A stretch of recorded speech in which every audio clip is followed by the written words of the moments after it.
Oh shit!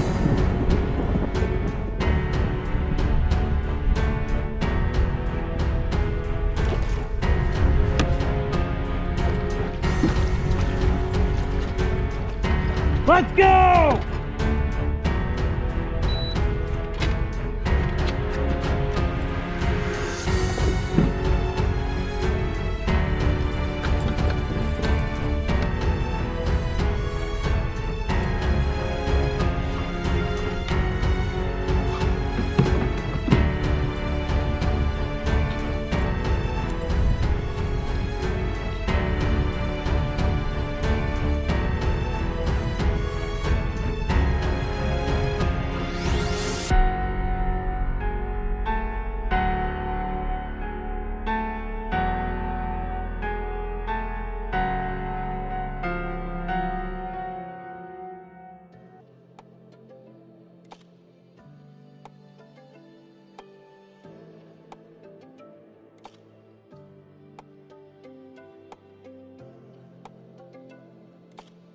So one of the cool things about the KBF NC is they do a lot of big giveaways. Mr. Jeremy over here just won a new Black Pack Pro and a Dakota 10 Power Box. Way to go, bro. Thank you.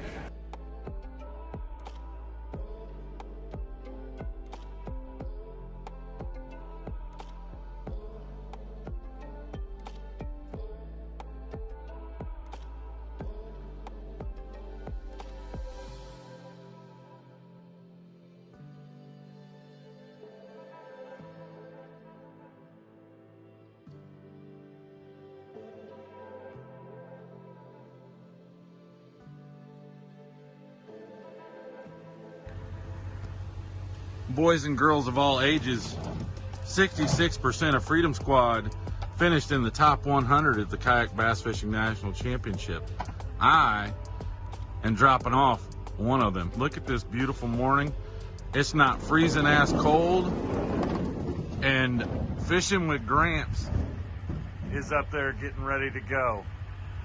I fell a little short, actually a lot short, but it's been a great time. First time doing it. I'm ready to go. Wish them boys luck. Hey, we just dropped him off, and Jeremy is already on the board at the national championship, the 100 Freedom Squad. There goes my boy, Fishing with Gramps, fishing in the 100, and this lovely lady right here. This is Lynn. She's awesome. We met them. We've met some really cool people, but look at this day. All right, Fishing fam, Friday, top 100, Championship Friday. Out here with Jeremy. We did it, we achieved the goal. The reason why we came down here. Did you see where you ended up finishing? I was in 97. He was in 97th, I was number 100. We made the top 100. For us, that was the prize, the trophy, the catch board, and the sticker that only those top 100 get. So it was worth it. We got here late, we slept in. Our motto for the day was, we're old, we're tired, we're going fishing. So we did. Jeremy is already on the board. He caught a 13-incher to start today, and I haven't even made my first cast yet. And we're 2 hours into tournament time. We don't care, we're here. He's gonna go for a limit. I'm gonna go try to find a big fish. But we are just going to enjoy the day, pretty much stay out of the way of all the pros so we don't mess with, anybody's chances at making the money. But because that's not what we're here for. But man, what a blessing. Got to share this experience with Jeremy, with OEF5. It's Championship Friday. Let's go wet a line and just enjoy this. It's a gorgeous day. We have started in 29-degree weather for the first 2 days, and this morning it was like 45, and it'll be up in the 70s by the time we get done. Freedom Squad. So let's get to fishing, Freedom Squad. Little Hellraiser action.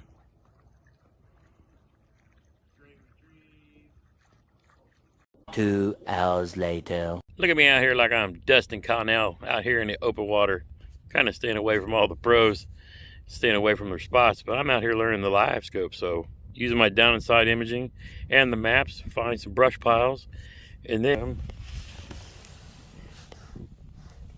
look at there,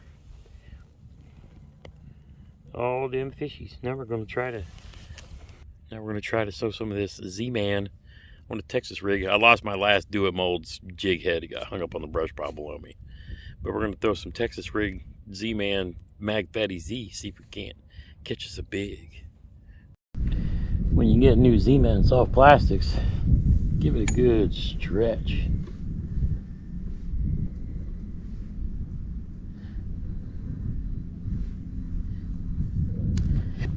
Take some of the shine off of it and releases some of that salt. Howdy.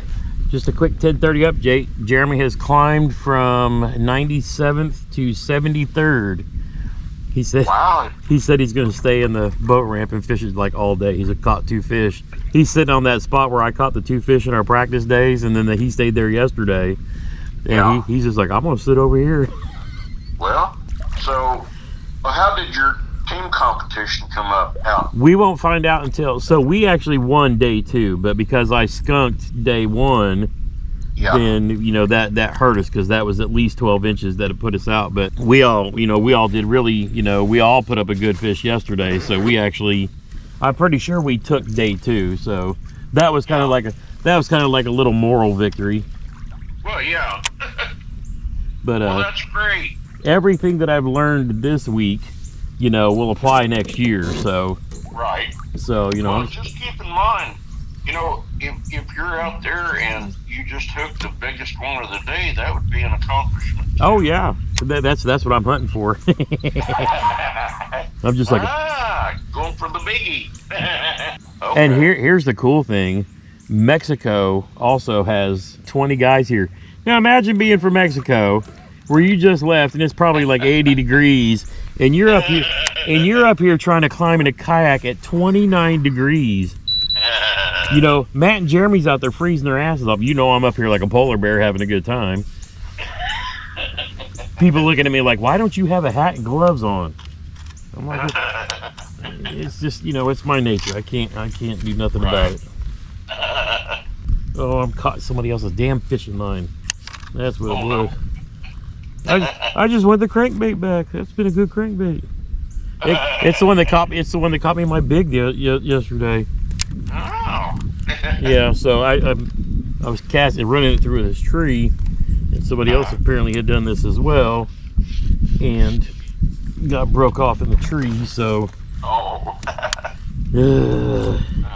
All right, Pop, I'll let you get with them. I'm going to try to get this crankbait out and go catch some fish. All right, well, good luck. Catch your big one. All right, I'll keep you posted.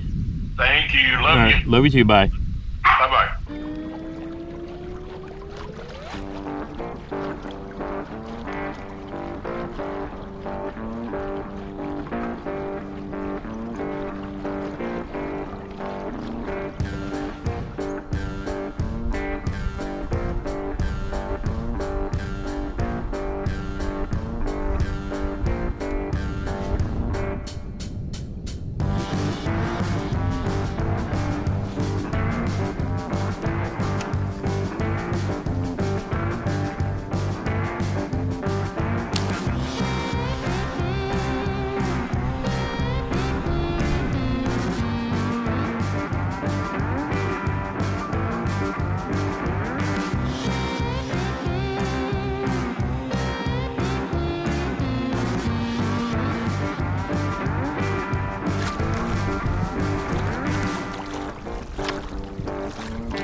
First one of the day, Championship Friday release.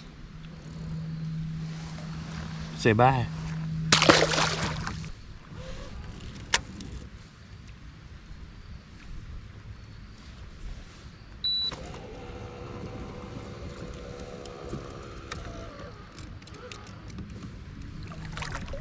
Thank you. Oh, there's a better one.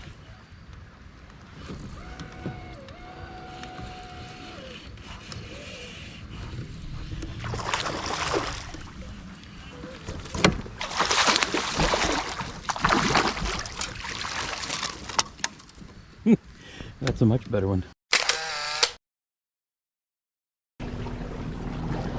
Well, Fishin' fam, that concludes the 2022 KBF National Championship. Spent most of the day, as you saw, playing around with the live scope. Moved around to a couple of different spots when I noticed the guys that, you know, I was trying to keep them open for weren't here. And then I went to that spot where I caught 2 of those fish yesterday and was playing around with it and almost fell asleep. So I decided it was time to do something a little more active and grab a jackhammer. And wow, bang, 2 more fish. 18 3/4, my biggest fish of the tournament. Said I wanted to catch a big and I came out and did that. That was amazing. What an incredible adventure. We have the 100 dinner tonight, and they're going to announce the trail and state challenge series champions, and then tomorrow they crown the national champion, and we're hanging out because they do a bunch of fish giveaways and whatnot too. So I can't complain after the way it all turned out. Set a bear down, adjust my attitude, and appreciate the time I had out here on the water and the time I've had with my brother, our good friend Matt. Can't thank you guys enough for all the support, the messages, comments on the YouTube and Instagram. You guys just amaze me.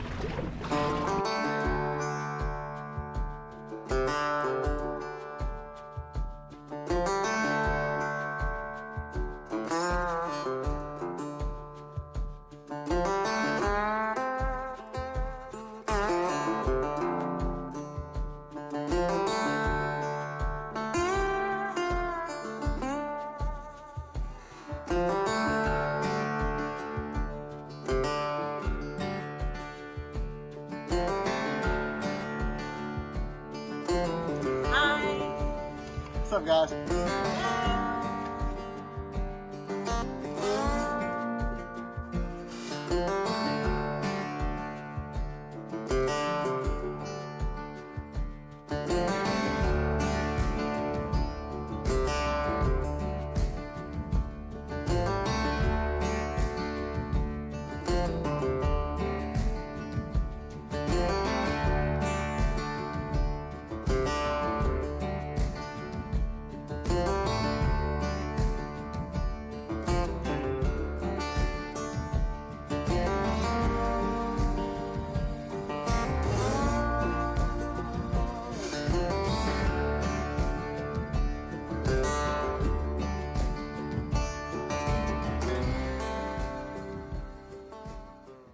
Was a bite. It's a good sign. Down here by the dams, like I expected. Let's see if that's a fish. What's up, Fishin' fam? Jeremy and I are starting a new series today. It's called the Monster Bass Memories series, presented by one of our primary partners, Monster Bass. Why don't you tell everybody where we're at and kind of what this park means to us? Well, we are at Spring Mill State Park in Mitchell, Indiana. This is the park where we have always had our reunions, our anniversary celebrations for the family, Mom and Dad's 50th, Grandma and Grandpa's. So this has a really special meaning for us, but as kids, we had the opportunity to come out and mess around, catch some fish, and I remember catching my biggest fish here as a kid. I thought it was a double digit, but it wasn't. So it holds a special place in our hearts. It does. You guys see us travel on fishing tournaments and stuff like that, but really we do those, for, to touch a little bit on our competitive side, but we also do it to go out and meet other folks like you guys. But with this series, we kind of want to take you guys around our tour of southern Indiana, and we'll venture a little bit north too, because we both lived farther north as well. But we're going to start our series literally where our roots are. When my father got out of the Army in the early 1980s, Jeremy and I, we both moved back here to southern Indiana when my dad started working on, oddly enough, the same base that I worked on. And Jeremy actually worked there once before he enlisted. So, we have a lot of deep roots. Both sets of our grandparents are here from southern Indiana, both from Shoals, Indiana, near where we live. And you guys will hear a lot more about Shoals later on when we start fishing in the river system and whatnot that we kind of grew up around. So we're going to take you where we kind of got started. And we'll be, in our kayaks and enjoying, the luxuries, if you will, of being able to fish out of a kayak. So we'll show you some of the creeks that we used to fish and whatnot near our grandmother's house. Both of our grandparents lived near, a lot of natural resources around. So we were truly blessed growing up as kids in the outdoors. Now with that, we have to have something at stakes because we're both competitive brothers. So we're going to have the Monster Bass Cup that we will present to the winner of each challenge at the end of each video. And so the next time that we meet and film the next video, we will actually present the winner from today with the first Monster Bass Cup. And that winner gets to keep that trophy until the next time we get on the water and have another winner, or somebody defends their title. So today's challenge, what gear are we using, Jeremy? Tell us what we're fishing with today. All right, so today we're going to use all Monster Bass lunker sticks and Monster Bass baits, with the caveat of we are allowed to fish Grande Bass baits. So yep. Because Grande Bass is now under the Monster Bass blanket, if you will. So we consider, both of them kind of together. Obviously we put whatever reels we have on the rods that we have from Monster Bass, the lunker sticks, and whatever terminal tackle we have, because we're not trying to over limit ourselves on what we have. Now, for those of you saying, but Gramps has been a Monster Bass dude for like 3 years. He's got boxes going back for, 24, 30, whatever boxes from Monster Bass. Well, to be fair, Rick sent Jeremy a care package last year with like many of everything that Monster Bass carries. So we knew going into this that we would be, some of us would have some things that the other doesn't, but we do have all Monster Bass baits or brands that Monster Bass has included in the boxes at one point or another, or actually carry on their website. So that was our only caveat there. But today's challenges, since we have not been on this water in kayaks before, we're doing this like Major League fishing style. Every bass counts, and we're going to do total number of inches. So we're going to measure and take pictures of every fish that we have, and then add up our totals at the end. But we're also doing this as part of Catch 22, and some of them will be upgrades for Catch 22, some of them are not. But we don't know if we're gonna catch 3 12-inch fish, or if there's anything big rolling around in here. I literally have no idea what's in this lake. We do know that they dredged it out a couple of years ago because it was so silted in that nothing really there was no real good ecosystem. So other than what we saw down at the boat ramp as we were packing the boats up and getting ready, we have no clue. Now, Jeremy, why don't you describe what you've seen so far and what you think we might run into out here on the water? Well, I actually saw that there's a lot of floating or matted grass. Yep. So for me, frog heaven, I happen to get a frog in this month's Monster Bass box. Oh, it sucks because mine didn't come in yet. It's tied on down there already. I also have a little crankbait that came in the Monster Bass box this month. Got that ready to go. I'm thinking it's going to be a little bit clear in some areas. It's got a little stain to it in others. But the matted grass and the shore vegetation, I think we're going to get on them. Yeah, so we don't know what species are in here. I mean, I've brought the granddaughters here before, and we caught some bluegill. I've seen some crappie and small bass. I don't know if we have smallmouth. I know we have largemouth. I don't know if we have spotted bass, but, whatever the 3 that we catch, literally that's what today's episode is going to find. So stay tuned, And we'll share everything. We're both going to be cameraed and mic'd up. We're going to share everything that we catch today, all the baits that we go through, and we'll come back at the end and see who the winner of the first Monster Bass Cup's going to be.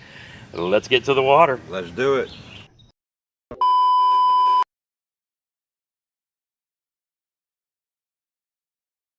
There is our first look at Spring Mill State Park. All right, the time is approximately 8:45 a.m. Friday, whatever July day this is. We're gonna fish until 1 o'clock. It's kind of the golden age just to see what's in the lake. So, Jeremy, you ready to get started? Let's do it. All right, we are out here today, both of us matching Bonafide Power 129s, powered by Dakota Lithium, propelled by the Newport NK 300s. And I think we both run Garmin graphs too, so yeah, I guess we're Garmin guys as well. Goal is, you know, obviously healthy competition for the Monster Bass Cup, but to really see what's in this lake and then bring that to you guys. So no secrets to be held. Our job with this Monster Bass Memories Tour is to bring you guys places that we like to fish and then show you how we fish them. That's really the whole point. So let's get started.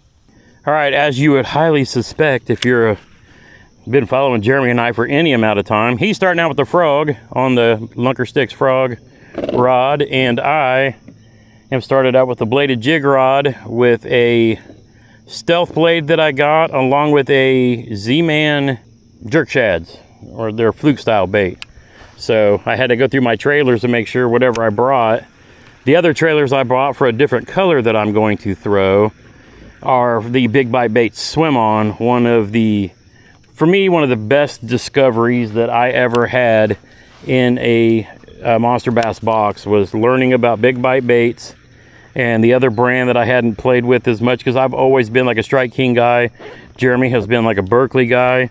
But for me, having my eyes open to Big Bite Baits 3 years ago, as well as X Zone with the adrenaline crawl. That's the one thing I love about Monster Bass, is the fact that they introduce you to baits that you may just not play with. So since I didn't get the newest frog in my box because it didn't come yet, the other one I have has metal blades on the back. I'm really not going to throw that over this matted stuff. So while Jeremy uses the new frog that came in his box yesterday, he is going to pick apart these mats with it, and I'm going to do what I do and work the outside edges with this Z-Man stealth blade. If I don't think that the forage that they're going to be chasing is like a shad base, I will switch to a different color Thunder Cricket and pair that up with the Big Bite Baits Swim-Ons that I have.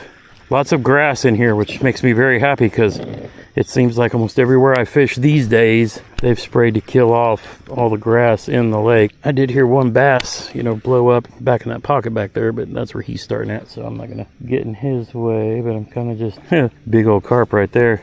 There's some big carp in here too, bro. I just saw one that was probably almost 3 foot.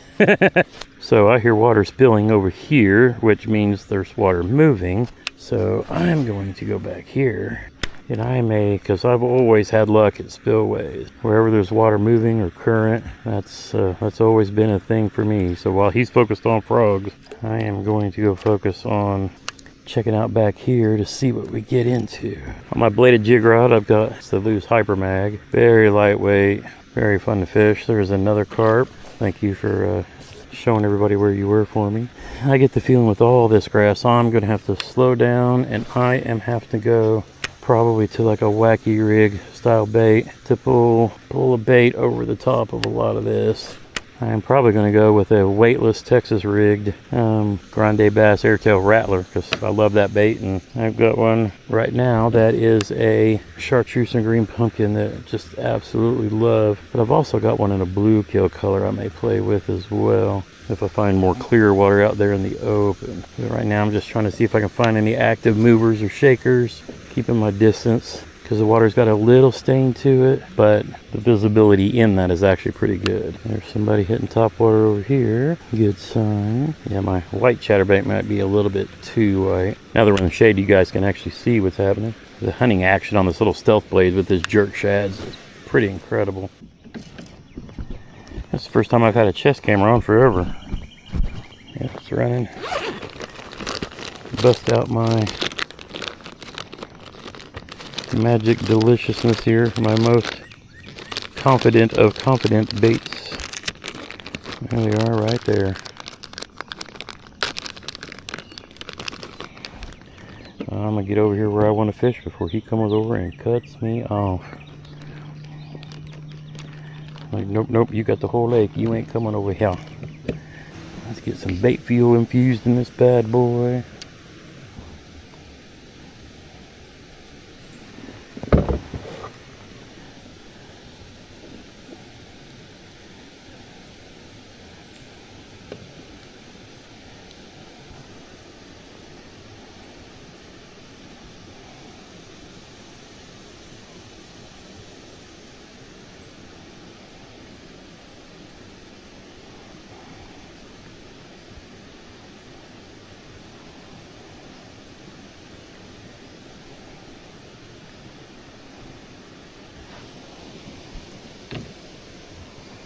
And that's definitely a carp.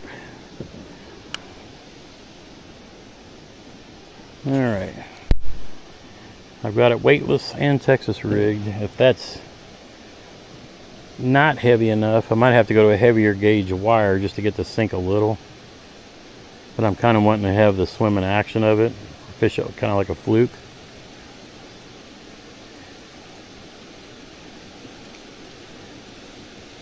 Yeah, or I'm gonna have to put a small little weight on it. And 5 foot of water over here.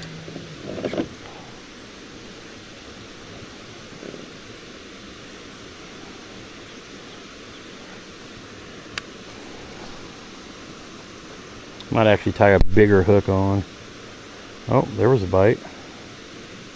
It's a good sign. Down here by the dams, like I expected. Let's see if that's a fish. It is. Oh, that's actually a keeper. There we go.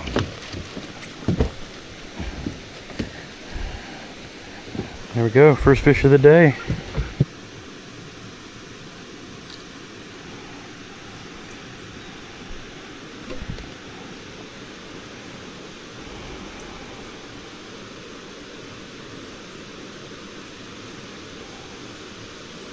Little 12.5-inch dinker to start the day. Let's go. Grande Bass Airtail Rattler. They're getting it done. Let's go. Alright, that was a good change. They want it slower.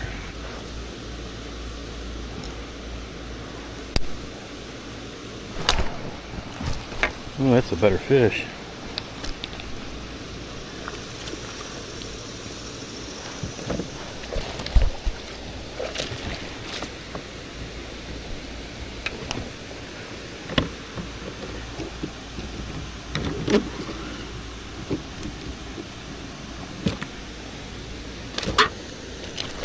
Hold on, dude. I'm trying to get it out of your face. I'm trying to do you a favor.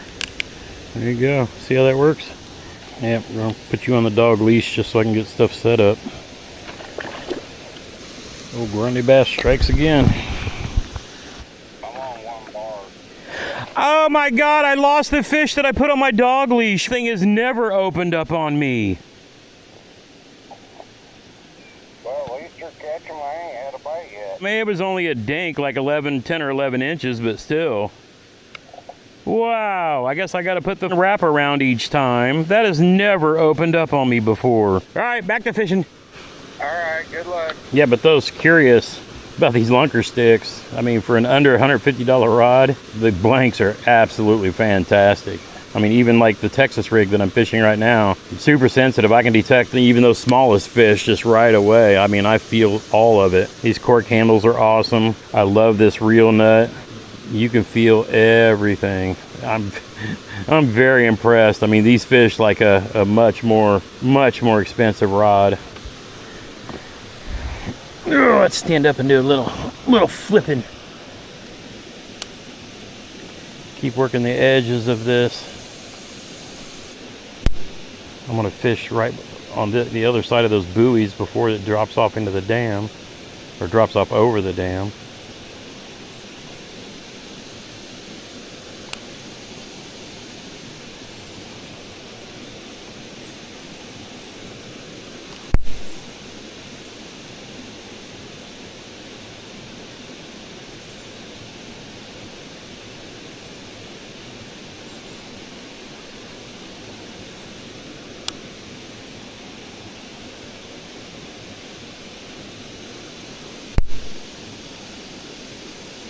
I'm using my Lew's custom shallow spool. I will throw weightless everything on this. I'll throw stupid tube.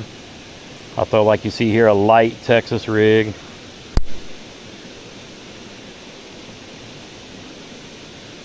Doesn't hold a lot of line because it really doesn't need to. All right, let's get a little closer.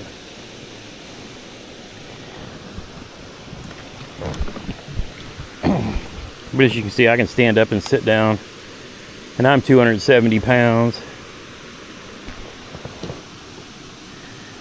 Trying to get into that 260 range.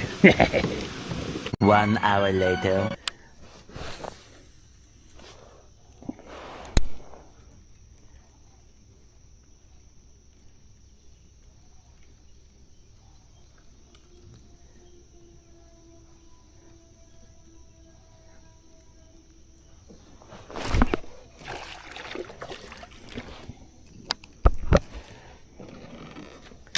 Probably shouldn't do that when every inch counts.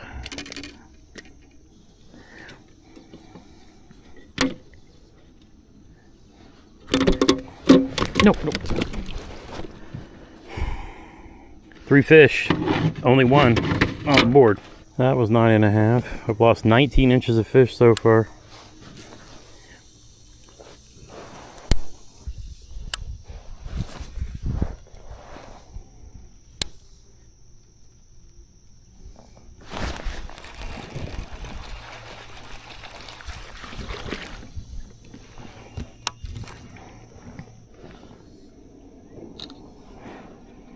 I am the Dink Master, another 9-incher. I've caught 4 fish and only got pictures of 2. One came off of the fish grips, which I've never had a pair of fish grips open. I didn't do the little wraparound thing because normally they kind of hold, and I only use the wraparound for like 18s and above, but it opened and let the fish go. And then the other 9.5-incher I had, of course, jumped off the board because the little ones are notorious. I don't know what he's caught yet, but I've got 2 for about 20 inches. Oh Lord, this is going to be a rough one. These fish are tiny. He must be onto something because he's gone around that corner and come back yet. The creek that feeds this place is around that corner, and I bet that's where he's fishing. He's not sent me any pictures back yet, so he might be holding his close to the vest. But I do have a pretty weedless solution that at least they're coming out and munching on. But for me, the hook, it's a Z-Man. I can't remember what they call that one, but it's kind of like a swim bait hook, but not. It lets that air tail stand up on the bottom like a Ned, but it's actually pretty weedless. I don't remember what this one's called, but it's like it's not a shaky head. It's meant to be pulled through, but it keeps them pinned, keeps the bait in place pretty well, but it lets it fall. Lets me kind of swim it when I want to, but it also lets me drop it like a Ned and let that air tail go to work. It's kind of the perfect combo. I'm gonna have to get some more of those because this is a great combo for coming through this grass. And when I swim it, that air tail actually wiggles and jiggles. Beats all you ever saw. This is how you do the air tiggler crawl. Beeper, because I can swim it. I can let it sit there like a Ned, which they also like. This would come through the grass, the rocks, whatever. And this chartreuse combo be deadly with the. I wonder if he went up the creek. The funny thing is, if we find that there are a lot of little fish in here, I mean like a lot, then this would be someplace somebody can come and throw a wacky rig and really learn how to catch bass. But we're also curious to see if there's anything of any size in here. Just never know. But I figure I'm going to circle around and, you know, hit along these edges for now, but then I'm going to go offshore because I have the ability to do that. Let's see if there's any deeper holes and deeper fish out there in deeper water.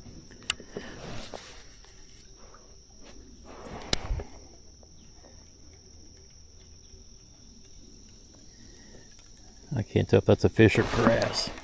Oh, that was a fish. I just saw the flash, and he just realized, oh, that's a better one. That is a good fish. get on in here. There are bigger fish in here. That's a quality fish. That is a very quality fish. All right. He's going to be an upgrade for my monthly and for Catch 22. We'll just keep that one to ourselves, though. Oh, yeah. It's a 16 3/4. There we go. Nice 16 3/4. Nice quality bass. That's a great bass for spring mill. Let's go. See if there's anything bigger in here.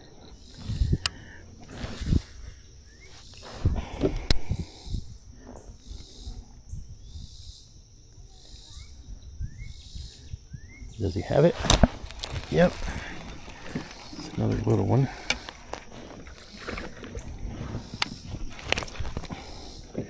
Another 9.5-inch dink. There's some fish in here. A little bit. Yeah. Spring Mill State Park. There we go. I tried fishing boat docks, but it didn't work. It's funny how far back the bank actually is. You know how many of these are sitting all the way up in that grass. All right, what do we got? 19 minutes. I'm gonna make one more. Yeah, because you can see the bluegill just sitting along the edge of it. It's like, here, fishy, fishy, fishy, fishy.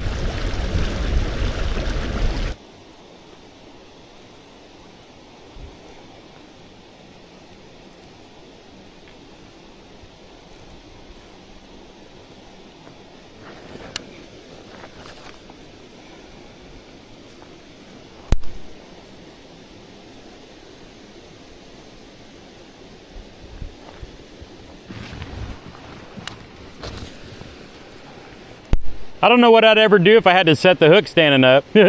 Oh, dude, the black ones are huge. They make the gold ones look little. Yeah, that's why I rolled through here, just to see kind of what was here. It's either fish or grass. Okay, grass. And I didn't fall out. I'm actually shocked and surprised. You catch any more yet? It was like, I wonder if it's like a sun up, sundown kind of thing here. Because it seemed like it was right when we started and then died. All right, ladies and gentlemen, fishing fam, we're at 1 o'clock. It's lines out. We're gonna go back to the boat ramp and see where we're at. Now, why we didn't slay any giants out here, which we had no expectations. I mean, it's spring mill, and again, we have fished out here since we were kids. But Jeremy had a giant blow up on his frog, and I've seen at least 2 largemouths swimming around. One was probably between 3.5. And the other one might have been pushing, I don't know, 4.5, maybe even 5. In water, you just, you can't tell until you catch and put them on the board. But we did see some big bass cruising. So that tells us something. Even though we didn't catch them, we know that they're in here. And that tells us this could be someplace that we come back to and have a frog challenge. So every time we get out and fish together, we're going to go to different places. That being said, it's lines out. Let's get back to the boat ramp and get up to the trucks and see where we're at.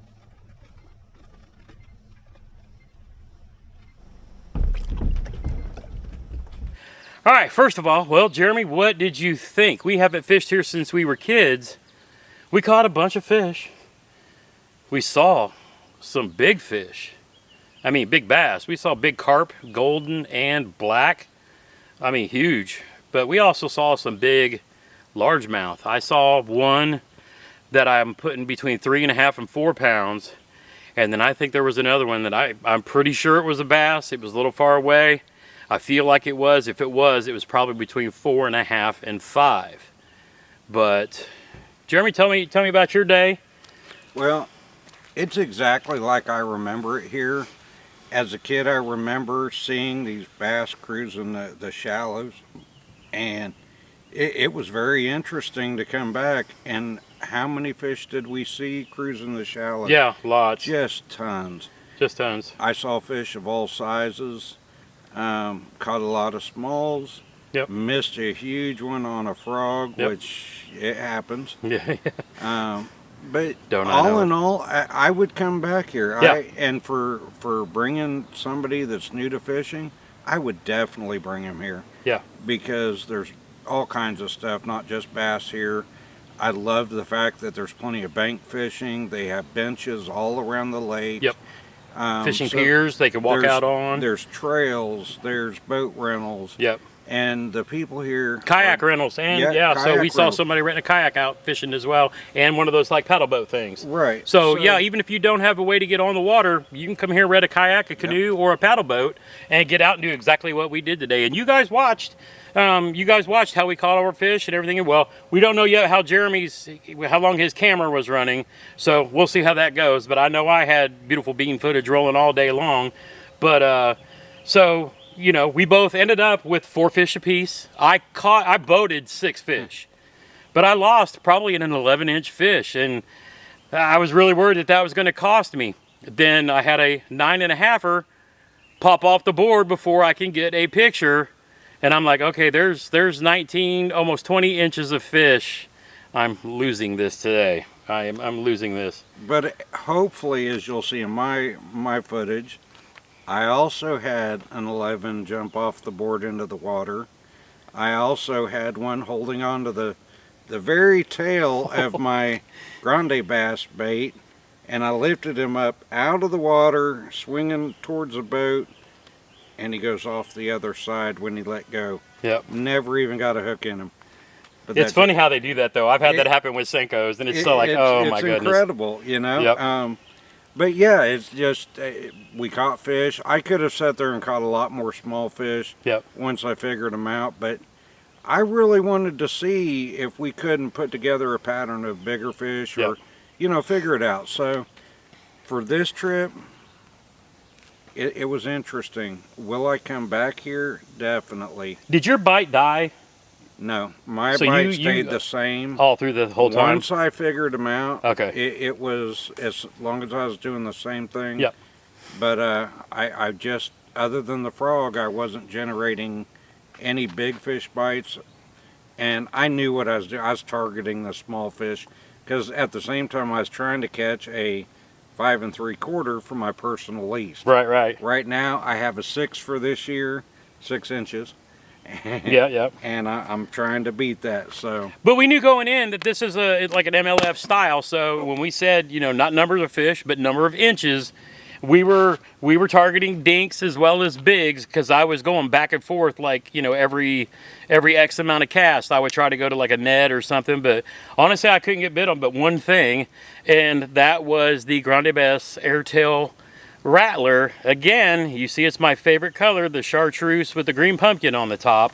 And I was just pitching this up along the edges in the shade lines, and if they didn't hit it on the fall, I'd twitch it and swim it back to me, and sometimes they might hit it that way too.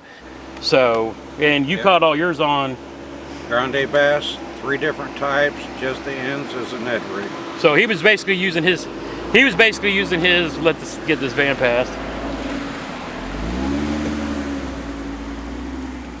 I guess he wanted to be in the video. So what Jeremy was doing was kind of smart. He was using his leftover Grande Bass, the tails, as Ned baits, because again, we knew we had to catch, you know, at some point you had to try to catch a bigger fish, but the goal was inches. And so, you know, it's better to have 10 5-inch fish because that'll win you.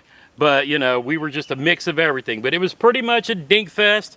I did manage a keeper fish. He had one on, and, you know, on a frog. And, you know, but that's frog fishing too. It's either, you know, strikeout or home run. It's, you know how that goes too. So we both ended up with 4 fish on the board, pictures posted.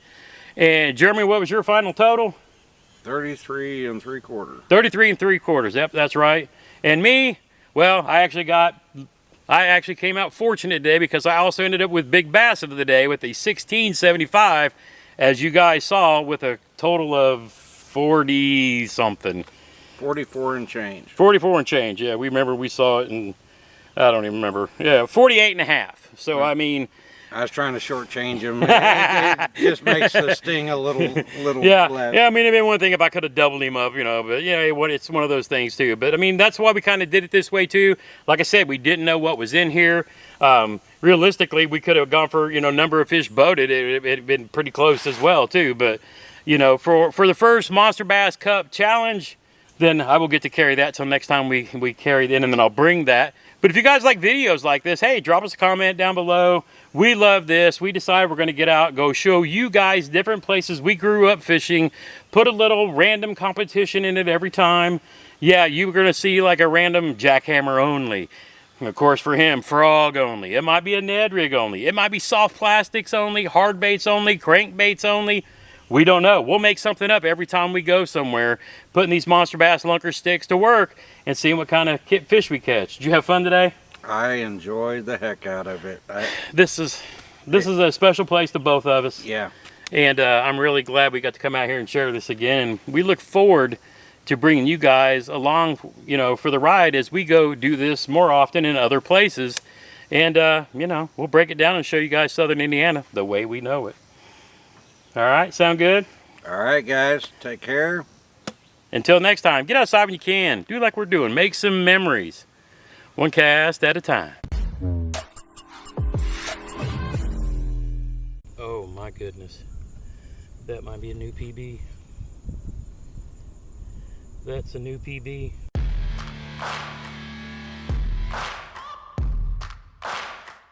Good morning, fishing fam. Welcome to the Fishing with Gramps YouTube channel. My name is JT.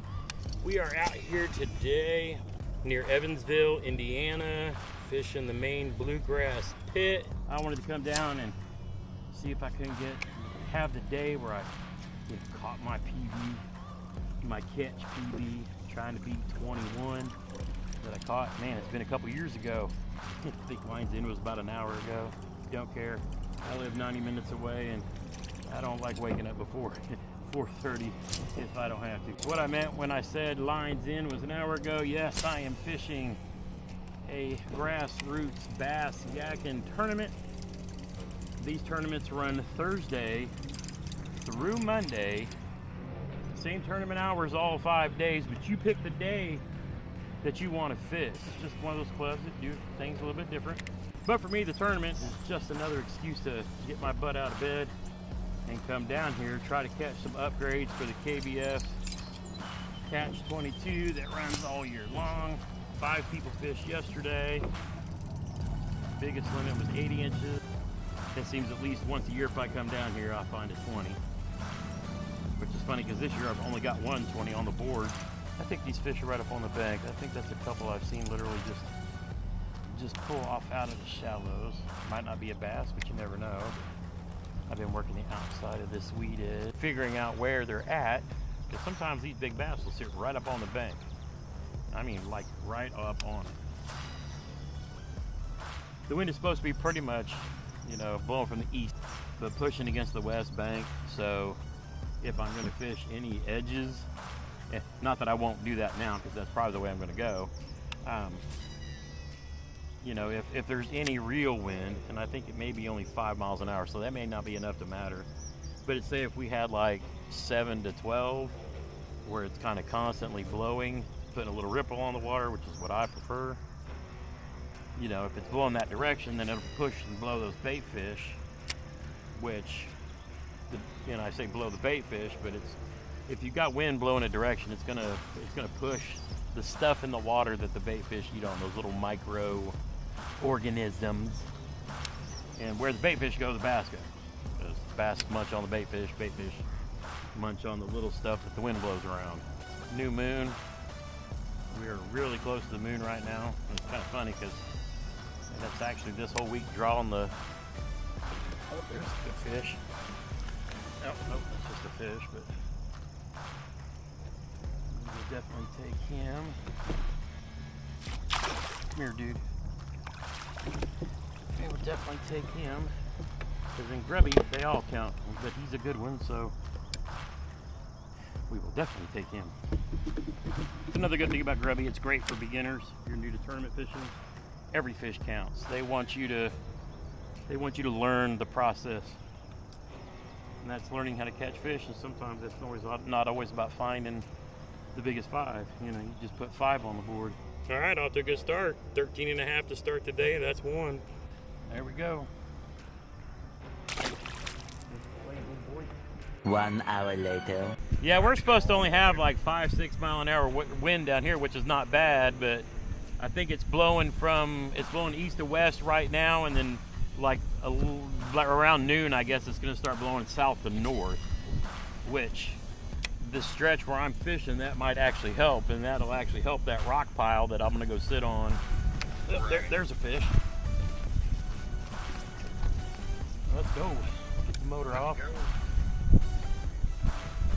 here, fucker. Oh, that's a good one, dude. That is a good one. That's a 17 or an 18 right there. Drop my anchor with my foot. Lock it in place. Come on in here, big boy. Come on in here, big. All right, 17 and a half. Get him back in the water.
I am throwing this shout out to Darren Wendell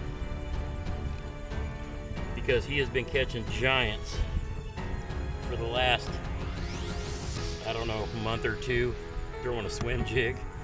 And so I was trying to swim this jackhammer through all of this grass and these grass edges, and I just caught this giant on a 6-cent swim jig.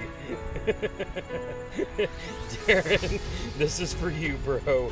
Look at this monster. Holy cow. Hooked right in the corner of the mouth. Holy smokes.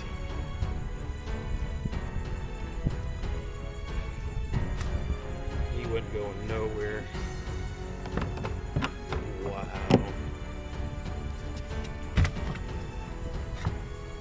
Oh my goodness. That might be a new PB. That's a new PB.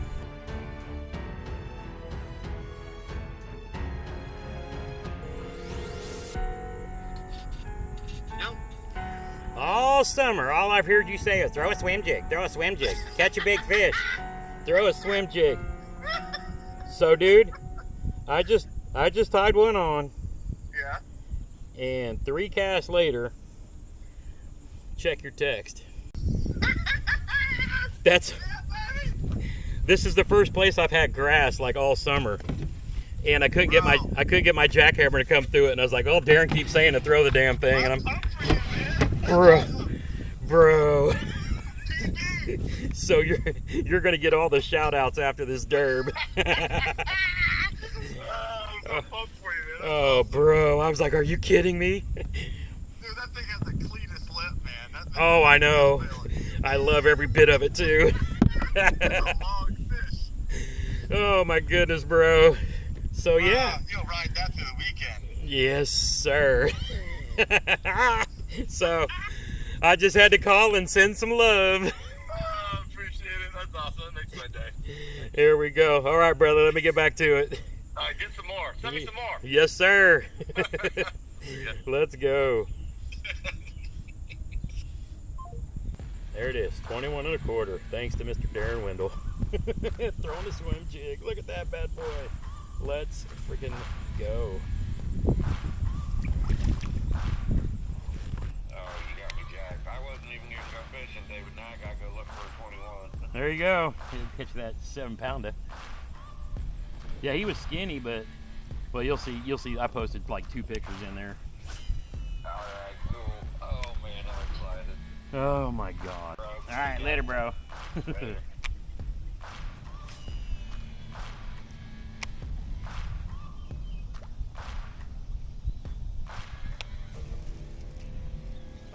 is a fish.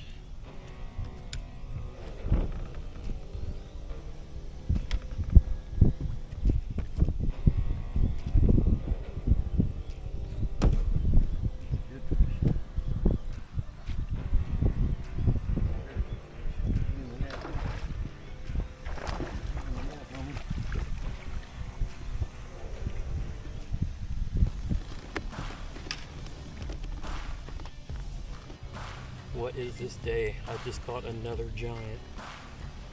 Look at that. Holy shit. 18 3/4. Good morning. I'm doing real good. This is probably the best kayak tournament I've ever had.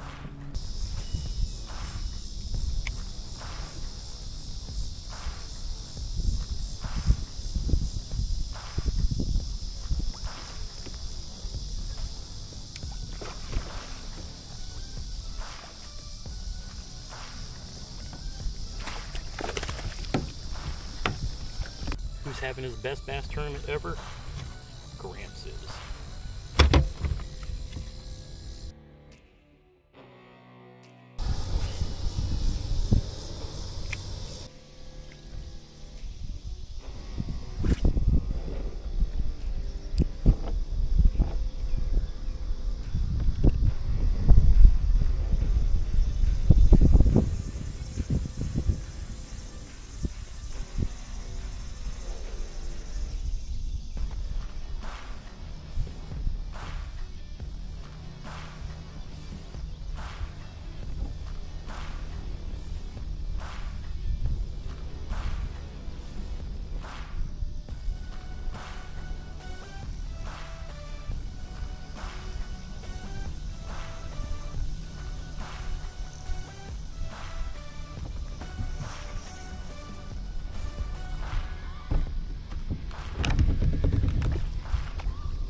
Hey, how about we call a 13 with an 18 1/4?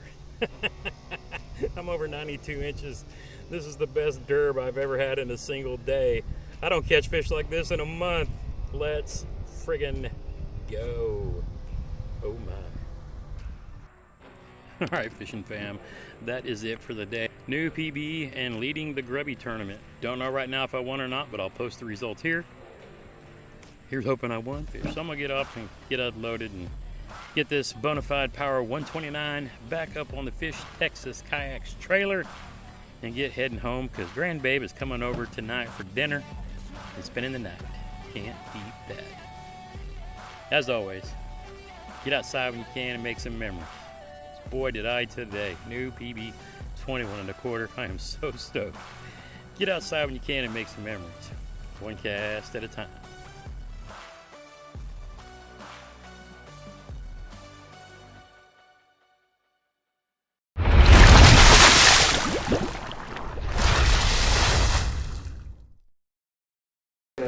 Kind of a Q&A format because you guys can kind of direct where we go, you know, instead of me staying up here saying, hey, this is exactly what we're going to talk about. You know, years ago, I did a show. I worked with a company called Anglers Marine. They're a Ranger dealer in Southern California. And every year they had this show called the Bassathon.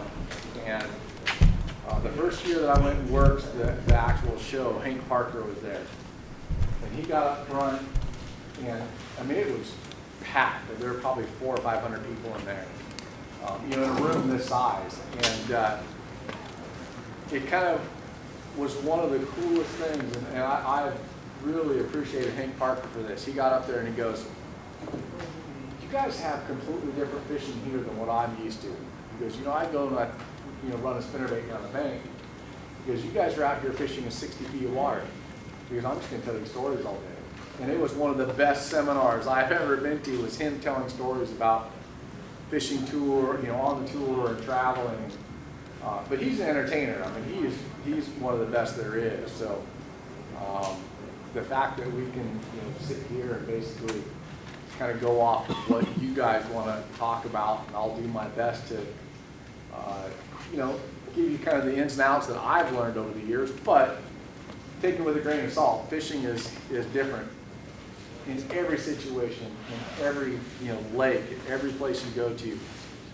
There's one thing that I always say in fishing, and that's, there's one for sure thing in fishing, and that's that nothing is for sure. You know, when you go out there and you find the bite, and you go, man, I'm going to absolutely smash them tomorrow in the tournament. And you go out there and something happens that, you know, it rained overnight, now the creek is rolling mud.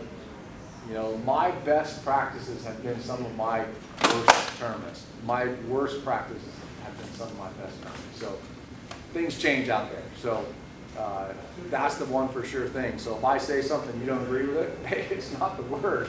You know, you guys know the ins and outs. You have your own, you know, little technique changes you might do, or situations where, you know, the water's 50 degrees and people are out catching them in the middle of the lake, and you go, we're talking about it back there, you know, Octafo pulled out a buzzbait, caught a 5-pounder. So, you know, things happen that are different out there. So every situation is different. So, is there anything that anyone wants to ask right out of the gate, or do you want me to kind of start rolling with something? I know the craze right now that everyone's kind of talking about is forward-facing sonar. The ins and outs of that. You know, if you guys don't have anything specific to go off of, I can kind of start Do you going feel with like free fishing ever mess you up as opposed to help you, just because it does change so often, and then you get stuck thinking that you want to do that, and you don't want to change because you're like, well, I just caught them doing this, so I'm going to continue to do this until I catch them. So it kind of makes you stuck on one thing and not wanting to change. I think pre-fishing is very beneficial, just for finding areas that are more productive. So when you go out and there's dead water in every lake you go to, getting away from that dead water is beneficial regardless of what technique you're using. You could be in the wrong part of the lake, you know, doing the right thing and not catch it. You could be in the right part of the lake doing the wrong thing and still catch the fish. And that's the one thing that you see out there. And there's, you know, dead water. I had a tournament when I was fishing with bass. We went to Lake Awadi. And there's zero information on Lake Awadi. We're not allowed to get info. Meaning I can't, you know, if you lived at Awadi, I couldn't call you when they announced the schedule because our off limits was right then when they announced the schedule for getting information, unless it's public. And the only public information that you could get was all walleye related.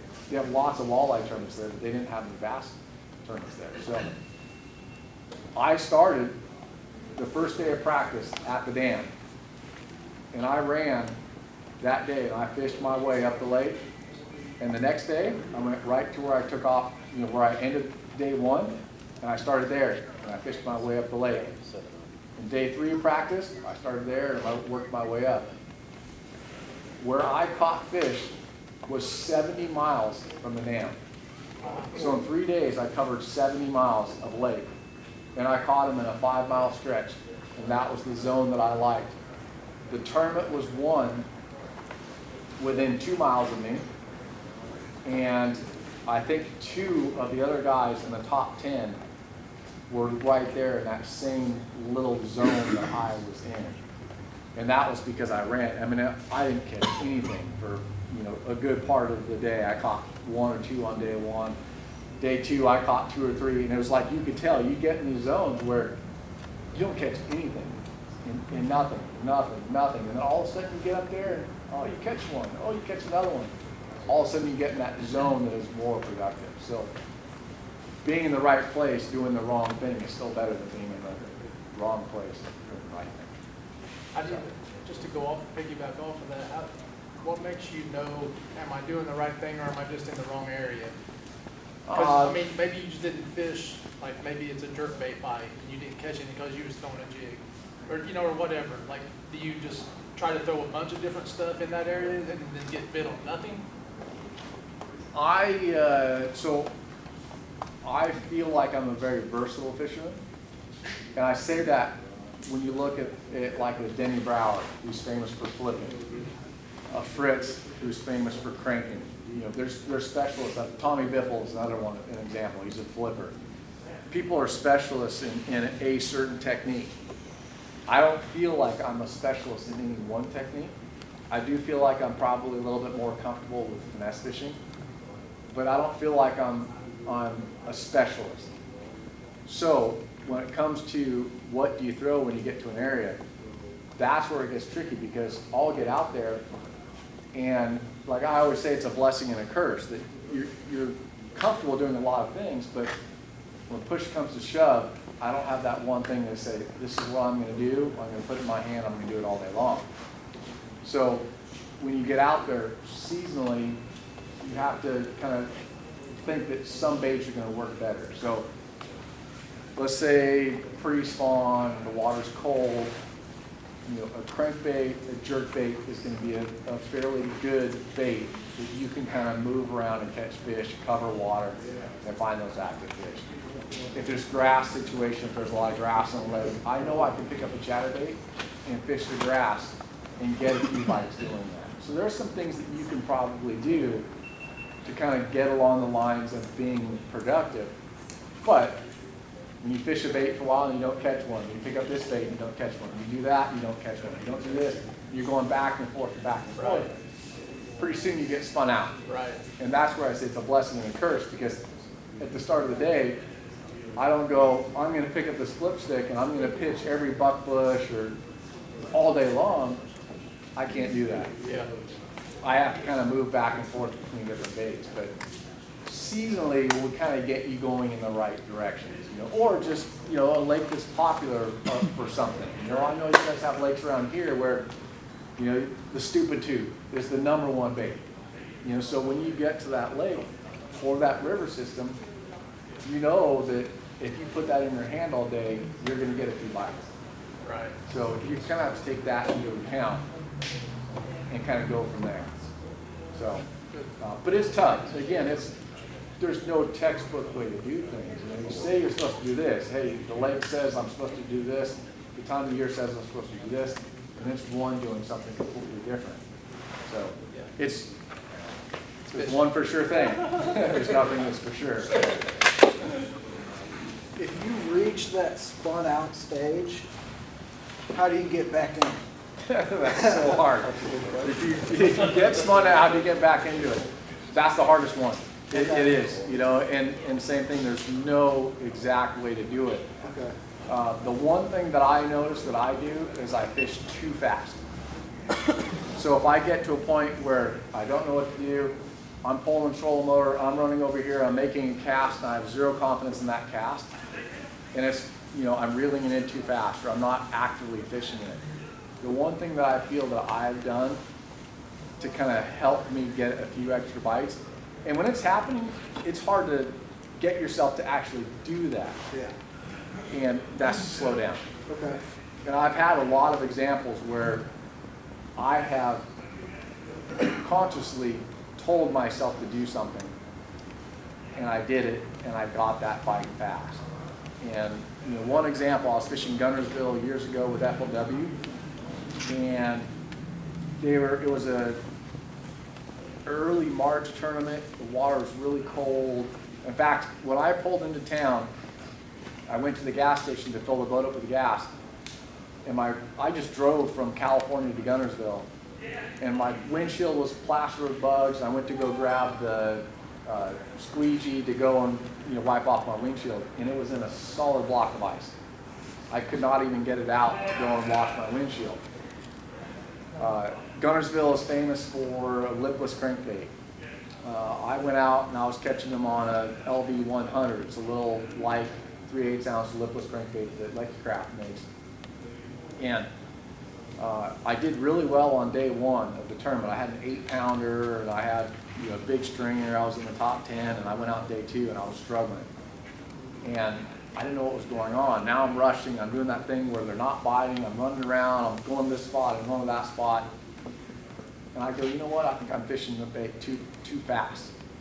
And I actually put it on a slower gear ratio reel at the time to help me slow down. But I was spun out and getting ahead of myself, and I was winding too fast. I go, man, I need to slow this thing down. And I'm not joking. I throw that bait out there, and I focused on the tip of the rod. And I looked at that thing, and I go, I just need to get that thing to where, you know, if I reel it any slower, that rod isn't doing this. And I get it to where it starts going a little bit faster, and it starts doing that. And my line ticks and goes slack on the water. And I catch a 5-pounder, and he's got it in the back of his throat. Wow. And then I caught him the rest of the day because I just told myself to slow down and just be aware of that. And the other thing I've done too is finesse fishing, throwing a drop shot or a NACO rig, more so with a drop shot, where if you have an actual target that you're fishing, a piece of structure, a brush pile, you know, a rock pile, I will force myself to count, meaning I throw that drop shot to that piece of structure, and I'll let it sit there for 5-10 seconds. And I'll lift the rod tip and I'll shake it, and I'll drop the rod tip and I go, I'm not going to move it for 10 seconds. And I go 1 1,000, 2 1,000. I have to count. If I don't count, I will be sitting there shaking that thing. You know, or jerkbait's the same way too. We have lakes, Table Rock is real famous for a real long pause on a jerkbait. Clear Lake in California, in the fall and the winter time, you can go out there with a pointer 100 and go down the bank and throw a jerkbait and fish it like you normally would, and you'll catch 3 or 4 a day. You go out there and you take that jerkbait and you throw it out there and you twitch it 3 or 4 times and you count to 30. Literally, you count to 30 and you twitch it and you count to 30 and you twitch it and you count to 30 and you reel it in. You throw it out there again, and I can't tell you how many times I go 1 1,000, 2 1,000, and I'm at 25, 26, and my line takes off. And it's been sitting there for 30 seconds, a jerkbait just suspended in the water column, and he eats it. But if I'm doing this, he won't touch it. So as far as to give you confidence to slow down like that, are you just going to have to be confident that there's fish in the area that you're in and roll with it? Or you have to know that they're there. Okay. You do. Yeah. It's hard to do something like that in practice. You know, when it comes to dead sticking a bait, the long pause on a jerkbait. You know, now with forward-facing sonar, it's a little bit easier to let that bait sit there when you see one looking at it. You know. You know, or you see that piece of structure there, you see that brush pile, and you're seeing fish swim around. You know that they're within eyesight of it. So letting that bait be in the strike zone for longer is a lot easier knowing that those fish are there. So, but it doesn't have to be dead sticking the bait. It could just be that over winding. You're winding it too fast. You know, a deep diving crankbait, a medium running crankbait. Sometimes you just wind a little too fast. You know, tournament situation, chatterbait's the same way. You know, I'm fishing grass with a chatterbait. When I hit that panic button and I'm running around, I'm trying to get that next bite, I'm overwinding it, and they're not quite catching up to it. If I just take a beat, just slow down 1 beat, you can get a few of those bites. And you start getting those bites and you can't do anything wrong. But in that panic mode, you have to be able to kind of slow down. And it's not necessarily always a slow down, but to me it seems like I'm moving too fast. the way you set that up was already giving me flashbacks of spinning. So that answered my question exactly. So when we first started the Major League Fishing Cup events, I was involved with the very first one. I think it was in 2009 is when we filmed it, or 2010. We were at Lake Amistad.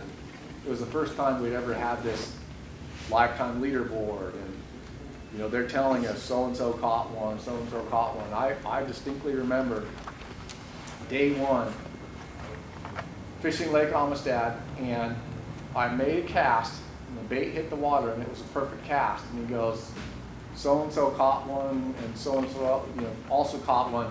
You're now in 8th place. There's 8 of us on the water. So I'm in last place. I made a cast, and it was a perfect cast, and hit the water, and I just reeled it in because I was trying to get that next cast. Instead of focusing on that cast, I was in such a hurry that I just ruined a perfectly good cast. I mean, I was making a long cast of these isolated bushes with a Texas rig, and it hit the water, and I just reeled it in. And went like that to the next one because I was in such a hurry. You kind of have to focus on that one individual cast. Okay, thank you. So, yeah. You got it. It's not always easy.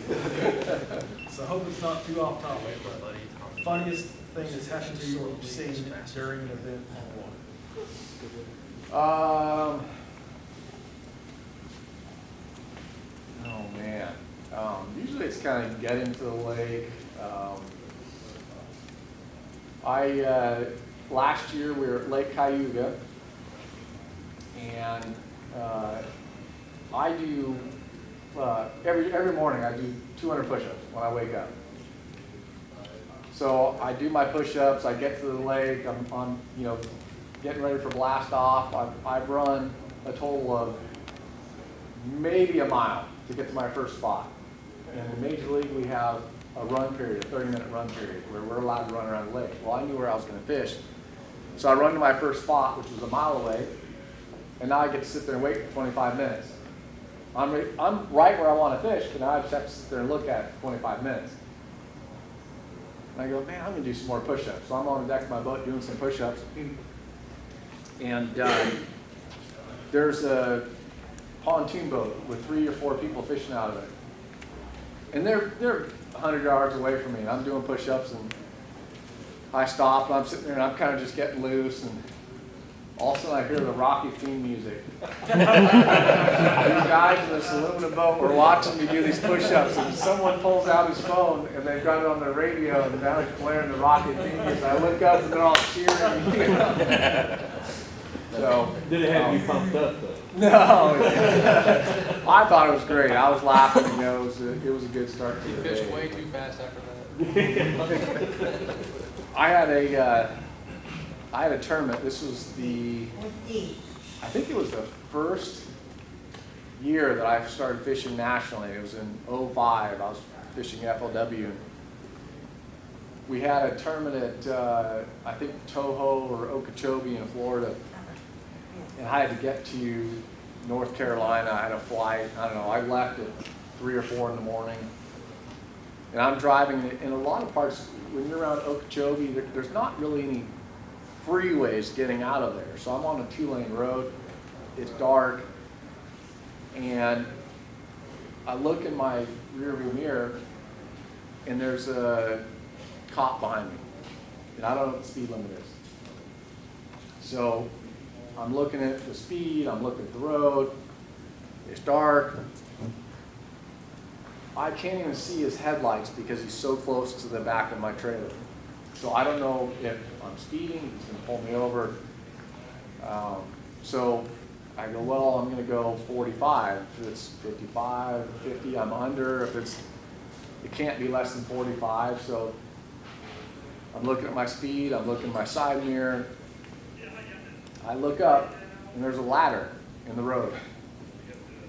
And it's not standing upright, it's on the ground. It fell out of the back of the pickup.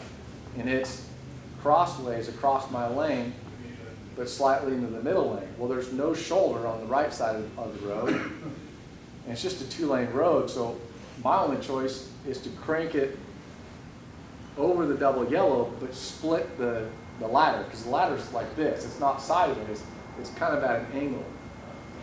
So I split the ladder with the truck. Well, the trailer hits it. So I feel a bump. Well, guess what? Kicked it up. The highway patrol, who's behind me, is so close I can't even see his headlights, center punches this ladder. And I mean, it looked like 4th of July. There are sparks flying everywhere. Well, it's stuck under the squad car.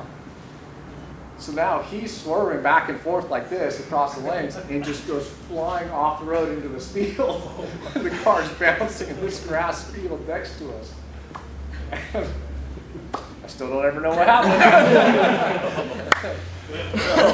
You didn't get pulled over? I didn't get pulled over. I did not get pulled over. I can only imagine the stories that he was telling about getting a ladder stuck under a squad car. So, but no, there's, you know, as far as funny things happening on the actual water, I mean, I haven't had anything too crazy.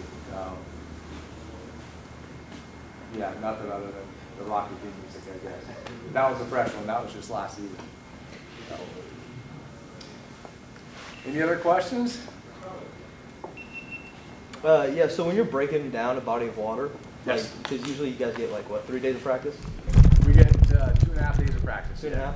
So will you spend like X amount of time like in the river, X amount of time like mid-lake, and X amount of time down by the dam, or do you pick one area and just like really break it down? So when I first started fishing back east, and I didn't know these lakes, I spread myself too thin, meaning that I would be up the river one day, I'd be over here one day, and I'd be over there one day, and then when I was trying to figure out how to link my tournament day together, I was looking at my waypoints and studying the map, and I go, my bites are 5 to 10 miles between each other, meaning that I have this little area, and there's 10 miles over here, and then there's 10 miles over there. So I'm going to spend way too much time running around. So what I try to do now, and it doesn't always happen, but what I try to do is pick an area of the lake that I really want to focus on, or if I'm you know, covering a lot of water, once I start getting bites in an area, that's where I'm going to want to expand my time on. I don't like this 50 miles up the lake this way, 1 day of practice, you know, 20 miles that way. If you have 40 or 50 miles between your two areas, you can't do that. There's just no possible way that you can effectively fish both areas. If I don't know where I want to be, like that Lake Oahe story where I started and just kept going until I found that area, once I got into one area, that's where I knew I really wanted to focus my time. So if I have more practice left, now I'm trying to get more areas that are easy to jump back and forth between. But it's always different. You know, it's different every lake we go to, time of year, everything changes. But I don't like to spread myself too thin, meaning that when I pull the trolling motor here, I don't want to run 15 minutes to go to 2 bites I had over there. You know, I'm trying to find that area of the lake where I'm getting a lot of bites in a small area, but it allows me to start fishing stuff in that area that I didn't even practice on. So you can fish fresh water, but be in kind of that productive part of the lake that we were talking about earlier, you know. Now I'm able to see something that looks good and go and catch something on the fly. So I don't know if that helps. No, I answered it, yep. But it is different every time, you know, every lake you go to. When you talk about jumping around, on average, like how many spots are you rotating? It's hard to say how many spots I'll actually fish. I mean, I've fished plenty of tournaments where I fish live and die on one spot. Yeah, but in practice you probably hit 80 a day. In practice, you fish a lot. Yeah, you'll run to a lot of different places, cover a ton of water. You know, trying to get into those more productive zones. When it comes to what you're going to actually fish in the tournament, you know, sometimes you're fishing a lot of spots. You know, the more places you can run and catch them, because what's interesting about a lot of lakes that you'll go to is you'll realize after a while, or you may not even realize until day one of the tournament, that, hey, when I run to a new spot, I catch one almost immediately. And I stay there for a long time thinking that I'm landing on those, you know, active fish. I don't catch another one. And now I caught one on my first, second, third cast on this spot, and now I've been here for 45 minutes, I haven't had another bite. And you run over there, you catch one. Oh man, I got my second one. That's awesome. Well, guess what? Now I spend 45 more minutes there. I go, there's no more here. And I run over there, second cast, I catch one there. Pretty soon you're like, hey, dummy. 5 casts. They bite quick. And then I don't know if they feel the presence of you being there. Then what I try to do is go, let's double back on that one. Let's see if I catch another one. And if you do, okay, now I'm starting to get onto that kind of a pattern within a pattern. They like to bite when you first show up. But then they're aware, whether they're aware that you're there, or what happens a lot of times too is you catch a fish, and if there's a group of them there, they like to follow that one. Now they get to you, you pull that one out of the water, you weigh them, you release them. Those other ones are now doing this. They're kind of roaming around, and they haven't settled back kind of where that group of fish is. But if you come back 30 or 40 minutes later or an hour later, you can get that bite again, because now they've kind of grouped up again. In Kentucky Lake, there's kind of like that, you know, or any of the ledge fishing lakes in the summer. A lot of times you pull those schools away from where they are, and they're hard to locate again. Now we can do it a lot easier with forward-facing and optics. You can track those schools and follow them around and be more productive. But back in the day when all you had was a waypoint, I mean, you're casting where the fish aren't.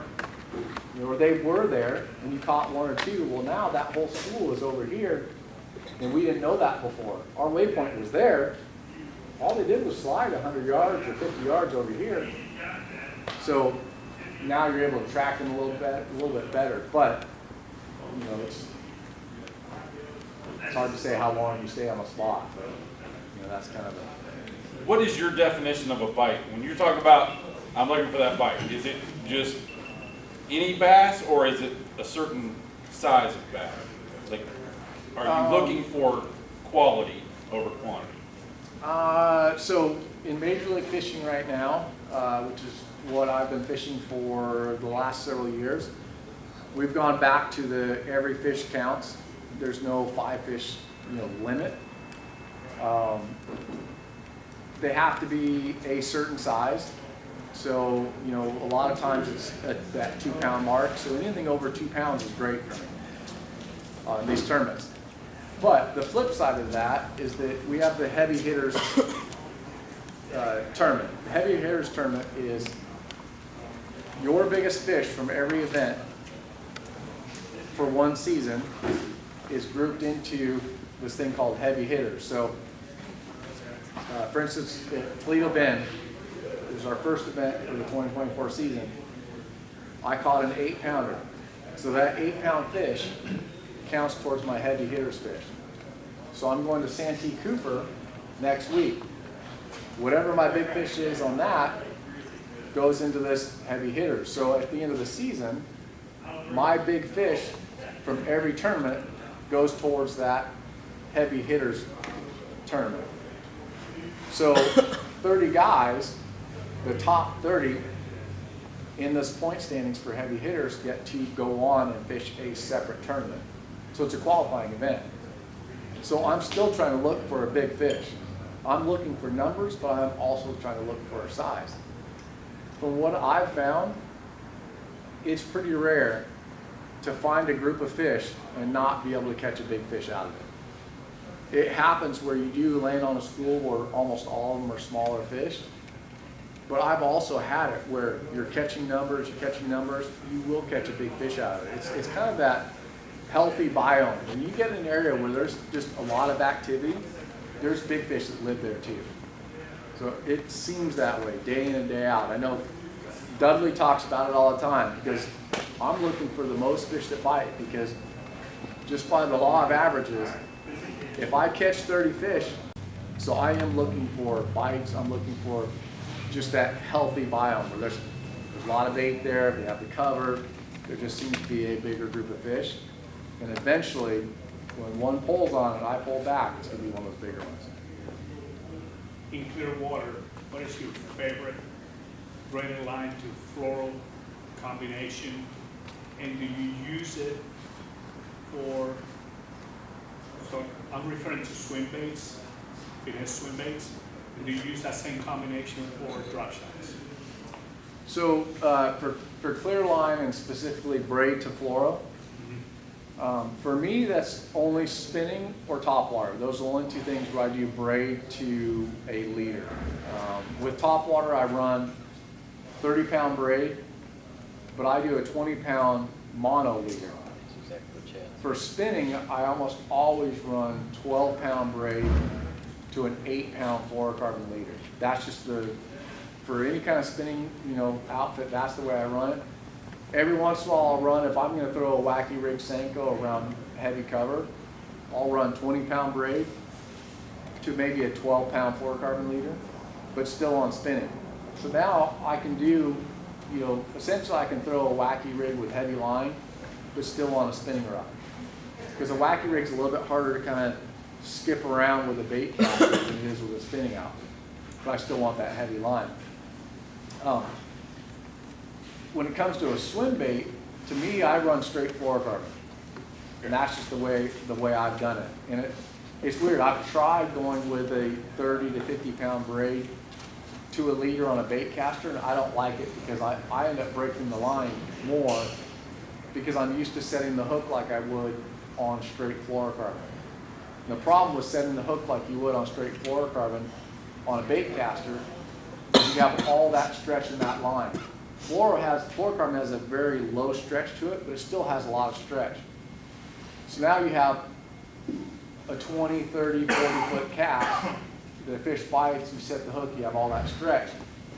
Now I do that same situation with 50-pound braid to a 20-pound, 16 or 20-pound fluorocarbon. Well, now my stretch is only about an 8-foot section of line.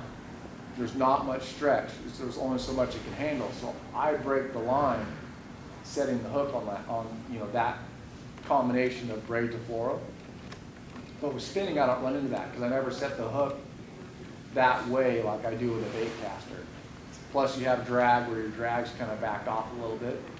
So any kind of bottom bait that I use on a bait caster, I'm running straight fluorocarbon. But spinning, it's always braid to fluorocarbon, top water, it's braid to a short little section of monofilament. So I don't know if that actually helps your question. Yes, that is a great answer. What brand do you prefer that has been the most reliable for you throughout the years? So I run Sunline X Plasma. It's their braided line. I saw some over here on the counter. The neat thing about braid is that, I fill up my spinning reel. I run the Tatula NQs. I spool those reels up before I start the season. They're spooled for the year, which is unheard of. Every bait caster with fluoro, I re-spool those every tournament.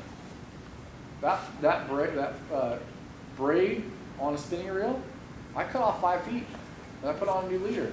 And it's good to go for the entire season. What about fluoro? With fluoro though, I run, if I'm running the whole reel with fluoro, I change that at every tournament.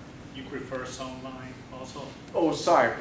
I run Sniper, the FC Sniper. I've been using Sunline since I think 2001. That's the line I've used for over 20 years. And the great thing about Sunline is that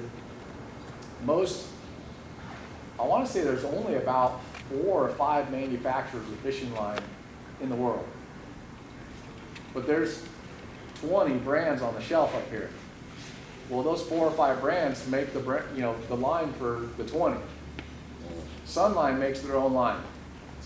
They're one of the companies that will actually make fishing line for other companies.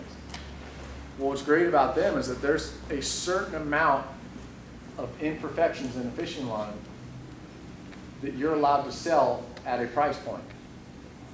Meaning that the real low cost fluorocarbon that you're going to buy over here, Sunline probably made it, but it's in this price bracket. Well, then if you want a little bit more quality, it's in this price bracket. If you want this, it's in this bracket. Well, the private label Sunline stuff is in that bracket. So the best stuff they make is what they private label under the Sunline brand. So it's the top echelon of quality that you're going to get, and it's under their brand. So the 2 best brand or models that they make, Shooter is what I use for flipping, and I use 20, 22, and 25. Everything else I run is sniper. And it's just the smoothest, softest fluorocarbon that you're going to use. The problem with fluorocarbon is it's real dense, and it's really stiff, and it'll show a lot of memory. The sniper line that they make is very smooth and soft. It feels like a monofilament. There's very low memory. You rig up a 20-pound, you go to that 22-pound, and you go to make a cast. I throw a chatterbait and spinnerbait on 20-pound. Man, there's so many fluorocarbons out there that you'll cast that thing out there, and it's like a garden hose. There's just loops everywhere. With Sunline, with that sniper, you'll throw it out there, and there's zero memory in it. That's why I use the sniper. So on the same lines of the braid to the floor on the spinning rod, how long of a leader do you reel it down into the spool with your leader, and do you use a FG knot, or do you use the Albright, or? Great question. So for a long time, I used the Uni to Uni knot. Then I used the Alberto knot. Now I'm running the FG knot. Which the FG knot is by far the best knot out there to join the fluorocarbon and braid. It's harder to tie, but it is the strongest one. I, to this day, have never broken the leader to my braid on a fish, or when you snag, Right, yeah. and you go to break your line. When I was running the Uni to Uni knot and the Alberto knot, it was 50-50 whether it was somewhere in the leader or at that junction. And to this day, I've been running it for maybe 3-4 years now. I've never had it break at that junction. Now, going to those earlier knots, they're a little bit bulkier knot. So what I always did on that spinning setup is I never wanted my knot to be in the spool when I was making that cast. And the reason for that is that if your knot is into that spool, that means that when you go to make that cast, your finger is on the fluorocarbon, and fluorocarbon being stiff and being a bigger diameter, it jumps off your spinning reel in an arc. You know, it's going to come off, and then it has to funnel through that first guide on your spinning rod. The problem with that is it jumps off in this big wide arc, and it's trying to funnel through that guide, and then it hits that 2-pound diameter braid that's really thin and fine, and it actually jumps off the spool faster, and it will pass that first guide. So all your line's trying to funnel through that guide. It'll jump ahead, and then it wraps around that first guide, and it stops it dead in its tracks. And it's always when the fish boils out there, and you're trying to get it hungry, you go like this, and then your line breaks. Or it doesn't break, even worse, it doesn't break, and you untangle it, and you cast that fish, and he eats it, and you set the hook, and then your line breaks. So I always wanted my finger to be on the braided line. So when I cast, there's never that change in the velocity coming off of that spool. So I was running, for me at the time, it was, I would take my spool line, I'd go like this, just 5-something feet, whatever. Then I grab the line here, and I just go 1. So I was running 8-ish. But now, because of that FG knot, it is a little bit better. You know, you still have that change in velocity, but for some reason it doesn't catch on that guide as much with that knot. And I'm more aware of my cast now. You know, for a long time I was running straight fluorocarbon on my spinning reel, and it's so hard to get a good cast. You're casting so hard. Now, I mean, with that braid, it's so fine. I mean, and if you're, you know, using pan optics, I can underhand pitch 100 feet. You know, if I have a drop shot, it's nothing to pitch that thing 100 feet. That's a long ways. You don't have to make this crazy hard cast to get it out there. Shoot, it goes a long ways with just barely doing anything. So adjusting your casts, you can get away with a little bit longer leader. Now I think I'm probably running more in that 10 or 12 foot zone than, you know, 8 feet. So I'm changing it a little bit, but I'm also kind of more aware of my cast to where I'm not really whipping it out there. If it's something where I'm really trying to cast it a long ways, then I shorten that leader down a little bit, where my finger, when I go to make that cast, is on greater line. So since you got a shorter leader, how many rods do you have rigged up ready to go? So you're not free as much? The same thing when you're on a bike. Even with the longer leader, if I know I'm going to be running a spinning rod a lot, and I'm going to be running, you know, maybe a drop shot, maybe an acre rig, I'll have at least one backup of each one. And that way, you know, I don't have to sit there and be kind of on time crunch. And tie, because it takes me 2 minutes to tie that leader. Especially if I'm in a hurry, it takes me 4 because I always mess up the first time.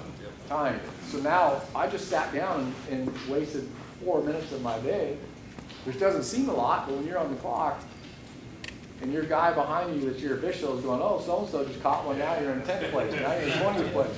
If you got like a 20-foot leader, you can retie in a minute, back out there, and then you don't have to have things ready. Yeah. So I usually will have 1 or 2 spares to where when it gets to a point where I need to redo that leader, I'll just take it and I set it in the passenger seat over there. I will put it in my rod box, I pull out a fresh one and just start casting right away.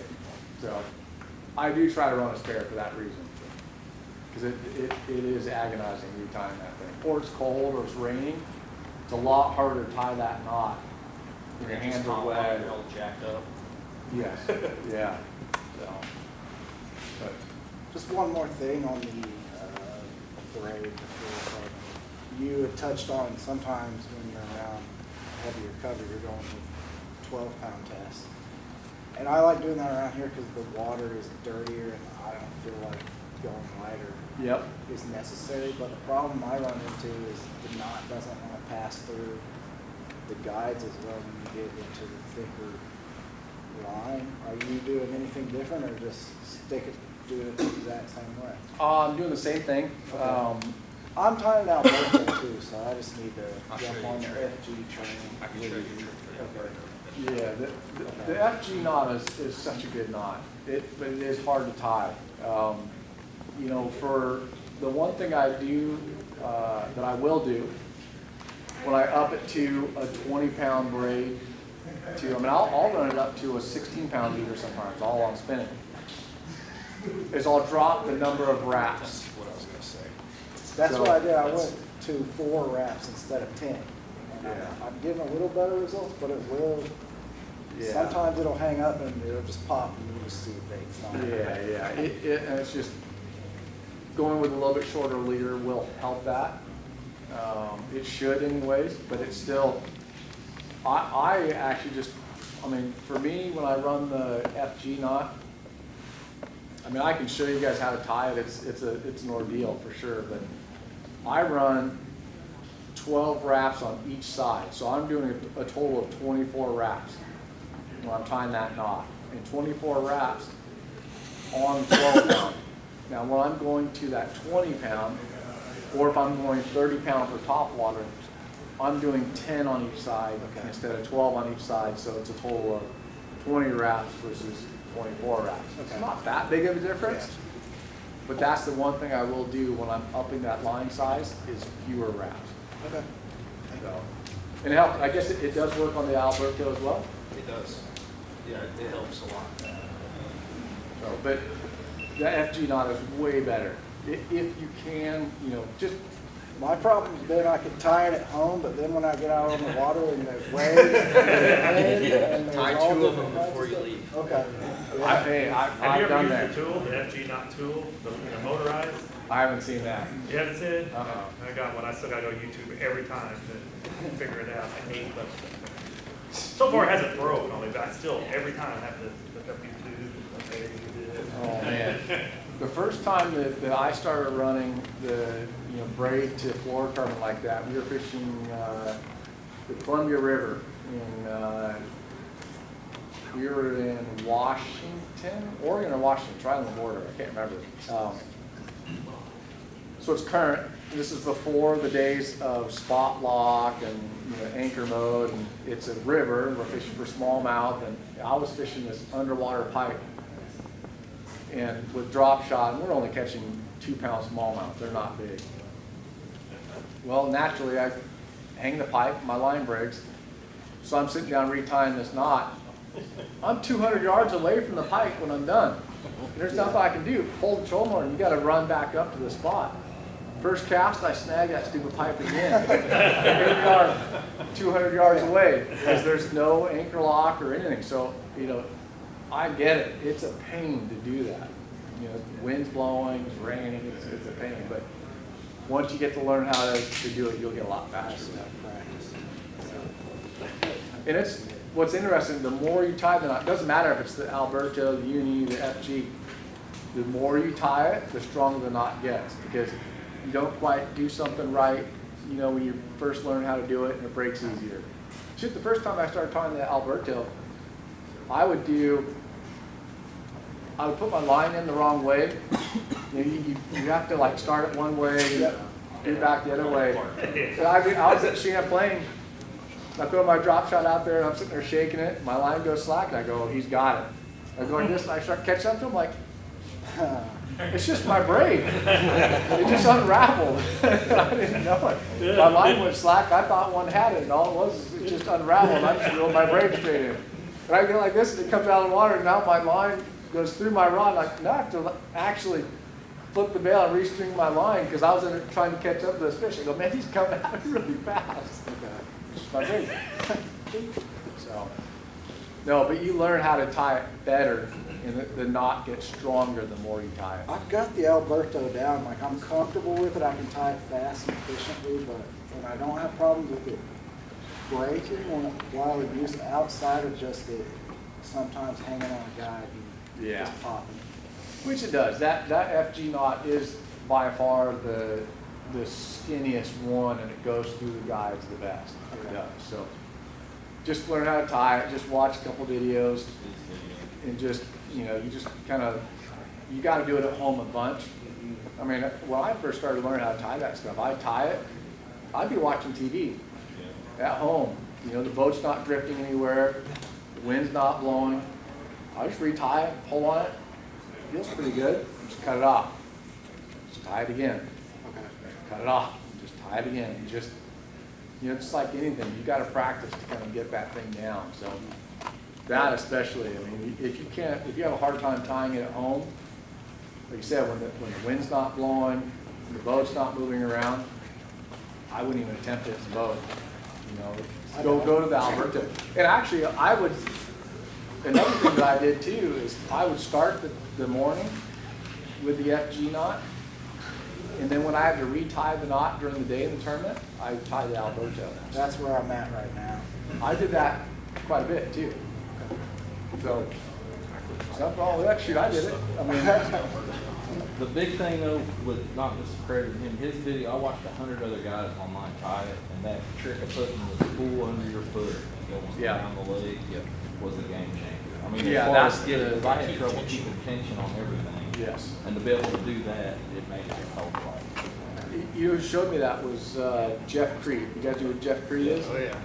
Yeah. He was he's the one that actually, everyone that's tying the FG knot in the bass world is all because of Creed. Really? Yep. He's a big saltwater guy. He brought it over from saltwater. A lot of guys don't know about how big of a finesse guy he is. Yeah. Yep. Yeah, he is, and really the bass world knows of that knot because of him. And then, you know, he pushed it to Aaron Martins, and Aaron Martins said it's the best one, and then everyone else started doing it too. Who argues with that? I know. When Aaron tied that one, you got to tie it. So. But no, he was the one that did that. So. Do you prefer every fish counts or 5 fish? Every fish counts versus 5. I like 5 better. I do. It's easier. It is a lot easier because you can struggle out there and still catch 5. And when it's a 5 fish, you know, format, when you struggle to catch 5 and it was easy for someone else to catch 5, you know, you can still survive with only catching 5. You can't survive when it's every fish. So it's definitely a lot harder. So you work with one of the best rod reel brands there is, right? And we talked in the past about Signature Series rods, and and things like that. But a lot of people, when they're getting into fishing, or say moving from casual to getting more into tournament fishing, the question a lot of people get asked or ask pros is, if you're going to spend the money, do you spend more on the rod or the reel? And you get a lot of different answers, because like Iowa makes a lot of rods from, I'll say, beginner / budget to bougie, and everything in between. And they all catch fish, obviously. You guys fish a lot with your signature series, but it's the same thing with the reels as well. So it's like we were talking about your chatterbait rods and everything at the Classic. That's a great rod, and it's a great, but you guys also have access to like the high-end skis or the, the bougie stuff. How do you, as a pro, you make your living on the water, you know what I'm saying? How do you choose what rods versus what reels, versus sensitivity, because detecting a bite with the best line, the best baits, and the best rod in your hand, how do you choose what like rods you're going to run for whatever technique versus how high end of a reel that you need to actually get them, all paired up? Yeah. So how do you determine, is it going to be, am I a salesman, or do I have to catch fish and I have to be able to detect every bite? How do you as a pro put yourself in that position of, I have all these choices to make? How do you decide what's actually going to hit the deck? I'm exclusive on the Tattoo Elite Series rods now.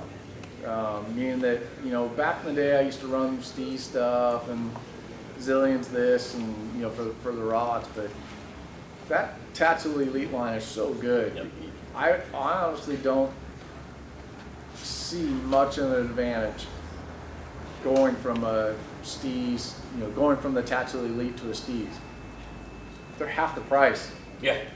I would rather have 2 rods than have 1. Yep. And the stuff is so good now. I mean, the quality that they have done, that series, the Tattoo Elite series is, I mean, I've used a lot of stuff. I've used a lot of their stuff. I've used a lot of other brands, and that's the best stuff that I've ever used. There's no reason for me to jump up to the Steve line. Believe me, it's really good. Yeah. The same thing with the Exist. The Exist spinning reel is the best spinning reel that you will ever touch. You put your hand on it, that is the best spinning reel that you could ever possibly put in your hand. End of story. It's very expensive. If you want the best, get that one. Yep. But the MQ is so good. And I can buy 3 of the MQs for the price of the Exist. But if you want the best one that you've ever touched, the Exist is going to be that one. Gotcha. If you want that everyday workhorse, the MQ is going to be the one I want. Same thing with the Tattoo Elite bait casters. It's not the most expensive one they make. It's not the cheapest one they make, but it is a workhorse. It is a distance casting reel. It's designed for distance casting, and it's a workhorse. It does everything. So I've also kind of tried to narrow my stuff down, whether it's rod and reel wise, tackle wise. I used to run 3 or 4 different models of spinning rods. And at the time, I was running the Steves. I was running their medium light. I was running their medium. I was running their medium heavy. And then I had a Zillion. I would say 90% of the time, I am only running one spinning rod. And that's the drop shot rod. It's a medium heavy, or sorry, it's a medium action. It's that broad spectrum rod. Meaning that I can throw lighter baits on it. I can throw those mid baits. I can throw the heavier stuff. I can throw a shaky head. I can throw a Naco rig. I can throw a drop shot. And it's with that one rod. And that's it. So it's the 7-1 drop shot rod. I can do everything with that. It's that broad spectrum. So I'm trying to get that kind of broad spectrum where I can do more things with one rod. Same thing with the reel. That Elite Series reel, use that for everything. I will go to the Tatula SP if I'm throwing smaller baits. I will go to the SV if I'm skipping a jig around docks, because it's designed for that. It's designed for lighter baits. It's designed for skipping situations. Yeah, It's that good for pitch that. flip reel is really good for covering a lot of that. The pitch and flip reel is an excellent reel. And it's because it has that really shallow spool. That's not one that I'm gonna pick up a big deep diving crankbait with that I need to make a really long cast, or a top water, or a jerkbait, where I really want that long cast. I want that standard, Tattoo Elite because it's designed for distance casting. So they have their little niches that you kind of want those things for, but I've also narrowed it down. Workhorse is the Elite, the SVs, the shallow spools are the light baits, skipping, and then the rods. I mean, I'm down to maybe 8 different models of the Elite line. I mean, I don't really use that many. So if I'm keeping it in that Tattoo Elite series, of rods. So I love how all the pros actually pick whether they want a cork or EVA too, because then you get that wide selection of all the various in that same line. Yeah. But you get a mix of, if somebody prefers a cork versus the EVA, you still have a great choice in that great price point too. Yeah. And the thing about the Tattoo Elite line, I don't know if you guys are familiar, they're technique specific, meaning that you can buy a frog rod, you can buy a drop shot rod, you can buy this. It doesn't mean that's all you can throw on it. The only thing I will say is that you don't want to buy a cranking rod that's a glass rod and use that for a Texas rig. Those are the ones that are specific to throwing a crankbait or top water or something.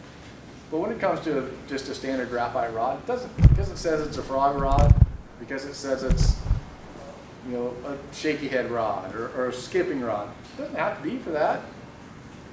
The frog rod that we have under that line, I never even throw a frog on it. That's a medium, or it's a heavy action rod that's a 7/4. It's awesome for throwing a jig. It's awesome for throwing a Carolina rig. It's awesome for throwing a big Texas rig. I throw a frog on the skipping rod.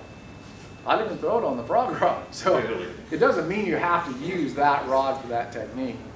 You can use them for everything. Look at those actions. The heavy actions are good, jig rods or bottom bait rods. It doesn't have to be just that frog rod. But that's the one thing about the technique specific stuff. So you said for the frog rod, which one do you prefer the most? For if throwing you're gonna go frogging? For throwing an actual frog? Yes, correct. I throw the 7-foot skipping rod. And you go on a heavy? It's a heavy action, yeah. So the Tattoo Elite Series skipping rod, it's a 7-foot heavy action rod. But it has a little bit shorter handle on it, and it has a little bit softer tip on it. I like the little bit softer tip for the castability of a frog, meaning that if I'm trying to skip it, or a lot of times you're throwing a frog and you're trying to make it land really quiet. You're throwing to a fish that's probably in that deep of water. If you land on his head, you're going to spook him. So I'm trying to make that real soft, quiet cast. And I can work that frog better. You can get that better side-to-side action without a little bit softer tip. Which frog do you prefer the most? The Spro frog. That's the money. Here's the thing about a Spro frog. I don't know a ton about throwing a frog. I've caught a lot of fish on it. But I'm sick of having 20 different brands of frogs. Absolutely. And every time I watch a stupid tournament, the guys that did well caught them on the Spro frog. Why do I need to throw anything else? What size do you prefer? The original one. The original, I have 2. I have the standard one and I have the popping one. But I almost always only throw the standard one anyways. Like 2.5 inch or 65? Your favorite bite, because it is mine. There's nothing better than catching a fish on top of it. Top water is a lot of fun. It's unfortunately it's not that well-rounded of a technique. It's not something you can do all the time. It's very specific. In fact, I haven't had a really good top water bite in a long time in a tournament situation. So I had a phenomenal one for 2 days ago. All day on a buzzbait. Oh yeah, I did. When they weren't biting on the buzzbait, I'd hit rocks with a 1.5 and then come back to grass and throw buzzbait and catch it. Wow. It was awesome. It is a lot of fun, and it can be frustrating at times, but man, you can get some good bites on it. Yep. That's a lot of explosion. Yeah. No, it's a fun technique for sure, and very effective. I mean, you do catch some good fish, and there's some times where that's all they'll bite, and it's just there's something about it. When they're on the top water bite, that's all they want. You can't. I mean, you can catch a few on something else, but that's the one. I'm stubborn and stupid like that. What reel do you use for bigger baits? Because that's the dilemma when I start fishing swim baits and some bigger stuff. Are you going to a 300 size? I am, yeah. For a 300 is a good all around. And then ratio wise, like I know with the bigger spool you're taking up more line. So ratio, do you prefer the higher ratio? I've always, for any kind of winding bait, I've liked the 6 gear ratio. I know on those bigger reels, a lot of times, I mean, believe me, I grew up and live in the mecca for the big baits. Right. You know, Southern California has been kind of like the mecca for the big baits. It all stems from stocking trout in these lakes, and that's how the whole big bait scene came around. Just because, come October, November, the Fish and Game would stock trout, and they're eating trout. I remember those big estate baits from way, way, way back. I mean, that seems... The biggest one I've thrown, I had a guy, Osprey. You guys ever heard of Osprey? They originally came out with that inline. Well, they were one of the original swim bait companies, the Osprey, Top Hook, and then they came out with one of the first inline swim baits. And he made one for me that was like 14 inches long, and it was a floater. It actually was very buoyant. And I took some people out on a guide trip, and so I wasn't trying to catch fish. I didn't want to catch the fish that I was trying to get them to catch. And I fired this thing out way out off a point. I was just basically holding that thing, and I caught like a 12-pounder on it. The thing's this long. It was the only bite I ever had on it, but it was a big, giant one, but it did stem from that.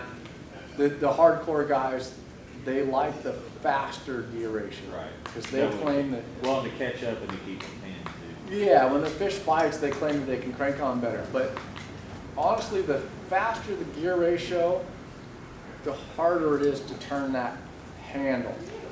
I think you're actually more effective keeping pressure on the lower gear ratio because it's easier for you to turn. Well, that, and like to your point earlier, I tend to be the person that when I'm not catching them, I'm speeding up, and you end up fishing way faster. Yeah.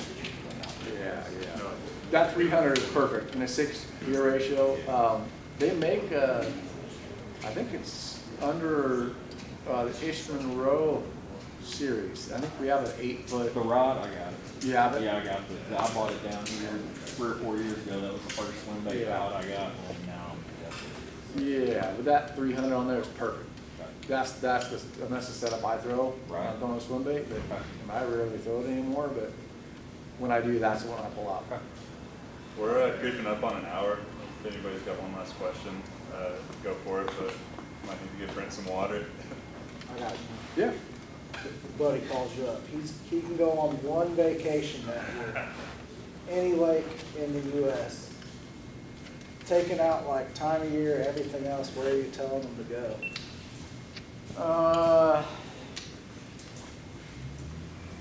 Best lake in the country. Gosh, that's a tough one. I used to always say the Texas lakes, Falcon and Amistad, but they've Top changed. 3 then. What's that? Top 3 then. Yeah. Top 3 then. I always loved St. Clair. St. Clair is a fun lake. The last couple of times we've been there, I haven't caught them. But it's a fun fishery. St. Lawrence River is pretty phenomenal now as well when it comes to smallmouth. So, I've never seen a lake where you can go and catch 4 and 5 pounders all day long. St. Clair? St. Lawrence River. St. Lawrence River. Yeah. It's a river system, and in any tournament there, if it's a 5-fish limit, you have to have over 20 pounds a day to do well.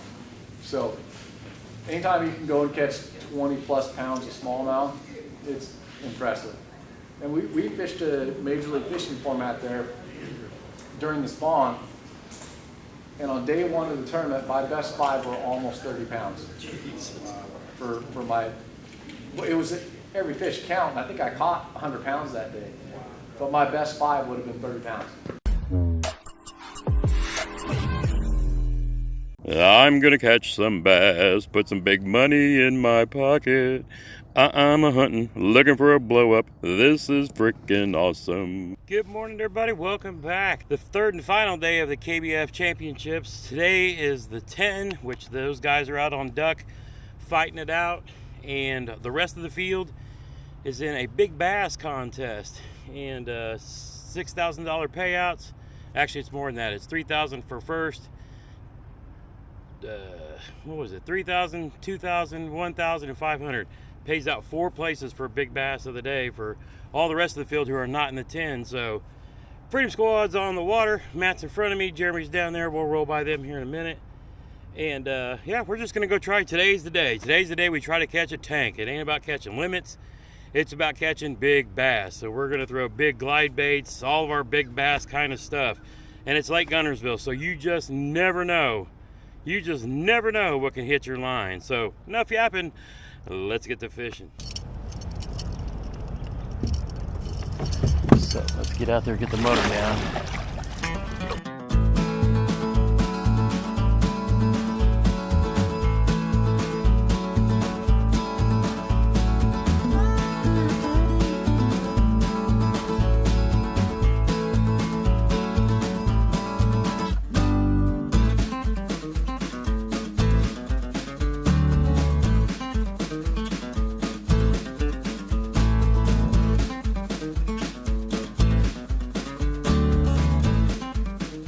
And here we have some B-roll of Mr. Jeremy Hickman out here in his natural habitat doing what he does. It doesn't matter what I say in this piece because I'll be overlaying it with music anyway. So I can say, hey, you're ugly. He can't do anything about it. But now he's going to stand up and give us a demonstration of the stability of the old town. And then he went all squatty potty. I was taking a bow. Yeah.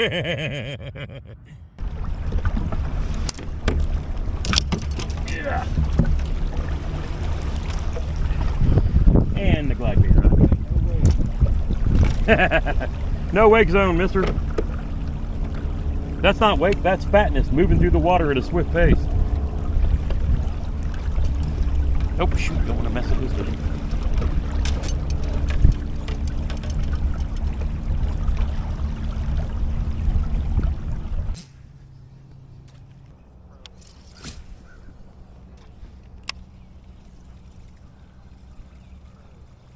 One hour later.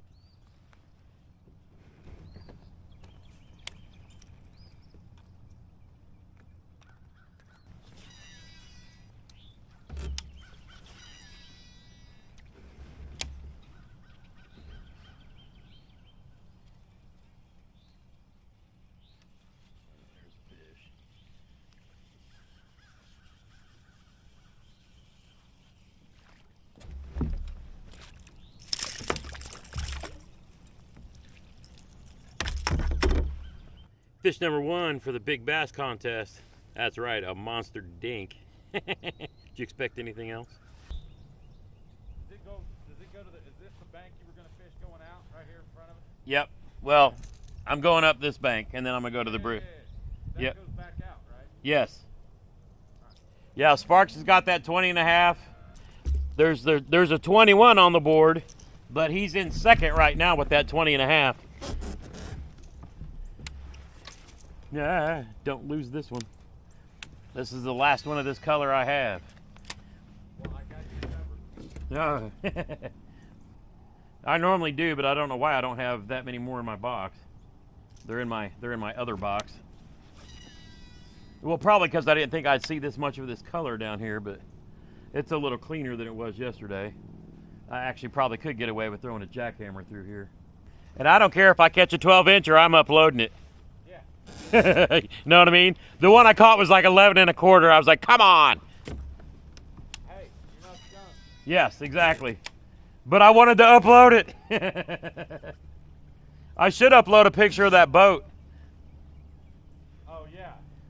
Put it on your board. How long is it? I don't know, but I left it in the box of my truck. But I was like, that would have been funny as shit.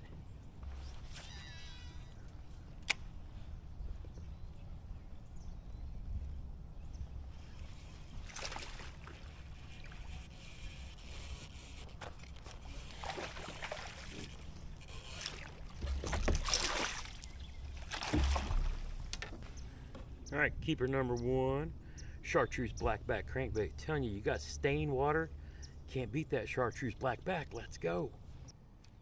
I'm gonna run out of crankbaits. I've already lost 2 of my chartreuse blackback.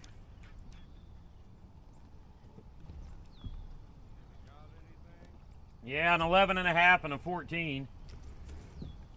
I've seen more activity on the side that you're on than on this side, but that may be because the wind ain't blowing and all that other shit.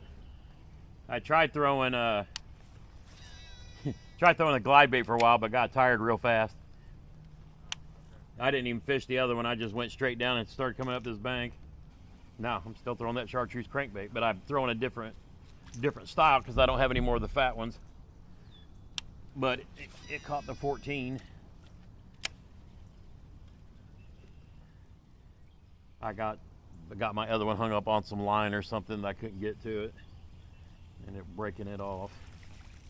You see the one Brian caught? Yeah, you see the one Glenn caught? No. 20 3/4 or 21 3/4. It's big. Oh, I'm going to the bridge. I was gonna hit this bank and then bye. Not this bridge, but the big bridge. There's a little one. Oh no, wait, that's.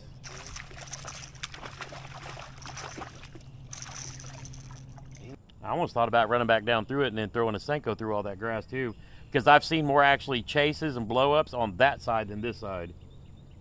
But like you said, I can't drag anything through it.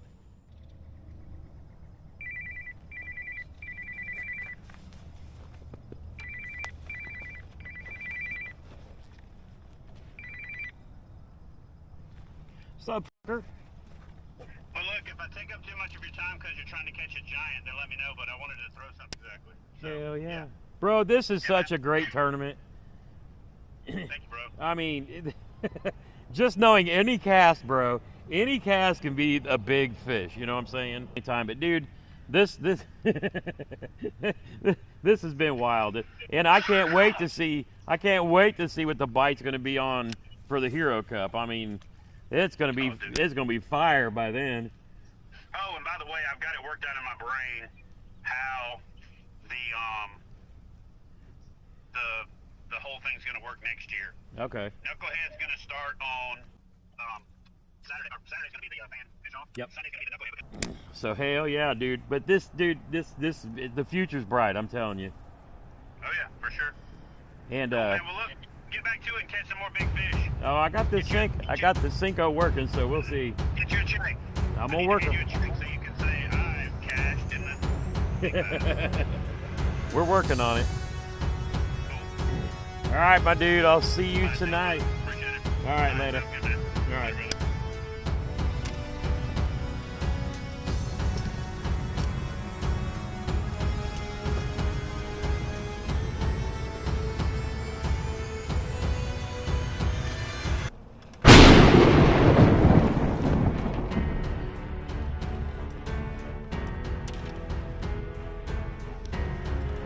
Oh my goodness, let's go, bro. Get this on video. Jeremy just caught a tank. Let's get up here.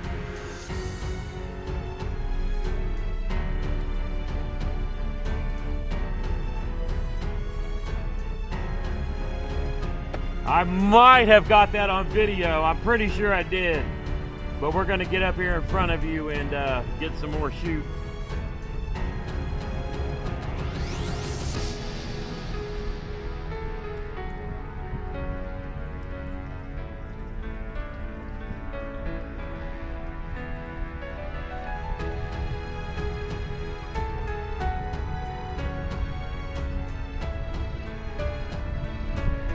was thinking I need to get out of here because there's no moving water back.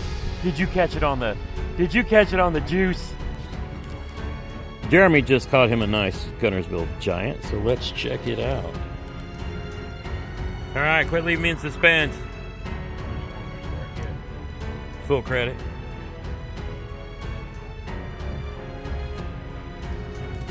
Big fish of the year.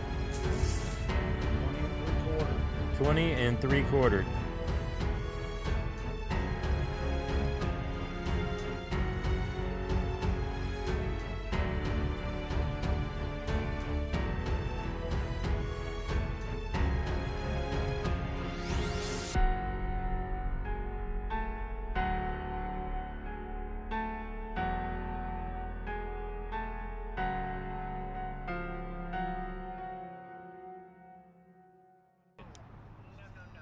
So, you know, I wasn't sure if you loved your...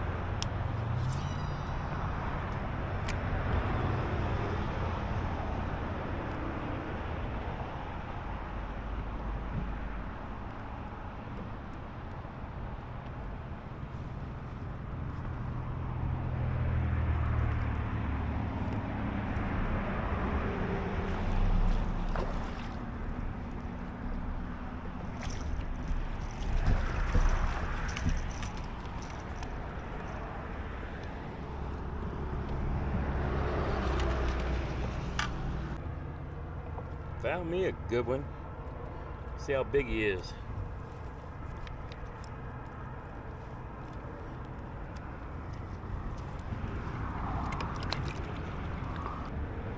Shoot.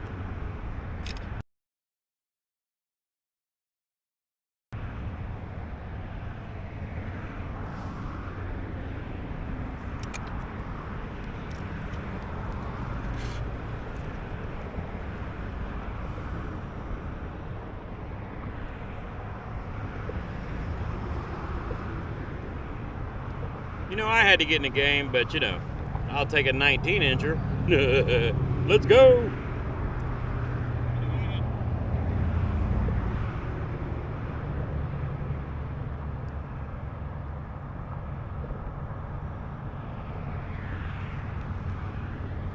All right, video release of the 19-incher. Let's go.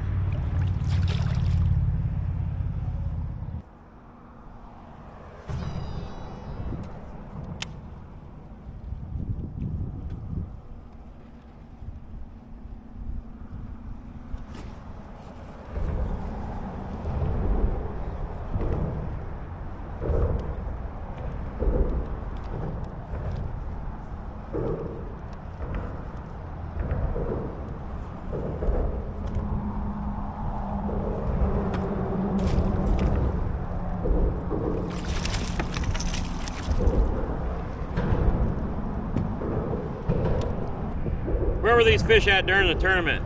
Here's another 17 3/4.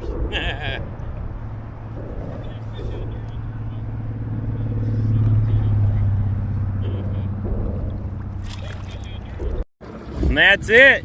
The line's out for the Big Bass Challenge. When the leaderboards went off, Jeremy was sitting in third, which would be good for $1,000. Did he hang on to cash that check? We won't know till tonight at the award ceremony. In third place, cool story that goes with this one is I was talking to this guy's brother, and he said, all I really want is my brother to catch a fish, yada, yada, yada. I'm fishing, filming, and trying to score fish. So as soon as I hang up with JT, I look down at the courthouse on Fishing Chaos, and there's Jeremy's name, and I go in and I start scoring the fish, and didn't know that it was in the rankings. I just knew it was a 20 3/4 inch fish. Scored it. It was measured accurately. Boom! It sits on the leaderboard. I go and look at it, and lo and behold, it's in the top 4. So in third place, finishing out the day with 20 3/4, Mr. Jeremy Hickman.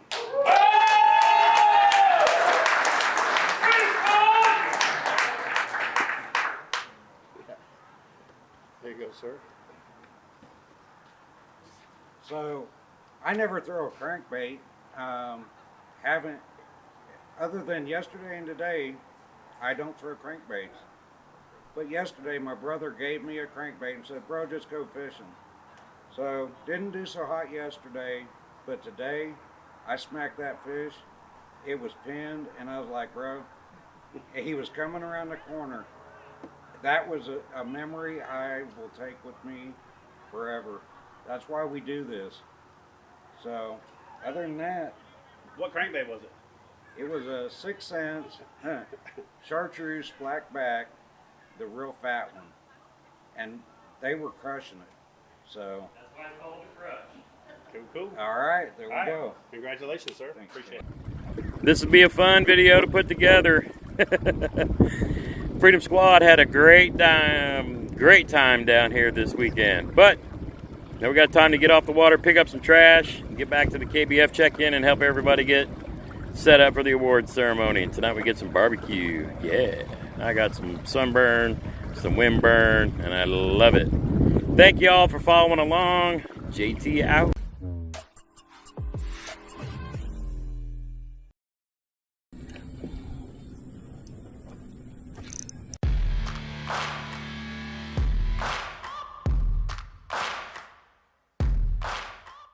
Good morning, fishing fam. Welcome to the Fishing with Gramps YouTube channel. My name is JT. Today we are out here on the White River fishing a grassroots bass yakking tournament downtown Indianapolis. Mostly a smallie fishery, which is why I'm fishing it. But enough yapping, let's get to fishing. I'll let the sun get up a little more and then I'll throw my chesty on and bring you guys the day's adventure. Little bait fish being chased. Come chase this buzzbait. Alright. We're gonna mix it up with this. The jackhammer fluke. See if we can get anybody chasing being active. I gotta be careful not to get too close over there because I want to sneak back into that. I've also got a bluegill colored crankbait drag on the bottom.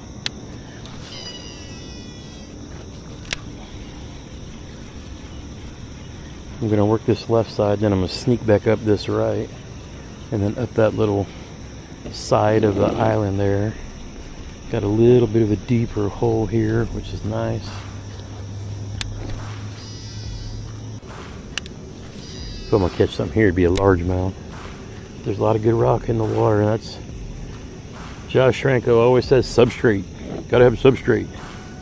In other words, rock, gravel, sand, stuff in the water. Oh, looky there. We got a little forked deer who doesn't know I'm here yet.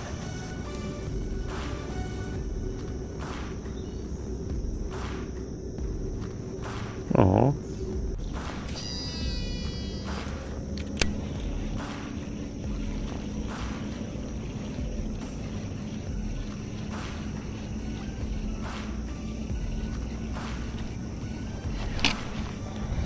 Do we got him? We got him. No skunk.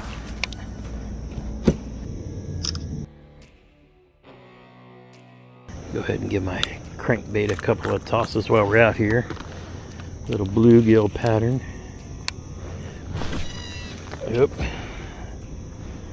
Got to get that line. That was a pretty good cast for the line being around the reel.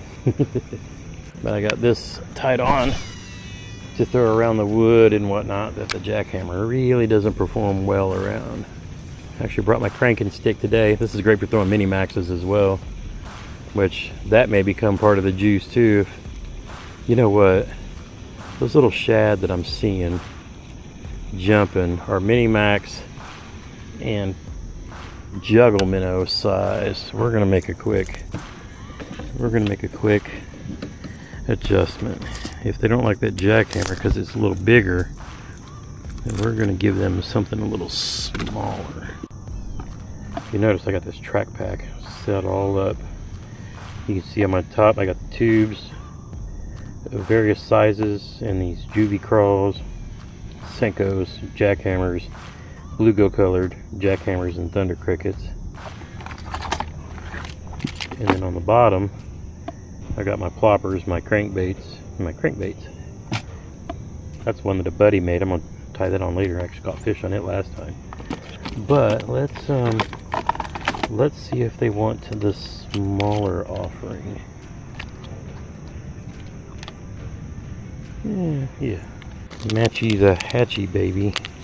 I'm actually throwing this on my crankbait rod because it's a 7-foot medium glass, which will help keep them pinned, but I like that for these smaller mini maxes.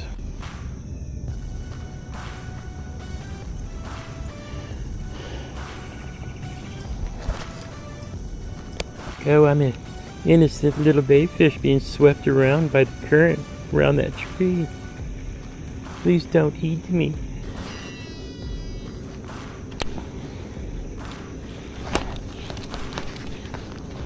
There's a better fish.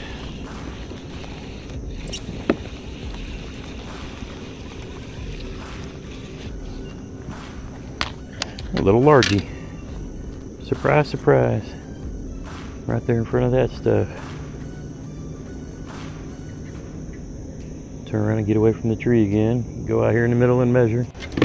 He's another dink, but hey, I'll take dinks all day to start with. All day long. Yo, the dink master at work. Even the little one's counting grubby. That's 2. Somebody's waiting for something to come through that damn bush. I know it. Either that or that was a 2 already caught. That's a Jeff Little spot. As is that whole tree. Man, nobody's back in there. Seriously. Seriously.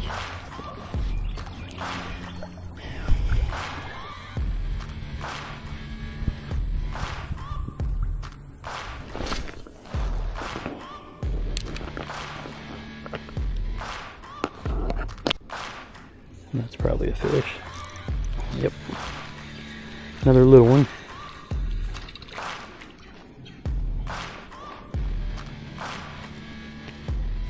Got 2 fish in the first 2 hours of the day.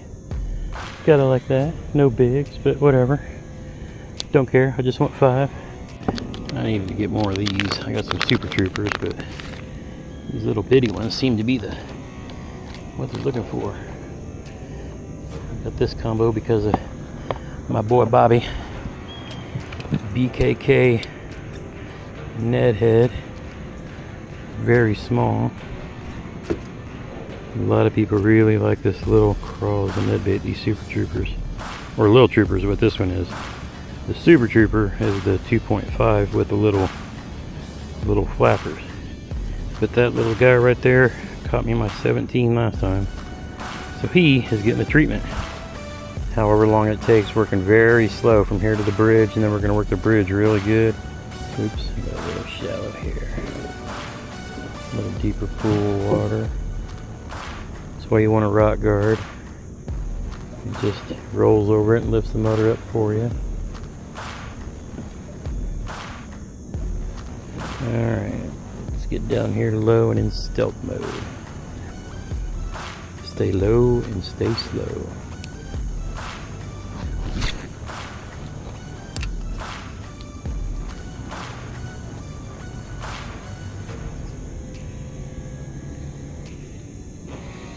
Did I get bit on the first cast? I sure as hell did.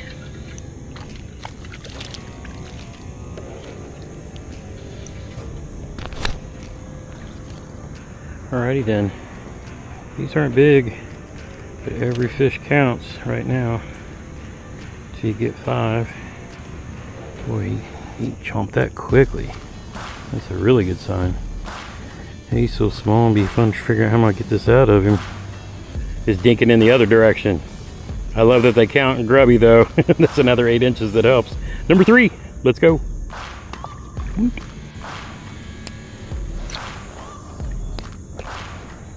I think if I catch one on this, I'm going to put the little tube on because that'll be a little bit different than, there's a fish.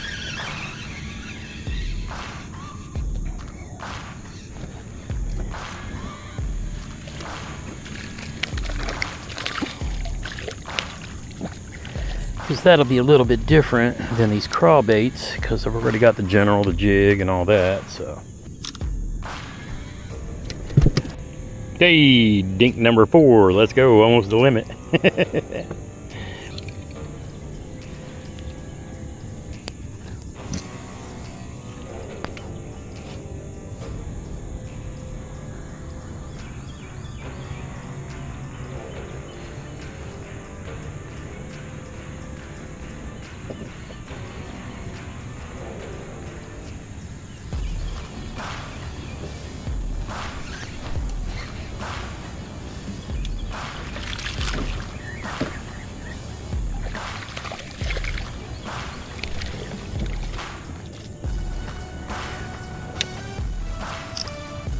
All right, limited dinks, but a limit nonetheless. They all count. It's time to grab some bigger baits, like a fluke and a jackhammer, and go to town.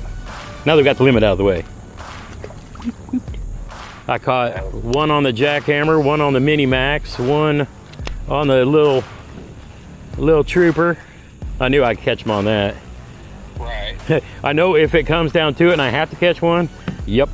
And so then I picked up the juvie crawl and caught 2 others with that. But now I'm gonna try to throw a little bit bigger bait, this fluke and this white jackhammer, and see if I can get somebody bigger chasing, because I got 5.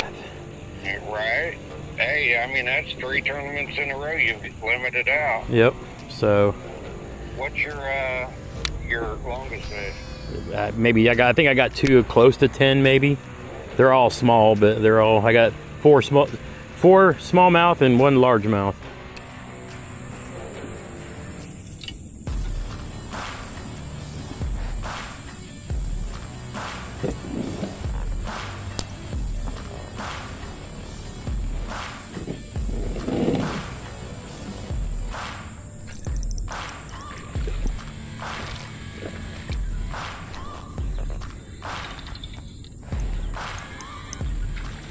Let me get rid of one of my little ones.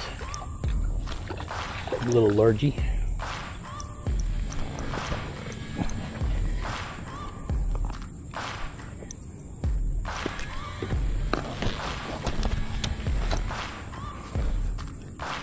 A little largy up here playing in the spot. I'll take it.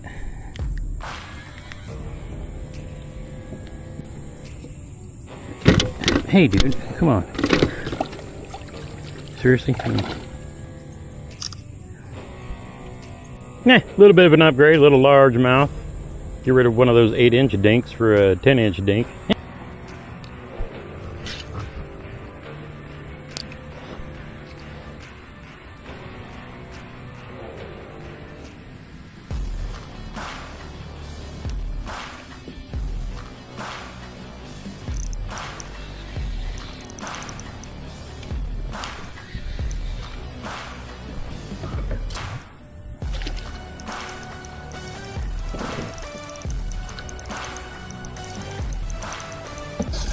He won a fight today.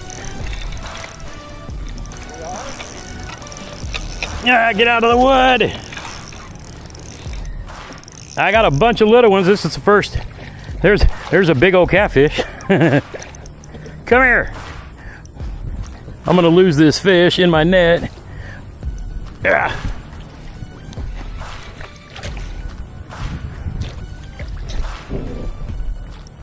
Hey, there we go.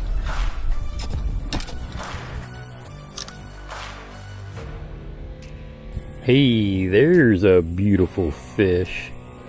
That's what I'm talking about. A little bit bigger. At least it's a keeper, 13 something. Let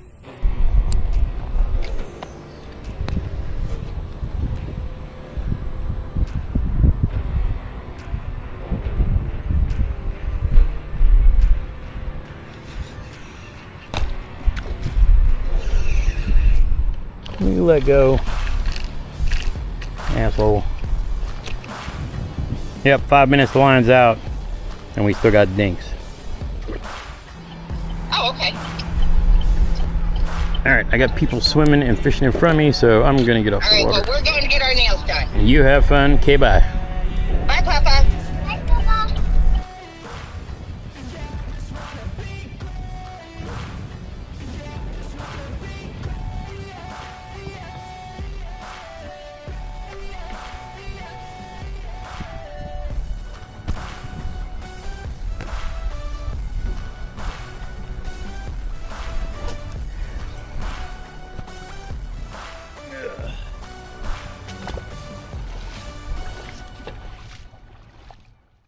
Oh, he's a good one. He's a very good one. Come here, I need you in the boat. Oh, there it is. That is lines in. Let's go ahead and get this derb started and see if we can't find somebody out here chasing. I've been listening to them bust around me this morning. I'm going to start out a little deeper and then work in towards this flat. I'm not firing up my electronics for 2 reasons. One, because I want my vision to be as best as it can be for now. And 2, I don't need to have electronics in the water, in shallow water especially.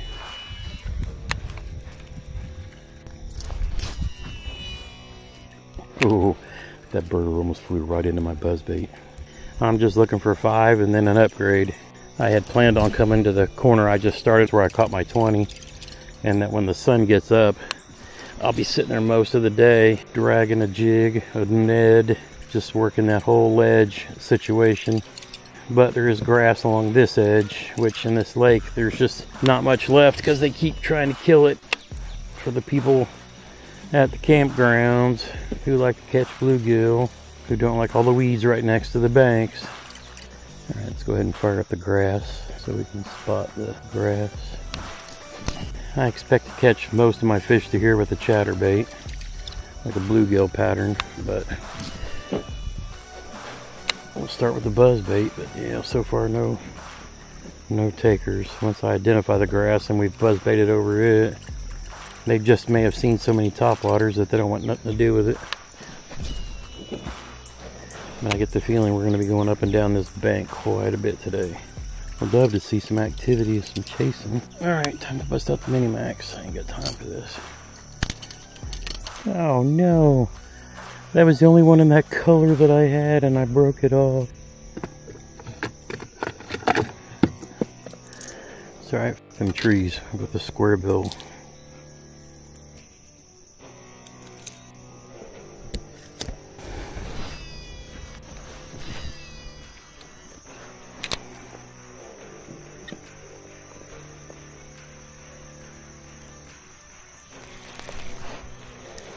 There's a fish.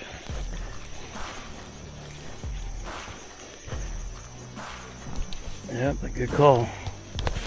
Oh, he's a good one. He's a very good one. Come here, I need you in the boat. Come here. Yeah, you're a big... Oh, please. Please don't do this to me. Please don't do this to me.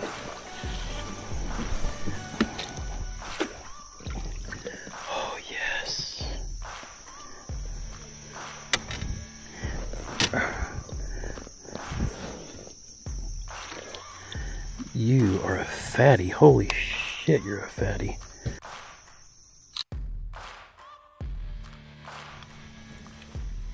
Alright, there we go. 17 and a half. Alright, there we go. 17 and a half. Good call on the square bill. That color in this water is actually showing up pretty well. And I don't want to throw this into the trees too awful much, even though you can. They've drained this lake twice and killed the shad. It seems like most every way that you catch them here is like mimicking bluegill in some kind of a way. So your black blues, your green pumpkins and chartreuse, your green pumpkin jackhammers and anything bluegilly is kind of the deal. That Evo with kind of the gold blade and the good bluegill colors works well. That's one thing I like about square bills. They hit stuff, you can still get them to go around stuff. I just clunked over a stump right there. I should have let it pause, because sometimes when you do that, if somebody's following it, that's when they'll snatch it. Some of the grass. And I'm making random cats out in front of me too, just because it's 4 foot out here. And there's grass, so if you're swimming this through there, man, got that out of the way, that feels good. Let's just get 4 more. Funny thing is, I don't mind posting on Instagram. Oh, I should have set the hook. I thought I hit a stump.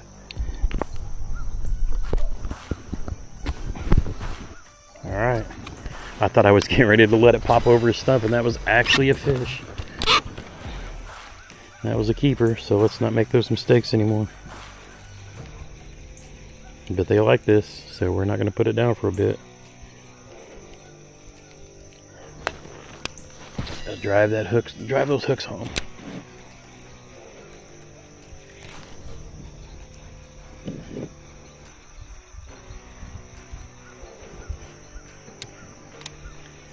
Slow down and make a few more casts in here.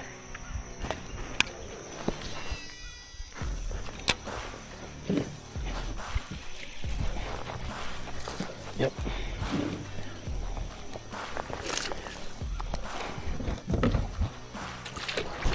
I don't know if you're a keeper or not, but we're gonna go find out. You'll be close.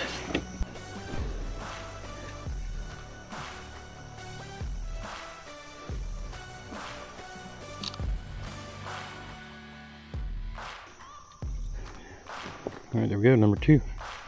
All right, we're gonna, oh, I'm just getting ready to say, we're gonna sit back and hit this tree even more, and another one hit it.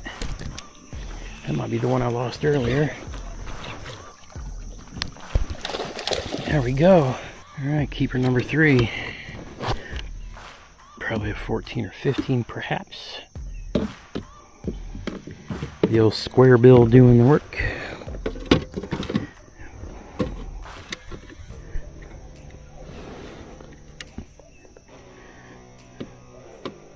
Relax, just want to take your picture. Holy crap, I'm off to a great start. Keeper number 3. Let's go.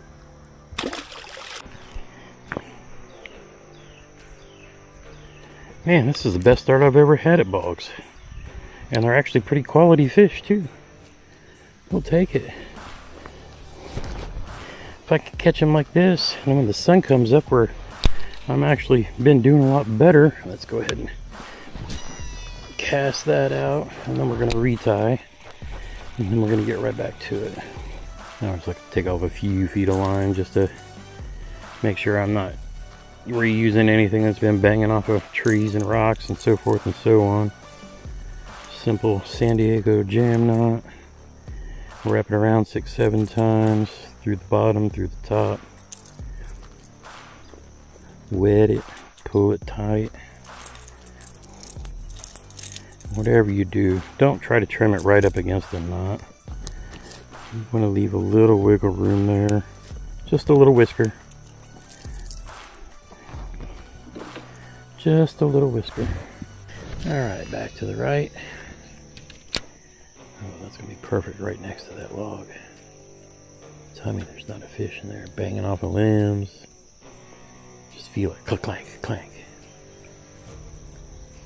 Tell you what, these Shimano X Pride B rods, if you don't want to go like the high-end Loomis route, for rods that are in the like $250 price range, man, you cannot. There's just not a better rod. Shimano hit it out of the park. Oh, that is a fish. He was under the limb. He was under the limb and was hitting it, and I couldn't get him out of there. That's a good sign though.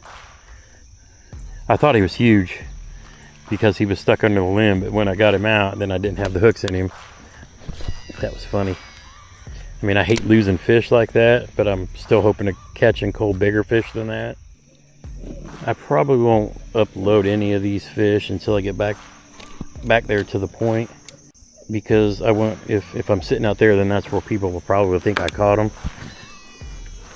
If they see me down here and then I've caught a bunch, then they may come past me past the point and figure out that I caught them down here. So I want them thinking I caught them on the spot I'll be sitting on later. It's a little gamesmanship, but I'm not trying to help anybody else come beat me either. With all the hammers that are in this one, I'd like to finish in the top 10. That'd be cool. Probably won't happen, but you never know. The quality of anglers that are out here in this one. Yeah, I might have to Yeah, that's all the grass, so we might need to, I might make some deeper casts, but we might not be jackhammer places. Probably go up and down this a few times. Senko, jackhammer.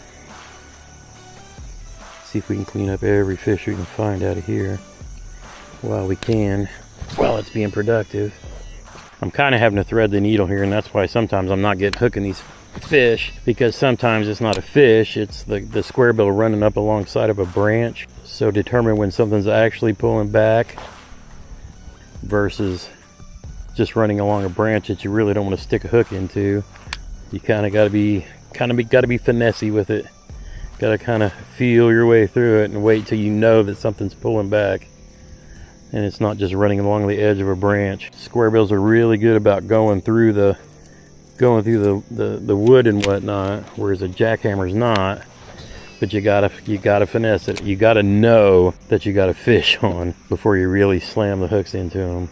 Yeah, this is where, so there's not as much grass back there, but there's a lot of grass down here, which this is what a guy like me who wants.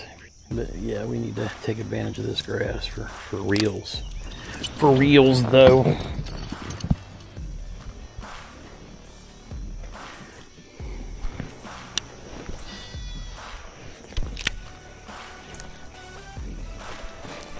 There's a fish. Or is it? Yeah, he's still on there. Yep. Oh, I got you way too close. There we go. Yep, perfect.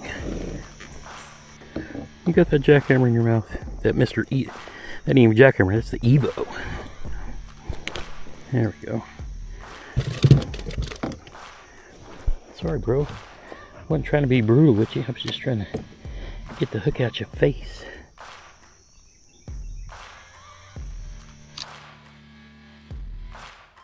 Get my vest out of the way. Number 4. Of course, now that I'm throwing the bigger jackhammer, I got my Loomis bladed jig rod, my Shimano. This is the SLX DC XT. They don't sell these in the US yet, but I really wish they would. This thing is so much better than the regular SLX DCs. The smaller profile, it's just everything that the SLX XT is with the DC in it. This is probably one of the best fitting reels in my hands. If I had to do a complete, let's say, mid price point, budgety, like setup for tournaments, I would use Shimano X Pride B rods and a combination of a bunch of these SLX reels. I love the Shimano Corrado, but honestly, these SLXs, they'll do everything that the Corrados will, and you save a couple of bucks. But I have fished Corrados for, well, most of my adult life, ever since the green ones back in the early 90s came out.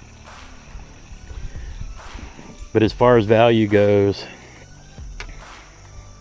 the SLX XT, the MGL 70, I mean, there's a combination of these SLX reels that realistically you don't need to spend more money on a bait caster. Like I said, I mean, the Corrado for me was the standard forever, and then with the advance and the pass down of technology from all the rest of the higher end reels, you cannot beat the value in these SLX. Oh, I got a hold of something there. Yep. My blade has got junk on it, which is fine. That still means we're in the good grass. You can see I'm throwing that Chatterbait Evo, which is like their $10 jackhammer that I guess they came out with since Z-Man's partnership with Evergreen is ending. You want to check them though. I've had people say they've had the snaps come open. The thing I did notice is a lot of people that have that happen are using braid, and I only use fluoro with these. Now, I mean, I get some people live in Texas and in Florida and other places where you've got to have that braid to fight those giant fish. But if you're doing that, buy the jackhammer instead. It's just been proven.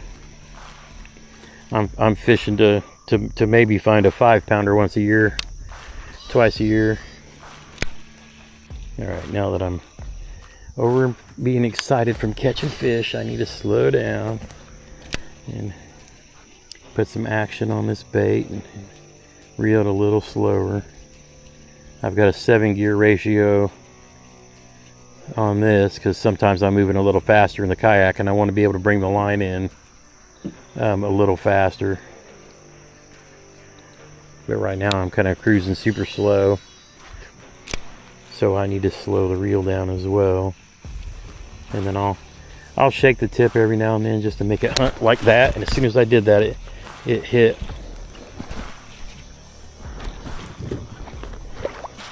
As soon as I shook it, he was following it, and as soon as I shook it, he hit it. There's your chatterbait lesson for the day, just like that. Because sometimes if you're just going in a straight line like a spinnerbait, they'll just follow it. But the minute you give it a little shake, it makes it dart, and that just triggers a bite. And you literally saw that happen live in front of you. That was really cool. I got fish under me out here too, so they're out here in the grass a little deeper as well. All right, let's see if you're you might be 12, you might be close, but you know, you get a mouthful of that jackhammer right here pinned in the top of the mouth.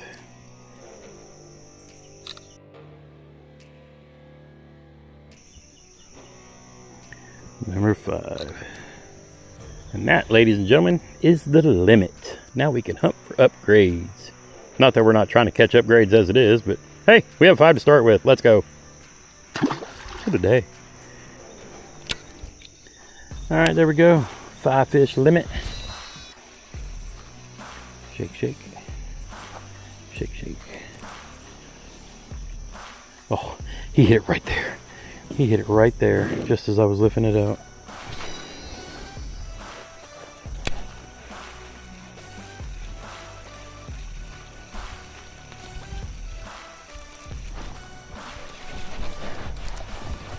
That feels like a good fish. I hope I got a good hook in him. I don't know if I did or not.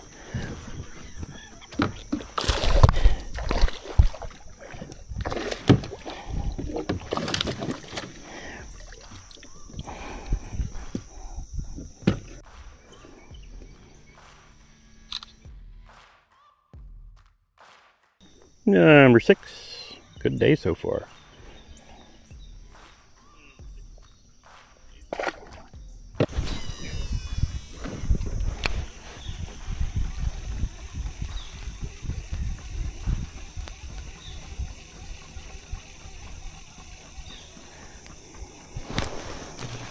Yep, saw him hit that.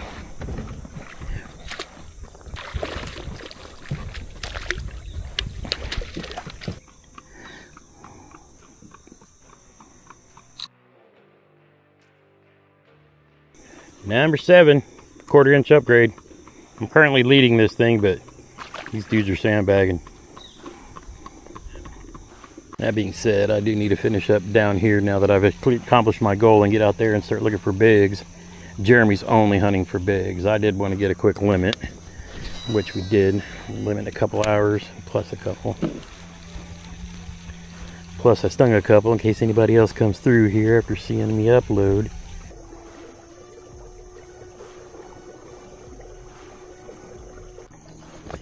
Is that you, bro?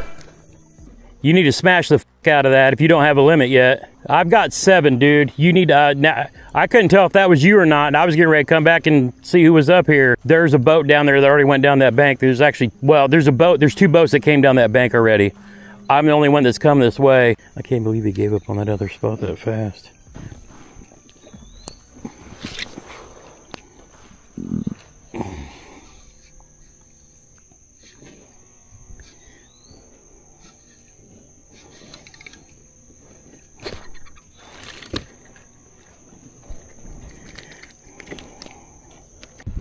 course, you know I had to get a dink for the small bass pot. 2 hours later. Gotta come over and get you in the video.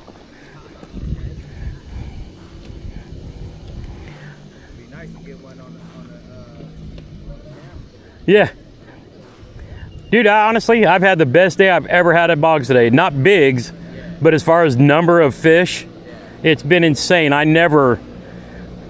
It's been a lot of dinks, but I mean, I've had a lot of keepers too, and I've never ever, it's always like one good one and then a million that don't do nothing.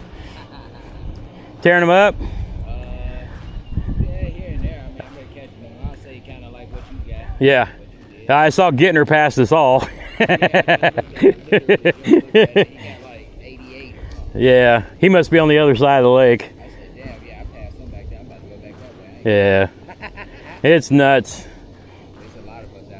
Oh yeah, was Jeremy still over there? Did you see him over there? Oh, okay. He must have snuck back around over here. He got into a mess of tanks yesterday, and he's like, I'm starting over there. I know, yeah. See the eagles? Oh yeah. There's a lot of eagles around. Yep. You'll see a bunch of them. We got one around here.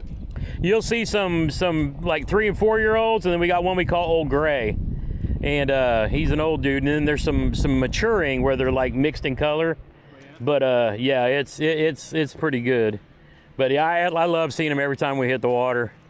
Tearing them up. Yeah, I feel you. Yeah, it seemed like it was better early. It's been rough lately.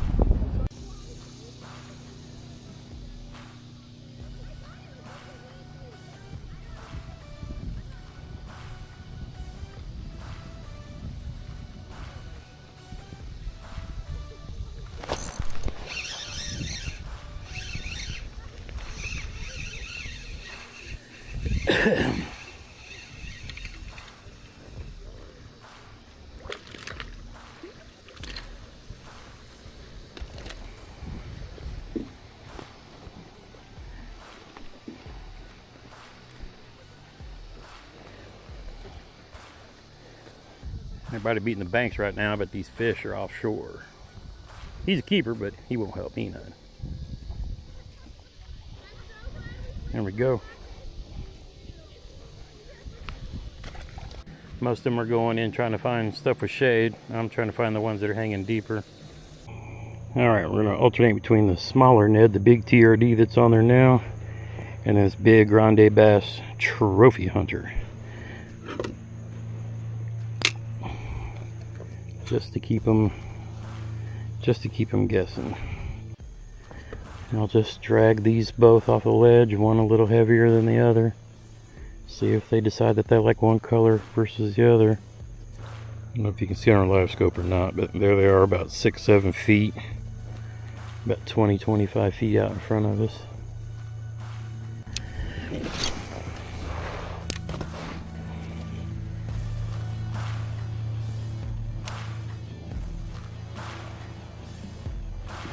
There's a fish.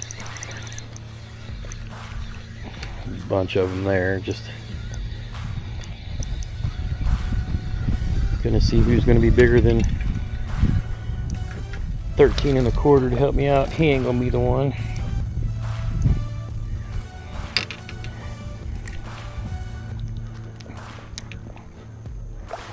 Make sure we drive the hook in.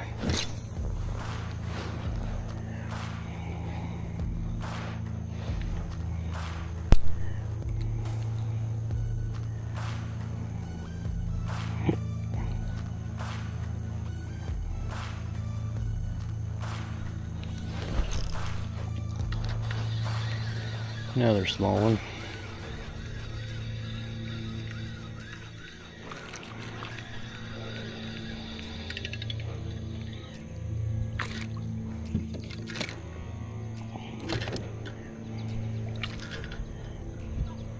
We just need some bigger fish. Bigger fish. Might have to tie that Senko back on and work through this bank coming back this way again.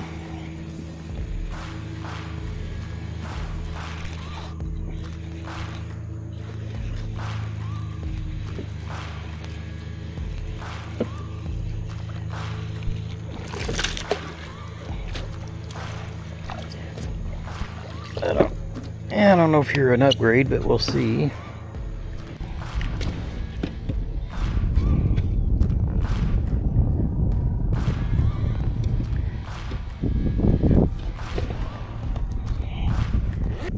Yep, 13 1/4, but that's what my smallest one is, so I need something bigger.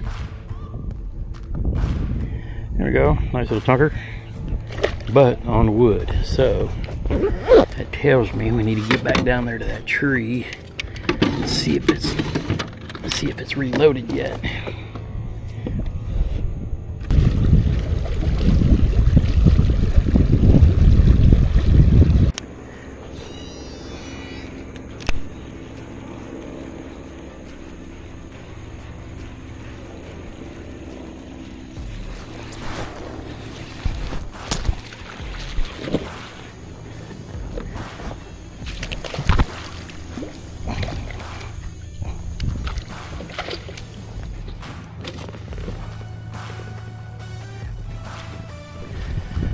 Another keeper, but no help. He's only 12 something.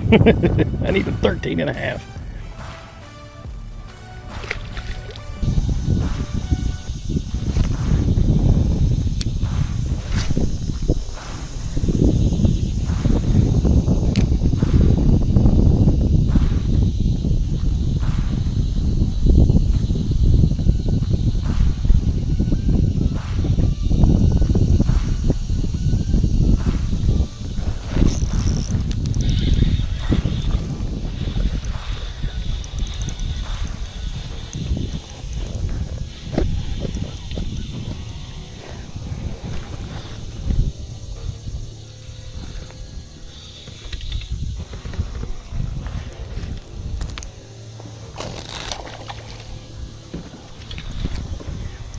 Yeah, come here.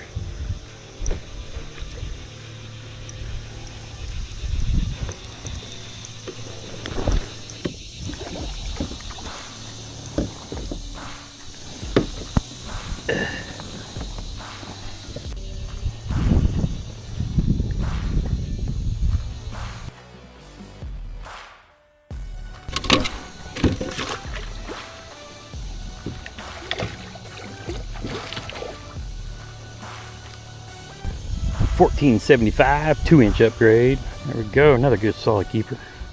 Still need a big one though.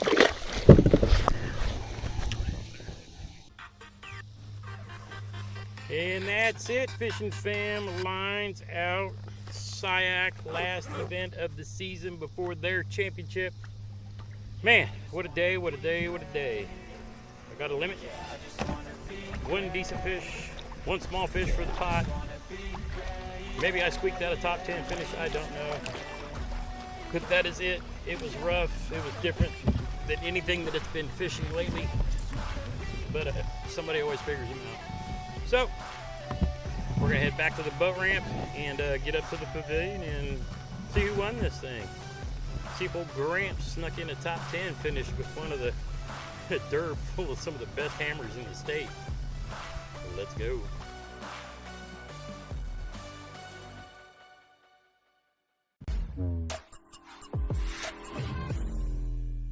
Oh boy, my first bite of the day is a big one. He's pulling.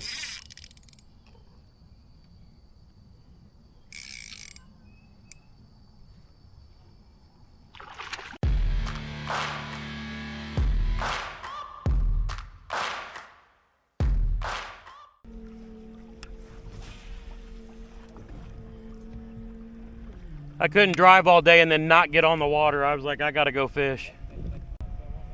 Oh, you go either way. I'm just out here kind of tuning everything and making sure everything works. Oh, thank you.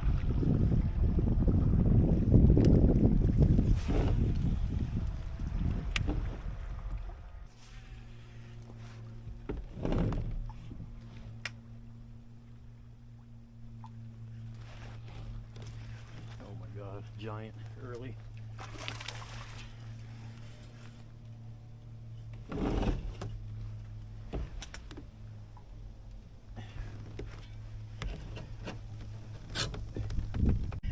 Gang, I've not even been here 10 minutes and I've probably got the biggest smallmouth of my life on the line right now.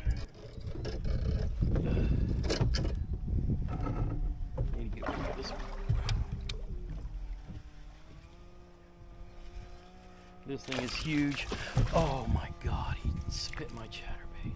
Wow, how did I not get that fish? I got too close to those rocks. Had to deal with the stuff behind me. But I learned something. That's an eddy, just like I was told. Wow, that was a giant. Oh wow. Okay, that'll get the blood going. But right where he should have been. That was a giant. That was a football. Oh, that was a football. Wow. What's up, fishing fam? Welcome to the Fishing with Gramps YouTube channel. My name is JT, and today we're on an adventure in a kayak. The Kayak Adventure Series on the Wisconsin River. Drove up this morning. I'm fishing in the afternoon. It's a Wednesday. We got Wednesday and Thursday to practice. Then we have an evening session on Friday for 4 hours, and then all day on Saturday. And yeah, I wasn't even here 6 casts in and lost probably the biggest smallie in my life. It was a giant. I was so excited I just started reeling and didn't like drive the hook into him. But we're not gonna make that mistake again. Then I got a little too close to this bluff wall over here. But yeah, that'll get your blood pumping like right now. I mean, that thing was a football. Probably my biggest ever is 19 and a half. But that may not have been that big, but he was tall. Very tall. Very, very, very tall. That was a big, heavy fish. I'm trying to get lined up so I can like sit in a spot here. We're just fishing this weekend. No electronics except for the cameras. But yeah, that was one way to start the day. Hit my jackhammer right away, and he finally jumped out of the water and spit it. Broke my heart, but that's okay. Eddy around the backside of this bluff wall. Had another kayaker pass me, and I don't think he saw me lose that fish, so I will keep that bit of information for myself for later, because that's definitely the type of fish we're looking for Friday. 100%. And Alex told me, he's like, loosen your drag when you get to the boat because they will fight. And he says, and these are not the same as what we have at home, bro. He says, there's a fish. Now I'm up here fishing around wood. He said chatterbaits around wood. This is not a smallmouth. This is, I've got something else. I have got, I think it's either a pike or a walleye. Oh, he just broke my chatterbait off, damn it.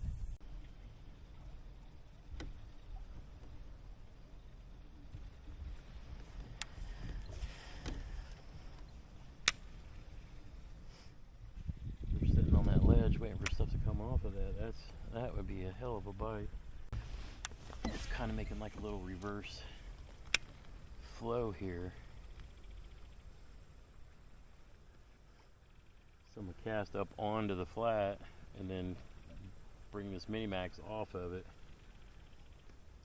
to see if they're sitting there on the back side of it ambushing.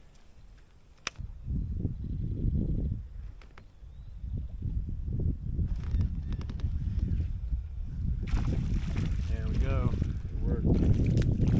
Not big, but still smallie. Alright, got a little strategy here. Little 12-inch little football. These things are awesome. Oh, I'm starting to figure it out now. Let's go.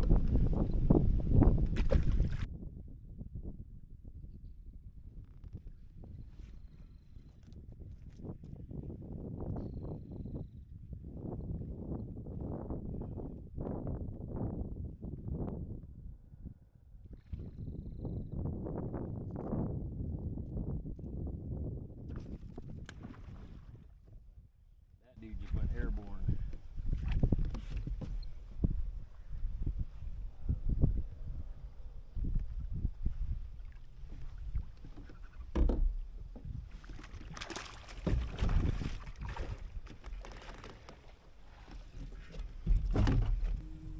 I am not going to have to go anywhere. I'm going to sit here all fucking day, probably every day.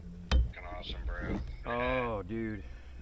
You got your spot. Oh, bro, that's a good looking fish right there. Woo! Yeah, I'm not going anywhere. Because this is gonna hold them. Like, this is gonna hold them. It's just a rock flat that drops off. And I mean, I could sit here in this slack water and just. Knowing that you lost that tank over by the bluff wall and you got that. Yep. And I'm 25 yards from the bluff wall. So this whole little area is like a little pond that everybody who, you know, there's probably a lot of people that just, you know, come out here and launch and go somewhere, and they don't just sit right here in this little. You're working the Jeremy boat ramp pattern. Well, I mean, dude, this thing is everything like Gittner talked about. You know, you find like a shelf and you just let your baits fall off of it, and you know that's what he was doing with that juvie crawl. You know, he cast up on the upside of it and then just bring it down and let it fall. And you know, and that's all I'm doing with this Mini Max. And that just slammed it.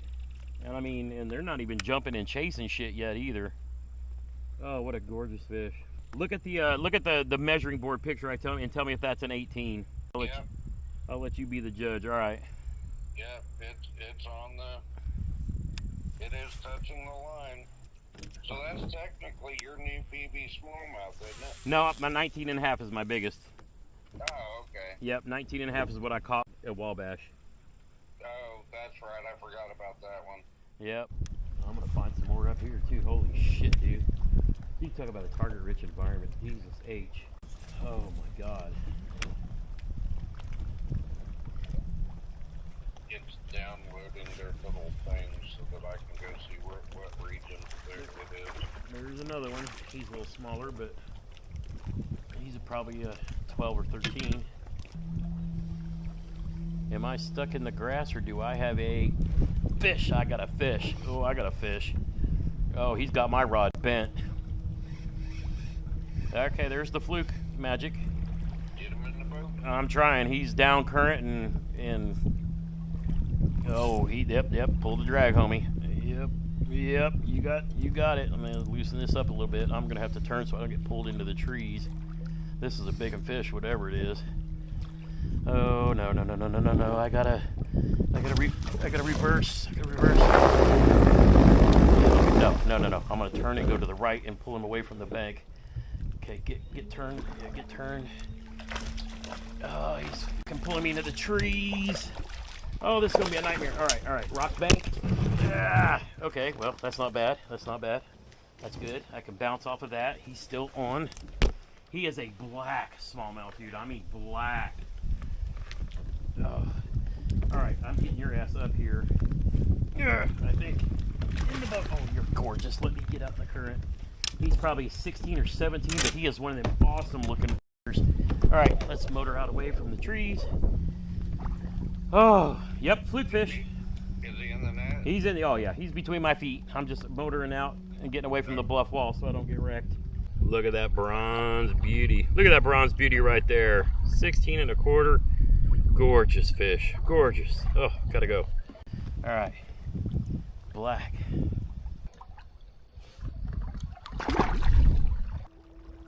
Am I good up through here? Am I gonna run over anything?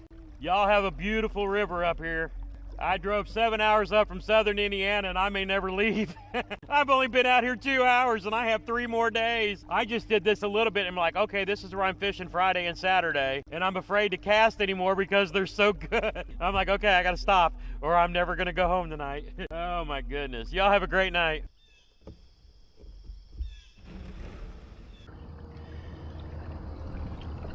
Good morning, fishing fam. Oh my goodness.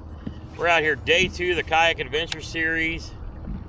This is the Thursday prior. This is the long, pre-fishing day. I got out on the water for a few hours last night to kind of mimic and find what I wanted to do for the evening sesh on Friday. And absolutely smashed a bunch of giant smallies. Lost a couple that were probably 19 or 20. And Alex warned me, he said, these fight different than anything you've ever seen before.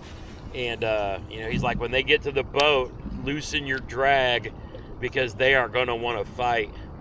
But I caught an 18 and a 16, and well, you guys saw, and I lost a couple of bigger ones, one on the plopper and one on the jackhammer. But that's, you know, that's fishing. But to say I'm stoked right now is an understatement. He actually launched where we took out yesterday, where I put in, and he's floating this way, and I'm down below, motoring up to him. It's just easier for me to try to not to unload and then go onto his trailer and do all that. I don't want to carry out my boxes, so I was just like, look, dude, I got an NK300 and a full 60 amp, 36 volt battery. I got plenty of juice. You put in and I'll motor up to you. So I'm kind of like fishing on the way. Sadly, I lost my paddle yesterday somewhere in the unload process, or in the parking lot, who knows. But yeah, I don't have a paddle, so I've got my catch board, so I'm gonna have to find a Walmart or something tonight. He said when we meet up, he'll just give me half of his just in case we need something. But he's already on them. He's kind of fishing down around where I was, working his way south. And I'm working my way north. And yeah, we're just gonna go smash them. But yeah, stay tuned. It's gonna be a fun this 4-day adventure is going to be wild. I mean, just with making the drive, the 7-hour drive yesterday, and then getting on the water for a couple hours last night, and just absolutely catching giant bronze. Oh my gosh, it was incredible.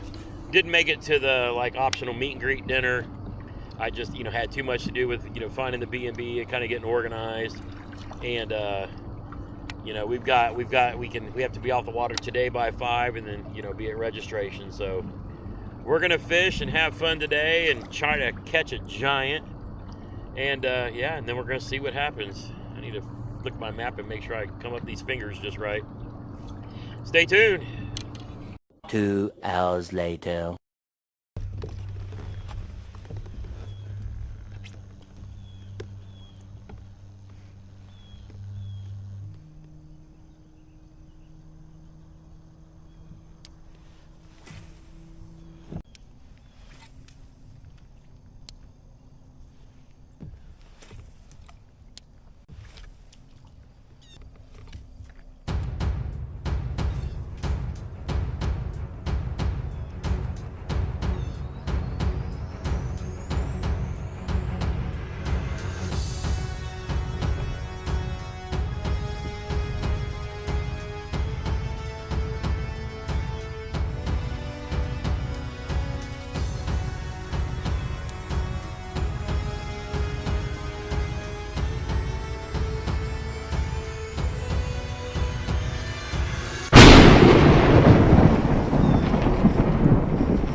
Finally, a bite.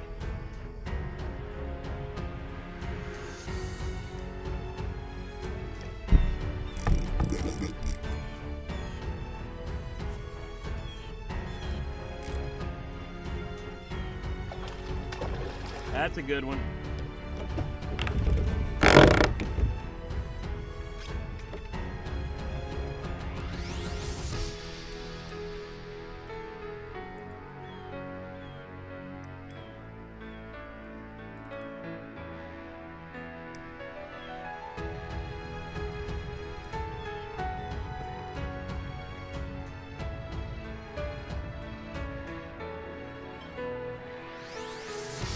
Oh boy, my first bite of the day is a big one.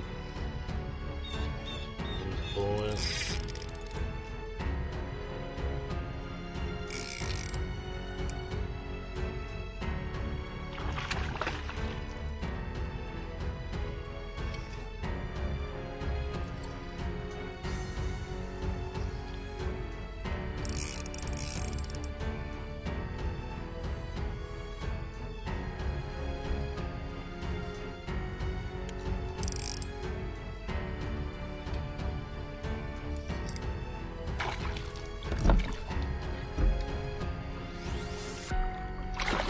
There we go.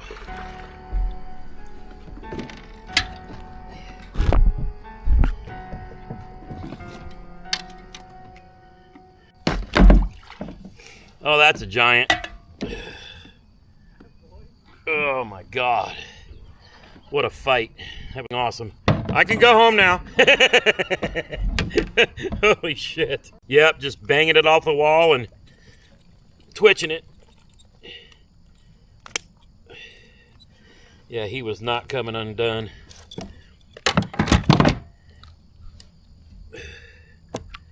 Holy smokes. What a fight. What a fight. What a fight. Look at there, folks.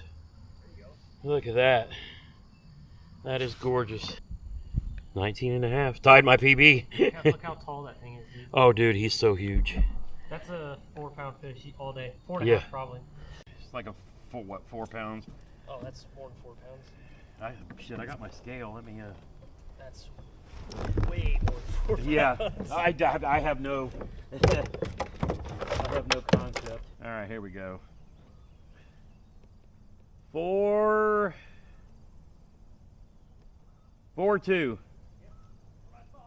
Damn, bro. Nice molly. All right, my buddy. Hope to see you doing the tournament. Whew.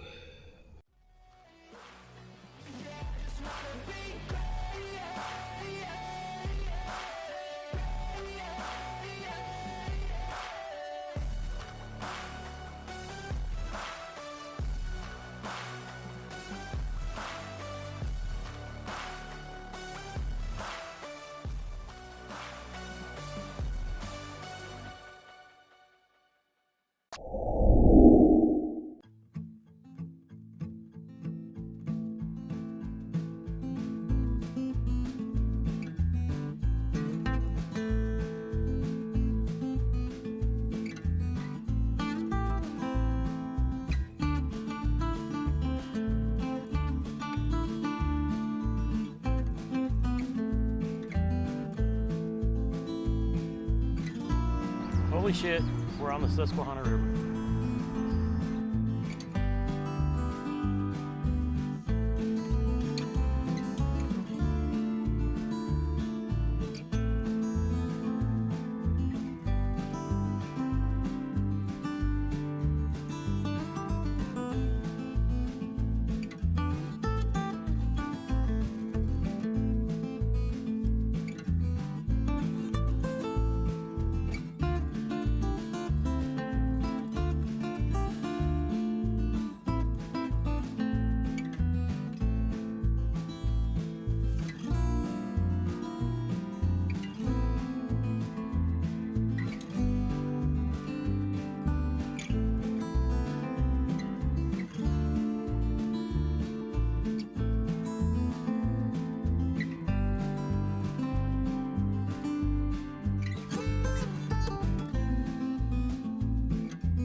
Yep, another so-called boat ramp.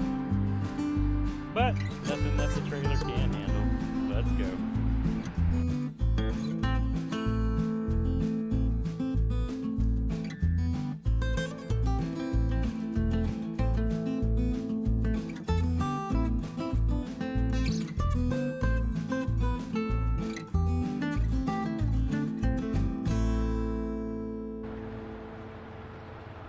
We're figuring some stuff out. I found a better fish.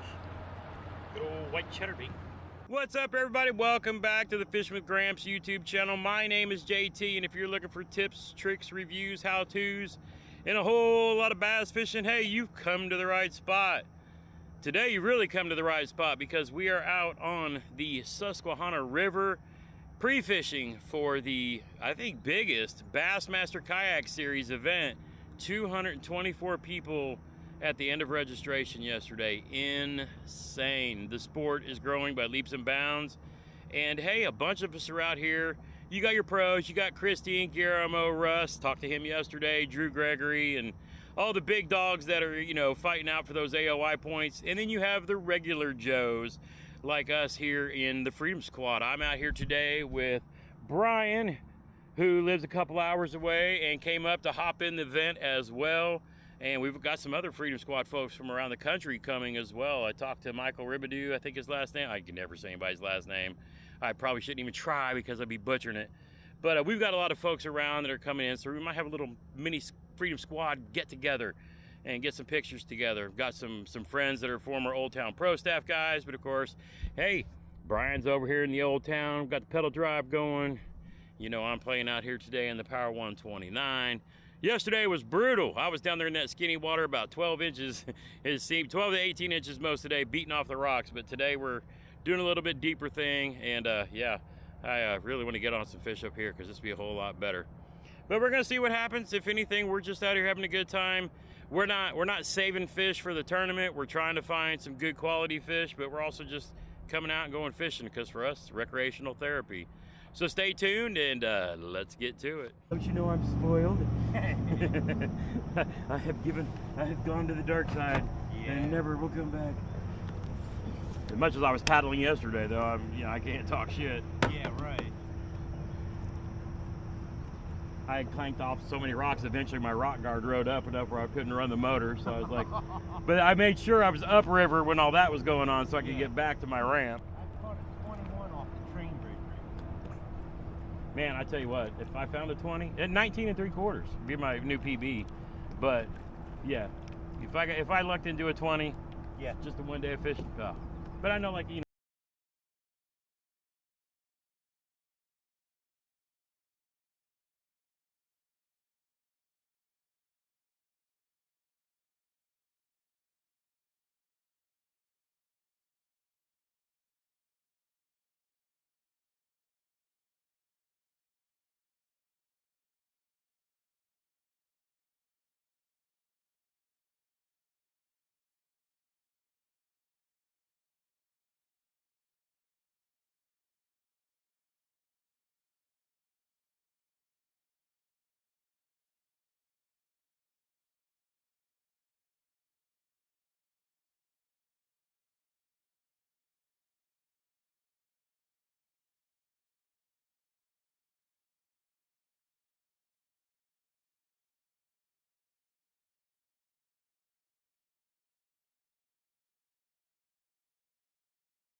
know you don't want that net.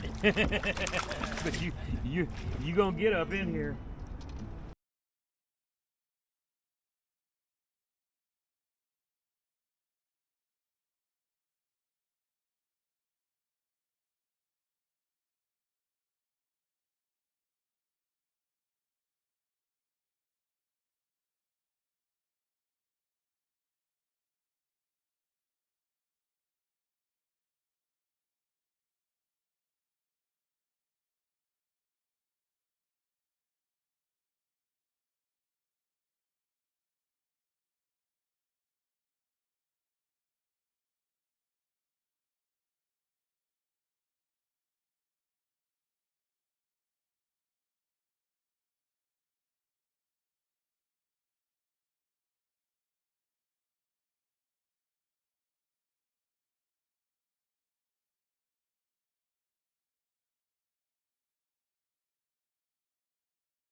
I'm just gonna take your picture for Catch 22 and I'll let you go. These boys do not want their pictures taken.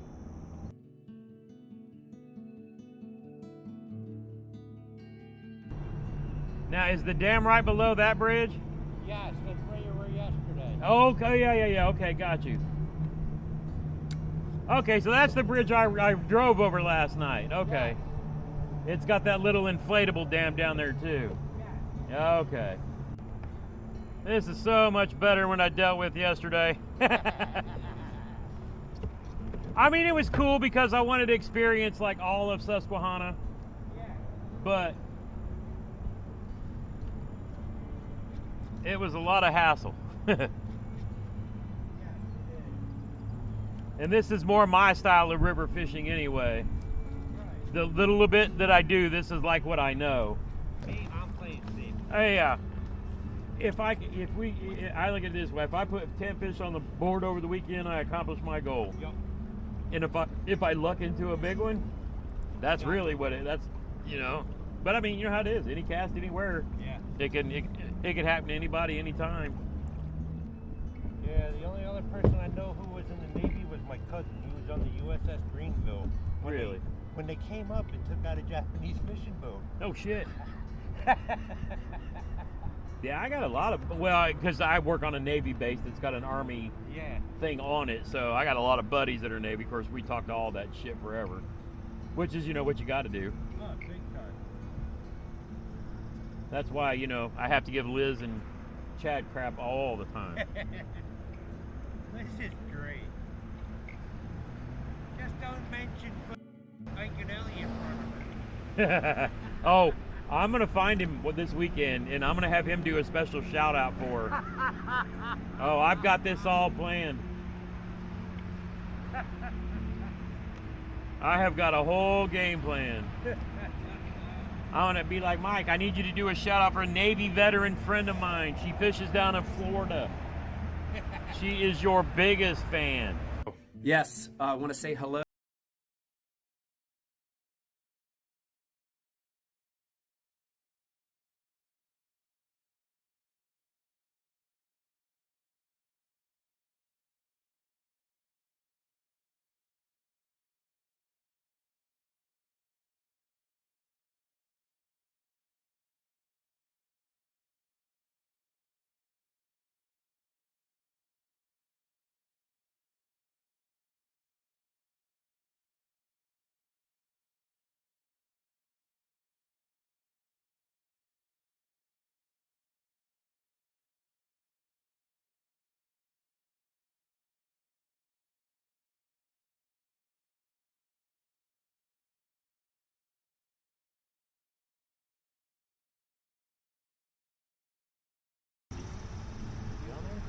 Oh, I guess he is.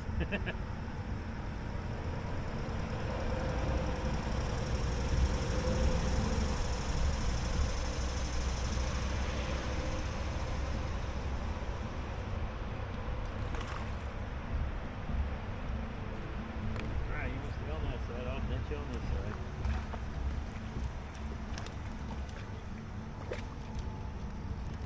You guys are gonna catch one in there on net. Another 11-incher for Ketch 22. Let's go. Hey, that reminds me, I got to give you a pack of grande bass. They send us out a pack to fish with and a pack to give away. It's like a ribbed, half ribbed and half Senko. And I haven't started throwing them yet, but I was like, you know what? I got 2 packs of these. I need to give him one. They are funky. Isn't that slick? I mean, that's got to have a different. I see that weightless Texas rig. That has some action. Here, I'm gonna get your picture.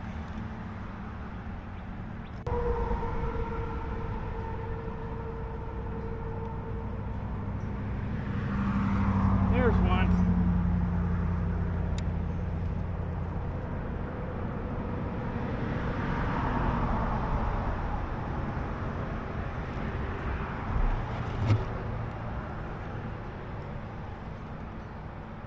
I see you down there fighting there, homeboy.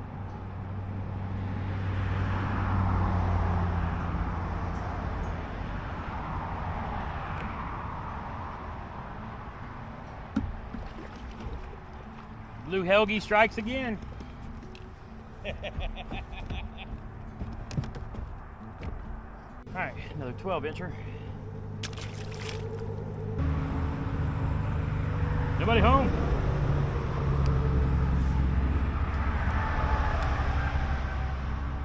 What's that, a 5-pound ball? 8. 8? And in the current yesterday, it still wasn't holding me. I was having to let off like 20 feet of line just to get it to kind of hold me. I made shallow anchors for this. Oh, that's cool. But they're only 8 foot. There's one. There's 2. There's another one with it. Another bigger one with him. Really? Yep. Nice. Finally got one on a moving bait. Yeah, I did. There's another one down there too. You still with him? That'll be my biggest of the day, I bet. There you go. Not too shabby. That will work. On the jackhammer, finally. There we go, good old 14 3/4 jackhammer. Still haven't caught any big ones yet, but hey, we're catching keepers.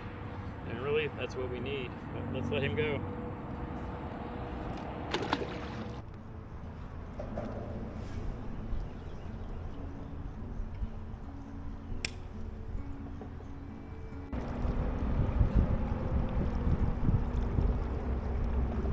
Go ahead and go around him and then start working my way slowly back to the ramp.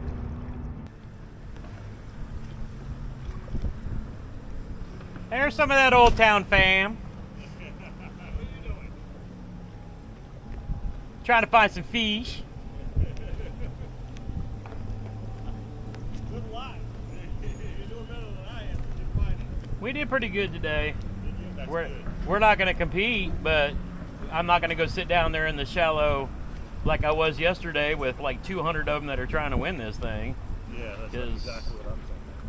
Yeah, That's gonna be combat fishing down there. They're going to sit there and throw chatterbaits with their kayaks tethered to them between every grass island they can find, and they're going to take turns doing it. But yeah, I beat my rock guard up so bad yesterday it wasn't funny. But I mean, I found some fish, but none of the big ones. But I know where they're all going to be playing at. But I'm like, you know what? No, I'm just going to come up here. It's a little calmer and a little deeper, and I ain't worried about it. No, we said I'm too old to stumble around in that slimy.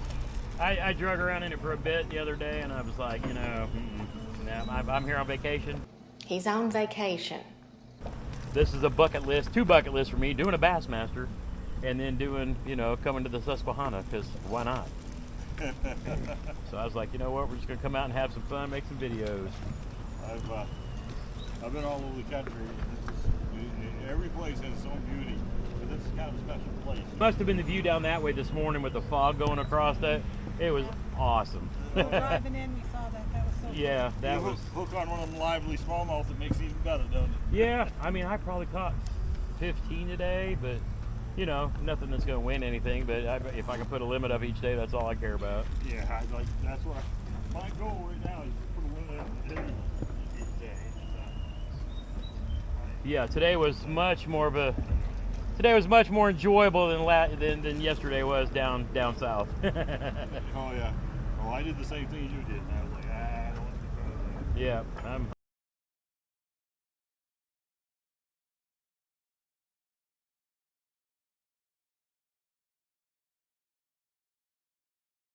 There it is, wrapped up practice day 2 on the Susquehanna River here for the Bassmaster Kayak Series event. Fished today with Brian, fellow Freedom Squad member. And being as such, and I had to thank him for getting out on the water with me today, I wanted to give him 2 things. First is one of the KBF wristbands, which Chad says eventually there's going to be something to do with the wristbands, so I had to make sure I do that. But more importantly, I have to award him our Catch 22 Freedom coin from KBF. And I don't know if you have one of those yet. Nope. But Catch 22, the challenge coins are a huge thing in the military community. I didn't serve, my cousin served. Your cousin served, so even better. So you're supporting those who do and loving everything we do. But Catch 22 is always a great thing. And that was like my big goal today, was just catch more fish to put on Catch 22. So your cousin served, he was Navy? Navy, see, so there we go. Chad's gonna love that. Liz is gonna love that. My dad was in the Army. Me and Jeremy's father was an Army veteran, so, you know, we love that too. But again, Brian, thanks again for coming out fishing with us today. It was a hoot. And until next time, get outside when you can and make some memories. Like we did. One cast at a time. The inaugural, first ever 2023 Knucklehead Championship goes. Good morning, fishing fam. Gramps here, Hickman Outdoors. Today, day that we've been waiting for all season long. That's right, the Knucklehead Bass Fishing Series Championship, or as it's properly known, the Hero Cup, here on Veterans Day down in northern Alabama, Huntsville, Gunnersville areas, Lake Gunnersville, Lake Wheeler in play. Everybody fished hard all season long to make the various teams, and today is the day. Yesterday was the fan fish-off, where 14 competitors who didn't make teams or came down here just to be with everybody hopped in the last-minute tournament, went out on the water in tough conditions, raining in the morning, slow all day, had to put their best 5 fish on the board, and the top 5 finishers made the final entry into the Knucklehead Bass Fishing Series. And none other than Mrs. K-Ro Ferg, everybody's fan favorite in there, made the team. So she and Jay are over here loading up, getting ready. We're about 15 minutes from lining in. Jeremy's here at the ramp with us. Carol's here at the ramp with us. Jeremy had to run back to the B&B and find his phone because, you know, we always got to forget something. It's the way it goes. But today, we're going to have a good time. We're all going to try to catch a big fish. Whatever happens, happens, of course. I'm only trying to find a dink and then a PB. But we'll see how it goes. You just never know with fishing. That's why we call it fishing and not catching. So enough of the yapping. I'm going to get pushed off. Got to kind of get set up, get the lay of the land. We still got 15 minutes till lines in. About half an hour until first light. But yeah, we're going to try to find some fish today. So follow along. This should be a fun one. And tonight is going to be even better because, again, we all gather together, celebrate our veterans, award the winners. But, again, the most important part, hang out with our fishing fam. We got all kinds of folks here. Teams from John, the Creek Fishing Adventures, Wendell Fishing, Chad Hoover Fishing, Gene Jensen, the Fluke Master, the Bearded Dad, the Averagely Aggressive Anglers both have teams. It's going to be a blast. Can't wait for tonight.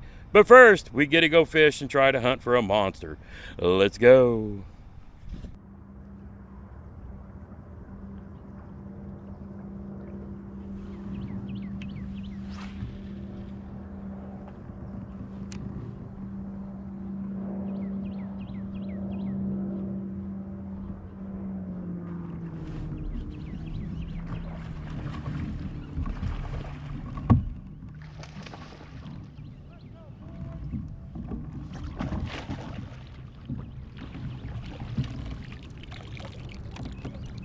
Freedom Squad! 18 1/4 on the frog. That's how you start the morning. Is that on your frog? Yep, there we go. I'm just gonna circle the riprap and the rocks and then head out to the bridge.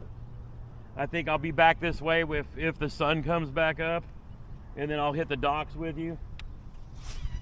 But since the wind direction is the way it is right now, blowing into that bridge, it'd be a good idea to be there. I'll just zoom down it quick, and then you clean it up and smack another big one. I'm just gonna throw the frog. I thought it might work, but Yep. that frog came in where you can see the bottom right there. Wow, they're sitting that shallow. And it was a humpback. And what that tells me, I got that one back there between the boat houses. I could see the bottom. Okay. So what I thought they were out there in the 2 to 3 foot range, and dude, he's a humpback.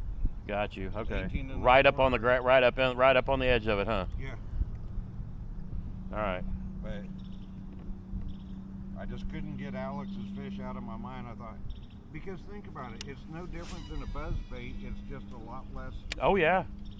Because that's how I fish it. It's like a more weedless buzzbait, you know. Yeah, these are, and that's why I like them. Yeah. Oh yeah. I'm gonna have a collection of these. Because just making all the beautiful noises we like to make. Hey, you got the first big on the board. That's what matters. Because if we can all get 18s or better, bro, we are in good shape.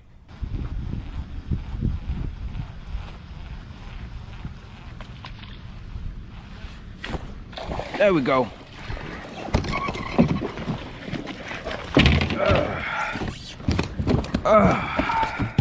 Yes, lowered. Yeah. Damn, that was a small bite. Look how big that is, bro. Back of the mouth.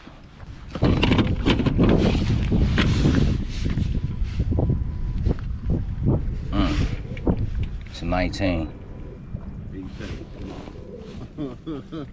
Is it? Well, 18 and a half.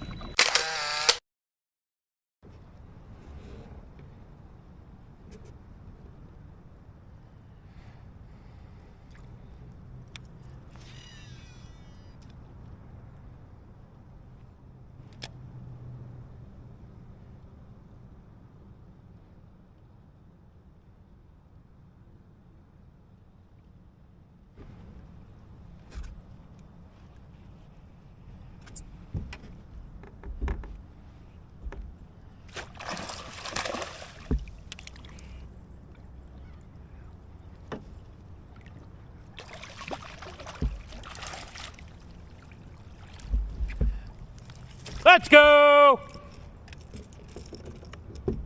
On the juice, baby, on the juice. All right, on the board, let's go. Get the camera around here where y'all can see the action. On the board, Jeremy started today with the frogfish, the spro flapping frog, 18, I think he said 18 and a quarter. I just caught one on the same juice that I caught him on the last day when I needed some fish. There we go. On the 6 Cents Crush 100X, the chartreuse black back. This water's got a slight stain to it, and these fish love that color for some reason. Didn't get any bites on the frog early, didn't get any bites on the jackhammer. Picked up this bad boy, and I've got me an 18 on the board. All right, release video of the 18-incher. Thank you, thank you, thank you.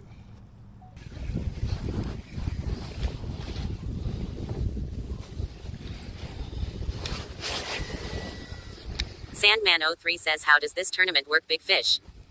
5 people on the team. Each person can submit 1 big fish. Yeah.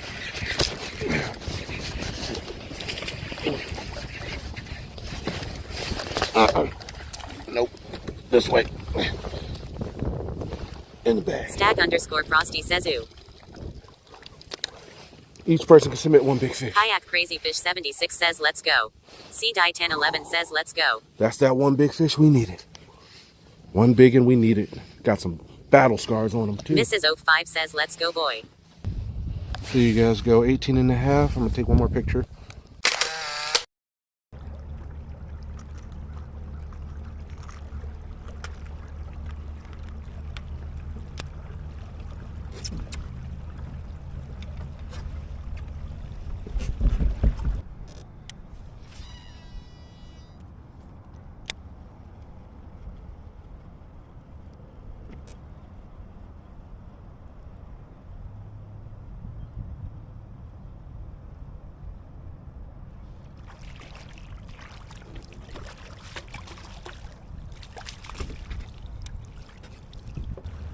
right, Team Gramps is off to a good start. 4 of us with 18s. Poor Liz lost a 19 plus at the boat, didn't have her net. Long way ahead of us. We're sitting in second place right now. Fluke Masters team's got 5 on the board. We got 4 18s. We're sitting in good shape. Now we can start hunting tanks. Hunting the big ones. Because 4 18s on the board is a really good start. We get that 5th fish limit, and then we start working our way up, catching biggers. See what happens. But I'm making a move over to one of my spots from the championship. Spend some time over here and then go back where Jeremy and I caught some bigger ones. He's already back there working, and I'm gonna go hit this other bridge first, and then yeah, we'll be back there. We'll be back there working the other spot. Feeling good, feeling good. Good to have fish on the board.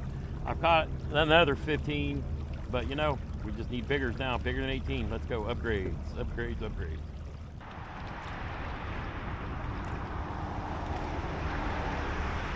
So for the last couple of years, I've been using a Dobbins Caden 735 CV for crankbaits, and absolutely loved it. I mean, for me, it's one of the best values out there.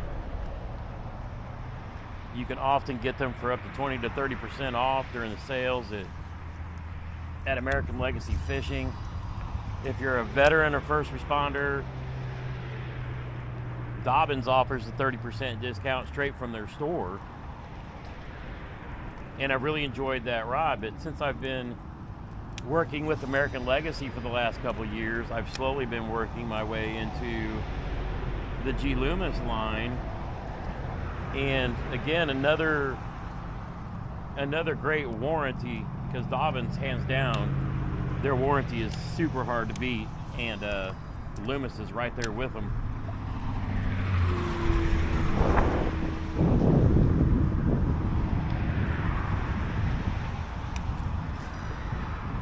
But of course, since Loomis is made here in the U.S., I kind of lean that way, you know, a lot too, even though they're owned by Shimano.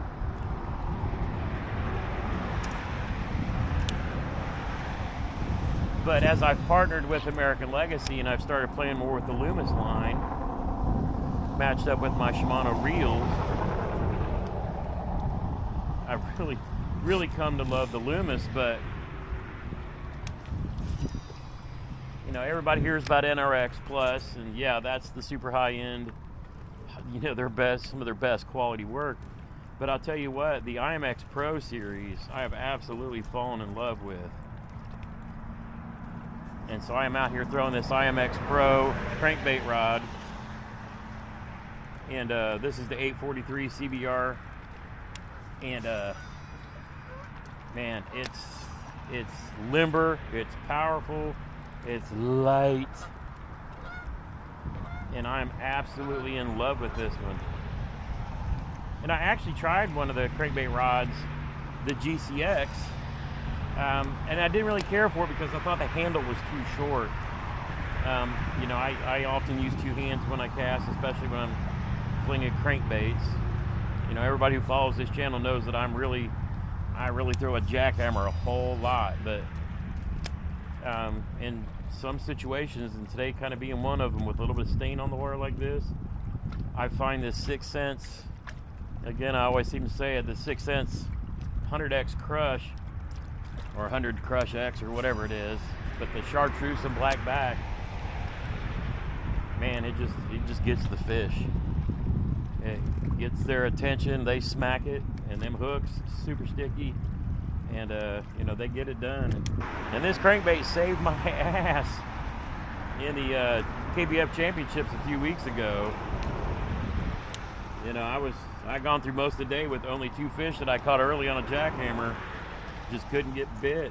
And later on in the afternoon, when the fish kind of turned on, I tied this crankbait on and smacked 4 fish, 3 of them to get my limit. It was like a 13 to say. I had 2 14 somethings from the morning, and then in the afternoon, after I tied this on, I caught like a 13, a 17, and then a 20 and a half. And then with probably a half an hour ago, I culled that 13 out with a 16 and a half. and all on this crankbait, all in a couple hours. And yeah, you talk about a confidence booster. But they smacked it, and them hooks, they had them. So I'm gonna work this riprap back and forth, because these fish will push up and load up. There's a spot in here somewhere where it's like halfway down that we caught fish. I caught fish off of it, and Matt caught fish off of it.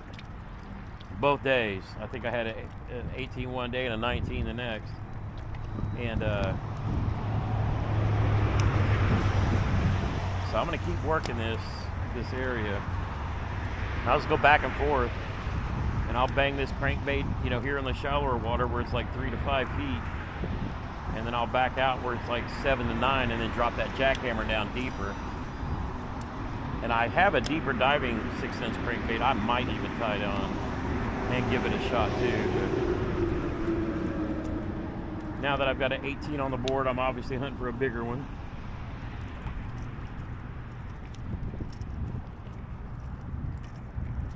But yeah, if we can catch a bass pushing other fish up against these rocks to feed, you know, if I can find a 19 or up, hey, even better. But I think I'll do this for a bit where I just go back and forth between the crankbait and the jackhammer. And we'll do that for a little while. And if we don't pick up an upgrade, we're gonna go back into the cove where Jeremy's at and work some docks. Because that's the area where the bridge back where he's at, where he caught his 20 3/4. And then there's a dock back there that I caught a 20 1/2 off of, which is, you know, really what we need.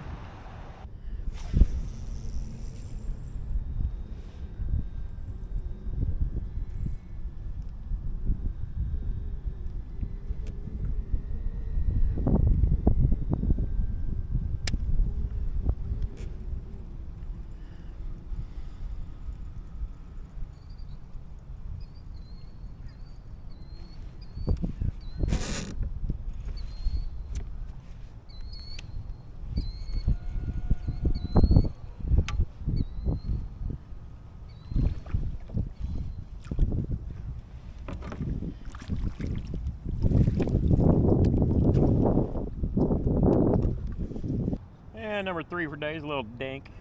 Going the other direction. We need to go bigger. Let's go.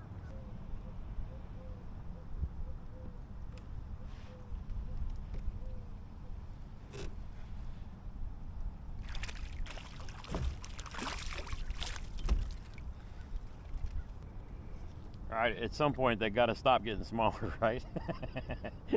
Every fish since my first has gotten smaller. All right, now we're going the other way. Let's go. Yeah, I don't know. So my fish isn't in there. Is that what you're saying? I haven't seen it yet, but I mean, you've got it. So even it lines out, we can meet up and make sure it gets submitted. Yeah, but I lost like a 1920. It don't matter. We're no net, man. No fucking net. I keep forgetting net. It's okay. Don't sweat that. We got all day, and with your fish, we're going to be in the lead anyway. It's tough for everybody. We've got an 18-inch average right now with the 4 of us, and then with your 15, that's going to put us in the lead, and then any upgrade we get after that's just going to be juice. I feel bad, man. It was such a good fish. You're going to catch a bigger one. Off the rip, I hit it. I was like, oh, look at these mofos heading for these docks, and I just jacked this motherfucker right here. and I'm like, don't come off. Came off. Yeah, chatterbait, you know how it is. I know how it is. That's why I'm like, I can't believe I forgot net again. I'm not used to bringing a net. Yeah. I have to checklist, a physical one, that I have to check it off. Yep, I feel you there. But so yeah. I'm headed to get it. I hope that's okay with you guys. No, 100%. I would have told you to do that earlier. Like we said, we got you know, an hour after line's out to get them uploaded, so we'll get it worked out. We're only minutes away from each other. We'll get it figured out. Fantastic. But we know that you have the fish and you got a good photo, so that's all that matters. It is a good photo. Yep. So that's perfect. That's all. That's all that matters. Get your net and catch a bigger one. All right. Yes, sir. You got it, girl. Keep going. We know that we're in the lead, but nobody else does, so that's fine. You know what I'm saying? Cool beans. Because if we got a limit, and then every upgrade after this is just money in the bank. But the limit is the key thing, and you've already shown that we've got it. So yeah, we're good now. Now we can just fish. Yeah, I've caught like 5 fish, but you know, I didn't even think to measure them because they weren't bigger than the 15.75. Yep. Oh, I feel you. Mine have gotten progressively smaller. I've got 5. It went 5, 15, 12, 8, 7. Yeah, the fight seems to be getting tougher. But I'll tell you what, my last 3 are dragging that speed zoom worm, so I'm now a fan. Oh, that's awesome. I'm just pulling it through this grass, and they're killing it. So I get a feeling I'm going to get a tank on this thing. Fantastic. So, Get a tank. Hell yeah, let's go. Keep going, girl. We got this. All right, sounds good. All right, bye. Later. Bye. Out here with the fan favorite, Miss Caro Ferg, made her way in through the fan fish off to the Hero Cup. She's like, I don't need to spend 4 months fishing all that to you. I'll just come down here and smack them when I need them. And she did. It's cold. It's a slow bite, but she's out here and we're having a good time. And this is all what it's really about, folks. Spending time on the water with your friends, getting to meet the people that we've known forever online.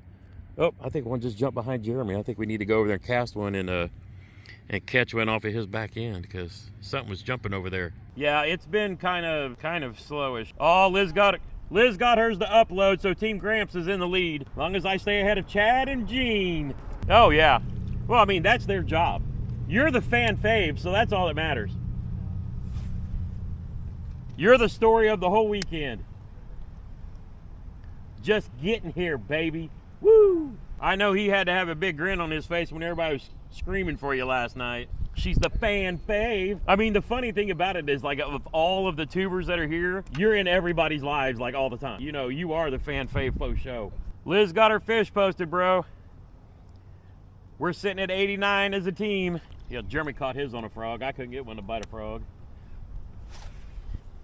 I think Antoine and Alex both caught theirs on frogs. Liz is sick and kicking herself. She lost a 19 at the boat because she forgot her net. She's on her way back to the car to get her net. There's nothing. So I caught the one, and then I went out to that flats, caught one on the chatterbait. I went out to the bridge. I can't even cast because the wind is blowing all the grass into it. So it's like salad bowl, but I went down and back and just no bites. I was marking fish, but I just couldn't. I dropped a jig through the stuff, but I don't know what they were, but nothing biting. And then I caught 3 through the weeds over there, dragging that worm through it. 2 hours later. So it's around 11 o'clock, and I've been fishing docks all morning long.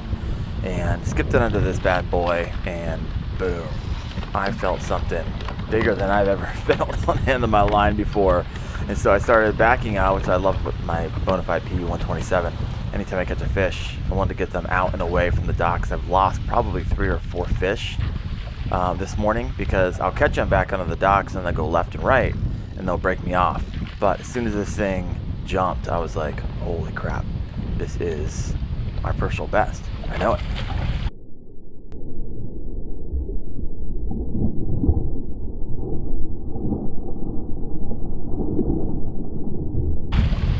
Since I traveled down from Ohio, which is a 10-hour drive to get down to Lake Guntersville, there was a ton of stuff in the back of my truck. It was complete pitch black when I got started.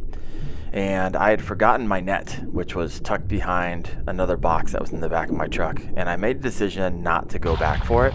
And right about now, I'm regretting that decision. But the good news is I am used to lipping bass.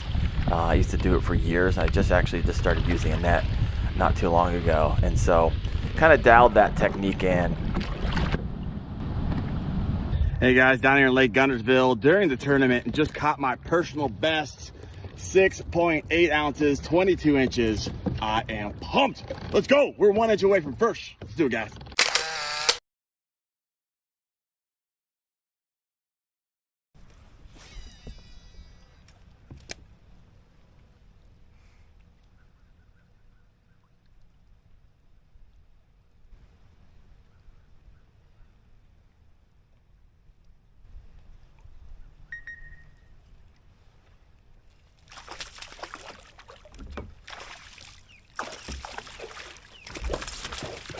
Bite's been slow, but here's another 15 and a quarter.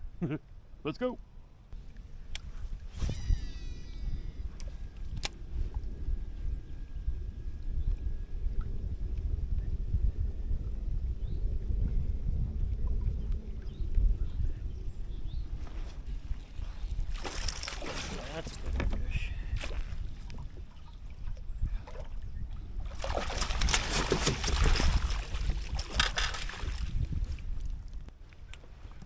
All right, we're going in the right direction. Nice 17 1/4. Let's see what happens. All right, we're going in the right direction. Nice 17 1/4.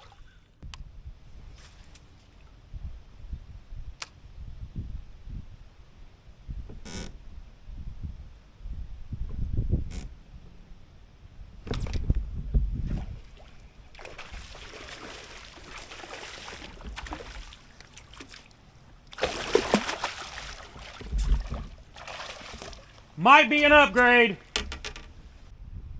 Mouthful of black and blue jig under a dock. Don't know if it's an upgrade, but we're gonna find out.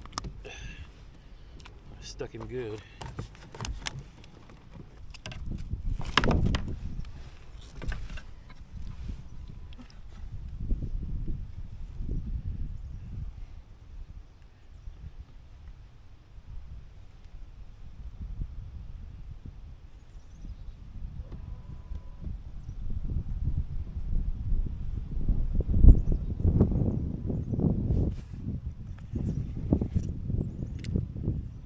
Small upgrade. Shoot. 18 3/4. I'm trying to see if I can get 19, but I don't think I can. Oh, the race is getting tight, but I gave us a 1/2 inch upgrade.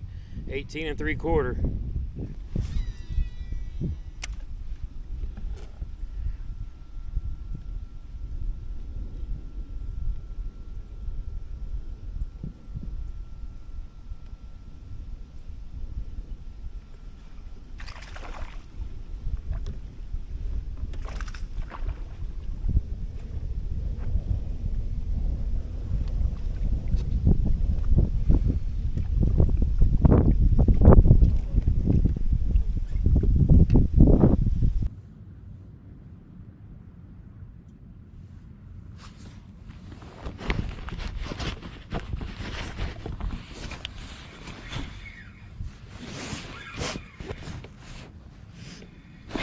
There we go. Oh, whoa! No, I lost it! Oh my God, that was a big dumbass fish, bro.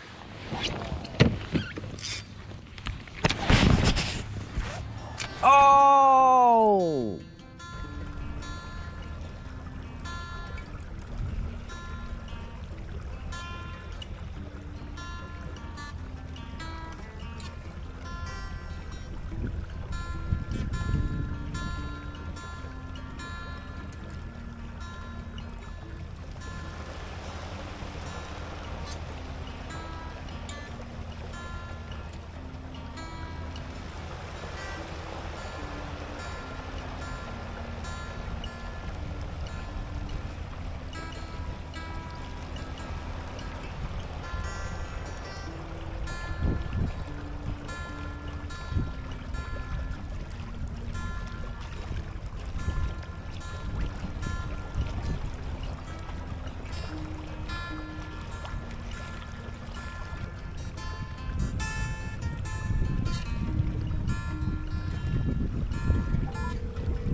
So did you come down here and catch your PB? I did, baby! Fuck yes! 22, 6.8 pounds. Jesus H. I can't believe it. I really can't. Yeah, Liz said that you guys were like all around her all day, and I knew we should have come over there because there was like nothing over here.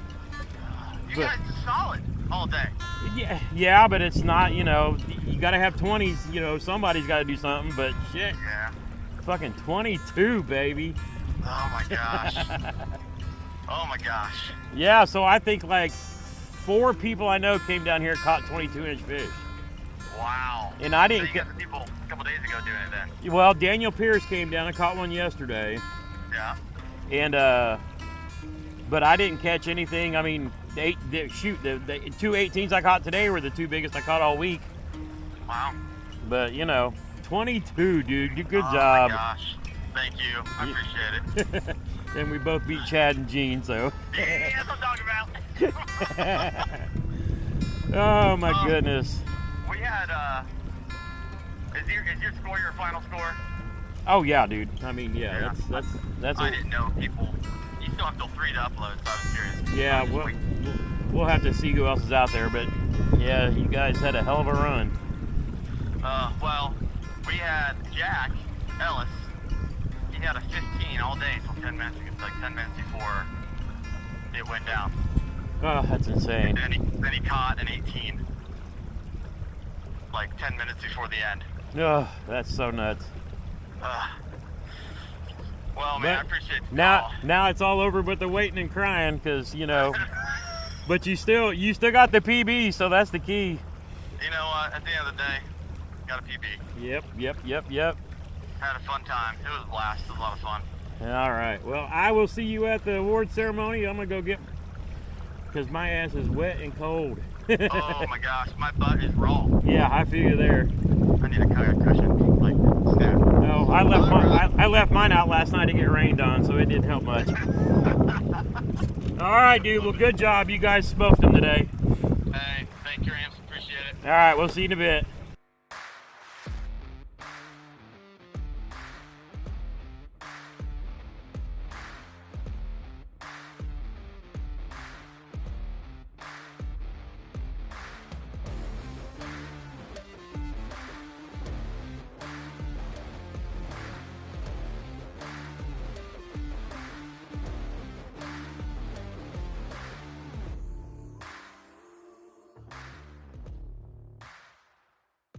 I need to get these two teams, Team Gramps on my left and Team Wendell on my right. You guys come up to the front, please.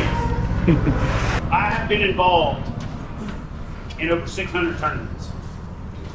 I've been involved in some nail biters. I've never been this involved in one, and I've never seen them come down to this. Inaugural, first ever, 2023 Knucklehead Championship goes to Team Wendell.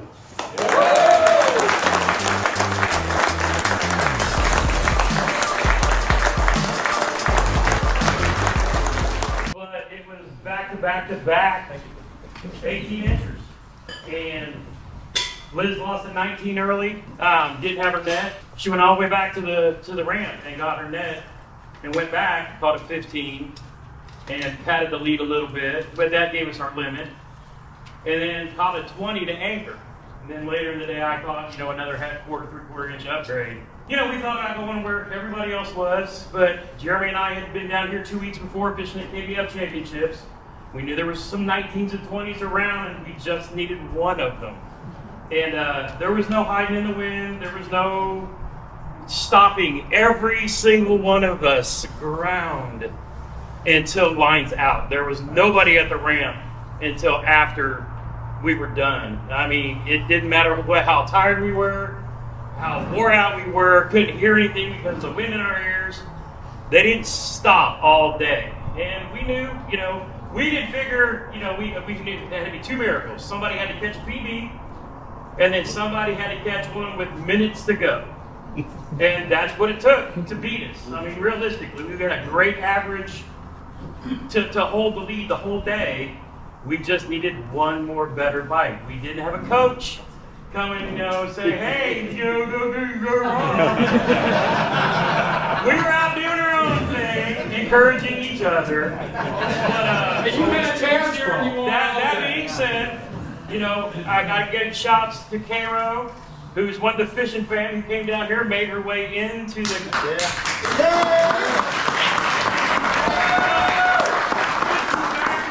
Catch an 18 3/4 to move her team into third, right behind us. So Caro, Jay, it was great being on the water with you guys, and hats off to you guys. I mean, you had to play the underdogs, and you had to keep grinding, and you did what you had to do to beat us. But I'll be back this spring fishing the National Championship, and I'm sure many more of you will be joining us as well. So if it's your first time doing this, please continue to do it. Find your state challenge series back home. It's the same thing, just at a little bit higher level. Chad, brother. Thank you, man.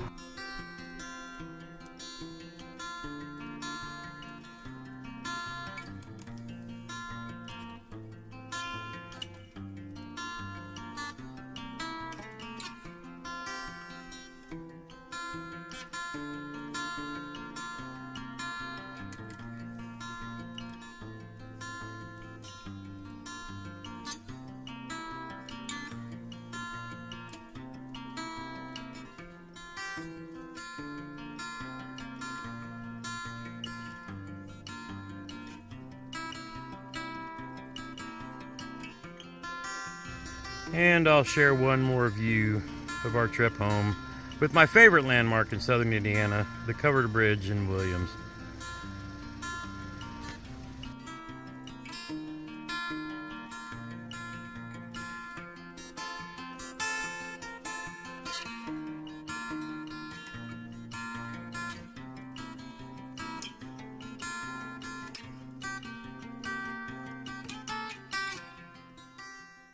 Bicep curls. Today we're going to focus on the KBF Kayak Bass Fishing Smallie series and just put some smallies on the board. We don't do a whole lot of smallie fishing, but it's something we're really interested in getting better at and learning more about. And man, these little footballs are just fun to catch. So we'll go, oh, there he is right there. If I can find him in the camera. There we go. What's up, bro? You ready to get started today? Let's do it. All right, we're out here on a Friday. It's just about 7 o'clock. The sun's coming up. And we're just going to spend the day on the water trying to find some fish and have a good time. So we both got cameras rolling, and we hope to bring you some beautiful bean smallie footage. That beautiful bean footage. You ready to get after it, bro? Let's do it. All right.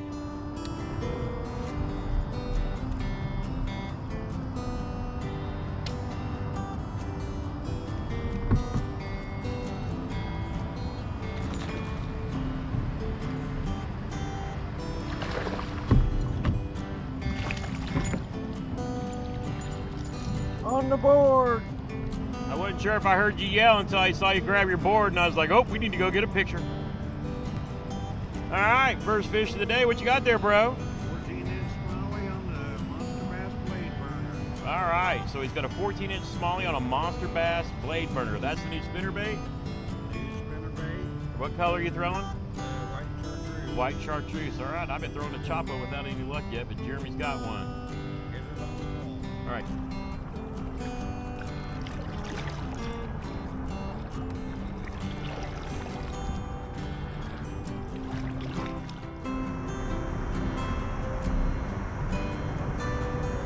Glad to see you out here fishing today. What? Glad to see you out fishing. I worked most of the night and then slept for a little bit, and then here I am.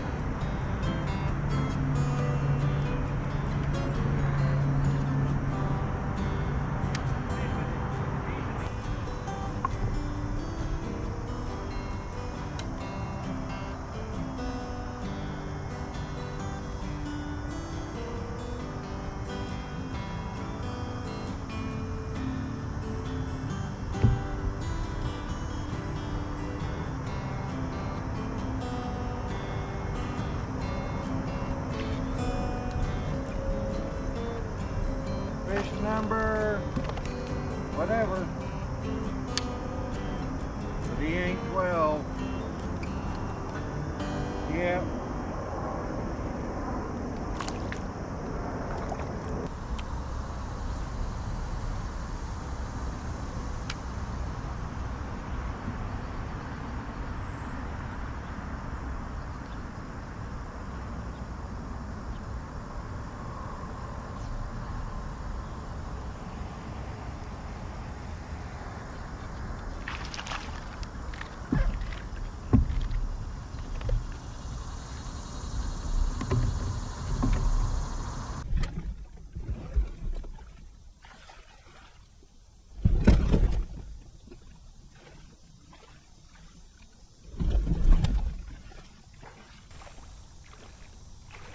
Bicep curls.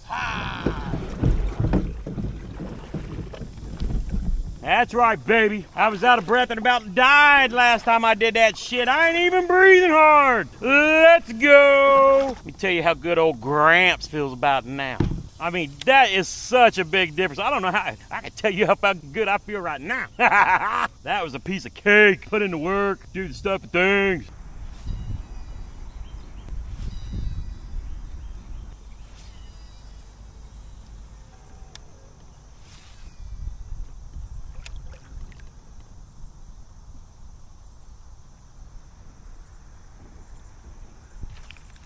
Let's go! Bald eagle, smallmouth bass. Let's go. America, bald eagle.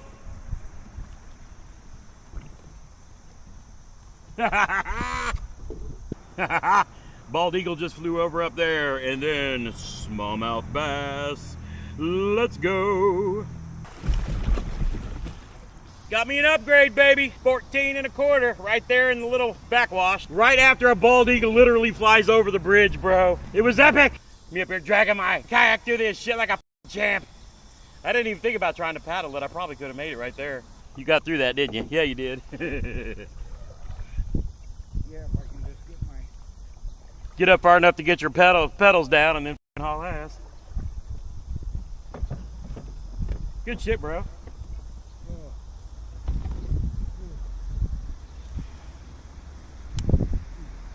How big was your fish down there? 12.5. Nice. Where's politicians? Take care of miners. Not just miners on an island somewhere. Woo-woo. Let's go.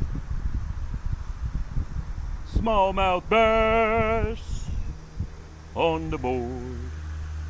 And then we got some weeds. This looks like a good stretch. Rocks and shade, baby.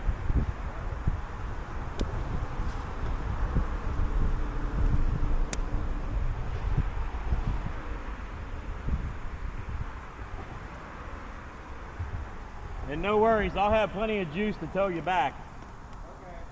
Okay.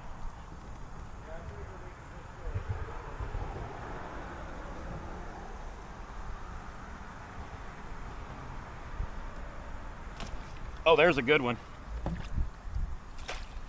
Come here, you little shit. Oh, not as big as I thought you were, but dig it up.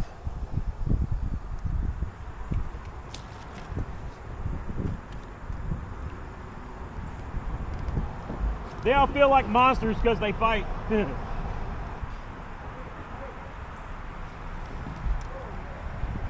There we go. Double up, baby. There we go, 13 inches. Doesn't help me, but it's fish number 2.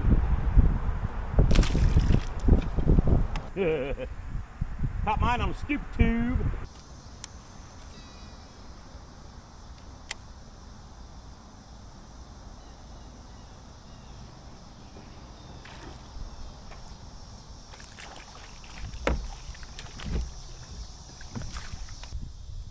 Number 3, Smalley on a Mini Max. Want to see the most stupid, expensive Senko ride?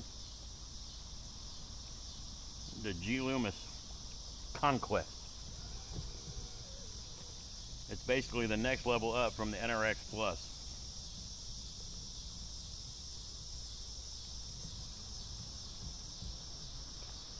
Graham handed me this ride last time I was at Legacy.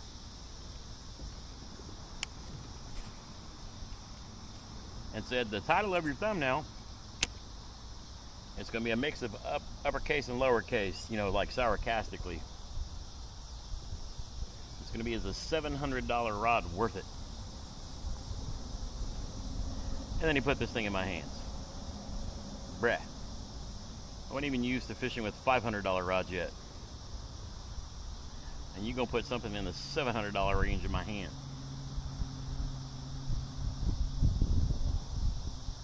And I wouldn't even consider spending that kind of money on a rod unless it was something for sensitivity, like Texas rig, finesse jig, things like that. Because I was looking for like I was replacing the 7-foot medium heavy Poison Adrena for like a utility rod, if you will. Spinner baits, you know, all the things. Spinner baits, stupid tubes, you know, the whatever, everything rod. And he hands me this. So yeah, it's a 7-foot fast, medium heavy, rated from 1/4 to 3/4 ounce, 10 to 17 pound line. So yeah, I'm sure with those spinnerbait really good. It's so light. It's like holding a feather. It's stupid. It is stupid light. I'm sure the guides are the most expensive guides that you can put on, you know what I'm saying? It's just a high end, but the Spiral X with between it. As you can see, it's a G. Loomis and Shimano collaboration, if you will. Because G. Loomis uses, well, G. Loomis is a sub company, I guess, now of Shimano. So G. Loomis blanks, and then Shimano, you know, parts, reel seat, so forth and so on. Haven't even looked at the specs yet. I'm sure they're all super fancy, super cool, super high-tech. I have no idea. At this point, I don't care because it's a $700 rod. And I just saw baitfish jumping up there, so we're gonna start moving up the bank.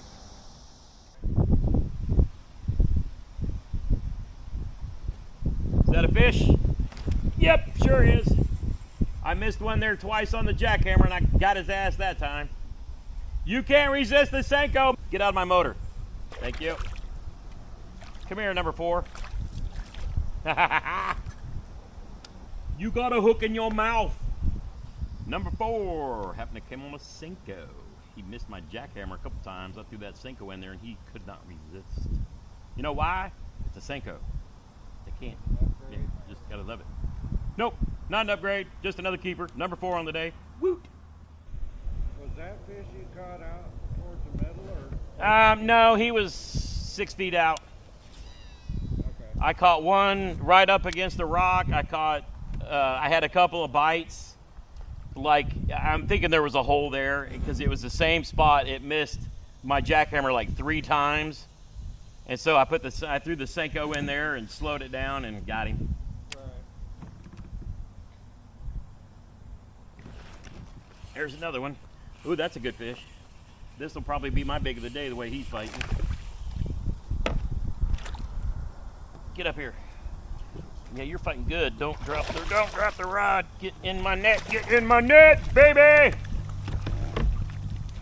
Man, these bastards fight. It's fucking amazing.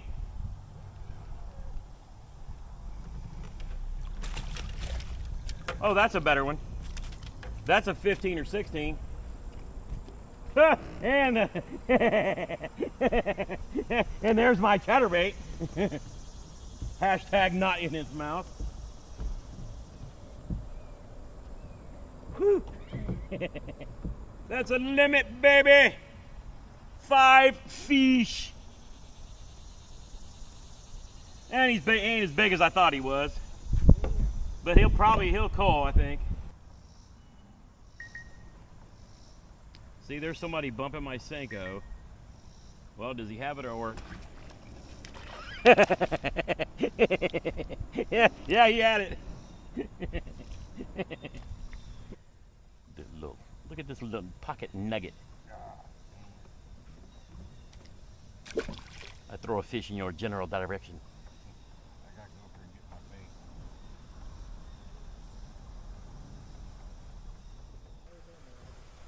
Yeah, because driftwood runs into sugar, and sugar runs into that fork of the White River.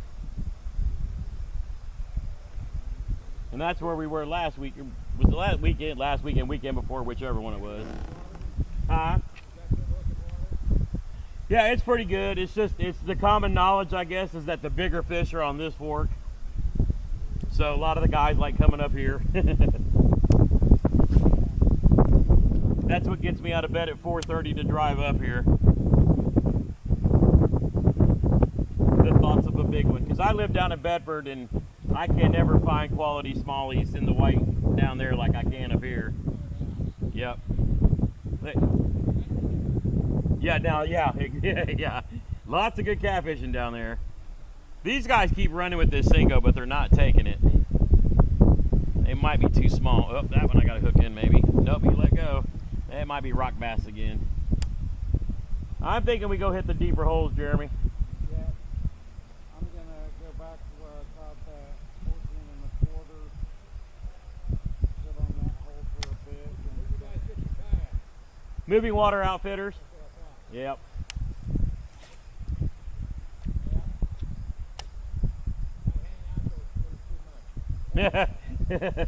Yeah, they're good. They're good folks. Yeah, real good folks. Man, that actually felt like a better bite too.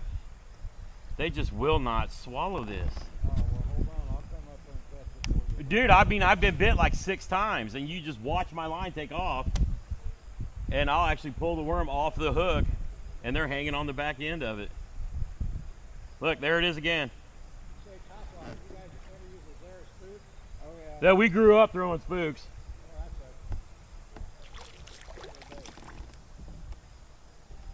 All right, I'm gonna get off of this so he can catch. They're over here in this back swirl.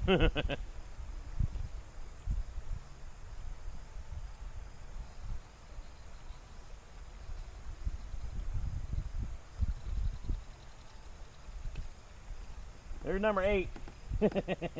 He's tiny, pretty though. Bob, nice to meet you, man. I need to come up there and do some of those the fly lessons with those guys. My grandpa used to fly fish, and I love tying stuff, but I've just always chased bass. but I want to fly fish one of these days. It just looks like too much fun. Yeah, 100%. All right, you take care of yourself. Bro, what a perfect day. Not too hot. Perfect weather. I mean, damn. Smalley bite turned on. We've been smacking them.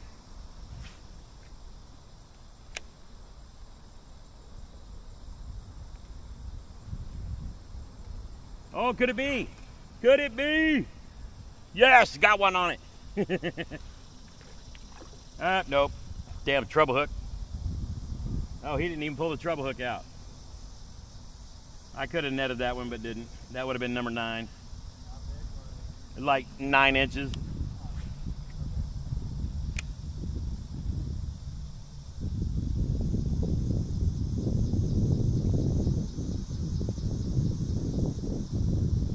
But I got bit on this, so that's really cool.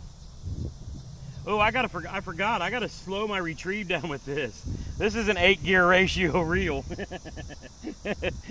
I'm fucking burning it over their heads.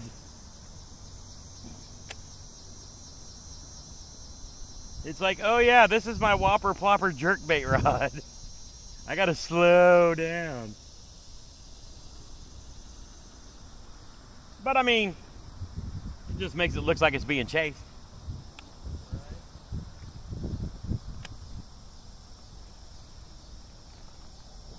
But knowing that I got bit on it and can set the hook, that I will. I shall lift it crankbait style next time.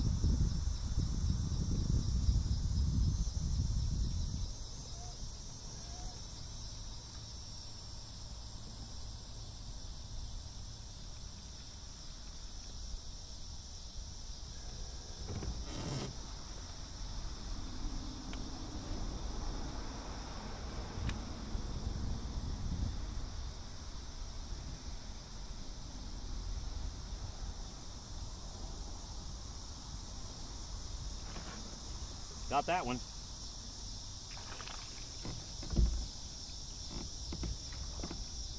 There we go. There we go. Yeah, you got that treble hook up in your mouth. Yeah, come here.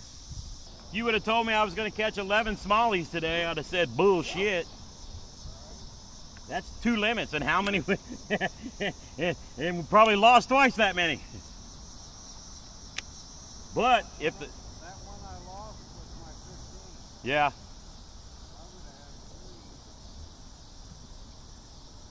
Yeah, because that was probably 15 or 16. It was probably 15. Yep. There's another one. Yep. He got the tail again. All right, gang. So me and Jeremy are heading back to the boat ramp, and we hear somebody yelling, "Fishing with Gramps." So we had to come over and say hi. Tell us who you are. My name's Kevin. On YouTube, I'm Nichols317.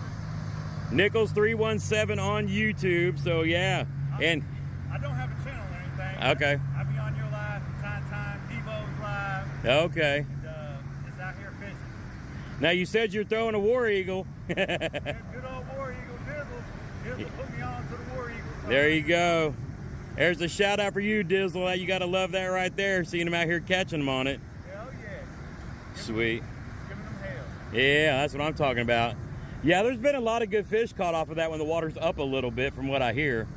There's a few down there right now. Yeah. They was biting at it. I couldn't get the hook set though. They have been short striking us all day. We've caught 30 smallies between us, but I can't tell you, it's probably been double that. They're hitting the back end of it and just not getting a hook in them. It has, I mean, it's just so nuts.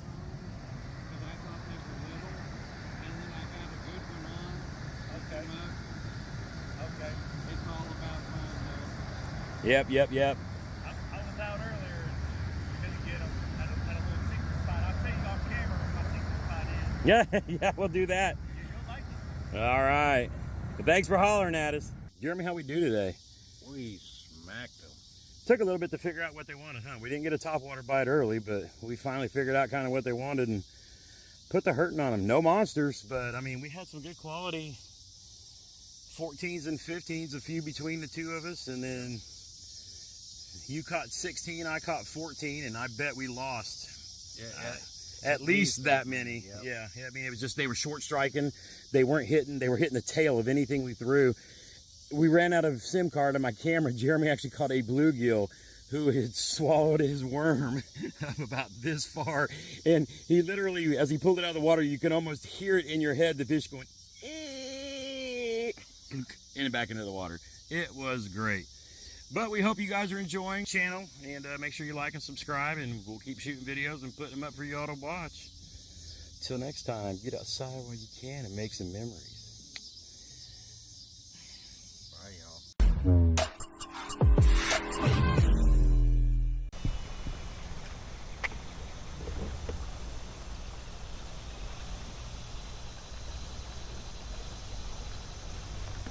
There's another one. Ooh, that's a good one. That is a good one. Let's put the anchor down. It's like watching Jeff Little. I mean, I can watch his channel all day and forever. Him, I watch yours and Devo's and Quickmaster. Hell, shoot, let's go catch some smallies. Oh yeah, that's kind of the way I like it. I like going down and kind of motoring up real slow, because then I'm casting into the current, you know. All right, I appreciate it. Oh yeah, I'm sure I'll run into you.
Go.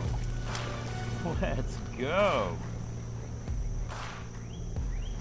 Spinner bait it is.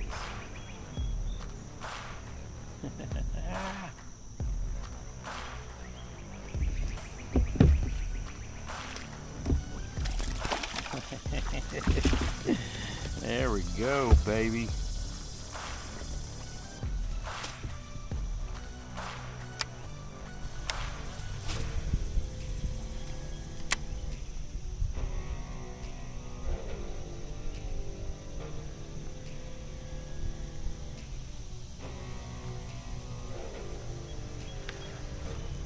Another one.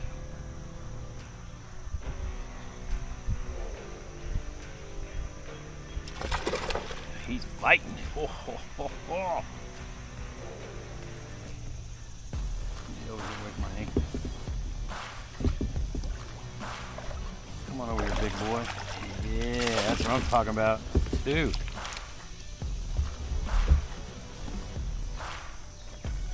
$15.5. What a gorgeous fish.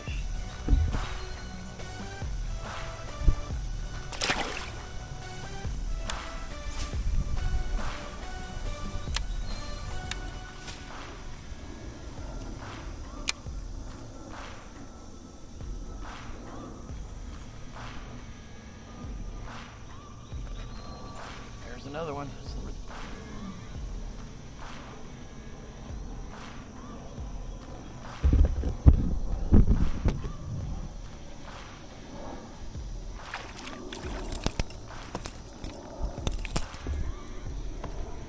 Yeah, we on them today, another dinker, but that's number 3. Let's go.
Ooh, that's a good one.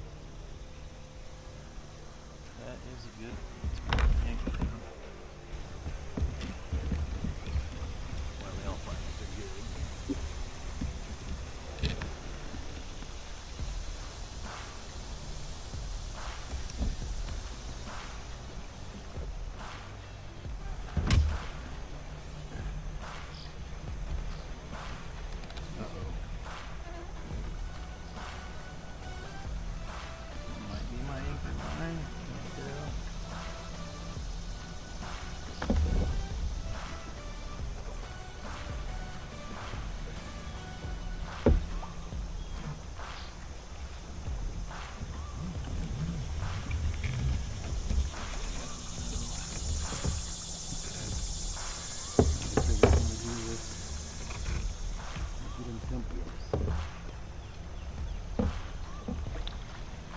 Come here, you little fighter. Look at you. Look at you right up there where you're supposed to be. That is a beautiful smallie. That's a big one too. That is a big one. Oh, one more look. Look at the beautiful colors on that 16 3/4 inch football. That's my biggest of the year so far. Oh, gorgeous. All right, we'll fish this spot some more on the way back. Free the fighter. I always wondered why they say that. Now I know. That dude put up a battle.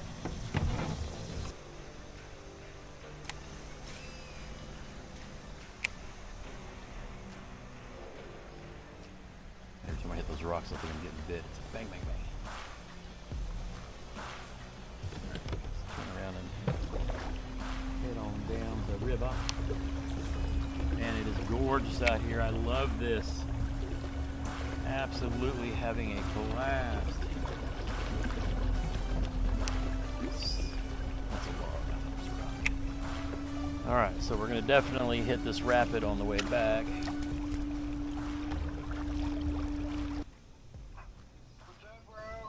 Bro, This is the juice. Oh yeah? Oh my God. I don't want to ever fish anywhere else again. Have you got some good ones? I've got 4 on the board already. 2 dinks, 15 and something, and then a 16 3/4 I just caught. Very nice, bro. And right now I'm kind of having to keep moving because Shane's down there at their place with the girls on the back porch watching for me. So I'm kind of like eyeballing stuff and then moving. But I mean, I did come down one rapid. I'm gonna have to pull back over on the way back up, but that's okay. It's not that bad. And then I caught that 16 like right behind on the back side of it. But oh my God, I'm just throwing a chartreuse, spinner bait right now, kind of covering water, and they're just fucking slamming it.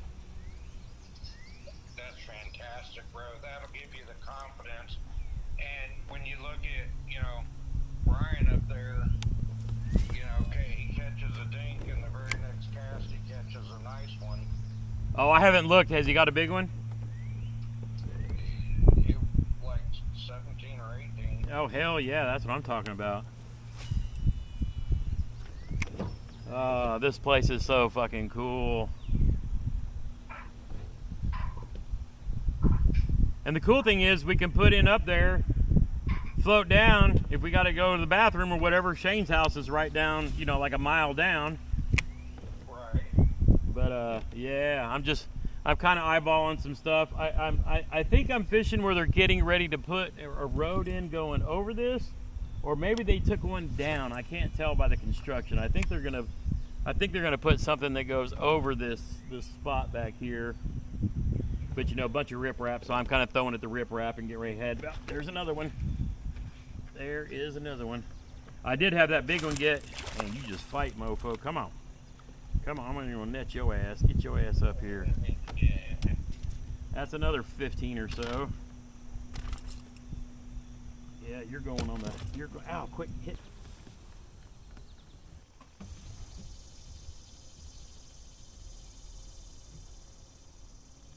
Shoot.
Another beauty. Another 15-incher for the Ketch 22. Let's go. What a great day.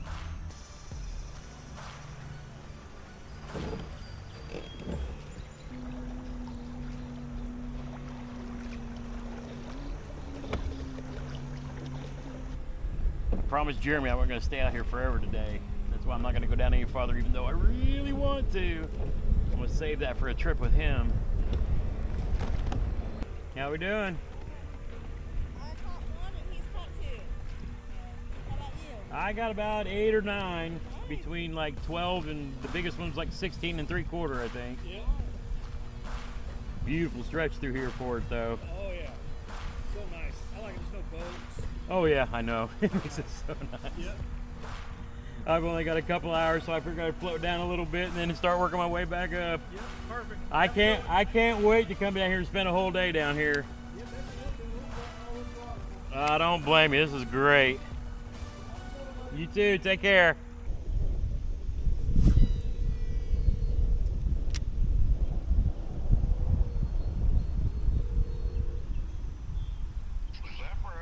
Hey bro, do me a favor. Over the next, of course, as soon as I call you, I catch one. Over the next couple of days, do me a favor. Watch tournament videos from the Susquehanna. Okay. And tell me how many videos you come across where they're not throwing like a moving bait, a crankbait, a chatterbait, crank, something moving, spinner. I can already tell you. There ain't nobody throwing net rigs. Okay, thank you, because I was just sitting there going, you know what? I've watched probably 20 videos in the last 2 weeks, and everything. Ike was throwing a wake bait. Shranko was throwing he was throwing a mag draft. So was Russ. So was Christine. The only one I've seen, and it was Russ, but he was throwing a jig and he was throwing it into log jams and letting it drip back to him. Okay. But he was doing that while he was moving. Okay. So in other words, he wasn't stopping and fishing slow. Yep. He would hit it in the pocket where they should be. When they were there, they would eat it. When they weren't, he moved on. Yep. But I'm thinking, bro, my best bet is just I'm taking a Ned rig and stupid tube and all. I'm just going to take my 6 power rods and power fish.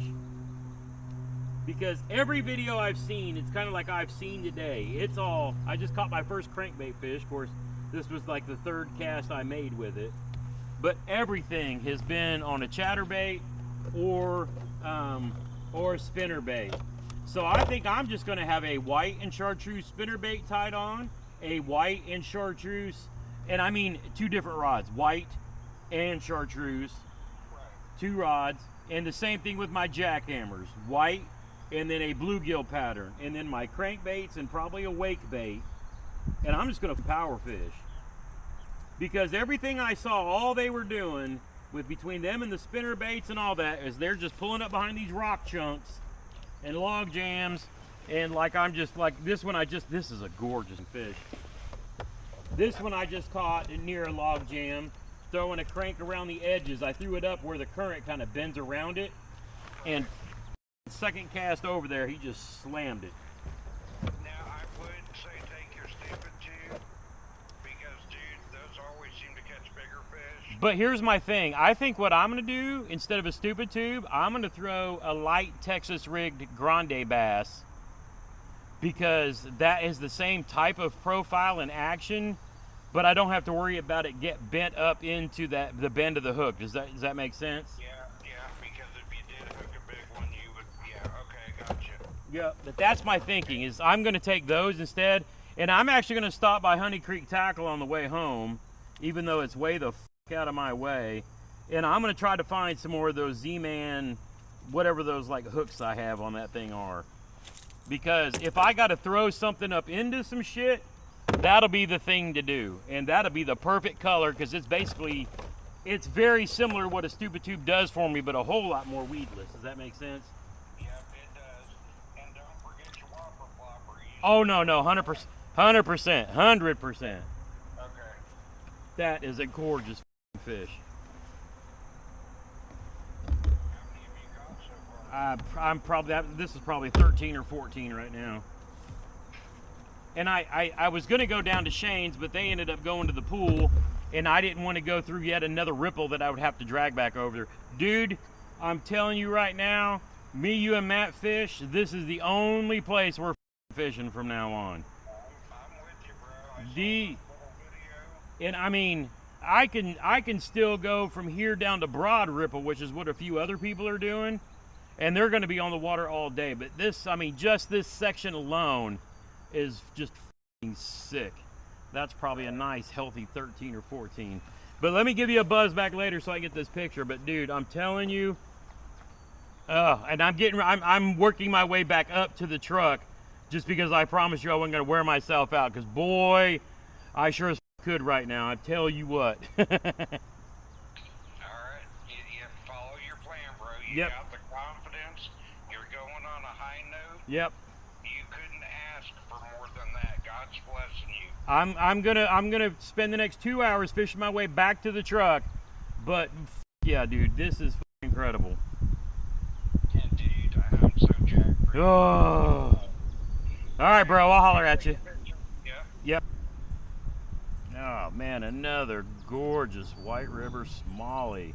I got to start working my way back to the truck. Today's supposed to be a short trip just to test things out, but I cannot wait to come back up here and do an all-day float in a few weeks. Oh, incredible. What a gorgeous fish. Oh, let's get you back in the water.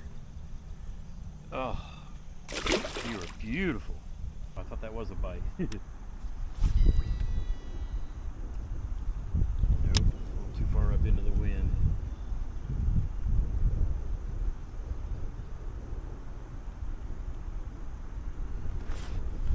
There's another one. There is another one. Look at that. It's right there on that bend. How big are you? You're putting up a little fight. Putting up a little fight.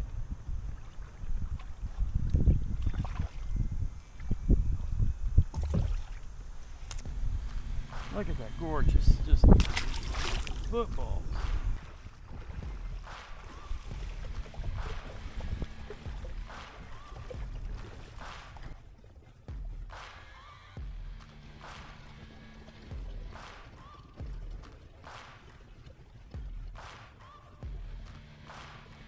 Plenty deep enough right there. All right. There, strap back down, hop in, paddle over that way, and then motor on around.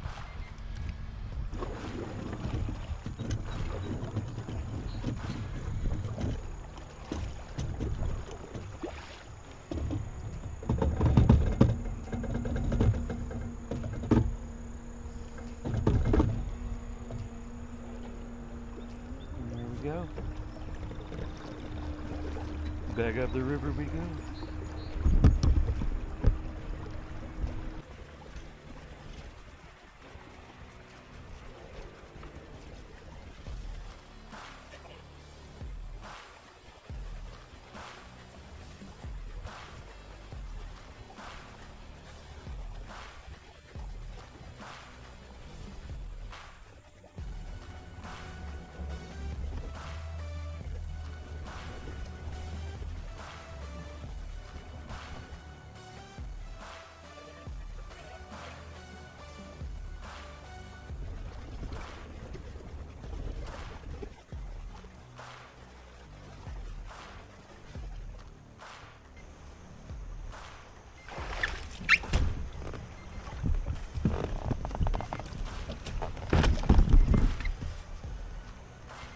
That's right, Gramps did that.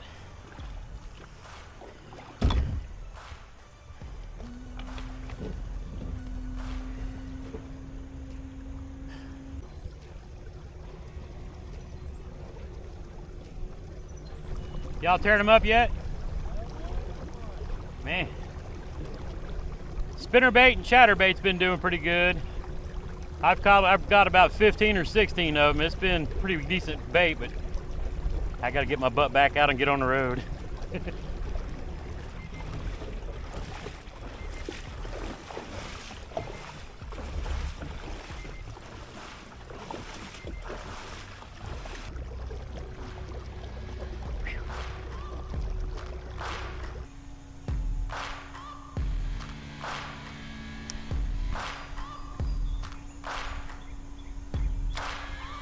Searching for greatness in a sea of the dying and shameless.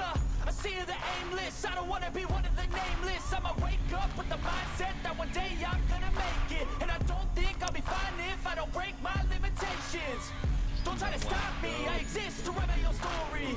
I'll make a decision if I want some peace or if I want the glory. Yeah, don't want a life that is complacent or possibly boring. I just want a life that is worth every day exploring. My whole life I just wanted someone who would notice me. My whole life I just wanted to be somebody to be. There are my sweet girls. Hi, sweetie. Yeah, I just wanna be great. Yeah, I just wanna be great. Yeah, yeah, yeah. Just wanna be great. Yeah, I just wanna be great. Yeah, I just wanna be great. Yeah,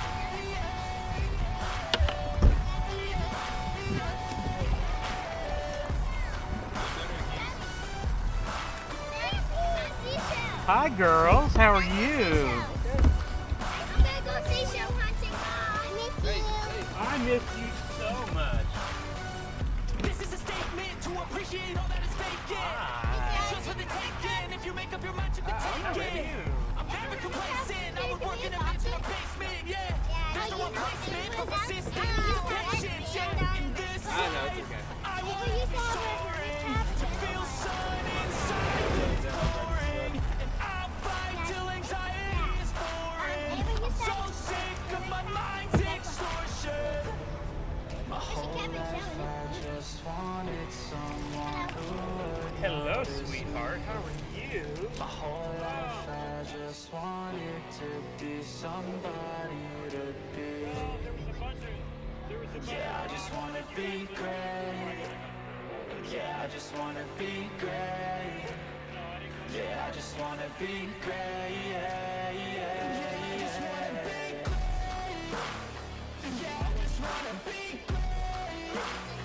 Yeah, I just wanna be great. Yeah, yeah,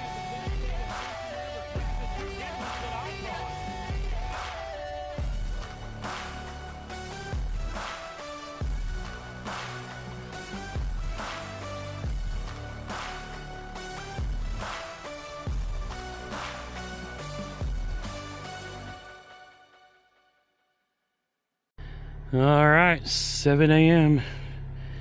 Doing one more quick check.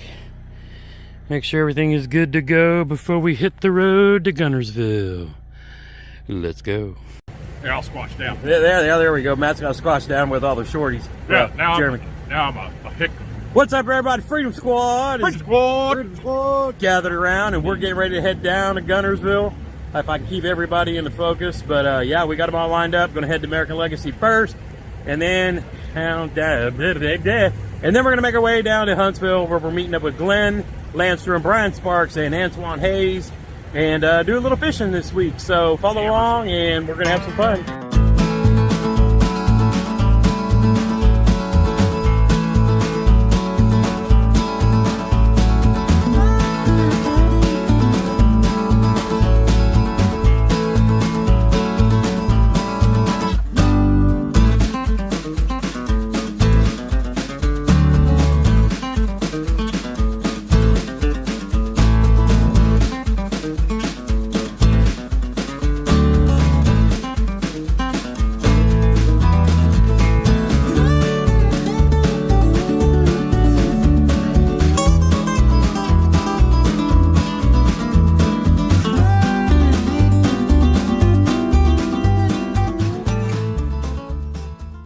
The next day. Not a lot of people, when they go fishing and whatnot, they just go fishing.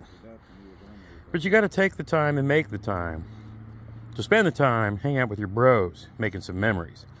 In this case, we have Chef Matt, King Knucklehead, over here with his cool ass sweatshirt, sitting in front of the smoker that we can't open because it's contained 3 gorgeous birds. Oh, he says we can open it. We can take a peek at and that smoke is just drifting up here to me. Oh, look at that deliciousness. We're zooming in. We zoomed in too far. Then we have to zoom back out. There we go. Oh my goodness. I can't tell you guys right now how good this all smells. But again, just set up some lawn chairs. Didn't even fish today. Did not even fish today. Took a pre-fishing day to help cook for the gang, the House of Hammers that we're currently staying in. And all the actual anglers, except for Jeremy, all the actual anglers are obviously not here. Why? They're out fishing. We're hanging out, having a good time. We did some stuff and things today. We're gonna go do some more stuff and things tomorrow. But for now, it's time to chill and relax. So we're down here at the Fisherman's Cottage, Guntersville, Sleep 6, very nice place. But you gotta love this driveway because there's plenty of room for all of our vehicles. I mean, you can see me, Jeremy, and Matt are down there, and we still got plenty of room for 3 or 4, 5 more boats and trailers to fill up the whole driveway. But the cool thing is it's got a long drive, and we can go out down that way. So it makes it nice. This is a very, very nice B&B right here on the big peninsula in Guntersville.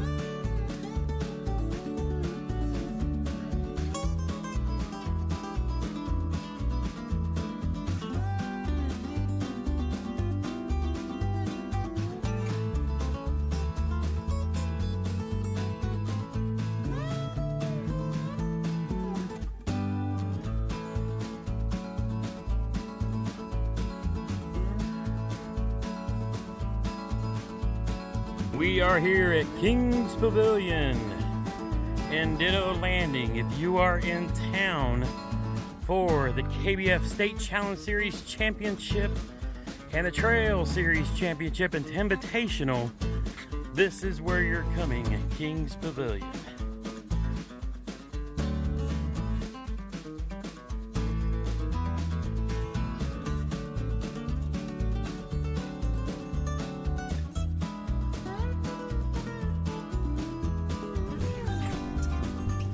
Good morning, fishing fam. Day 1 of the KBF State Trail Championships, Invitational, all kinds of stuff going on. 10 minutes after line's in, Matt literally caught a fish. 1 minute after line's in, throwing a buzz bait, bang, got his first keeper of the day. I am turning around and get set up on this point, loaded with like this eelgrass stuff, hoping there's some bass in it.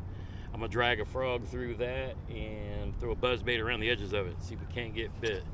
Gonna be a long, fun day. So think about Guntersville, places like this, you just never know. Any cast can be your biggest fish ever, so who knows? 2 hours later. First fish of the day is keeper. Let's go. Pretty good one too. Of course, you know I'm working this riprap with this jackhammer, baby.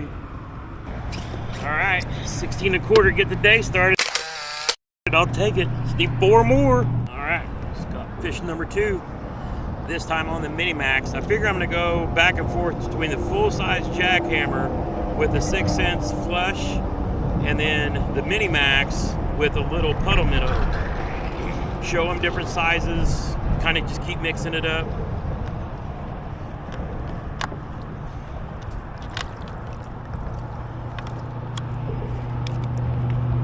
Right here, another good solid 15 plus. I'm just gonna keep working this riprap all day.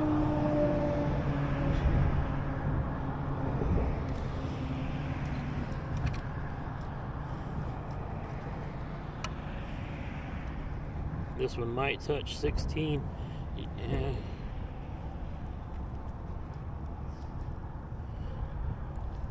Yeah, 15 3/4 right now. Shoot. And number 2, 15 3/4. If you know me, you know what I'm throwing.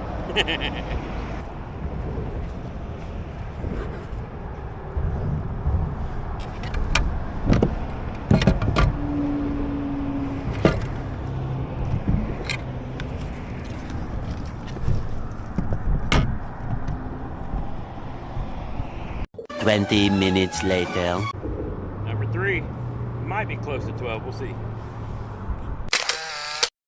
2 hours later. He ain't gonna make 12. He's short. 4 hours later. Oh boy, we just caught a nice upgrade.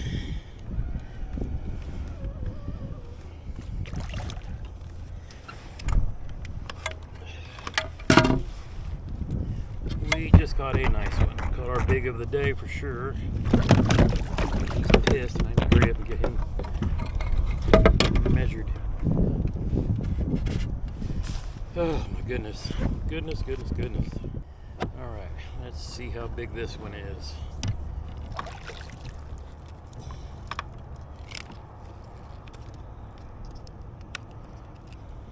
He's a good one. He is a good one.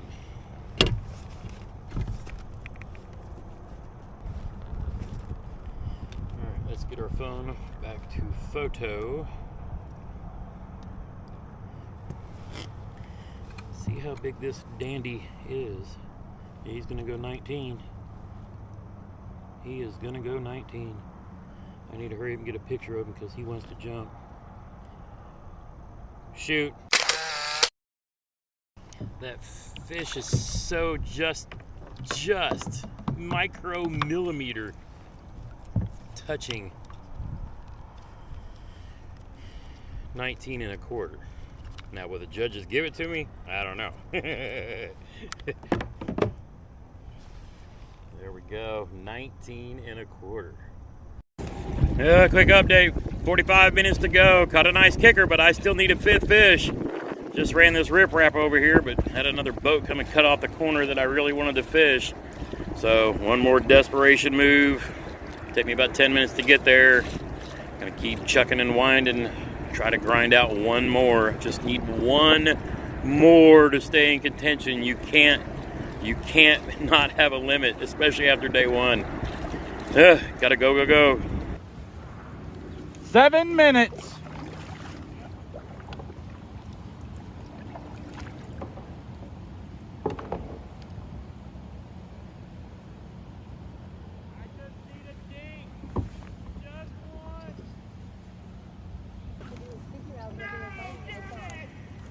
Oh no, he just lost his limit.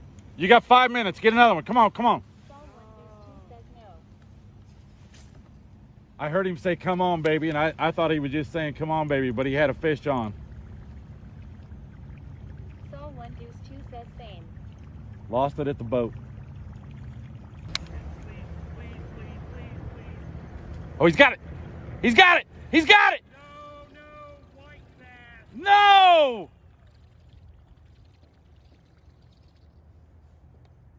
Oh no!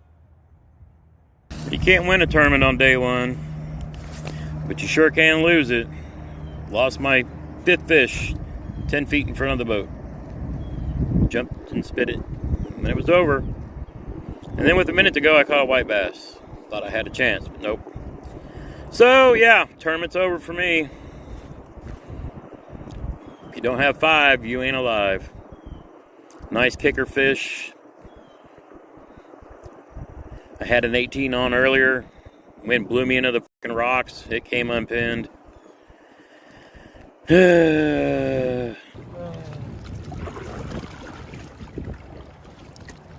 had a limit so many fucking times today. I barely got a limit. Barely. Yeah, thanks, bro. I love you. Matt had to give me a hug. I love you, dude. He sat there and watched that. He saw me lose the fish, and then he saw me. Oh, and the then boat. You caught a boat. The tank that I thought I caught with 10 minutes to go is a fucking submerged toy boat.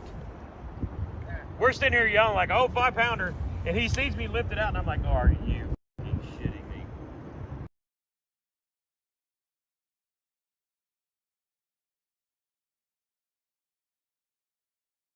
That's a good fish. That is a very good fish.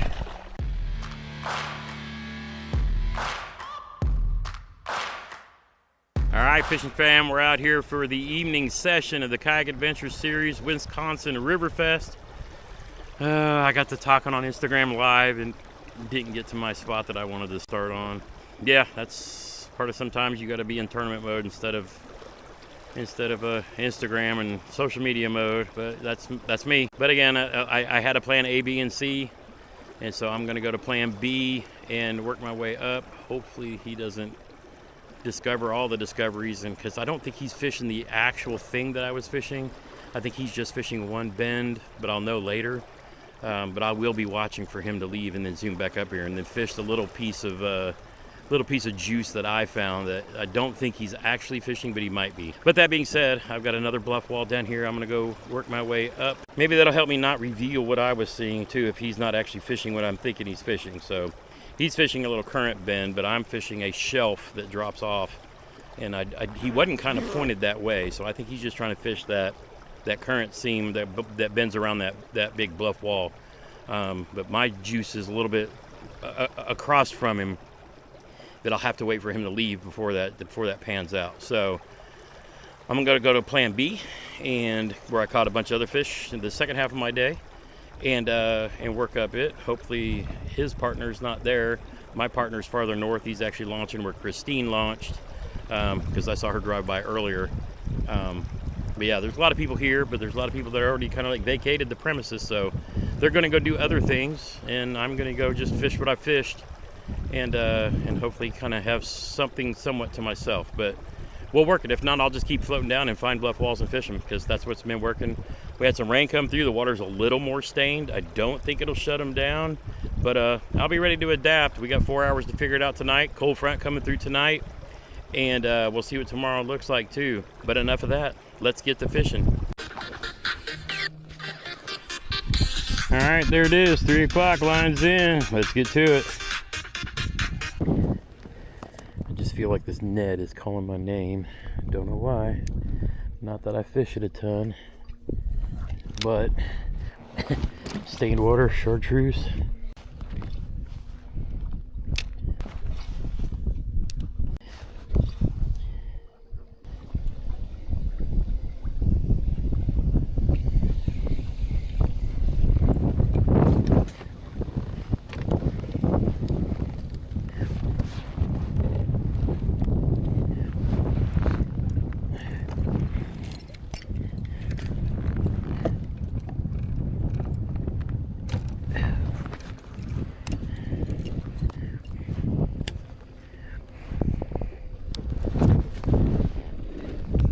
I so just want to zoom up here so I can see if dude is still there or not. I really want to fish that shelf. I can catch him dropping off that shelf. That'll be the juice. I think he's still there, but I think he may just stay there. He's probably solely fishing that bend. Would be my guess. I mean, because it would bring fish around it, but if he's not doing what I'm doing,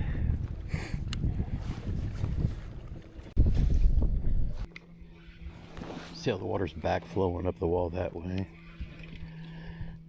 Supposedly they would be sitting along that kind of stuff because it's easier pressure. Doesn't take as much juice from them, but they may be doing something completely different right now. I just don't know. I've got to figure out what they want. Oh, come on, take it. And somebody hit it. Again, it felt like a little small one, but just tap tap. Maybe I need to make them chase a chatterbait. Maybe I need to make them chase a chatterbait. Make them commit before they have a chance to look at it. Where you at, Chatterdonk? My little mini Max. Go to the go-to. That's what we're going to do. We got some taps. At least that's an indicator or something on the fluke. So let's see if we can get them to commit to a chatterbait.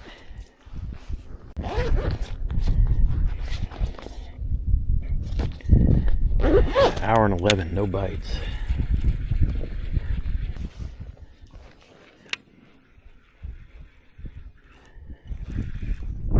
There's fish. Ooh, that's a blackfish. And keep you in the water. Come here. Come here. Come to daddy. All right. Conditions have changed. Everything is pretty stained up, but we've got a 15 on the board. Shoot. All right, 15. All right, feels good to get the first one out of the way. No skunk. I'll take a handful of 15s today if that's what it takes. Boys are like, where'd Jimmy go? We saw that little thing come in the water and then Jimmy disappeared. All right, let's keep moving because I still want to get to my spot.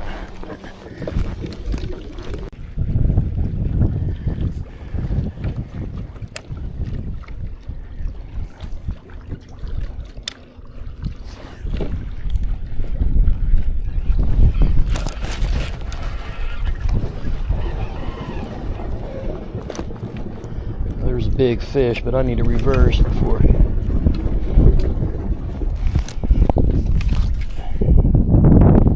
Alright, we can do this. Let's get smart. Push off.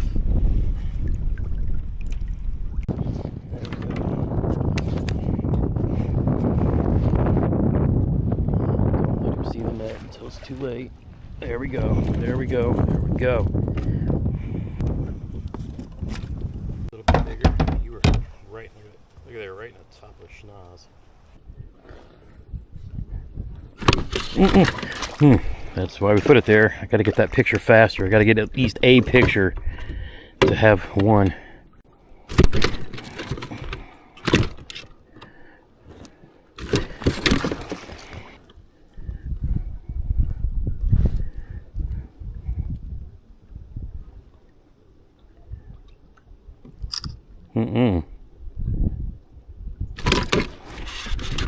Come on, bro.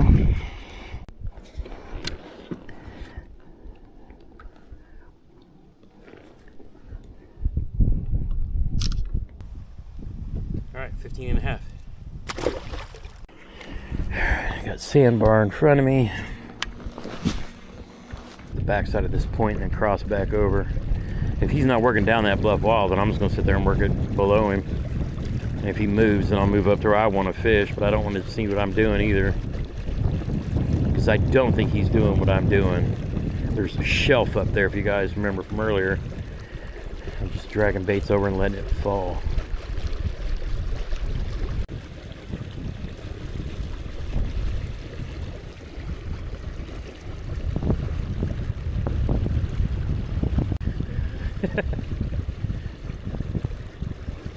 My ears are ringing. Are you just fishing this bluff or are you fishing out in the middle too? I'm almost done going to this area anyway. Okay, I've got something up here, but I didn't want to mess with you because you got here first. But I wanted to make sure that, you know, I didn't know if you were just fishing this or if you had anything further down. I'm not fishing anything off of the right side of it. Okay.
Yep.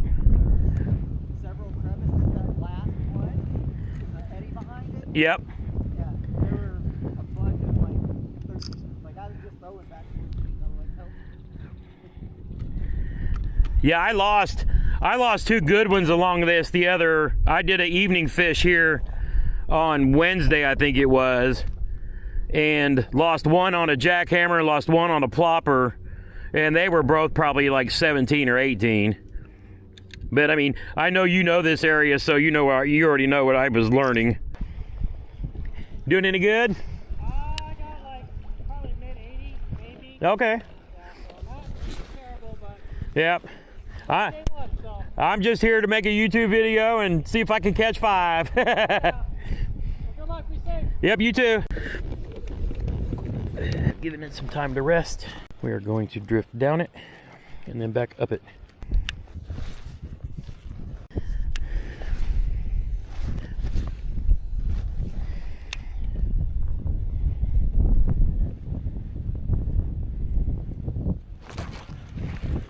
There's one.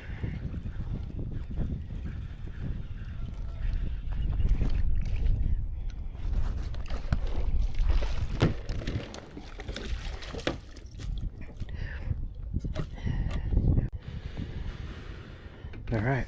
Who loves smallies? Gramps loves smallies. I got 4 in the 14, 15 inch range, but I can't find the big ones. They got a lot tougher, but I mean, look how gorgeous that fish is. Let's find another one before the night's over, and then we got all day tomorrow to hunt a tank. Look at the pattern on that. I love this. Love these. Yes.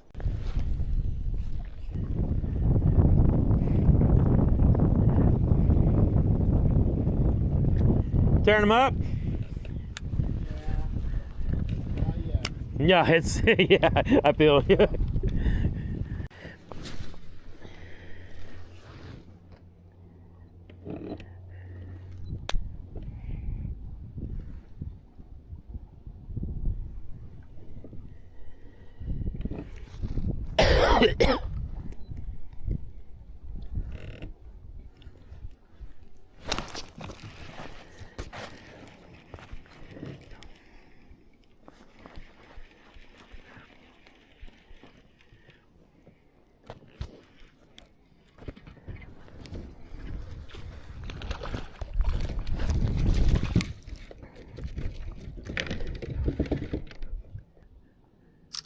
You tearing them up? I got 4 keepers between 14 and 15 and 2 micros. It is not what it was. Did you come? So is that the main river there? Okay. I was like, where the hell did he come from? I figured you'd be coming from up here.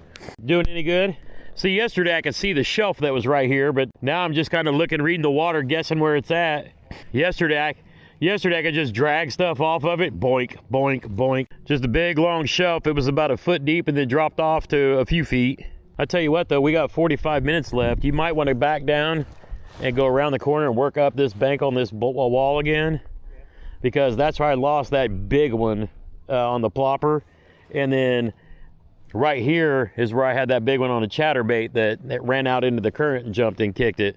I'm thinking about running back down that other wall on the left side and running back up it. Yep, that's what I'm going to do. So if you want to drift back and fish up this, there you go. But yeah, I'm going to go back and chatterbait and plopper that side, because I was like jig and chatterbait just to see what I could get them to eat. All right, I'll be back up here shortly. Somebody's already doing that, so we'll go plopper the point of this island and then work back up this bank. There we go. Kind of just push pull off of this stuff. Get back out to the deeper water, get some momentum going. There we go. Yeah, I headed towards that wall, but there's already somebody down there.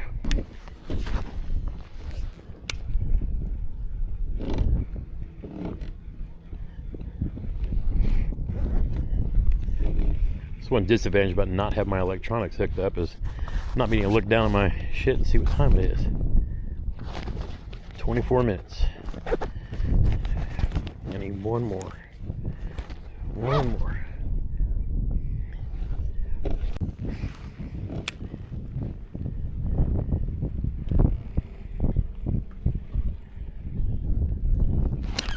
Yep.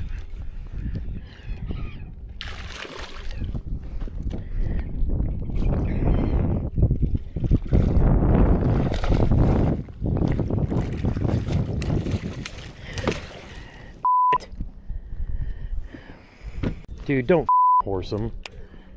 Don't horse him. I mean, I know it wasn't big, but still. That was dumb. That was your 5th. Dude, come on now. You could have had a limit for the day. I mean, that was probably a dink, but still. It was probably over 12. I mean, you look like you know what you're doing. But you had to horse him. Be smart. Be smart. Silliness. Silliness, silliness. Gotta be smarter than that. It was bigger than what you thought it was, for sure. It was your 5th keeper, for sure.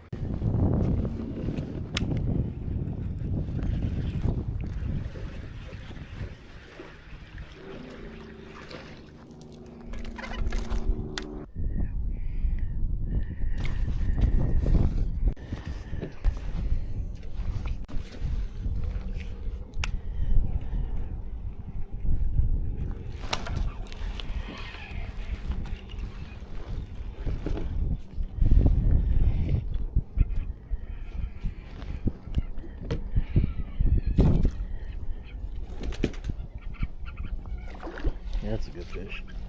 That is a very good fish.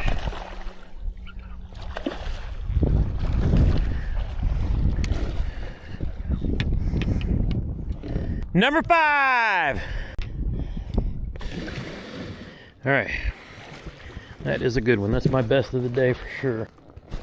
Alright, look at there. Good one. Got us a beautiful fish. Sun's going down so you can't see it, but yeah, let's get the board on him. Or get him on the board.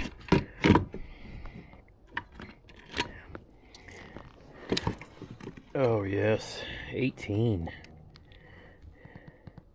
and a quarter. Dude, bro, come on. Dude, I need you to sit. Dude, come on. Look how beautiful that is. I finally got one of the ones with the tiger stripes. Yes, 18 and a quarter. Let's go. Oh, look how gorgeous that fish is. Incredible. Oh, we got to get back to fishing. All right, fishing fam, that's lines out. First 4-hour fishing sesh. 7 o'clock. We got 5 keepers in 4 hours. Got to be feeling good about that. Tomorrow we get to fish a whole day. This will be fun. But let's get back to the ramp and wrap up the evening session. Go get prepared for tomorrow. Big day. Got one good one.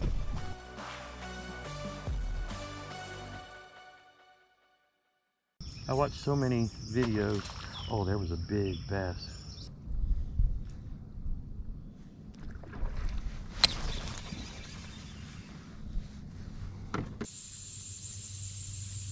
Ribbit, ribbit, ribbit, ribbit. Come hit it again. Ribbit, ribbit. Do you have it? Do you have it? He's got it! Yes! On the phone with Jeremy with the first frog. No! He spit it out! Son of a bitch!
here at Hoover Pond.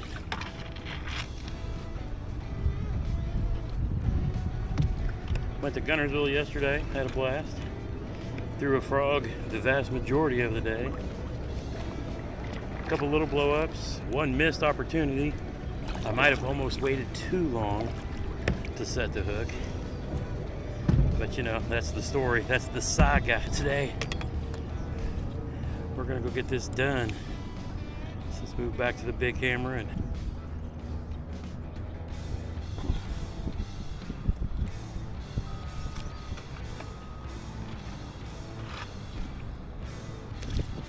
gently push off because we noticed some fish activity going on over here when we pulled up.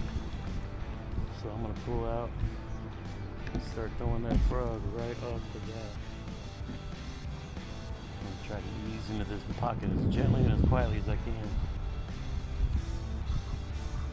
I'm gonna work this frog a little bit like a buzzbait first.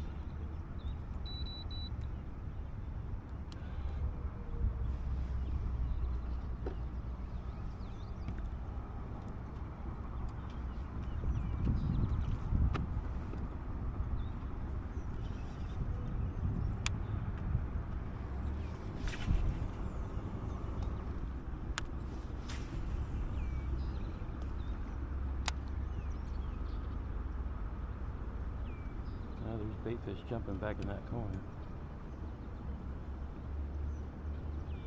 Might be better off just laying against this bank. I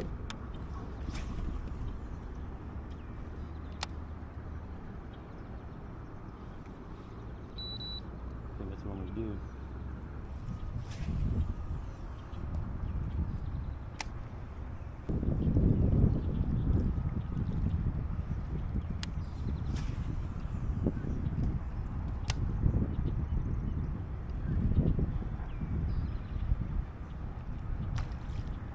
That busting right in front of the frog.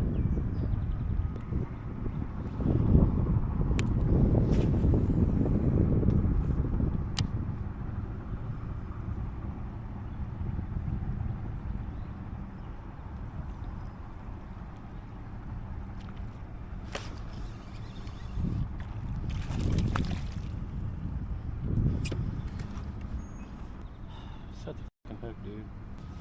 I sat there and told myself, set the hook. Set, and then didn't do it when he blew up on it. Set the hook. Down, crank, smack. That was gonna haunt me. I saw that fish.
How is my drag not tight enough? How is my fucking drag not tight enough? How?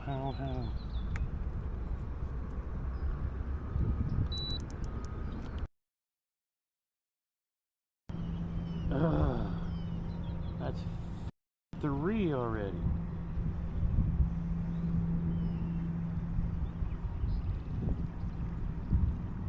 Three fish I could have had on a buzzbait easy. That's why I hate this shit.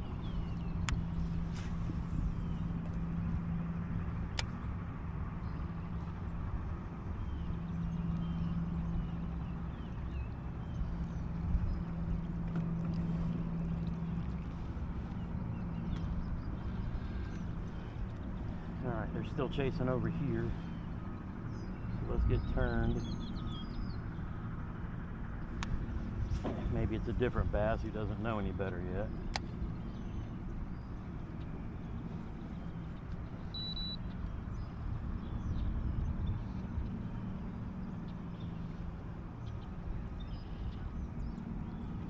I tell you what, I love you guys because I'm giving up a lot of good fish for this damn challenge. Ugh, this is so frustrating.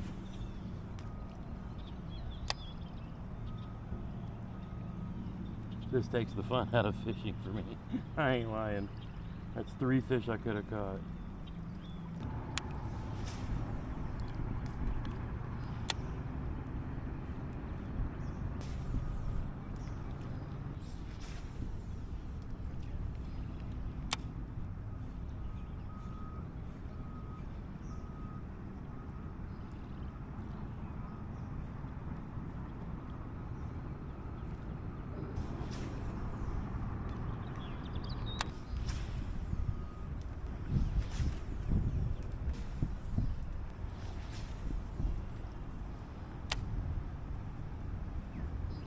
The problem with this is I need to be coming this way so I can actually set the hook the way I need to.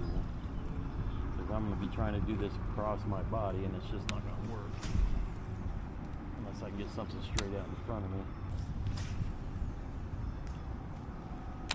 You get up here and turn down this bank, get the sun out of your face, which is actually a disadvantage to me because I'll be setting the hook on my wrong side. But whatever it takes for the fishing fan. We get this mission over with and give away all these frogs, except the one I catch one on, and of course the ugliest one of all. That'll stay on the Fishing Man Cave. All right, pass number 2. This time with the flapping frog.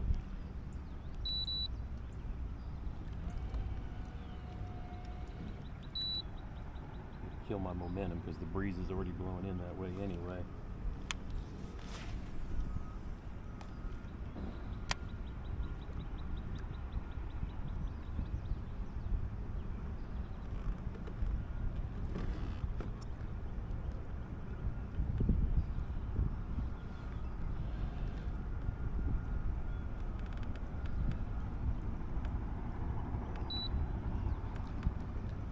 Wait, did somebody just...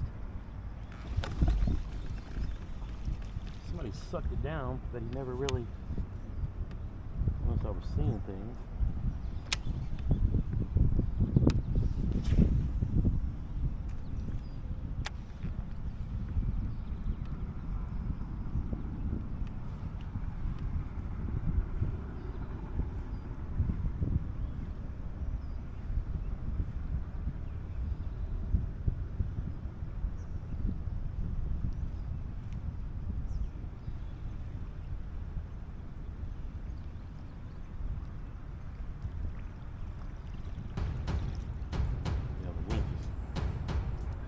Sending me down this bank.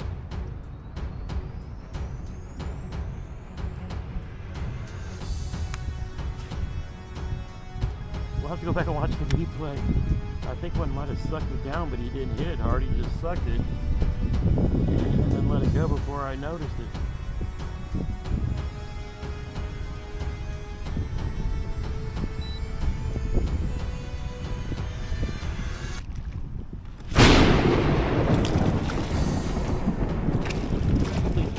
Yes, we did it!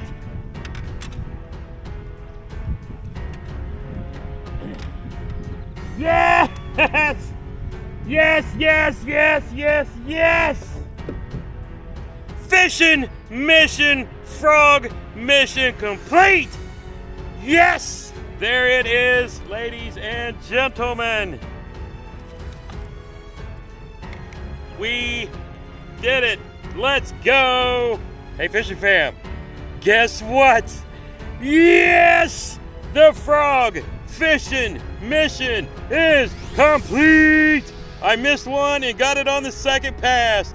Woo!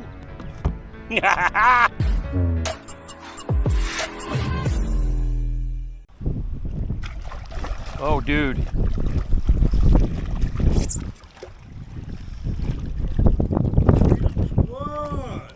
That is a freaking tank, bro. Good morning, everybody. We're out here, day 2 of the KBF Championships in a different cove. I actually launched with Matt yesterday, launching with Jeremy today. Hey, if it's your first time to the Hickman Outdoors YouTube channel, welcome. My name is JT. My brother Jeremy and I are going to be filming our adventures out here.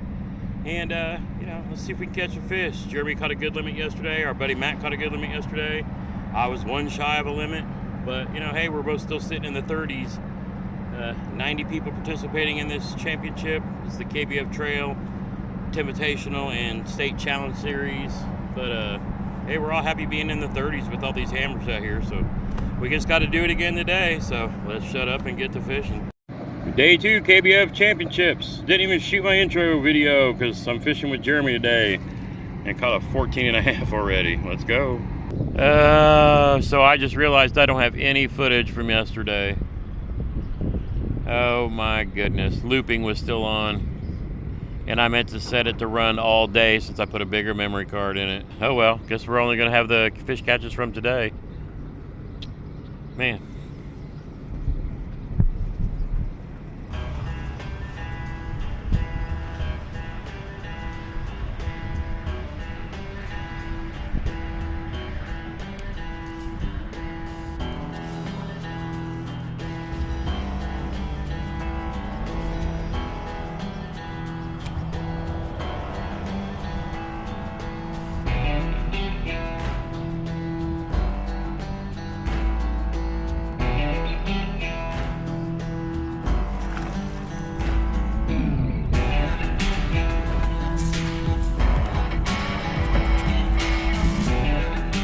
Alright, this is the area where I caught the first 2 fish of the day. But of course, didn't get it on video, but we got this one on here. This one's definitely going to be a keeper. He's bigger than 12. And I probably won't leave this area for the rest of the day. I may fish some of the rest of this, but I will hit this over and over until I have 5 fish. Cute.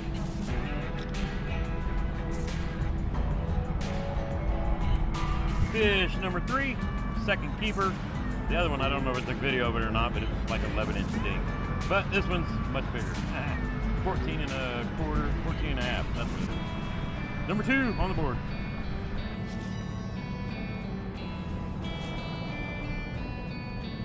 Two hours later.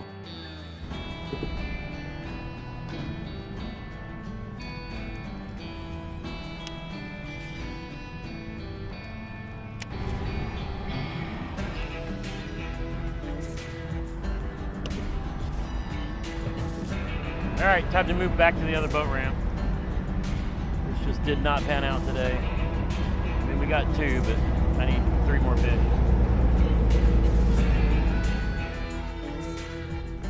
All right, back at the other spot. For whatever reason, my helix isn't wanting to fire up, but don't have time to care about that right now.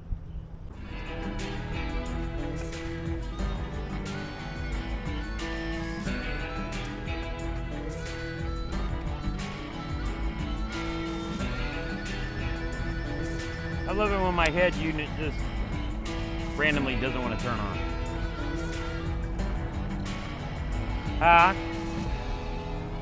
Yeah, I'm just no power. It's like I have to go wiggle wires and somewhere. I must have pulled something loose somewhere. The tree over here, it jumped out of the water here, hit the boat, and my worm and hooker.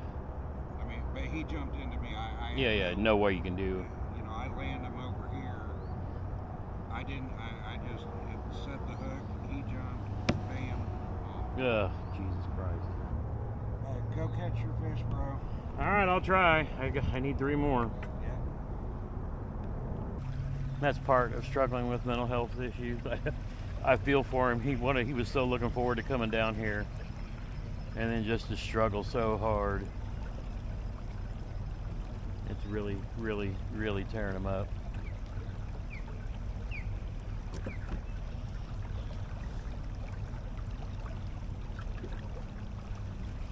Breaks my heart. 1 hour later.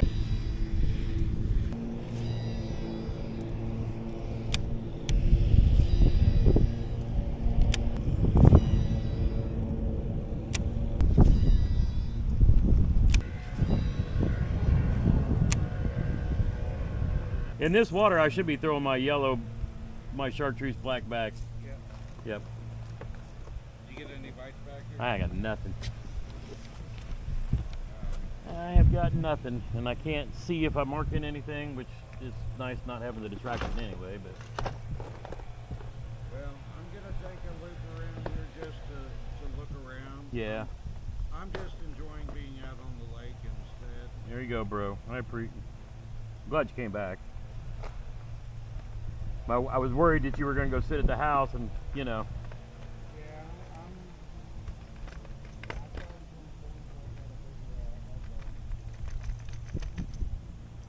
Just remember, I got a good half a sandwich for you.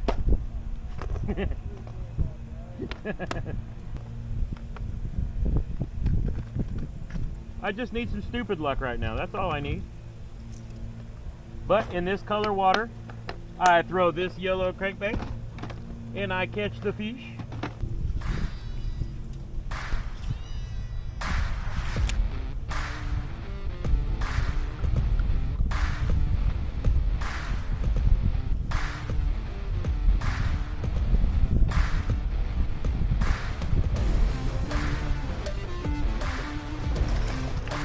Crankbait fish!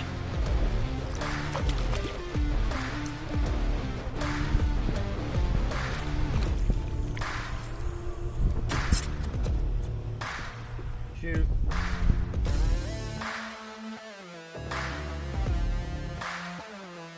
Release video for the 13-incher monster.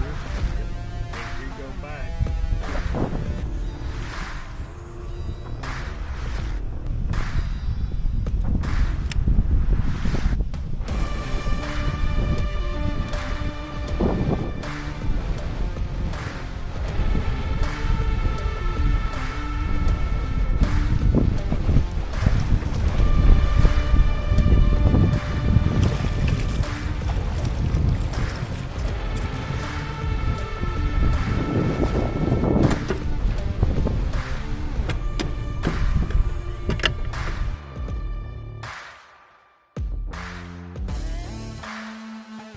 Nope, I need one more.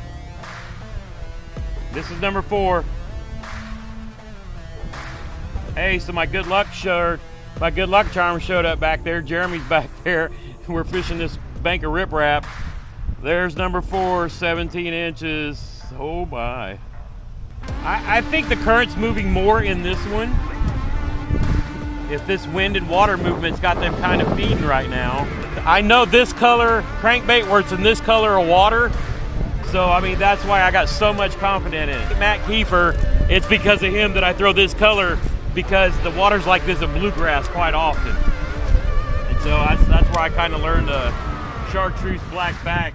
I got more if you need one. I didn't even bring my crankbait rod, dude. I didn't even bring my crankbait rod. This is my chatterbait rod.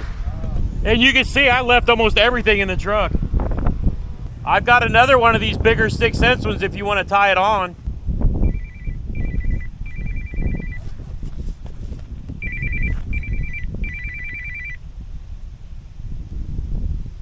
There's my good luck charm. Sorry, you called me as soon as I fucking lost her. Oh, okay. You know what though? Your voice was enough, bro. I caught 2 more fish since you called me. Yes. You're a dork. All right, later, buddy. I love you, Dad. Beautiful. God wills it. You think I should go back out there and hit that real quick? No, because you got 2.5 hours. Okay.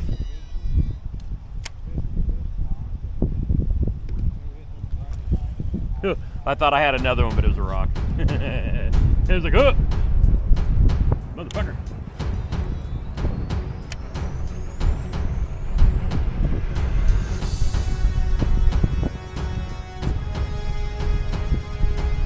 I'm trying to line up so I can make it on the shady side, but I'm a little too far out in the...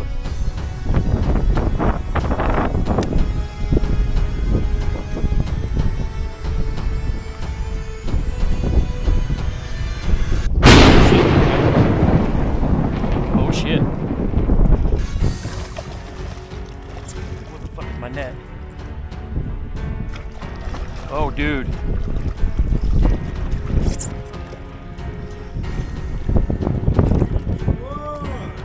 That is a freaking tank, bro. You said that and I made a shit cast and it went halfway up but in the shade. And as soon as I got to the last piling, donk. Oh God, that is a jump. Before we kill each other, there we go. Oh my God, look at this thing. Oh.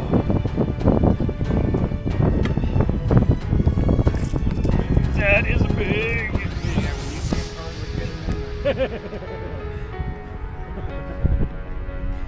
This cove, because of you, your map study, put us here. I didn't even come back here yesterday.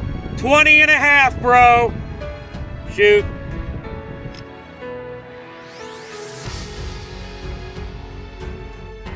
Another upgrade. Crucial timing, we're in the last hour. Every inch counts. This will get rid of like a 13. Shoot.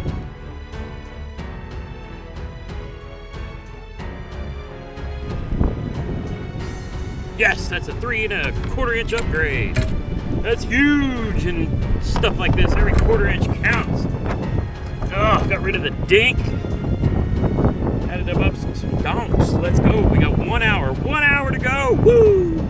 Can't win it, but who cares? I'm having a blast. This morning sucked. Now it's better.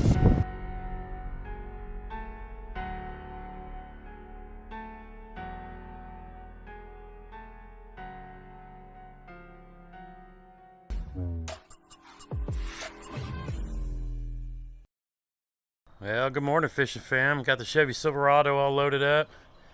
Got my Old Town Cadillac loaded up on the FTK trailer. All my rod and reel combos from American Legacy Fishing are locked up in the rod box. We are ready to hit the road. It's a very, very special weekend coming up on here on Veterans Day. It is the event that I've been looking most forward to all year long, the Knucklehead Bass Fishing Championship. But more important is the gathering of those of us who participate in the KBF Fish Ops Catch 22. Many folks who fish in the Knucklehead also fish in Catch 22. We're gathering for Veterans Day for the Hero Cup down at Ditto Landing on Lake Guntersville in Huntsville, Alabama. Wow, I'm so excited. Why am I excited? Because I get to meet a lot of you, those Fishin' Fan members who have been following this channel since, man, a few years now. It's almost 27,000 Fishin' Fan members have hit that subscribe button, and I get to meet a lot of you for the first time this coming weekend. Super excited, super stoked. So for those who don't know what the Knucklehead Bass Fishing Series is, it's a recreational anglers, beginning tournament anglers kind of a series.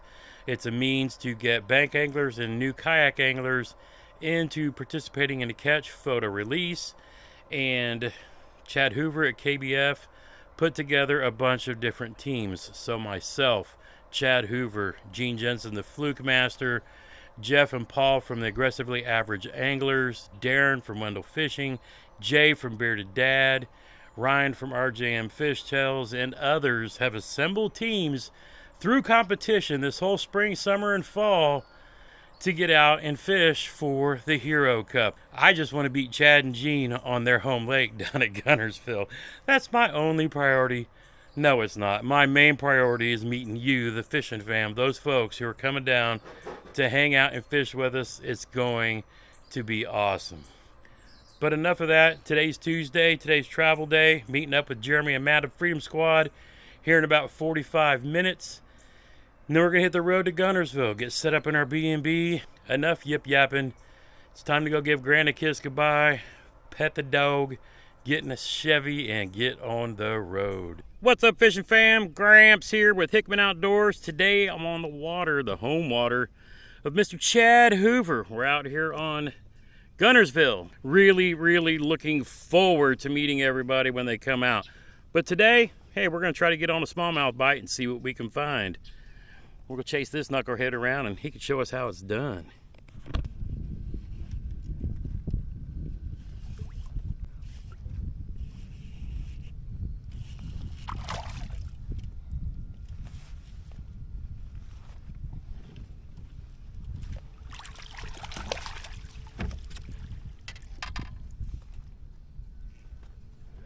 All right, so they didn't want the Bama color, but they sure love my favorite of all time colors, the spot remover, and he snatched that off the bottom.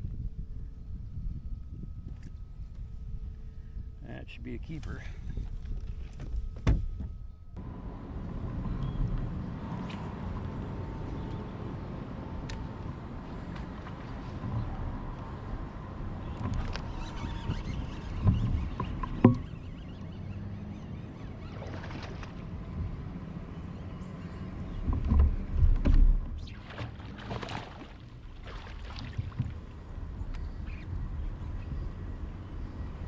Hey, Alex.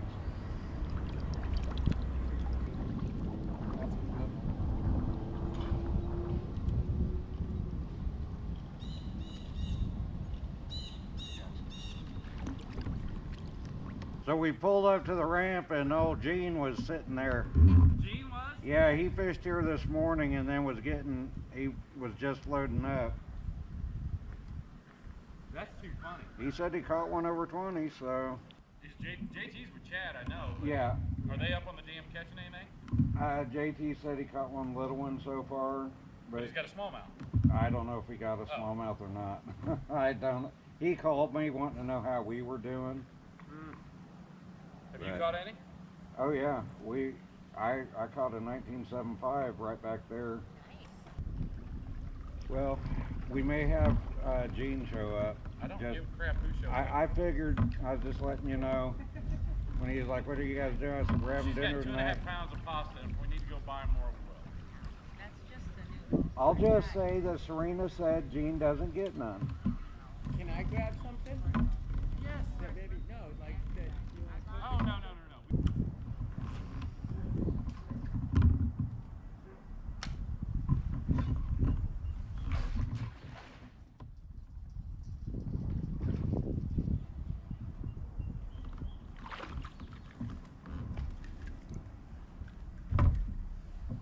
That would be a fish. But not what we're looking for. We don't want this size.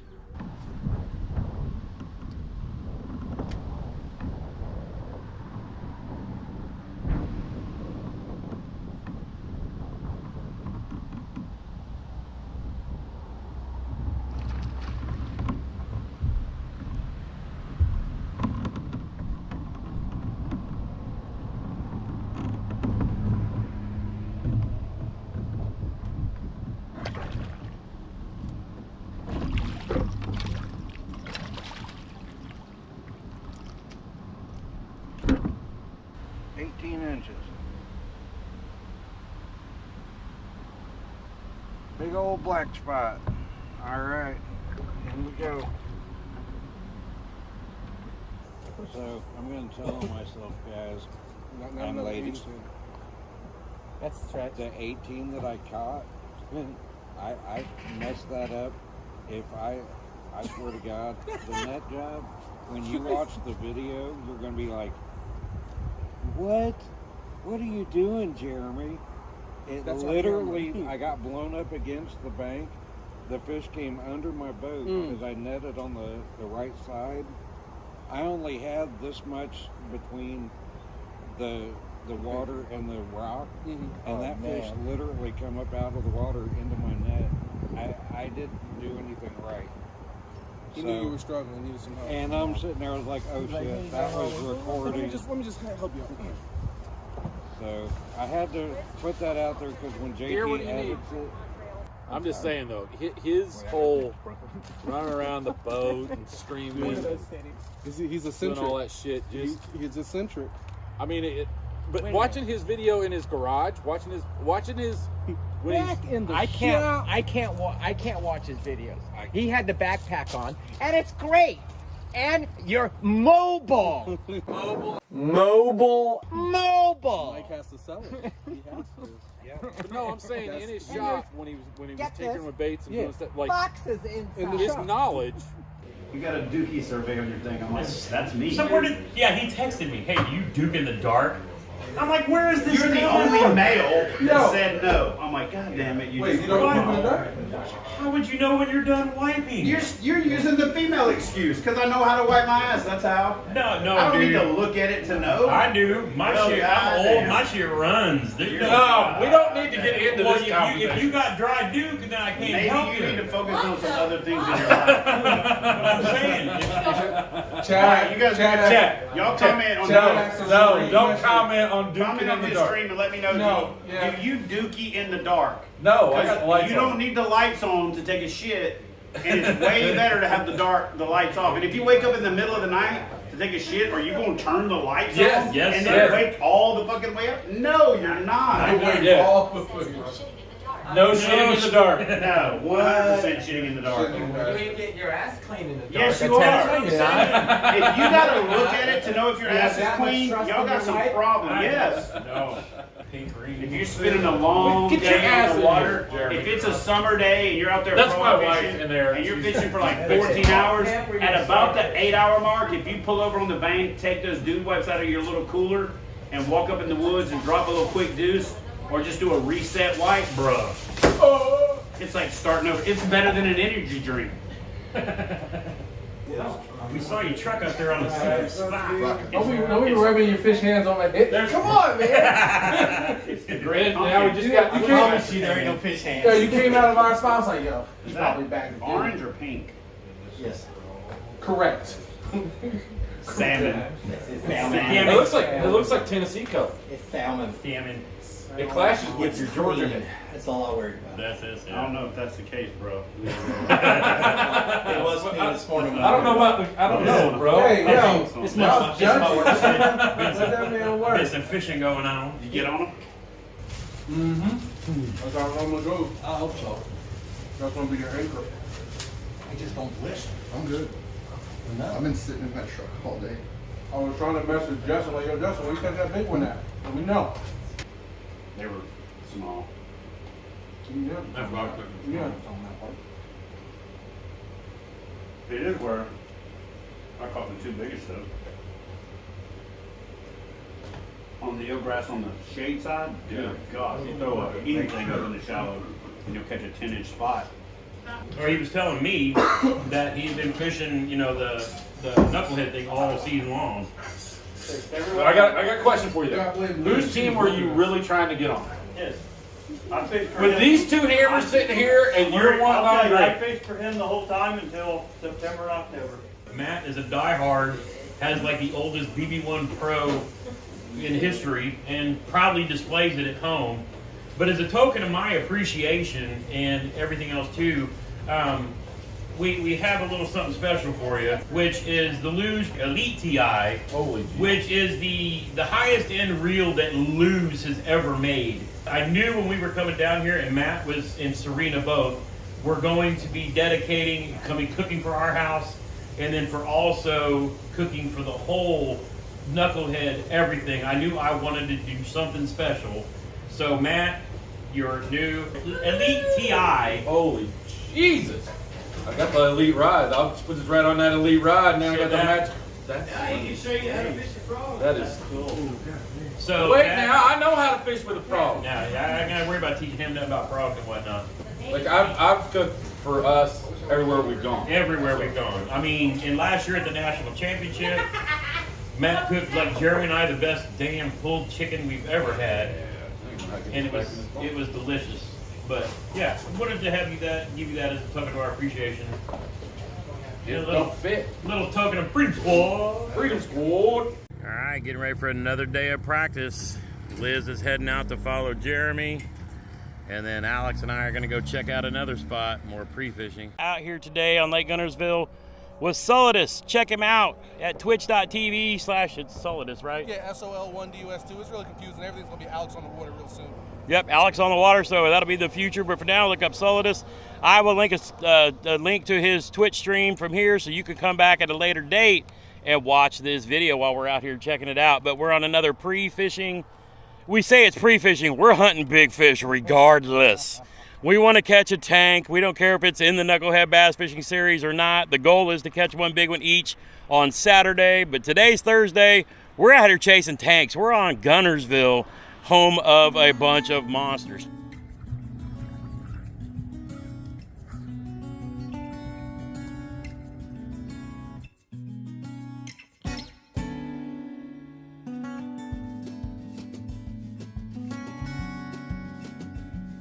Four hours later.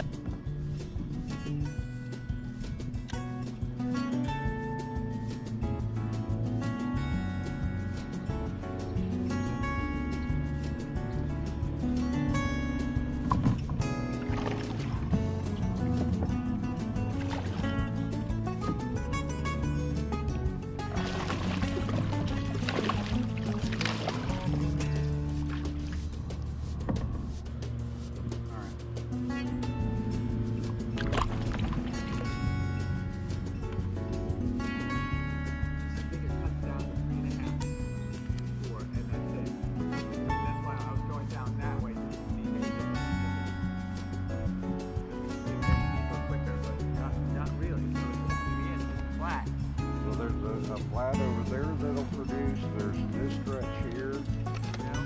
There's bait fish being chased up against that wall back there. And then he was there was another fish. Oh, that's a better fish. Oh my God. No, he wrapped me. Get off there. Get off there. He's right here. I just don't know what he has me on. No.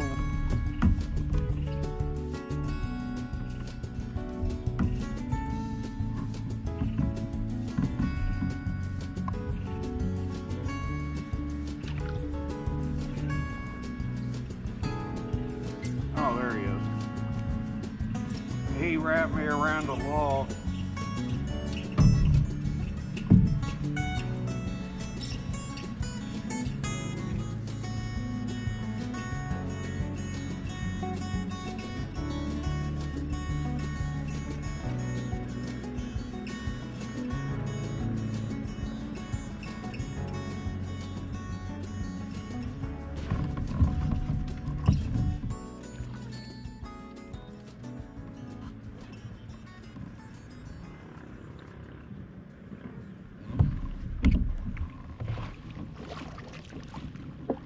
There we go.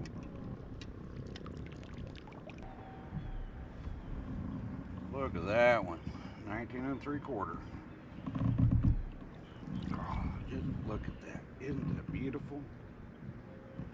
All right.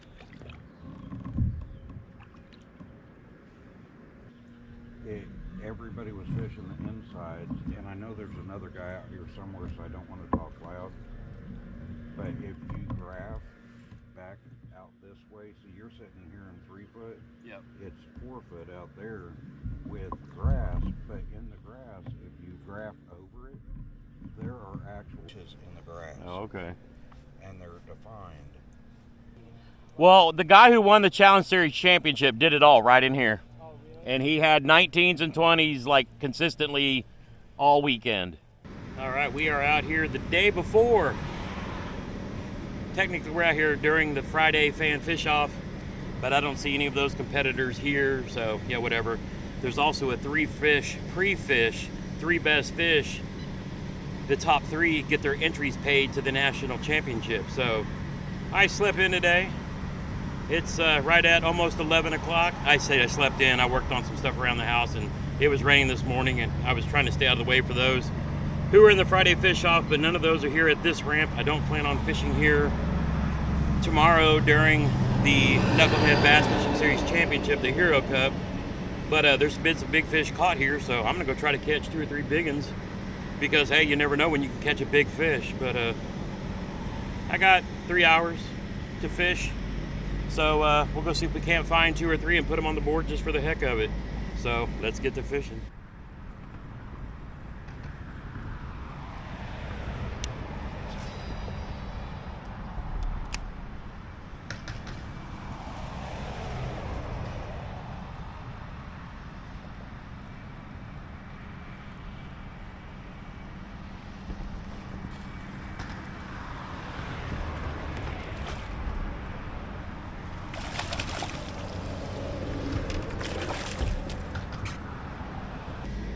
It's a little 13 and a half to start the day. It's 11:30. I've got 3 hours to fish. The 3 fish, pre-fish, no skunk. Got him. Stay there. Yeah. No! Another bigot. Hook that.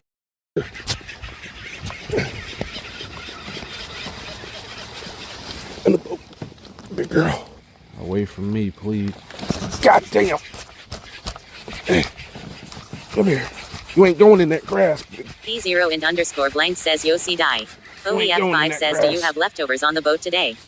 C die 1011 says let's go. Mrs. 05 says OMG no. LMAO. Ah, that feels good. That feels good. Oh my God. It's another tank. In the net. In the fucking net. Mrs. 05 says you tell them Alex do the voice. Stag underscore Frosty We're says going you. home.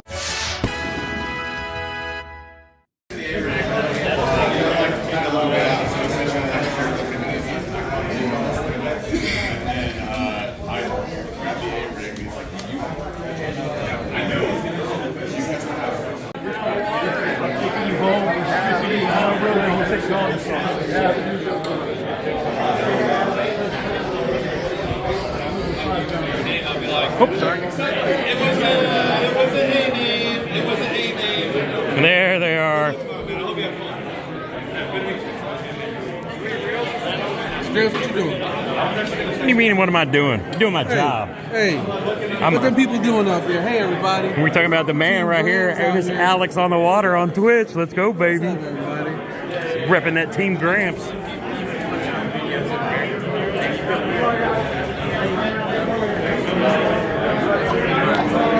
What's up, brother? How you been, man?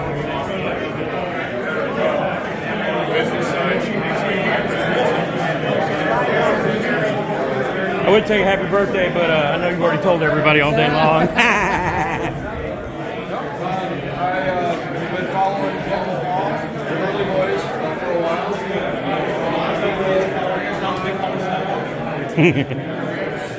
YouTubers, YouTubing. How we doing, man? Corey, Buck-tail. Ah, Corey, yes. I gotta run around and do what YouTubers do, you know. Oh, yeah, you gotta break your camera. And here's the one and only Mr. Wendell Fishin, famous, walking around here like he's from Ohio, of course. How fast one of your teammates? You gave Liz an aneurysm.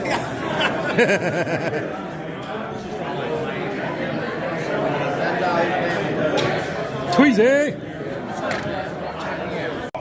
Cairo Ferguson. Yes, ma'am. Let's go.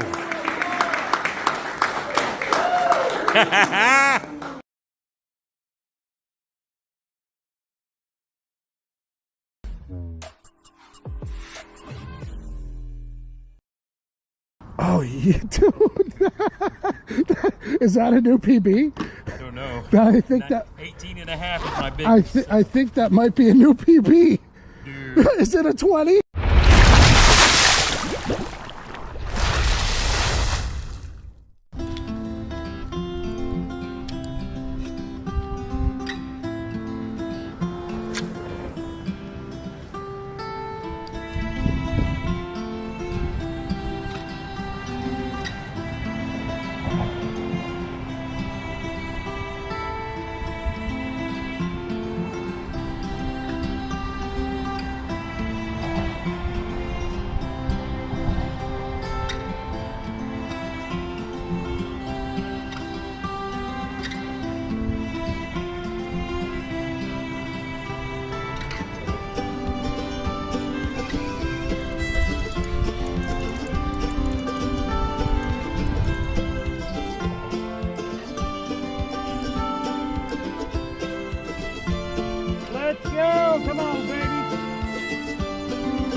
Holy cow!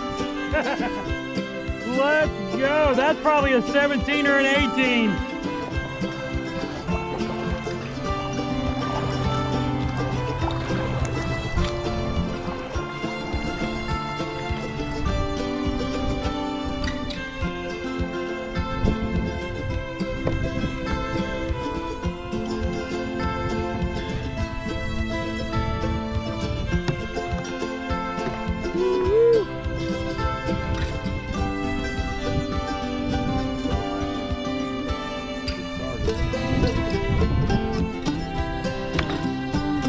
Holy cow! I'm using today is this 852 jig worm we're on. It's a G Loomis NRX Plus, Shimano Xsense 4000, and of course the one and only Stupid Tube from Secret Lures. What's up, everybody? Gramps here. Today we're on the Wabash River. Jeremy was supposed to come, but he passed a kidney stone a couple days ago and he couldn't make the trip.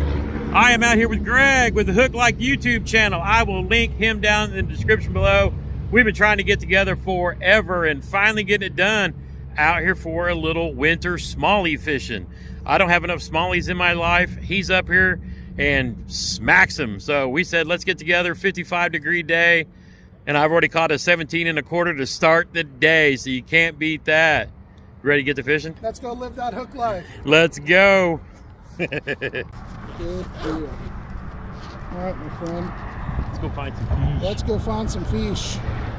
Just enjoying a nice 55-degree day out on the Wabash River.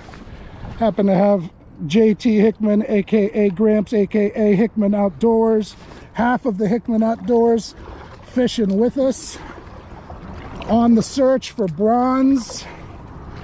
Think JT's already got a 17 1/2, 17 1/4 on the board.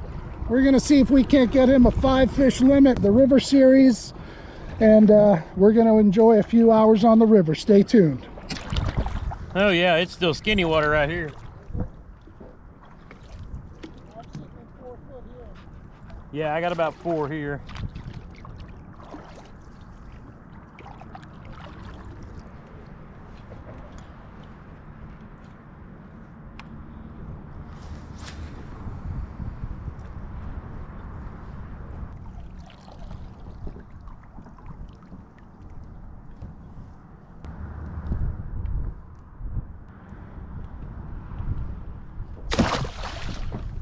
Started out with a 3-pounder.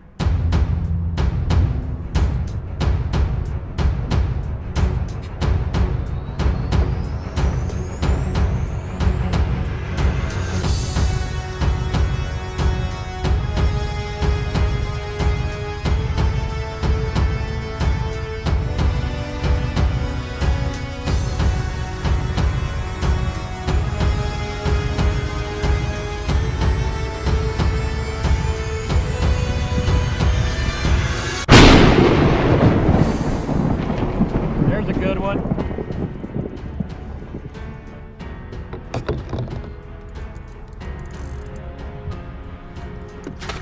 That's a big one.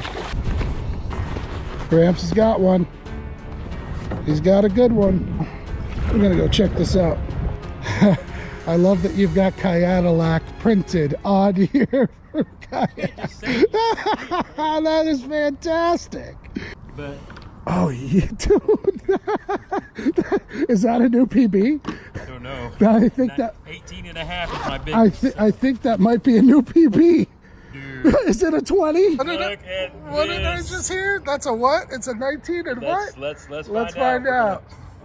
Somebody's got a new PB. Wow. Holy cow. Yeah, I'm gonna have to push you off and get you. I've never got anybody with me to take a good picture. Yeah, I get it. That's why I paddled over. Nice. Nice. New PB. There we go, boys and girls. 19 1/2. My new smallie PB. Living that hook life. Let's go. Jeremy's gonna be so pissed off. So something I never do enough of is I always like chatting with people on the water, and especially about, oh, I don't know, events and series that we fish that we believe in. So I wanted to come talk to Greg while we were up here fishing for these smallies on the river about Catch 22. And so I wanted to come up and talk to you a little bit about how you got into fishing Catch 22 and kind of what it means to you, because honestly, stuff like this means different things to different people. Sure.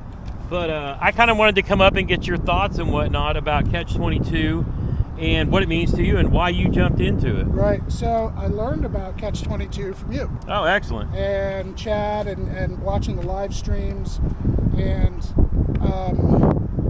I'm an immigrant to this country. Excellent. I've been here since I was 4. Yeah. You know, so I use that term, you know, sparingly, but to me, there's nothing more important to me than my freedom. Yeah, excellent. And the freedom to do what I want to do, the freedom to pursue opportunities and make a great life, and those freedoms don't come free. Excellent. Yep. Right? And somebody paved the way, somebody made sacrifices, and anything that I can do to support veterans, I'm going to do. That's really cool. Well, I had something from Chad Hoover that he gave me to give people that I run into like you, which is the Fish Ops Catch 22 Challenge Coin. And we do this, it's a military tradition, but that's why we brought this to Fish Ops. And the way we do this is we shake hands with the person, and that's how we actually transfer the coin over to somebody else. Thank you so much. Thank you for supporting KBF and Catch 22. You see it's got the Fish Ops logo on one side and then Catch 22 on the other. But yeah, I love the fact that he made those so that we can give out to other folks that we run into who obviously that we feel are deserving, but to me, anybody who's in Catch 22 supporting the cause and, you know, spreading the love about it too, just as much too. So yeah, I wanted to make sure that we didn't get dark and all that, and I forgot. So I wanted to come, you know, talk about Catch 22 and get that on video. We've had such a, I mean, it's a short day because we came up here on a Friday. You worked half a day. I spent half a day driving up here. But I mean, I caught my PB smallmouth bass, and we got to talk about Catch 22. So to me, that's a win-win, win-win.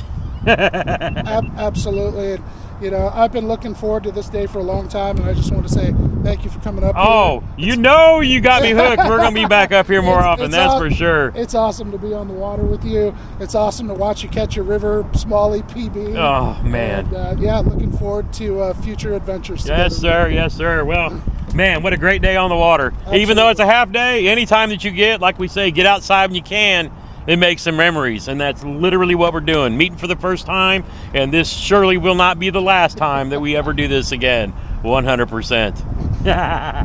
Sweet. Yep, we got a little bit of time. Yes, we do. You need to go flip a stupid tube around these laid out. Yep, let me go do that. And we're sitting in relatively deeper water than we are over there. So okay. 5 foot right here. All right. So I threw a jig in there. I've had a couple of haven't thrown a tube yet. Okay. Yeah. Definitely. It's super high percentage area right here. Shoot, yeah. Let's go see what we can find.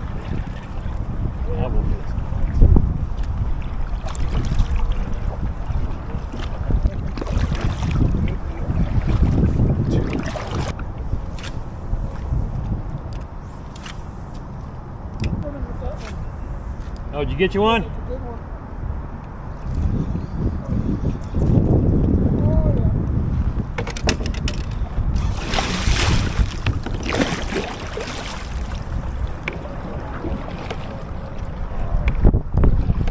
There we go.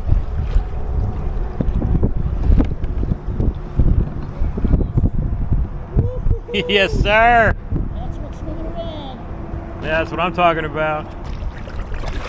Yeah.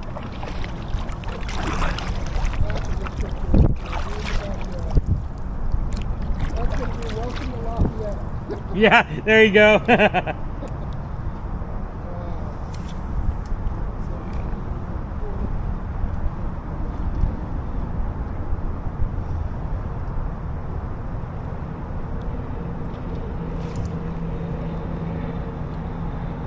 Oh, I had one swimming with it, missed it.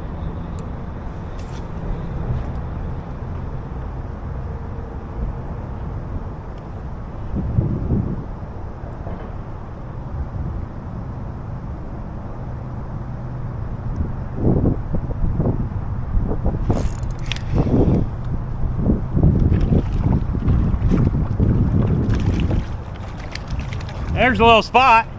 Little spot? Yeah. Little fat chunker. You know, I should have for catch 22. Damn it, I'm stupid. I keep forgetting about that. Yeah, I should have put that on the board. That was stupid. I was thinking about the river series and forgot about the other one. I wish I could tell you how many times I've done that. Oh, I know I've done it so many times this year. It's like, come on, dude, pay attention.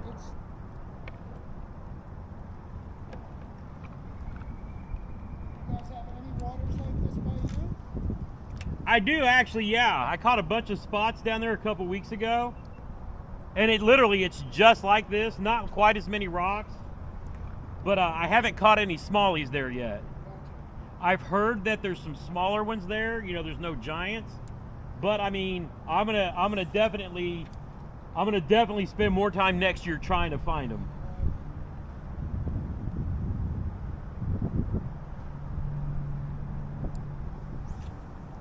Yeah, once I went to Columbus and caught like that day of all those smallies and got third in one of the grubby events. Oh, bro, I was all about smallmouth. If we didn't have to go to Guntersville like back to back for KBF, and I'd have been on the river like the whole time. I'm like, I have a new hobby next season, and it's learning smallies.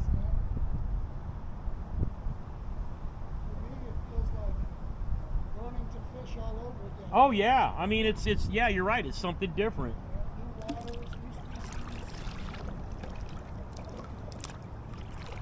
But yeah, literally 7 minutes from my house, I got a boat ramp just like this on the White River, with wood laying down like chunks, and then some rock here and there. But I just got to go learn it.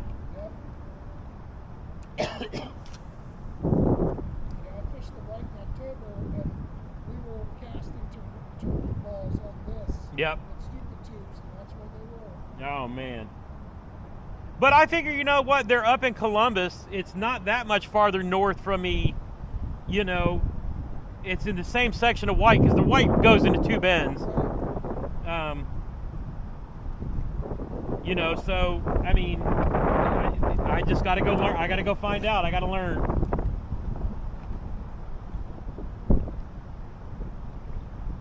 Because if I had not got a hold of you today to come up here, that's probably what I would have done, just to go and see. But I ain't gonna turn this down either. I think you made the right call. Yes. There's another one, maybe. Yes, sir. That's what I'm talking about. Fight, baby. Let that drag sing. Come on. Let's go. Let's go. Hi, baby. That's right. Let that drag sing. Come on. In the net. Yeah, buddy. Number 3.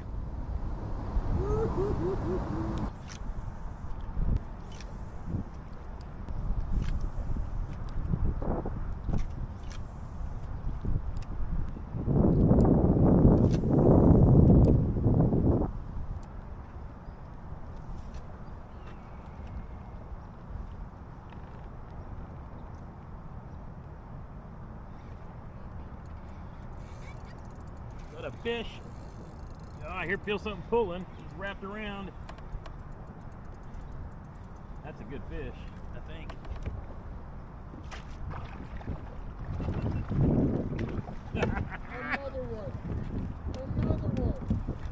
Another one. Another one. You are going to get your limit today. Sir. Sir.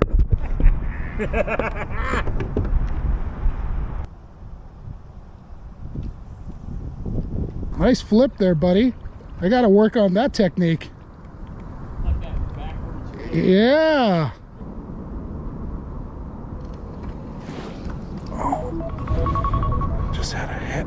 jig. And now my I've got to get going alarm is going off. Oh, of course. Yep, there's no more stretching the time now. Well, my friend, my day has come to an end. Thank you for the incredible experience. Oh, my pleasure, man. Don't, feel free to stay and fish if you want to. I don't want you to think you've got to leave because I'm leaving. I appreciate you. Oh, I appreciate you putting me on. And everything that you do for our sport. Thank you, sir. And it was awesome to meet you and fish with you. And I know we're going to be doing it again. Oh, you got that right. You got to get one more. You got to get one more, and I know you can do it. I got time, so I'm going to be trying to get that one. All right, brother. Safe travels. Thank you so much. And for hooking me up with the spot. Yeah, no worries. I'll be sending you pictures and videos and stuff of that nature. Anything you need, reach out to me. Appreciate you. You got my number. Do this again in warmer weather. Oh yeah, I'm looking. We made some memories today, one fish at a time, and I'm looking forward to making some more with you. Jeremy, sorry buddy, you kind of missed out a little bit today, man. You're gonna have to get up here too. It was a pleasure spending some time on the water with you, that's for sure. Yeah, same here, man. Keep living that hook life. Yes, sir. And we are out. With daylight going down, 5 Smalley limit. KBF River Series complete. Woo! What a day, what a day, what a day. Had a great time spending time up here with Mr. Greg from the Hook Life. Put me on some Wabash River smallmouth.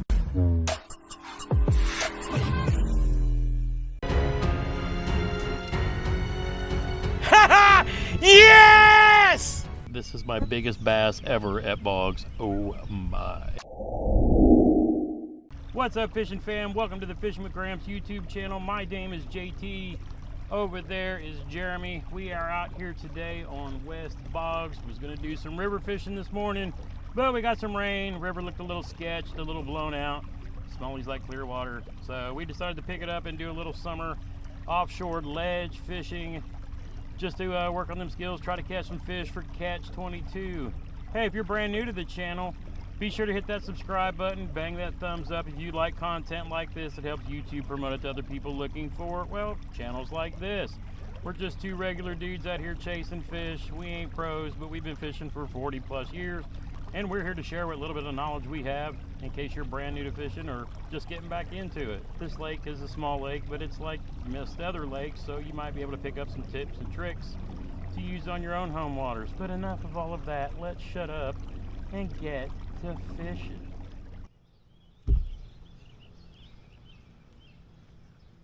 I like fishing this grande bass airtail on a light Texas rig. I got some monster bass tungsten, and I've got a ringed EWG hook. And I like the ringed because I think when that weight sits on the bottom, I just realized I've got a heavier wire hook tied on, and I probably need to change that out. But I like the ringed because if the weight's sitting on the bottom, the ring actually helps this kind of float, this tail float up a lot more, kind of like a Ned rig would. But I'm actually gonna swap this hook out for a lighter wire. And you can see I've got one of the pepper chartreuse ones that I dipped the head in green pumpkin spike it. But you could also buy the green pumpkin the green pumpkin airtail rattlers and dip the tail and spike it. Just depends on what you can find in stock. These things, since Monster Bass bought Grande Bass and started really pumping them out and stocking Tackle Warehouse, and the word's kind of getting out about these Grande Bass soft plastics. They don't make a lot of soft plastics, but all of the ones they make are pretty friggin' awesome. Yeah, Gramps, but you get the VIP stuff from Rafi. Yeah, I got a few packs. And then I turned around and bought 12 more packs, 10 in this chartreuse pepper and 2 of the bluegill color ones that match up with the pack of airtail wigglers that I got. So again, I'm not chilling for Monster Bass and Grande Bass because they sent me some to try out and talk about. I liked them so much I went and bought them from Tackle Warehouse, which we all know is someplace I very rarely ever never shop. But they're one of the only places that carry these right now until mass production happens. And I wanted more. And I wanted more than I could get. Because Rick put them in a box and made them an exclusive color. Told Rick, make millions of these. Yo! Did you get one already? All right, coming. I'm sitting here re-rigging and Jeremy's catching fish. Let's go see what he's got. Oh, too close. And dude, I missed one first, threw right back in there, and he hit it again. They're fired up. How big is that one? 18 3/4. Hell yeah. Well, I guess I'll have to sit here for a minute. We're switching over to lunker sticks content. You're throwing lunker sticks, right? Yeah. Yes, sir. Yeah, you can feel all the... I'm going to turn the forward facing on here in a second and see what's... Another good one. Yeah. Dude, I want to catch one. I gotta reverse my kayak though, because I'm floating too far in. You said aim at the bird, right? Yep. That's a fatty, dude. That's a 19. Dude, I'm telling you, at least they're stacked up here. Yeah. But remember how I said it comes straight out this way into the lake? Yep. Yeah. So we're fucking working the whole flats thingamabob strategizing. I just banged off a rock. I need to back up a bit. Yeah. Come on, fish. Now you got me fired up. All right, let me back up before I get too close. Only thing I hate about this is this net gets hung on everything. Oh, you got the shag color tied on. I got the chartreusey. 18.5. Man, he looked bigger than that. Holy shit. That's some good catch 22 coals right there, dude. Just pop in and out when they feel like munching. Yeah. Getting them a little snack. Because it always seems like I catch 2 or 3 and then they're done.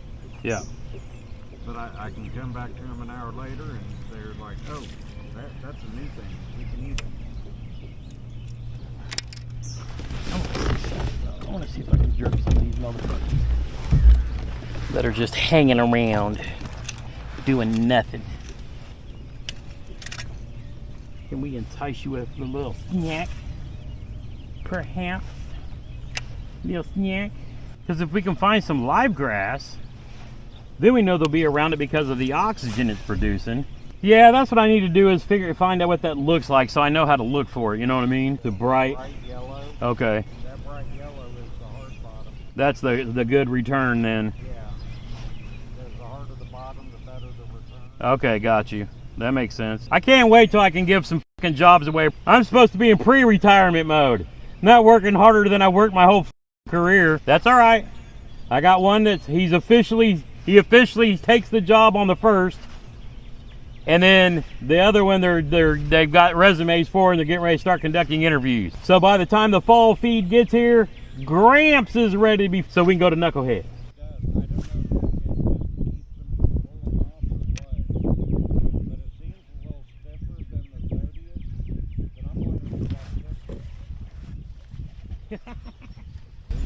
Don't you fucking jump.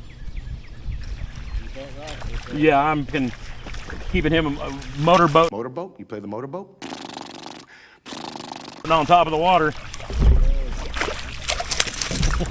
I'm gonna learn to jerkin', the herkin', fucking jerkin'. I saw you bitches suspended. Ooh, and now I see the school. Live scope, jerk bait. Gramps is up in the summer game. Got one on the jerk bait. That was so cool.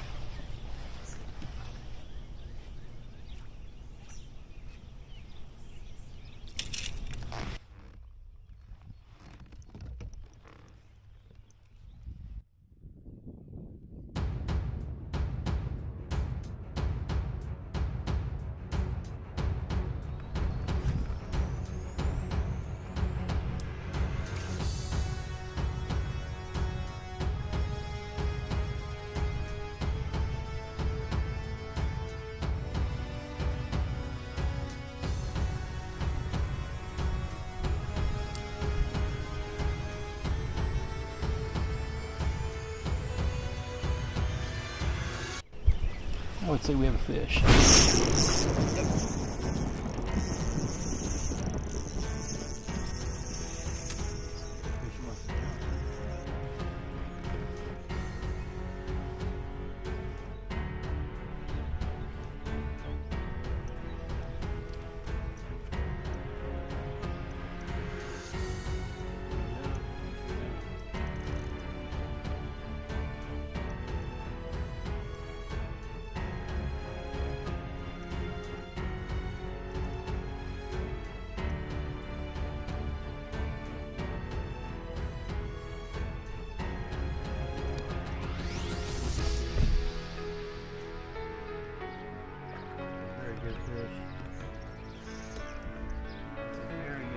It's a grande bass.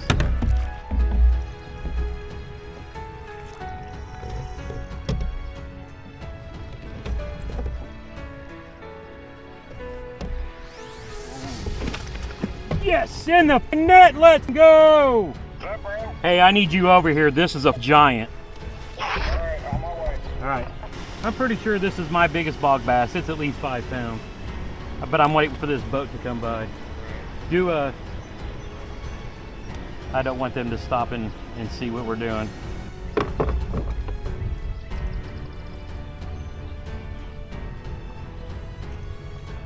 How big do you think that bad boy is?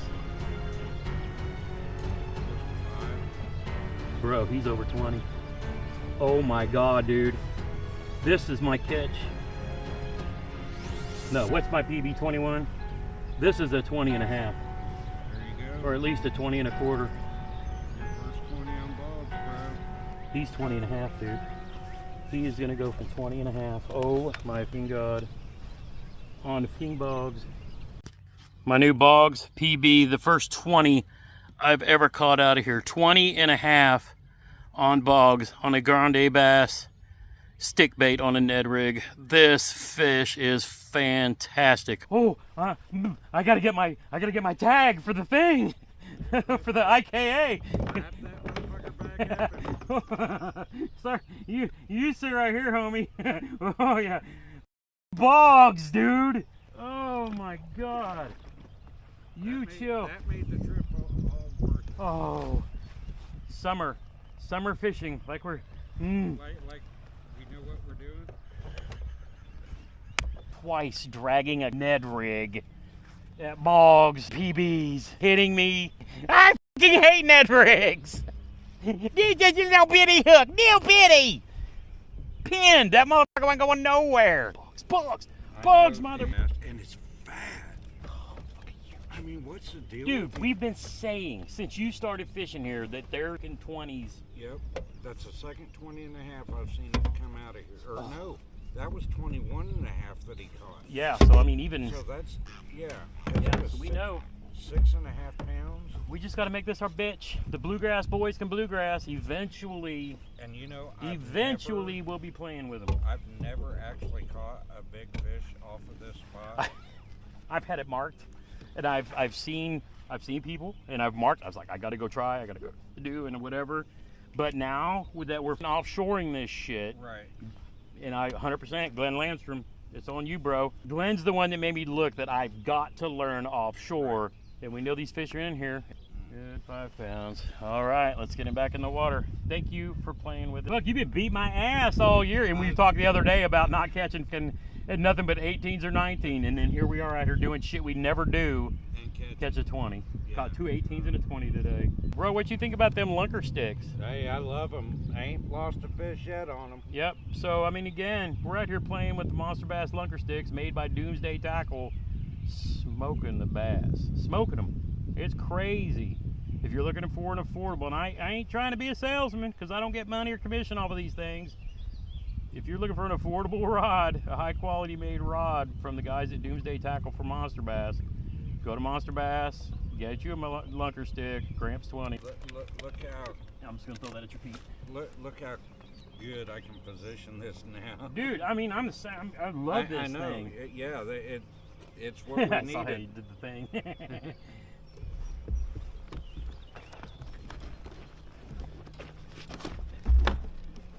Yeah, and I love how I left my boondocks things on there, because then I can still use them for rod holders or whatever, but it creates a space where I can put my bag. Yep. I just sit to the front of the seat, lean my seat up, and this is the tricky part.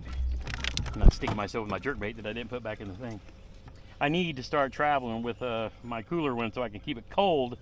And it fits right here. Yeah, you see I got mine. Yeah.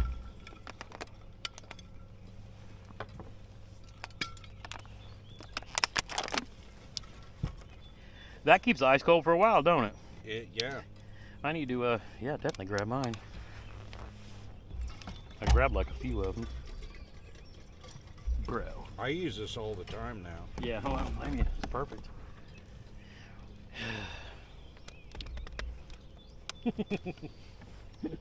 You know, this ranks right up there with the day you caught all those smallies. Yeah. You know, just out fucking around. I'm sitting here watching you just be loving and enjoying. All right, let me grab that rod and this bait and do a video for Rick and Rafi. Here's that Grande Bass air stick. Check it out though. It's green pumpkin, red flake on one side and black and blue fleck on the other. And I just threw it on this little chartreuse Ned. You see where he tore it up completely. But there's that air tail. Focus. There's that air tail that makes it stand straight up. And yeah, I was just throwing it on my Monster Bass Lunker Stick Ned rig rod. 12-pound Seaguar and Vizix. And Smackdown braid 12-pound. And man, what a fish. Dude, a 20.5 on bogs. What? What is this day?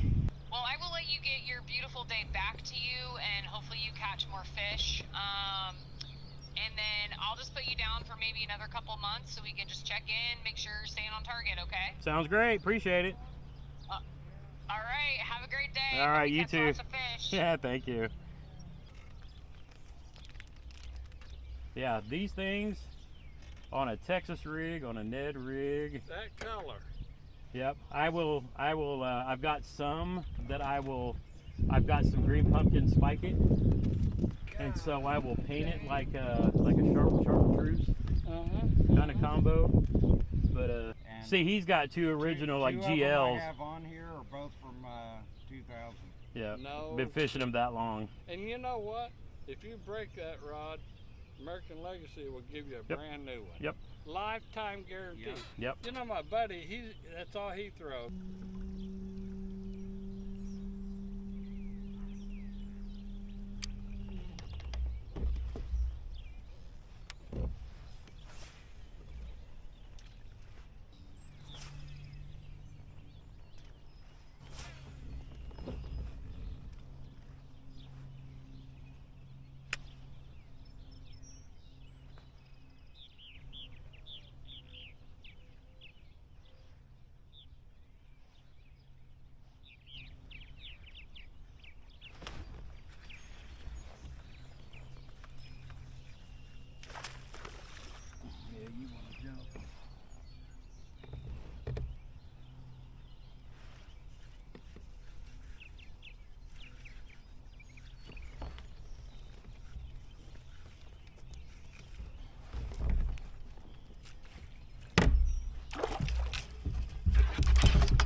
So I took that Grande Bass that I had on the Ned rig and put it on the back of a chatterbait.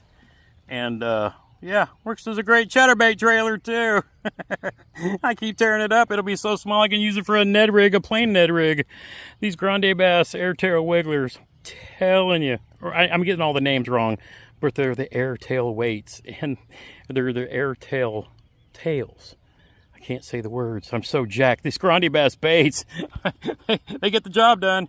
Chatterbait Evo with a Grande Bass stick on the back with the Airtail on it.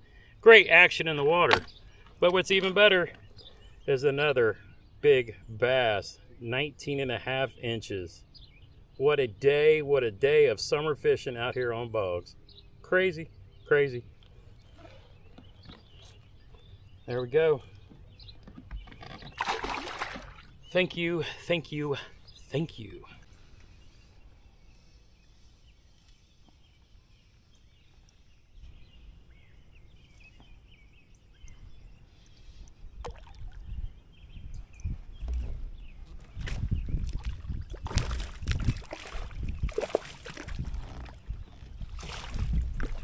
There we go.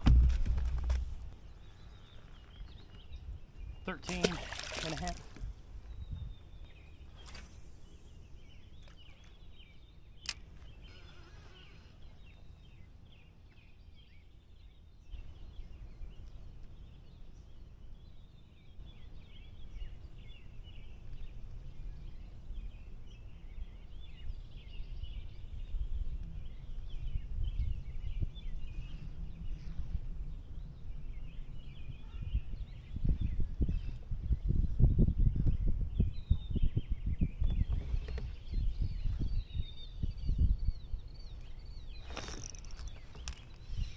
Another one.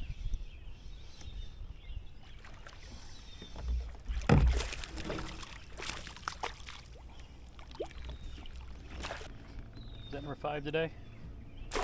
Yeah. Jerk bait, 2 bigs, 2 shaky head. There's a big fish right out there suspended. Probably want you to grab that jerk. There's a fish. That's a good fish too.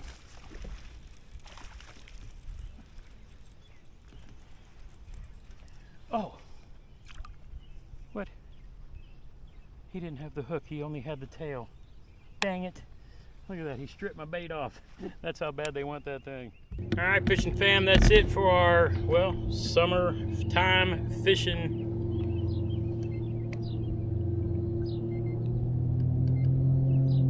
We had a great day out here. Drug a Ned, drug a chatterbait. A lot of slow moving baits. Jeremy caught them all on a crankbait. I caught them on slower moving baits.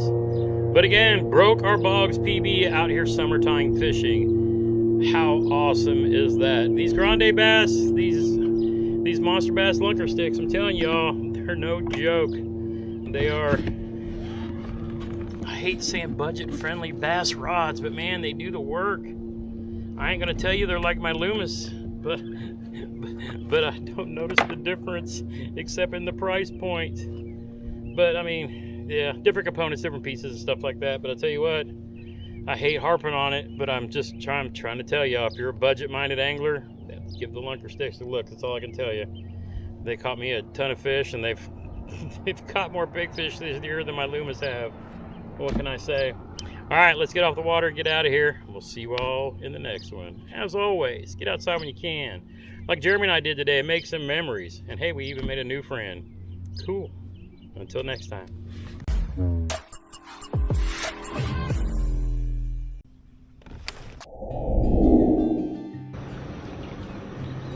What is up, fishing fam?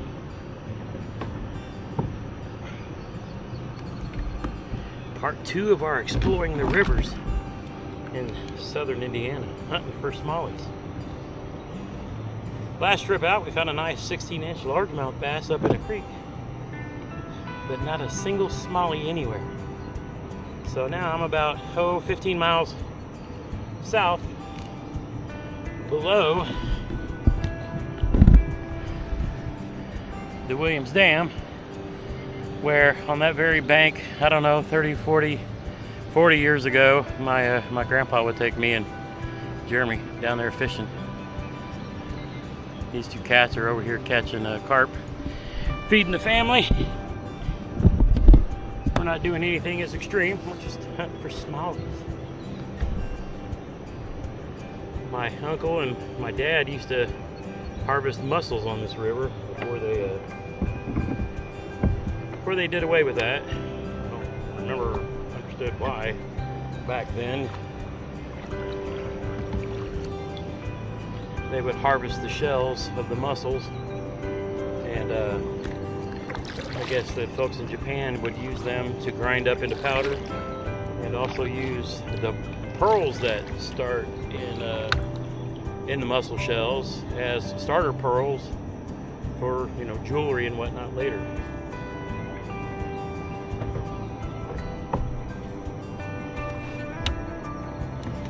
It's not gonna be awful hot today. It's gonna be in the upper 80s, but it's muggy. Muggy, muggy, muggy, muggy. But, you know, we'll deal with it. Kind of getting everything turned on. Get our graphs fired up. Probably won't need the live scope today. I may play around at the dam a little bit when I come back, but my first goal is to go downriver probably a couple miles. And there's a riffle down there along with a bunch of chunk rock. And apparently that's the area where the smallies on this river, in this section of the river, actually play. Because we sure haven't been able to find any our last, I don't know, 5, 6, 7 trips on this river farther north. Now you go all the way north to Columbus, about 40 miles north. There's some pretty good quality smallies up there. But apparently these smallies in this river love the northern section. But I've got cousins that have told me that they've caught some smallies down here. They didn't mention anything of any significant size, which is kind of what I experienced growing up here. Now in the creeks that feed into these rivers, and probably on my next adventure, or one very soon after, you know, this next few weeks, I'm going to go down to another dam in Shoals where my parents grew up, and we're going to fish around the boat ramp down there. The town is called Shoals for a reason, so there's supposed to be smallies down there. But I also want to find the access to Indian Creek, which is a creek that I grew up fishing on, that ran between my house and my grandparents' house. We used to go off this old iron bridge, go under it and catch all kinds of small little fish, rooster tails and, you know, earthworms, just to catch fish. But I've got friends that still wade fish that, and catch some pretty good smallmouth out of there too. So that will be for another adventure, but for now, we're gonna go ahead and drop this Newport NK300 and start motoring on down. We got about a 2 mile and a half trek. I guess I should have measured it out. Yeah, 20% on this NK300. We're doing just over 4 miles an hour, which is still faster than what I would be doing if I was at 100% with the XI3. So the fact that I have a 36 volt 60 amp battery means I can travel lots and lots of miles. I could probably go continuously at this pace for probably up to 40 miles. But since we're not in a hurry, you know, it's not like I need to race anywhere. Run at 20%, conserve my battery, and have plenty to get down where we're going for the couple mile run. But there's lots of fishy looking stuff between here and there, but generally on this river, if I see mud banks, that means there's not a whole lot of stuff around. You will see some rock banks that I'm going to bypass on the way that we fished before, and you know, I think we've caught some spots on, but again, no smallies. But down in the area where we're going, there's a riffle, and then there's like half-mile sections of rock, and then rock in the water, and possibly deep water nearby, which, you know, if there's a deeper pool that they'll sit in and then have the rock to come up and feed off of with the crawfish, then that may be the play. But I'm not wasting any time today. I'm going straight to that spot, because everywhere that I'm going to pass today, Jeremy and I did a float last year, and like I said, caught some little fish. I don't even know if I made a video of that one. No, I didn't, because the audio was all screwed up. And here we are, my beloved Williams, Indiana covered bridge. It's probably about a mile down 450 on the highway if you're going from the dam south. This bridge means everything to me. It is like my landmark of home, where I grew up after my dad got out of the Army. And I absolutely love this bridge. The start of the bridge, where the road meets the bridge, is exactly 1 mile from my driveway where I grew up. And when I was in high school and ran cross country, I would do my runs out here in the country. So if I was doing speed work, I would run to the bridge and then back, and then I would finish going up this hill, and that's why I had a pretty decent kick, because my whole last quarter of a mile was uphill, and I would really run that thing as hard as I could. And then when I wanted to add distance, I would cross this bridge and, you know, add on 2 or 3 miles on the back end to, you know, make it into a 10K. But this bridge is what I've always called home. If you follow me on Facebook, Instagram, for any amount of time over my life, pictures of this bridge, because this is my picture of home, if you will. This is what I come for.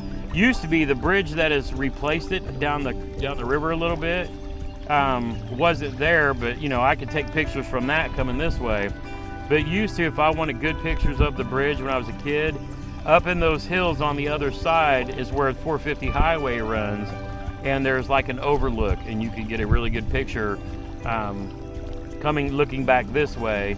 And I have several pictures like that, and then in more recent years, in the last decade or so, I've got more pictures from the bridge, from the new bridge.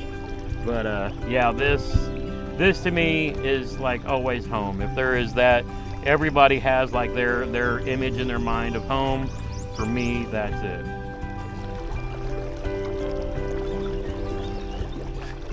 Looks like some fish. There's the eagle again, right around the corner. Looks like some fish were actually hitting that duck. Look, that duck was getting nailed by fish. Those are probably Asian carp, would be my guess.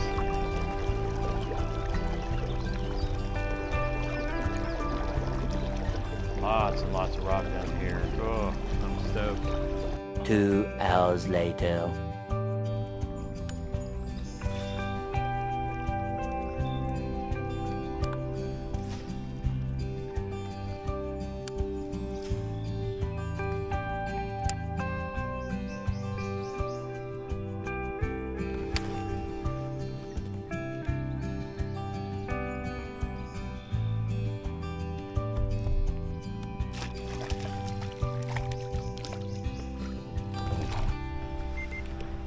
Mission accomplished.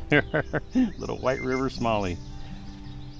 Hey, finally on a stupid tube, a little White River Smallie. He's not a keeper, but I don't care. The whole fishing mission today was just to find one.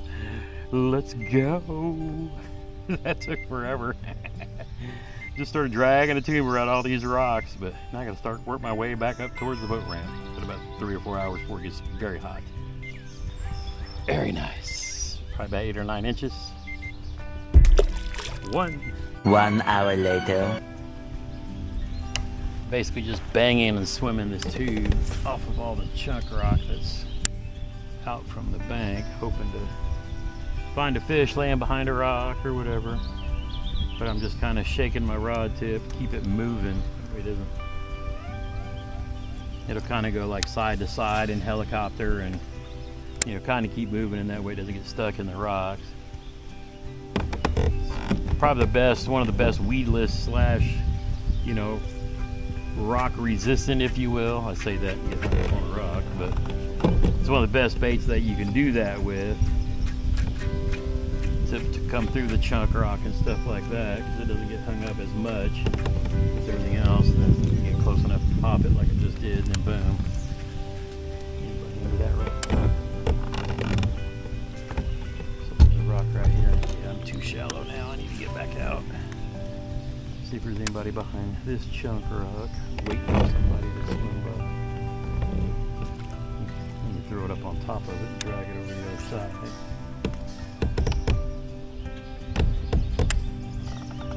Fall off the end. Nobody in there, really? Somebody waiting on the other side or something? Swim by and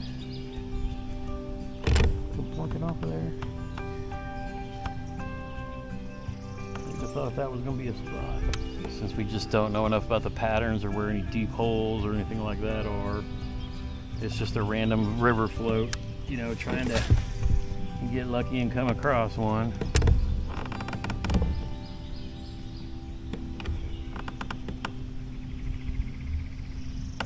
Probably before the sun comes up, or after the sun kind of goes over, maybe in the later afternoon when there's more shade on the rock. Maybe that's the juice, you just never know. This area is not known for big smallies, so I mean it's just a guessing game right now. I mean, could I be the guy that makes it known for big smallies? Hey, that'd be cool, but unlikely. I think most of the fish down in these southern counties live in the creeks, not out here on the river. I was hoping I'd get into a mess of them down here so Jeremy and I can come down here and make a video. But maybe at the dam, you never know. Maybe that's the juice that saves the day, other than the fact that, hey, at least we caught one. And it wasn't a spot, it wasn't a little largie, it was an actual smallmouth.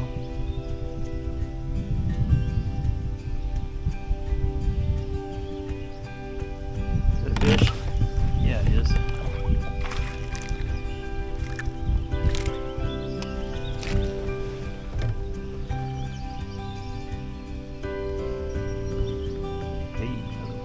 Number 2, little chunker. Look at that little fatty. Yeah, we're gonna try shoals tomorrow, see if we can find some big smallies. These little dinkers. Cool if I caught something of a keeper size in here, and then it's worth coming back and fishing. But if they're all just dinks, you know, could be the. Wait. Oh, that's a better fish. I would say this is gonna be a smallmouth. Maybe he's fighting like he is. Oh no, wait. Put a drum.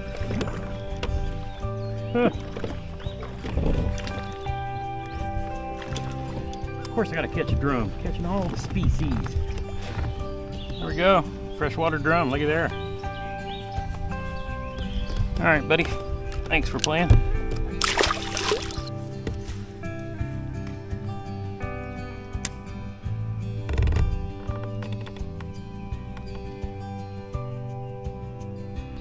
Another little spot, but he might be 12, so he might add to our leaderboard.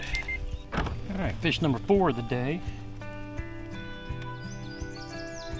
See if he's gonna make 12. See if he can make the team. All right, little 1275 spot, very nice.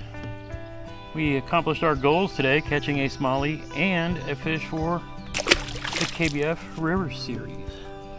Everything on a stupid tube. Do you need anything else on a river? You can probably just take 1 bag of baits, 1 rod, stupid tube, catches everything.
Little smallie.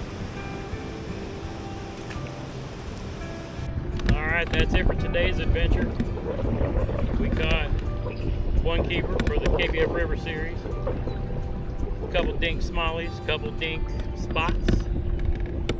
The keeper and a drum. And we got Asian carp jumping out all over. It's time for us to get out here and get on home.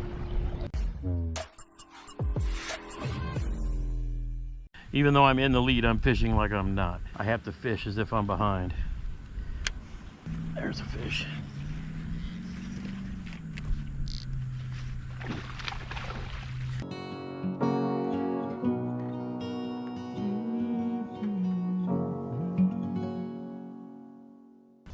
was supposed to rain today, the final day of the Jim Dolan Memorial Tournament, but here we are, sunny skies. I have until 4 o'clock in the afternoon. It's probably going on 11 o'clock here. Guess we didn't get the rain they was expecting us to get, so I'm not gonna complain. Active fish all around, I just gotta get one to bite. All right, maybe they don't like that flash. Let's go to the stealth. I need a keeper. Going to the Z-Man stealth. Seeing if we can pull this out. 36 minutes to go in the tournament. Caught one fish in here earlier in the day. Other than that, it's been silence. I've thrown everything. I've been throwing a regular 3/8 ounce chatterbait. Can't make mistakes like this when you're out of time in the tournament. Stay out where I can pedal.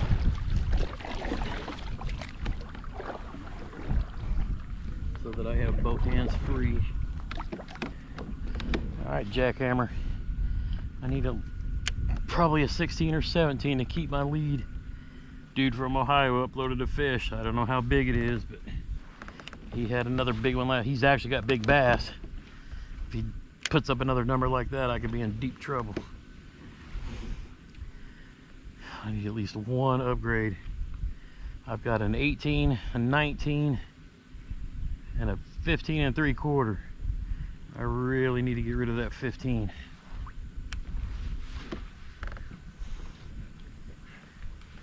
Every little bit counts. Now I've got 34 minutes to do it. Even though I'm in the lead, I'm fishing like I'm not. Since I don't know what the guy uploaded and I can't tell, I have to fish as if I'm behind. You know, somebody's chasing up there.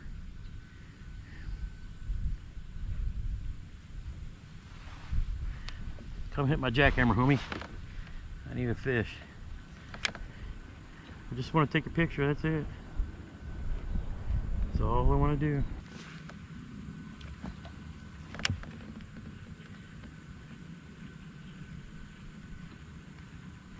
I got my number one rod and reel combo, number one bait.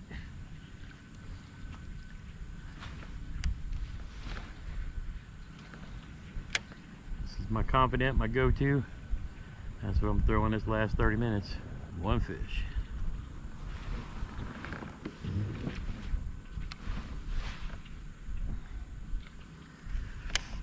Yep, somebody blasting right there.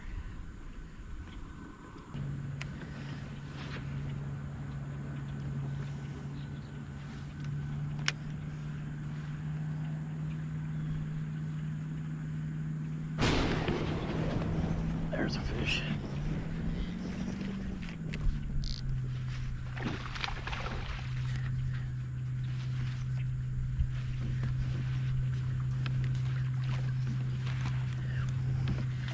Oh yeah, I definitely need you, homie.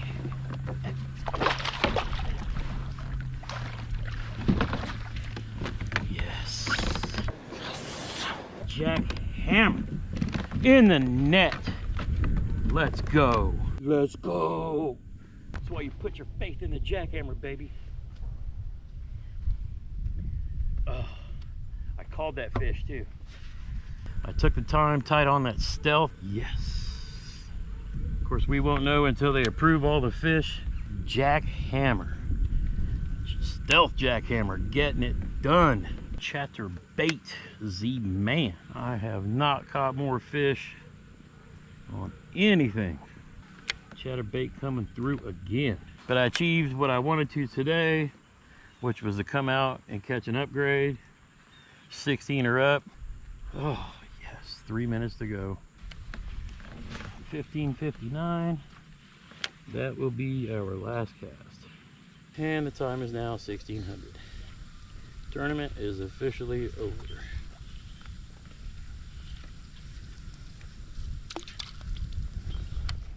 That's it.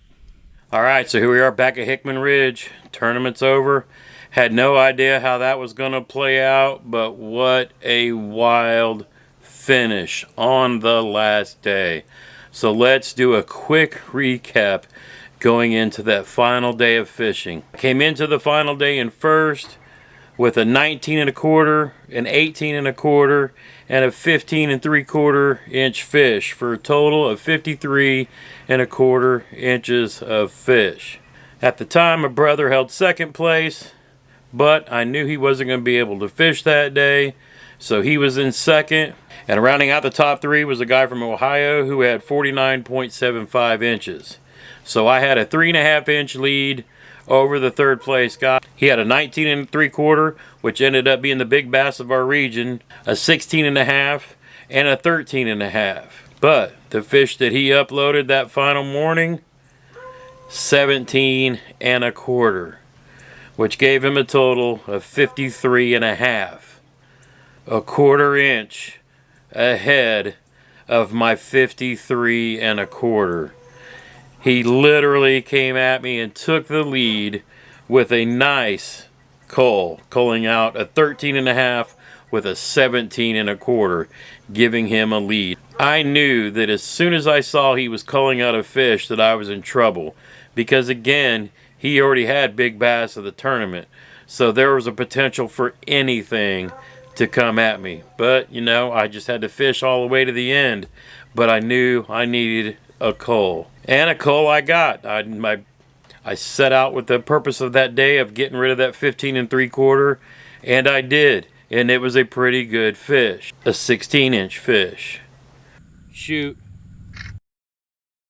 a 16 3/4 inch fish, a full 1 inch upgrade. Yes. That gave me the tournament win by 3/4 of an inch. Man, what a finish. I mean, could you imagine had I not caught a fish or not culled, I would have lost that by a 1/4 of an inch going into that last day. But hey, that's why you fish all the way to the end.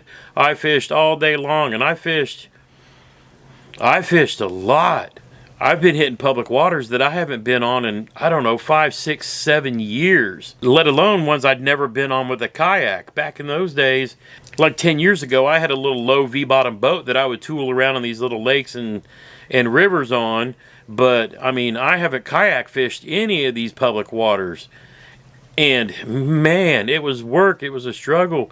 The area that I really wanted to fish, that I needed to fish, where I caught that 18 inch fish, I couldn't get to that area where I caught that 5-pounder earlier in the year because the water's drawn down as they're getting ready for the winter pool.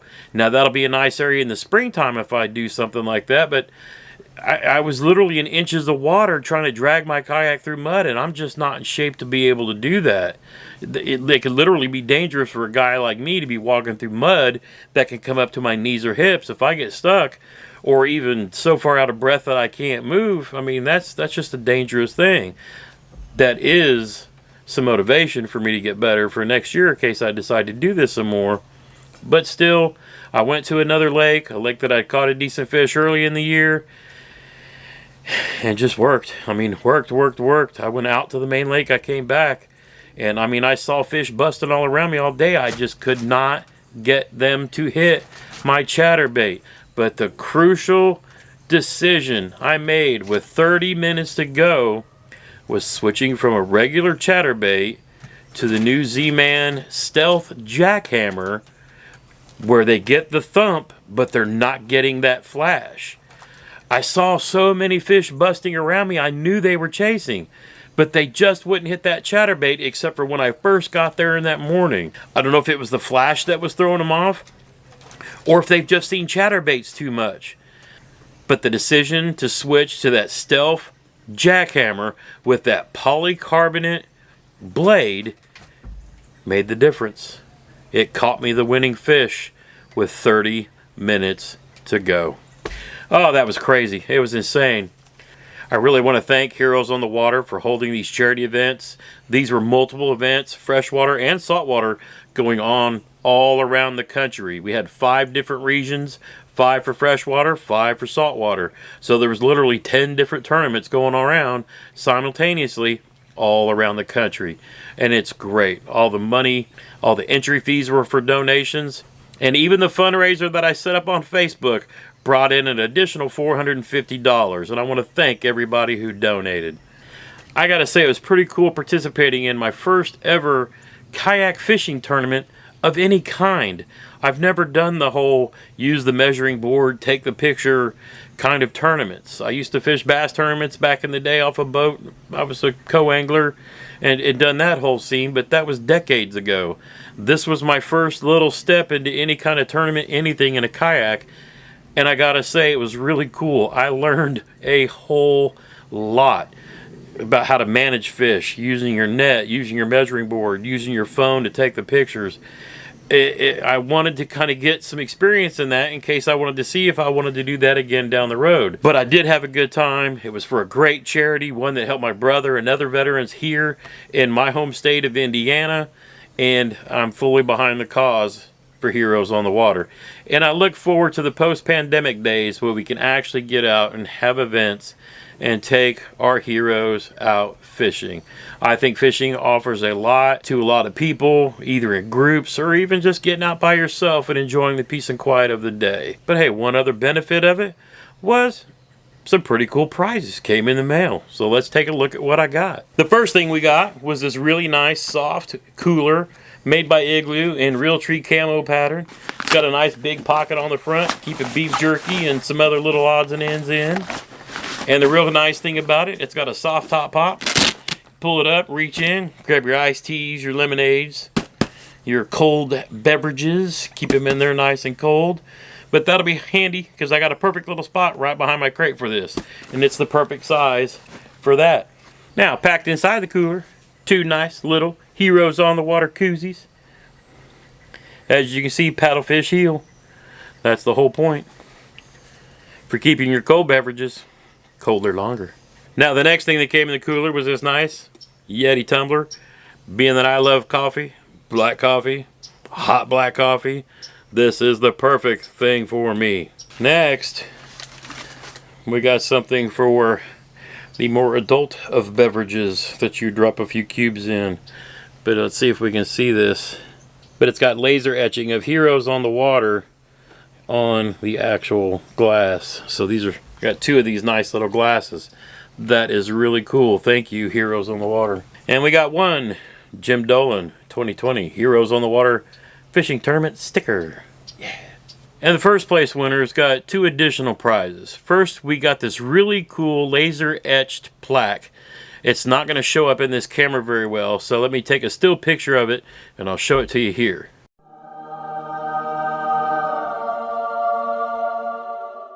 That's going to make a cool addition on my desk at work. And last but not least, for each first place winner from TFOrods.com, a brand new Heroes on the Water rod. You had your choice of bait casting rod or spinning rod. I went with a bait casting, medium heavy, fast action. As you can see, it's got the Heroes on the Water logo on the front of it. That's really cool. Got red and blue on the handle. Real nice cork. Baykeeper, and then as you can see, the TFO Heroes on the Water. That is really cool. What a professional looking rod. My most common rod that I use is a 7-foot medium heavy rod with a fast action tip.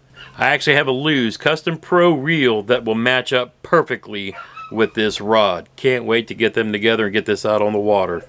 Thank you again, TFO Rods, for making this tournament just that much better. This looks like a really quality rod, and I can't wait to put it to use. We're here at the end of October here in 2020, so I don't know how much time I'm going to have left to use it, but I'm going to try to milk every bit of weather out of this, and I look forward to putting this gorgeous first place prize to work before the end of the year. But we'll see it a lot next year for sure. I hope you enjoyed this video series. I hope you will go and donate to Heroes on the Water. Again, a great charity taking care of our disabled and wounded veterans all around the country. Just remember, if you like videos like this, go ahead and hit that thumbs up button, subscribe. We're going to have lots more. You're going to see a new partner come to the channel over the winter, and it might surprise you. Take care, stay safe, God bless, and go fishing. He's not here, but he is. He'll always be here.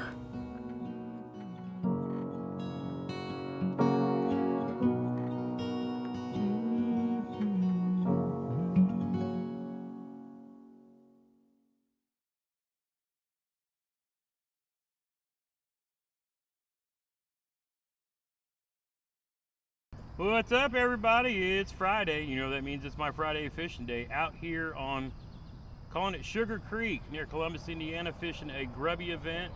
Chasing smallies today. Out here with Jeremy. He's not fishing the grubby event, but we're both in the KBF Smallmouth Summer Series, and so this is our shot at trying to find some smallies. We actually went to our hometown river, the White River, down below Williams Dam with no luck last weekend. He caught one little one, and we caught 2 catfish, drum, and a spot, and that was it. So we hear there's smallies in here, and we're just gonna see if we can't get out and catch 1 or 2 or 3 or whatever today. So happy Friday. We'll keep you all posted. I brought the razor, but I'm gonna start with the plopper. What do you think? We should just go up the middle and make bomb ass casts? It's not like they're gonna be pushed up to the bank this early, right?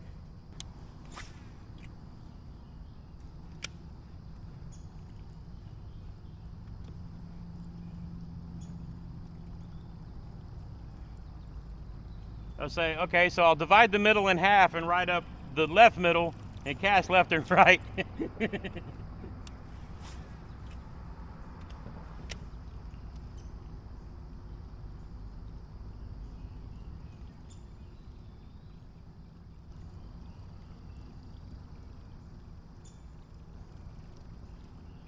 Yep, shad being chased up here, bro.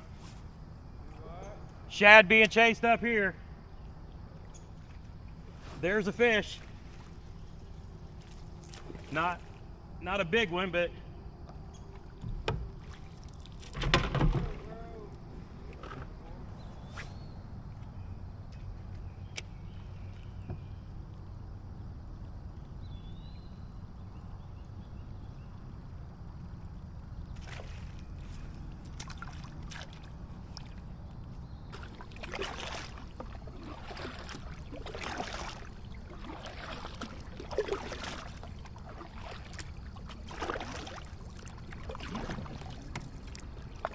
careful.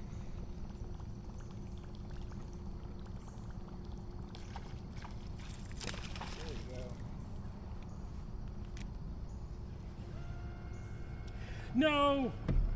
Oh, I thought he got in my motor.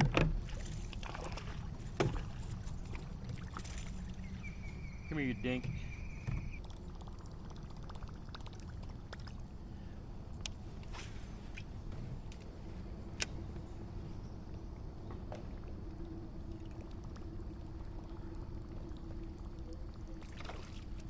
There's another one.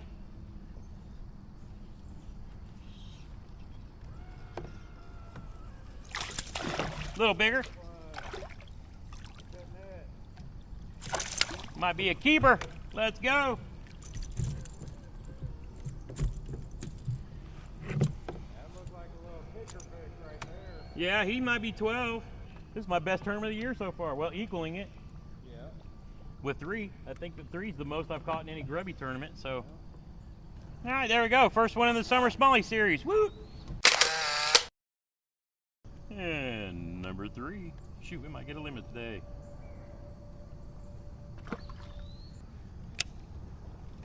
You got any friends hanging out up here? Getting bites, but they're not big enough to eat my worm.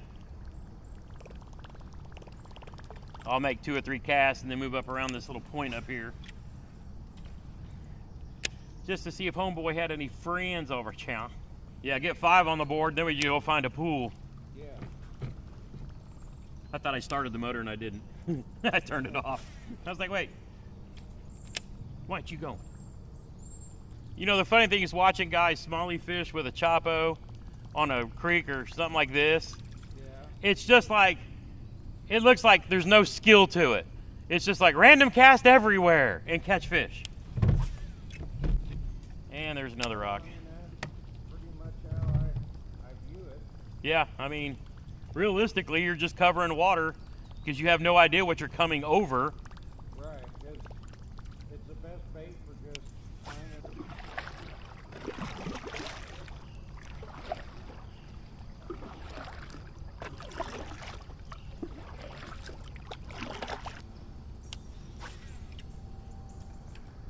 I'm spot locking right here. found the shallow. I can't believe I already have 3 on the board. That's so awesome.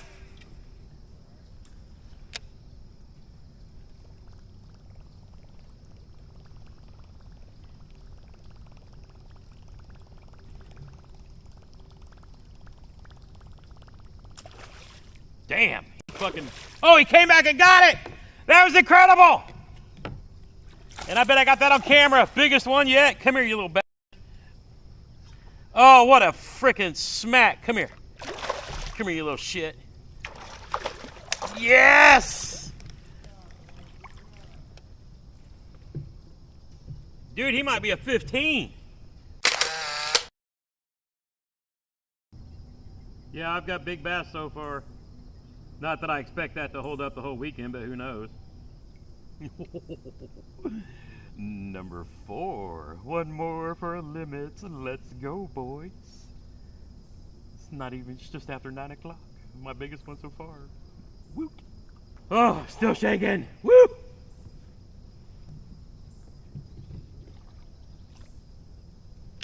Can't even fathom what a 20 would be like. Forward motion. Woo! Settle down, catch some more. All right, I'm working my way up, fishing my way up to you.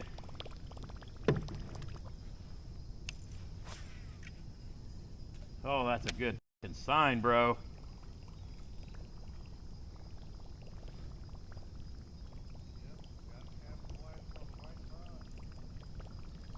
Whew.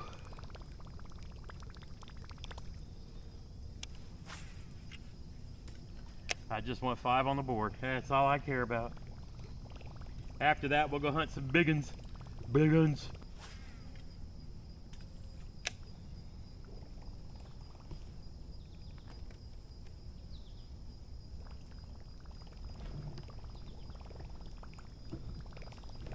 We've got to get off these rocks. Yes! That's another good one, dude. That is another good one. Get your ass out of that pile.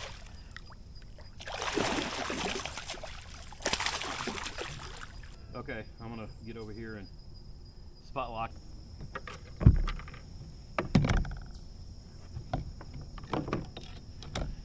Oh my goodness, what a day, bro. Hey, this is the limit. Yes. Shit, I didn't set my spot lock. I thought I did. This is fucking incredible, bro. All right, let's see if we can get 15 and a half out of him. That's why I keep the net right there. I might have got one picture with 15 and a half. Woo! Limit. This is the first limit in a grubby event this year, and I'm doing it catching fish I know nothing about. A 15-incher. Let's go! Woo! Yes, sir. Well, I figure from the end of this grass to right there, there you go. Spot lock. I don't want to push up too close to him. I'm gonna do wacky rig first. Even though I probably should grab that tube because it might be a little more weightless. Well, I thought wacky rig in the trees probably not the. I ain't gonna let it sink that far. But yeah, I'll get that tube out. There he is. Okay.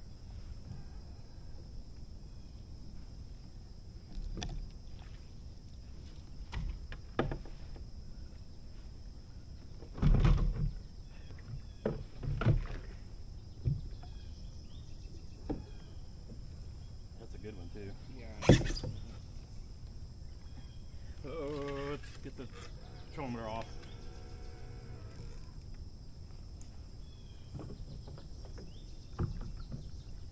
I'm just gonna let you wear yourself out, homeboy. Motor's off. I'll just drift right here.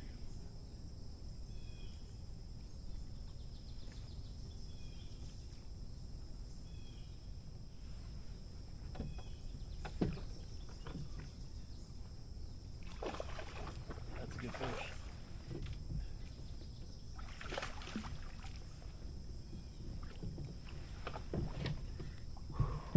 Oh my God, the biggest one yet. He missed the Chapo. I threw a freaking wacky rig Senko in there and caught him. Woo!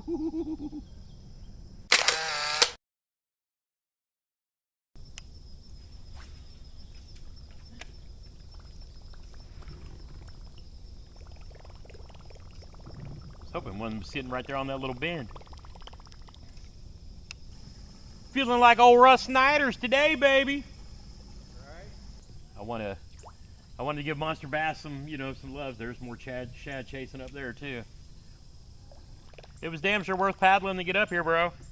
Yeah. Changed the whole fucking day. I'm realizing how much my kettlebell workout from Monday is kicking my ass today. Oh yeah. My fucking shoulders are sore as shit. So I did yoga on Wednesday, and then I'm doing another kettlebell workout tonight. Nice.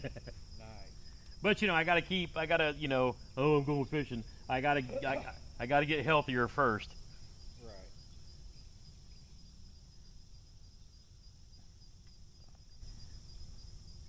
Yeah, my buddy at work is already lost. He's been doing yoga, and he's got better knees, so he's out doing 6-mile walks and stuff too. Right. But he's lost 70 pounds since we started. And he went from 340 something to, is that a fish? Yep, sure is.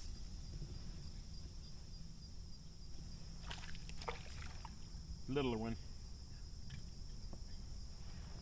I think he had my tail.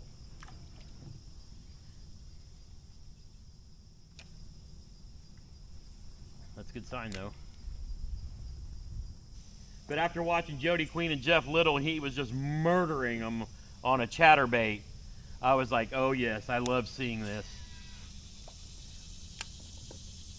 I love it when Jeff picks a pro and follows him around, dude. That makes such good content.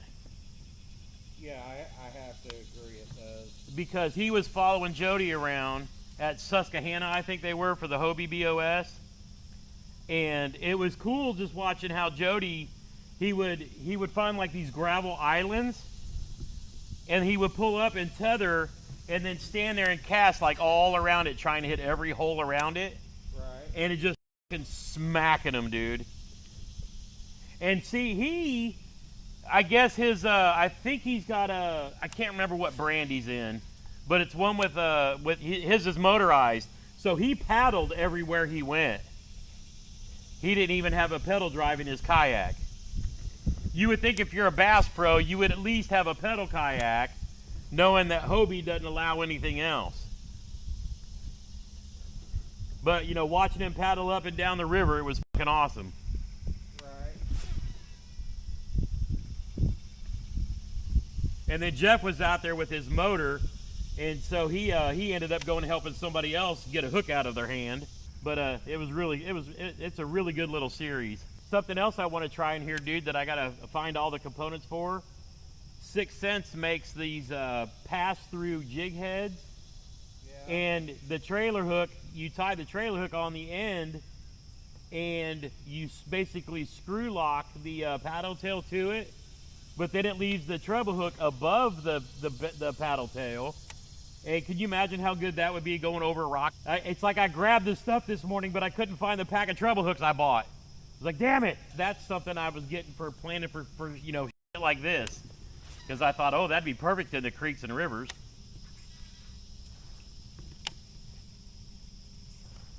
There's a little one.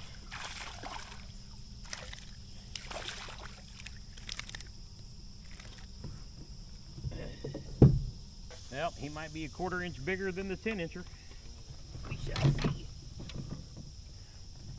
That's right. Could be. It'll be close, but it could be. Only be like a 1/4 inch or whatever, but hey. Right. Ooh, 3/4 inch upgrade. Shit.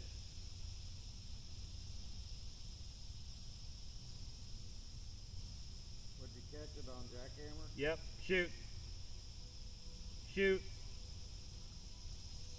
Shoot. Yeah, he's 11.5. Number 6. Another little one, but a small upgrade. All right, homie. Thanks for playing. Letting me know that my watching the Jody Queen video helps. Or the little stuff.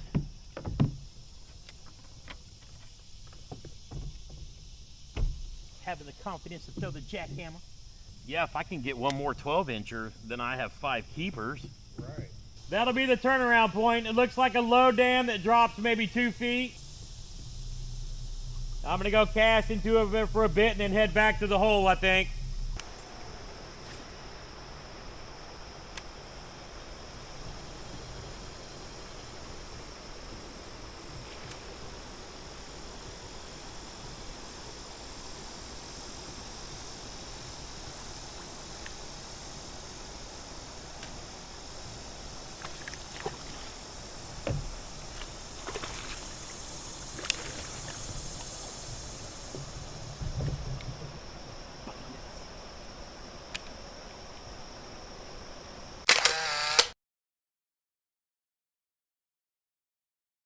Number 7, my single best day of smallmouth bass fishing ever.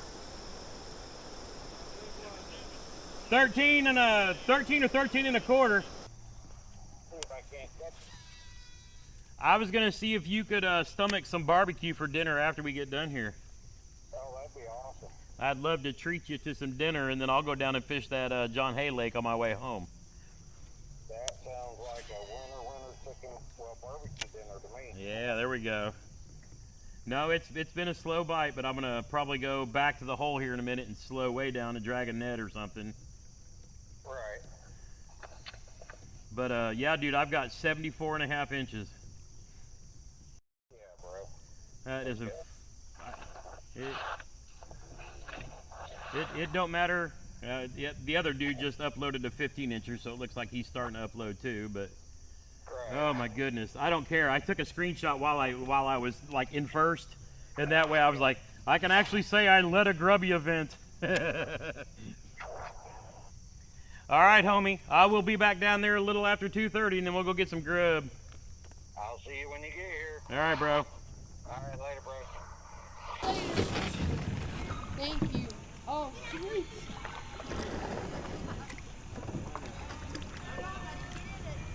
How far of a float do you guys have?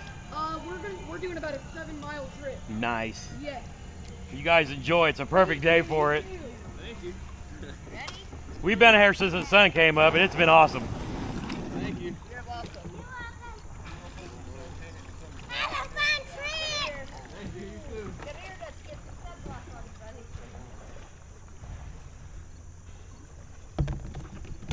Catch anything, bud? Yeah, I caught 7 smallies. Really? It's a good day, really good day for it. Hey, I've only got pictures of them. You want to see a picture of one? Because we don't keep them. He throws them back. Picture of the fish. Good looking boat. This is my tournament rig. Yeah, I like it. I love it.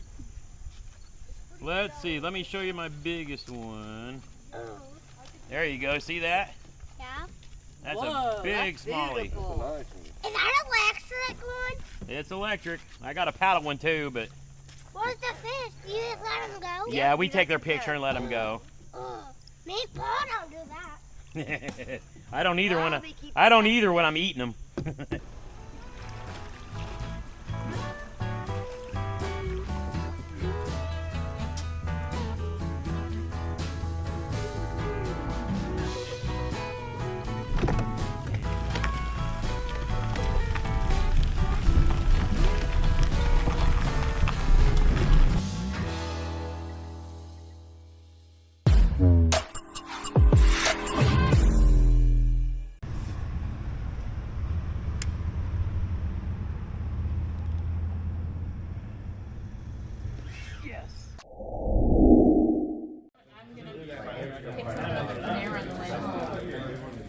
And then I'm going to call my son to see if he wants some. I think he can handle the broccoli and cheese.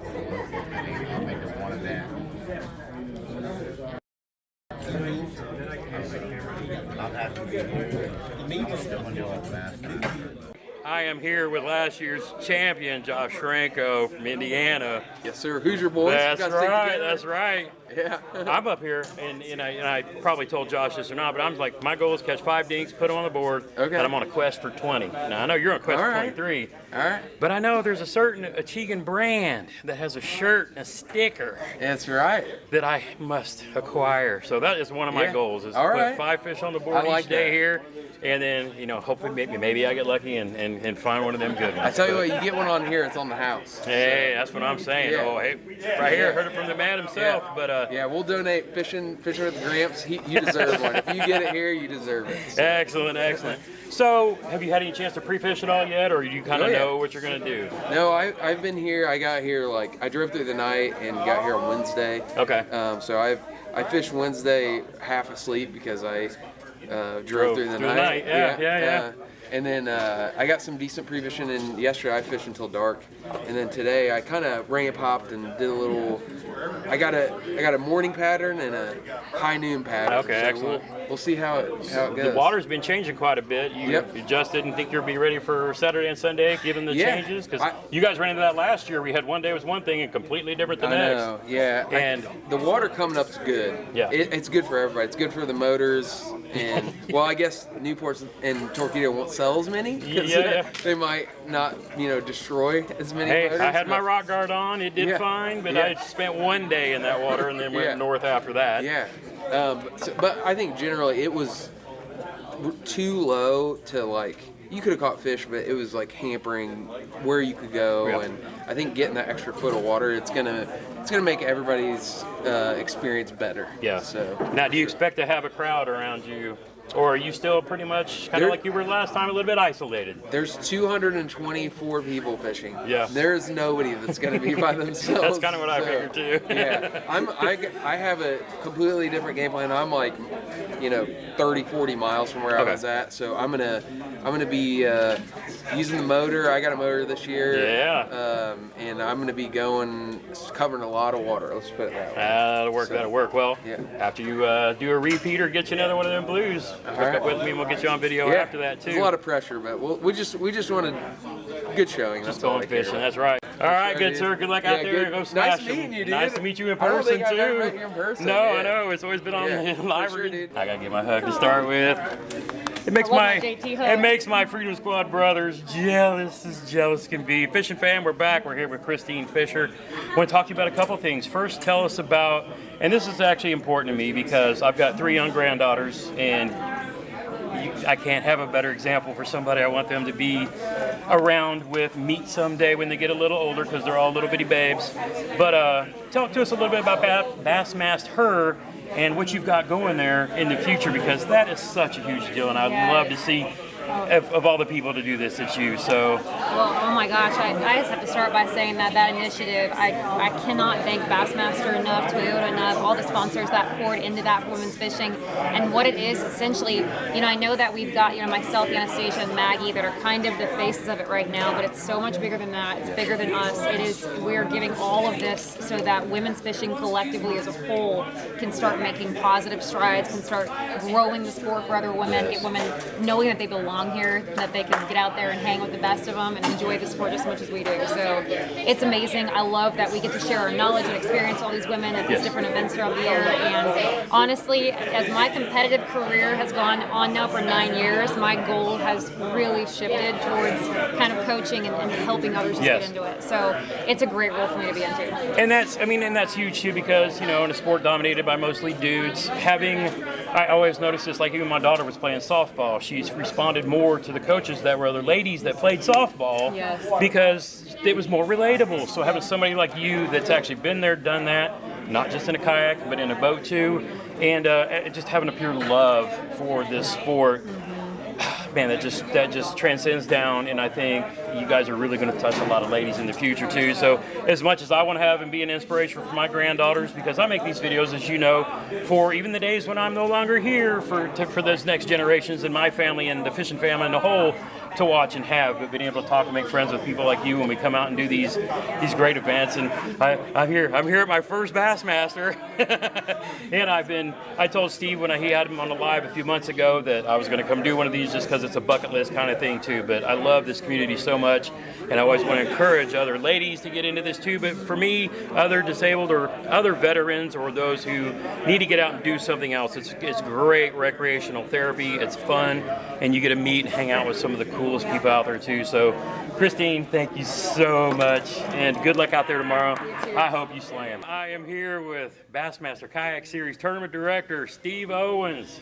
Steve, man, I tell you what, brother, we did a live a while back, and you got me all hyped up talking about Bassmaster because I've been a life member forever, and you know I'm just getting into the whole kayak fishing series scene and all that too. But you told me I had to come do one this year, and I picked this one. And I'm not a smallie guy, but I have had an absolute blast being up here trying to learn on the water, on the fly, at my first ever Bassmaster event. But man, what do you think? How does this one rank so far, like in size numbers, as far as like overall? Because I'm telling you, Bassmaster events are growing a little bit ever since you became the man, the myth, the legend.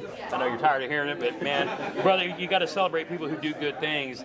And the series is really growing. So tell us a little bit about your last few events and what we got going on in the future.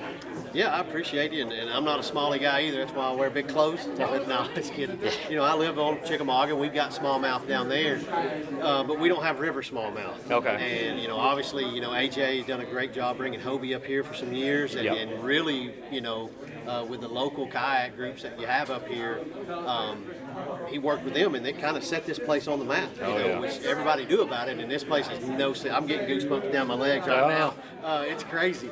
But you know, this area up here where we're at, particularly Lewisburg, our boundaries are different than the Hobies, and it opens up a different stretch of water going north, east, and west, which is good because it takes away a little bit of some people's history.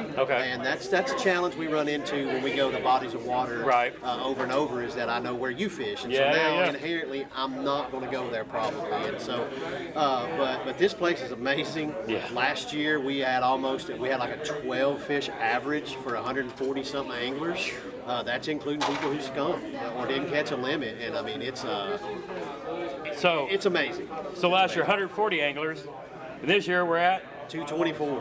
224. That's a pretty good group. It's our third event this year of over 200. We had 258 on Murray, 170 something on Possum Kingdom, 211 on Guntersville. Last year we had 234 on Guntersville, which was our record at the time, and just to have that continue to grow, there's no word to describe it other than grateful, which is what I am to all of you people who have you know, put the trust behind me and Bassmaster to do this for y'all. And many of you know me, I'm pretty open.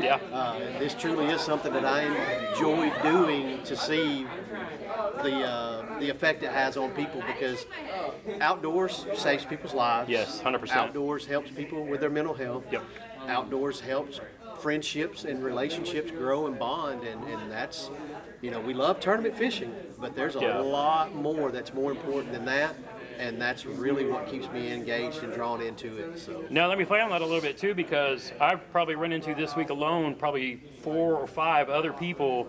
It's either their first ever kayak tournament or their first ever Bassmaster tournament. For a lot of people, I mean, I've been a Bassmaster member my whole life, but it's only until something like this where somebody could literally be a regular Joe, come out and feel, I mean, for a lot of people, a dream of fishing in a Bassmaster event. I mean, that's the pinnacle, the peak, the top of the top. And I'm not going to win a blue trophy, but I want to have fun catching fish.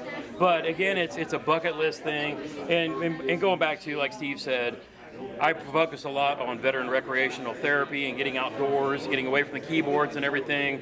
And it's just, the sport is great. And I'll tell you what, you will not find a better community than the people that we run into at all these different kayak fishing events. So I encourage everybody, if you're brand new to it, come out, try one of these Bassmaster events, meet all the people that you watch on YouTube all the time, and you'll get to learn a lot, have a lot of fun, and fish in a lot of the best fisheries in the country. Steve, brother, glad you're feeling better. And thanks again for talking to us, and I hope to talk to you after this when we talk about who won this thing. Well, maybe you can come here Sunday and get a check and a trophy. Well, I'll be here with the camera for sure. Absolutely. We appreciate the support. We appreciate you advertising and getting your veterans out like you do. Yes, sir. It means a lot to a lot of people. Yes, sir. Not just the veteran, but their extended family. Because they appreciate everything we do for one another. So that's what the Freedom Squad's all about. It's all of our veterans, homeland heroes, and everybody out there. It's awesome. All right, thank you. All right, let's go get in this, because I know that's what we're doing.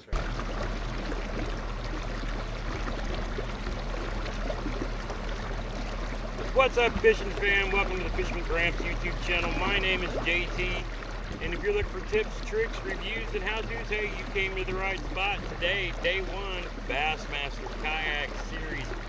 Day 1 on the Susquehanna River. Stoked. Of course, in typical GRAMPS fashion, I get to the boat ramp and there's a club derb launching out at the same time, which, you know, take time to get in, get on.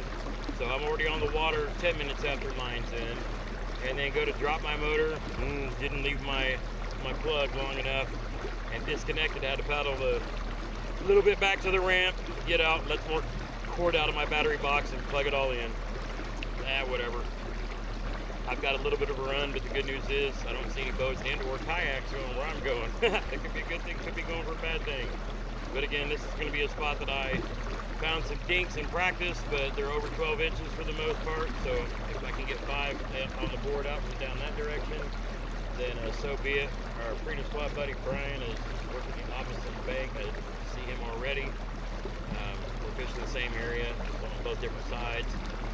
But yeah, and then I see that my graphs are saying that my black box and whatnot is not being found. So I might have accidentally disconnected something up in the front hatch when I was pulling my strap out or to charge the batteries. Not sure. We'll figure that out later. I'll hop up on the bank and check it out. But we're gonna get down here and try to see if we can get at least a top water bite. If I can get 5 on the board, then I'll take the time to figure out what's going on with this, and or not, and then just get back to fishing. If we can get on 5, and then go hunt for a big one for the rest of the day, that's the game plan. Yeah, it's gonna be awesome. Never done a Bassmaster event before, so it's a whole new, no expectations. Don't fish. I've only got a few goals. 1, don't finish last. Number 2, put a limit on the board each day. And if the Lord blesses me while I'm down here, catch my new Ketch PB, something bigger than a 19.5. I would love, I'm on a quest for a 20. I'm on a quest for a 20. So let's see if we can make it happen. Haven't had a topwater bite all week. Let's see if today's the day. The magic day.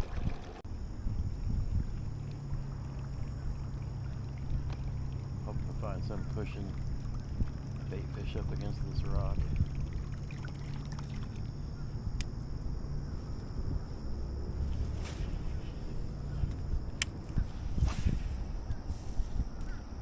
Two hours later.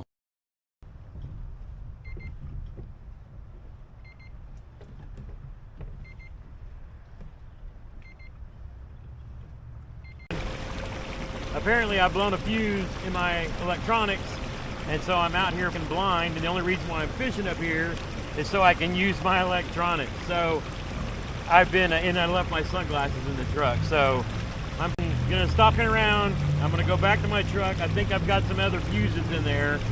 I see one of my fuses go into my GLX black box is blown. So I'm pretty sure I got some in the truck, and I know I've got like a backup in my other Dakota lithium black box that I use to power my GoPros. So at least I'll be able to get electronics back to that. I mean, it's like I've got my maps and shit, but I got no side, no down. For whatever reason, when like you're connected to the black box, but the network's not working, the rest of the shit like doesn't even work. So I'm gonna stop wasting time and haul my ass back. Haul my ass back to the boat ramp now. And I've been sitting here throwing a wacky rig and everything else up in about like, I don't know, 4 inches of water.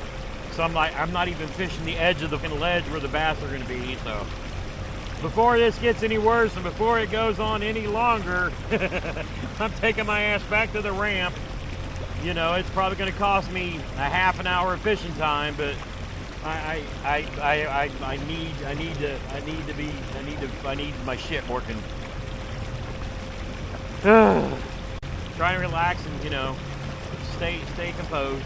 Let's hurry up and go get this done. I was like, well, I can just fish all day without electronics. I was like, that's dumb. Let's make a move, go get this shit. If I can get the fuse fixed and back on, you know, and give up, then it's better than not having my shit all day and just trying to force my will onto the fish.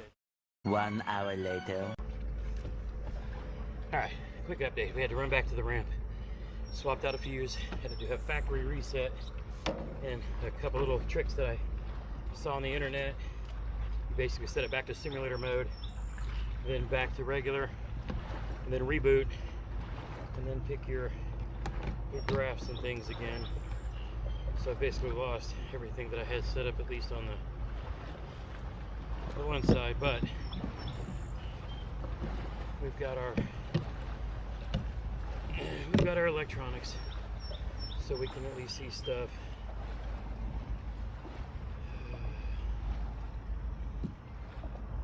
Okay, all right. We can do this. All right, let's, you know what? I'm just gonna fish. I'm gonna put my key back in.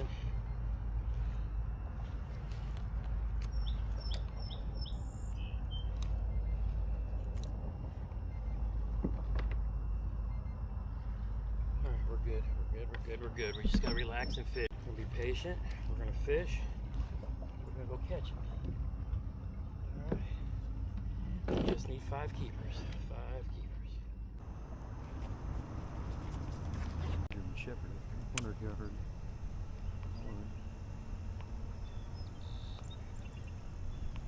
There's the puppies. How you doing all right, trying to find some fish. Yeah. But I'll admire the beautiful puppy dogs. I got a... How many inches so far? None. I have just had the worst luck. I blew a fuse and then tried to fish without it and was down there fishing blind, and I chose to fish up here so I could see, because most of the field is down in the shallows. And so I finally just got back up to the boat ramp, found a fuse, and am just getting everything kind of reset back up, trying to salvage the day. I am not a smallie guy, but I came up here with the hopes and dreams of finding a few. And I caught some decent sized ones in practice, between 12 and 16 inches, and that's cool. And I would kill to get 5 of those right now. But I got to 130, so as long as I put one or a few on the board. I don't come to these things to win them, but I like to make YouTube videos and hang out with other people, but I still sure would like to catch some fish.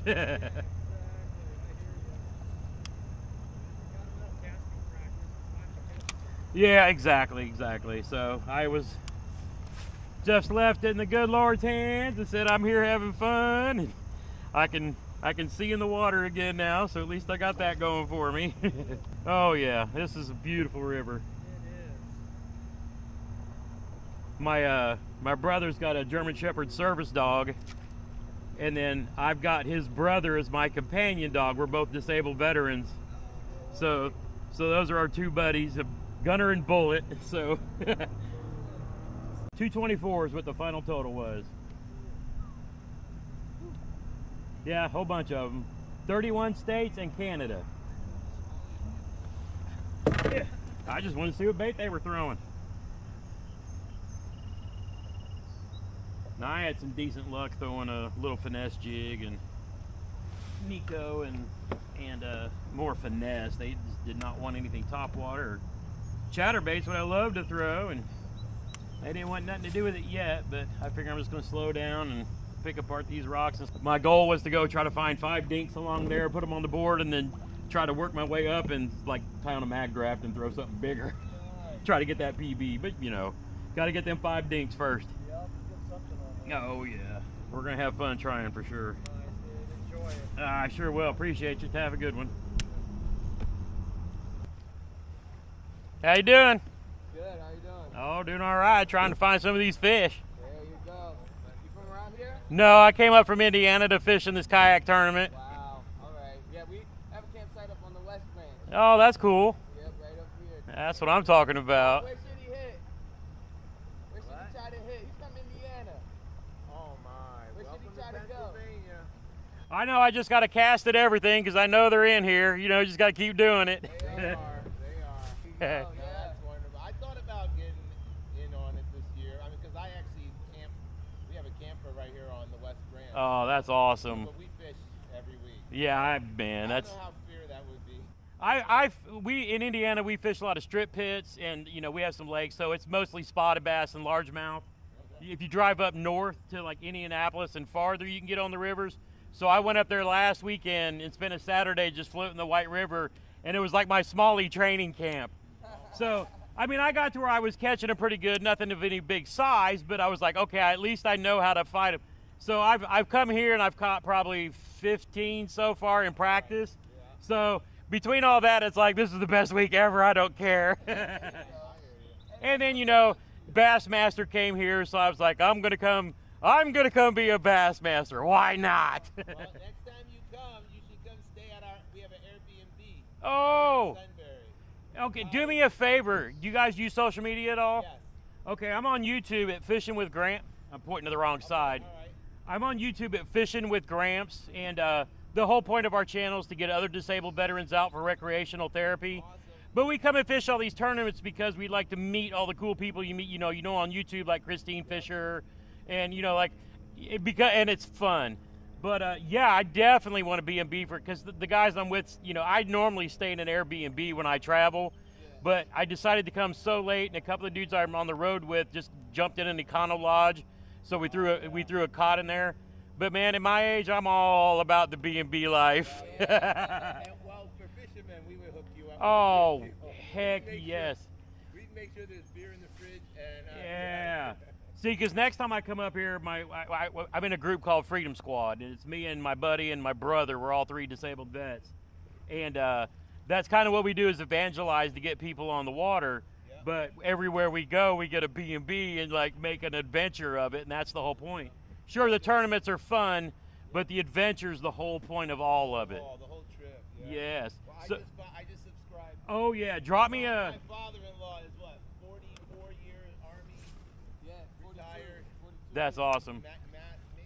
Sergeant Major of the Army. Hey, that's living right there. Yeah, he's in North Carolina now. That's all. Yeah, probably Fort Bragg area. Yeah. Well, he's a little bit south of Fayetteville. Okay. Yeah, he's still up there. He's about an hour south of Fayetteville. That's why we. Yeah, that's what I'm talking about. Yeah, my dad's a Vietnam vet. My wife and I are both Army vets, and we have 3 sons that are now all vets. Thank you for your service. It was awesome. But my daughter had the most fun. She's a nursing student, and so she's traveled all over the country during COVID and never came home. We have a nurse too. There we go. Hey, I'm Mark Gittins. Gittins like kittens. So Mark Gittins. I'll comment. Oh, perfect. I'll comment on it. Hey, best of luck to you, brother. Hey, thanks all. Good talking to you guys. I love meeting folks on the river. Enjoy.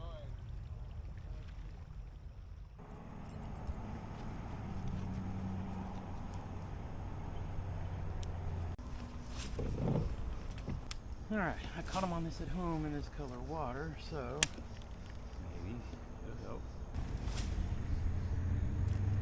Come on, Smiley, hit my spinnerbait. Big bastards. I'll take a PB over 5 keepers any day. Somebody put 1 fish on the board.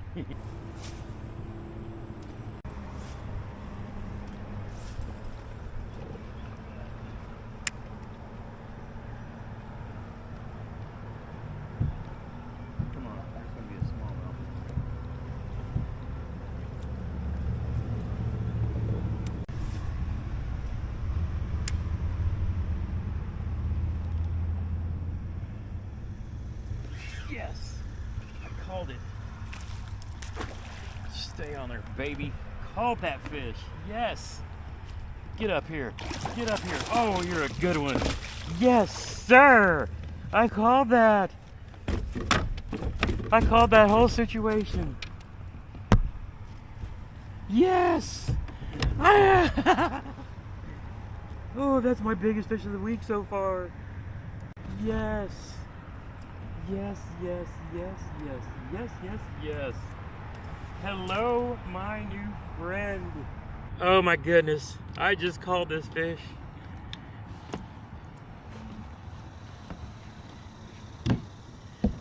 I just caught my first fish ever in a Bassmaster tournament on a point with a current bend around, just like a Jeff Little video. Oh my God. Oh, I realized this color water is just like it was last Saturday when I was at home, when it was stained up a bit. Oh my goodness, let's get a preliminary. About a 15 or so. Oh my goodness, I called that fish. I was like, I'm gonna keep casting here. I know it's gonna happen. All right, 16.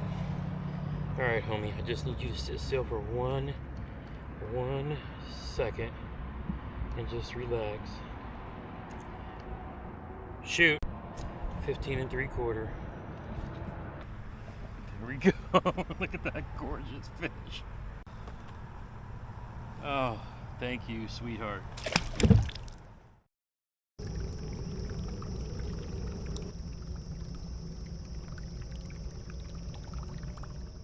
Day 2. Bassmaster Kayak Series, Susquehanna River. It's a beautiful morning. Fog everywhere.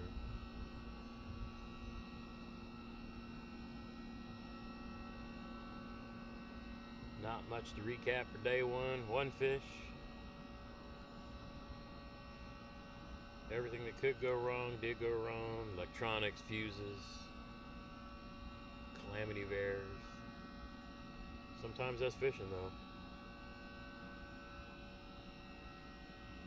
But I did put 1 fish on bass tracks at a Bassmaster event.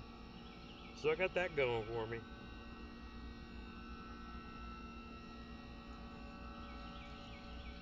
People wonder, you know, how do you recover from having a day where you only caught 1 fish? Well, I mean, my very first kayak bass fishing national championship, I skunked on day 1.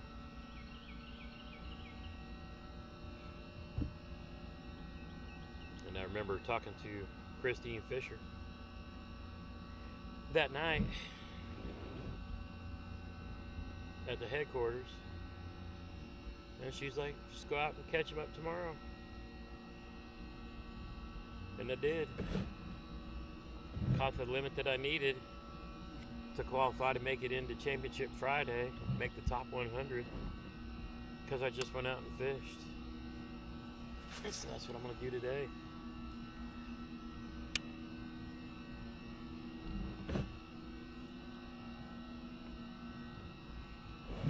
I don't fish these to win them. If I did, I would be down below the dam, like the vast majority of the field, dealing with that current and skinny water, and I'm just not physically able or willing to do that. I might catch some, I might not, but I'm here. I'm fishing a Bassmaster event. And I've got 1 on the board, and I've got 7 more hours to catch some fish. Maybe even a big one. Who knows? But I did it. I came to a Bassmaster event. I'm still really happy about that.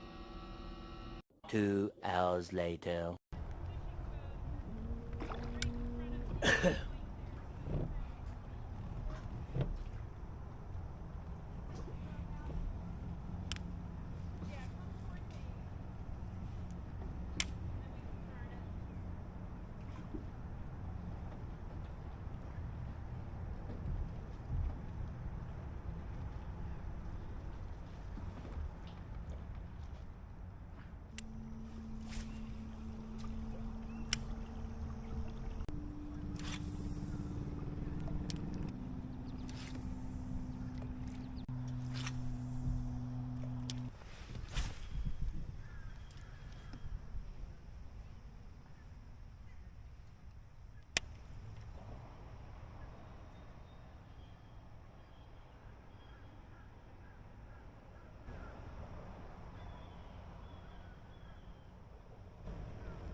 Oh yes, first one on the board.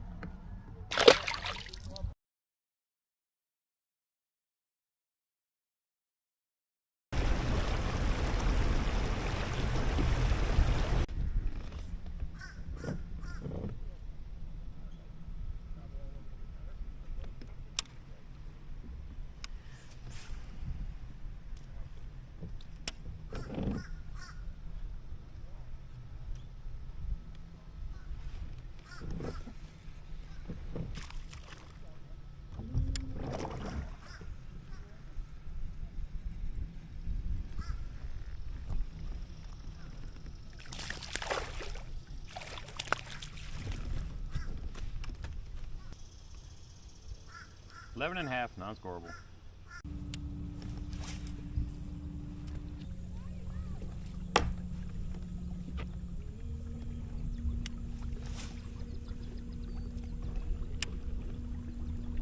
I ran all the way up here and he's gonna try to cut.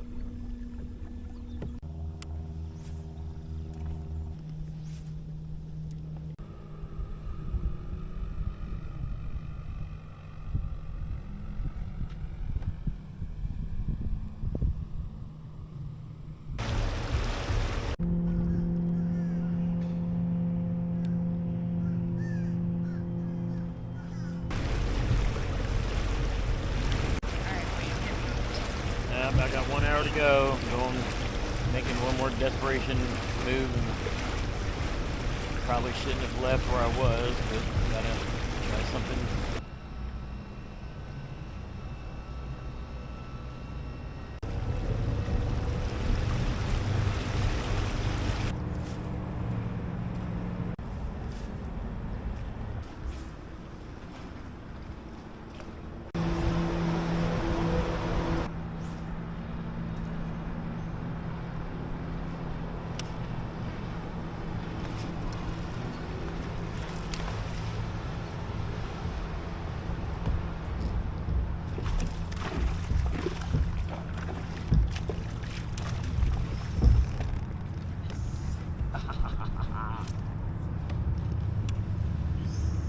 All right, keeper number 2. Hey, what do you know? 25 minutes to go. 15.25. Let's go. No, I caught 3. 1 was short, and the other 2 were keepers, but nothing big.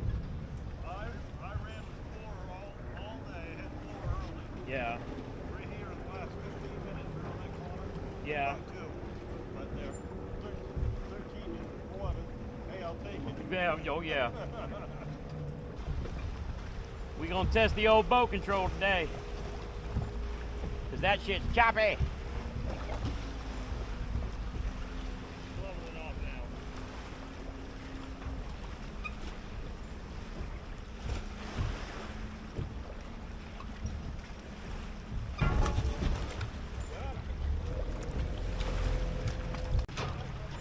All right, I'm good.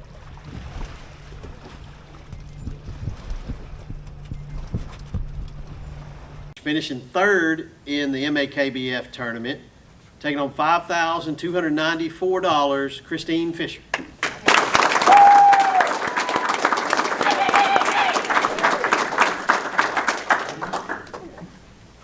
Appreciate you. Don't get run over by that train. Literally perfect timing. Came in right as about to get the call. You, Oh, did I you get? that Yep.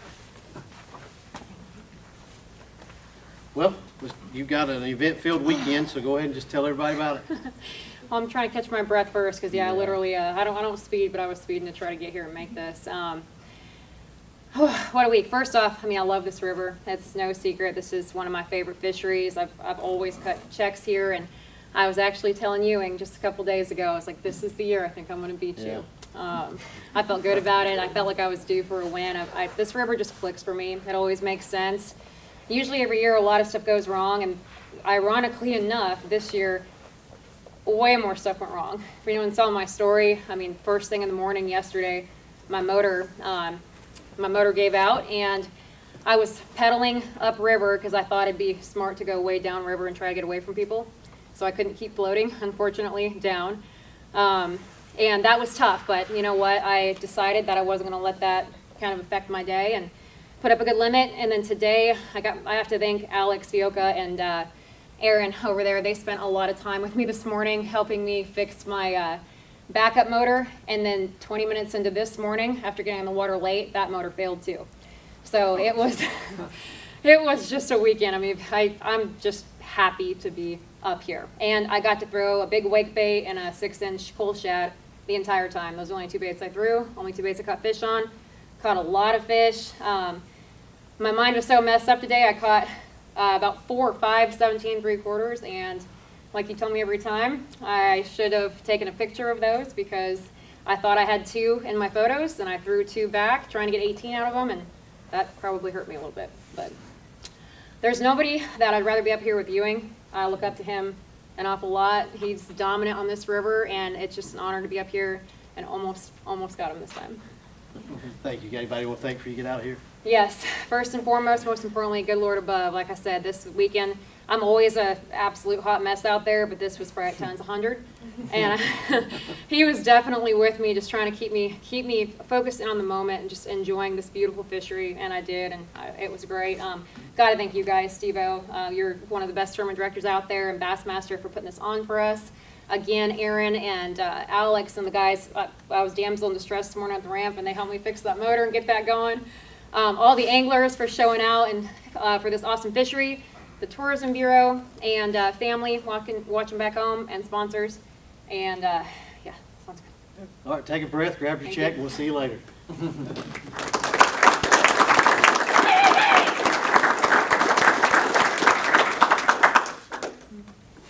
All right, winner of the MAKBF with 187 3/4 for the 2-day total this weekend, taking home $11,694, Prince Edwin Ewing Minor.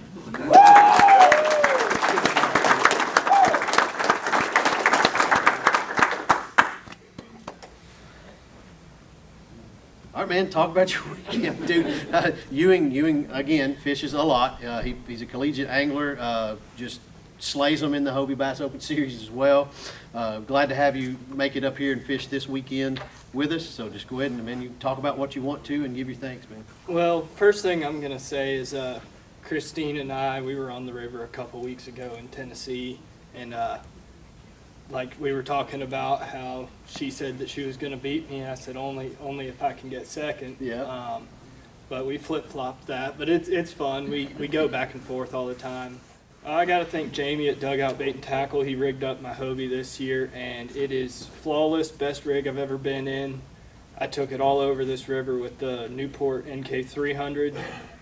I didn't break my trolling motor. I don't have a rock guard, and I beat the crap out of it. I went upriver 5.5 to 6 miles both days, just doing a single access.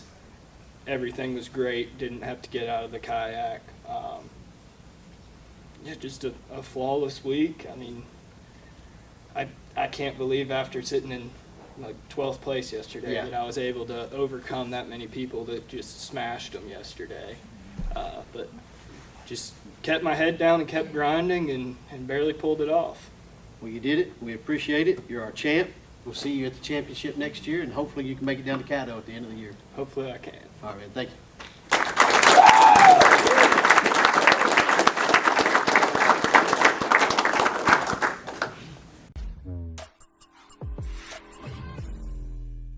Oh man, did I just catch my PB on a frickin' frog?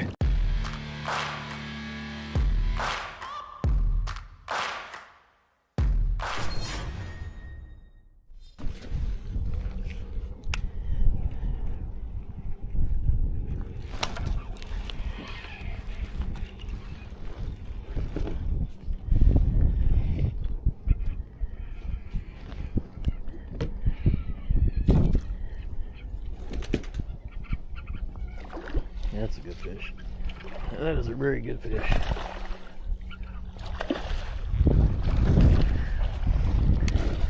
Got us a beautiful fish. Look how beautiful that is. I finally got one of the ones with the tiger stripes.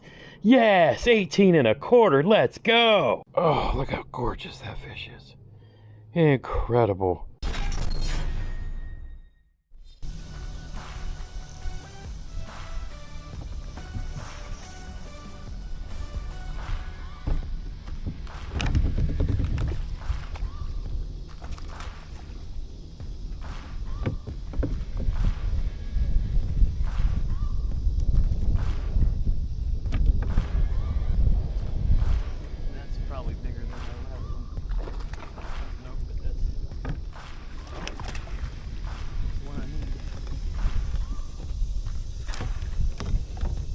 Hey, how about we cull a 13 with an 18 1/4? I'm over 92 inches. This is the best derb I've ever had in a single day. I don't catch fish like this in a month. Let's friggin' go. Oh my.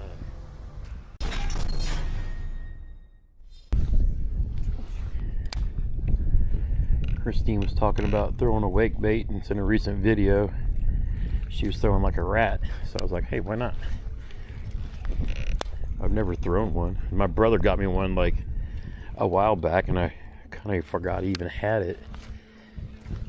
So I was like, do something different, a little wake in action. I'm coming back and forth through here with several, you know, baits. Of course, this dude up here just saw me coming up the bluff and was like, oh, I'm gonna go fish the corner that I know this guy's coming up here to fish. It's like, really, dude? It's all right, I'll catch one down here.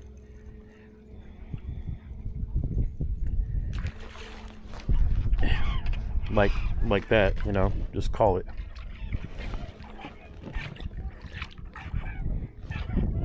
Loosen my drag, that's a good one.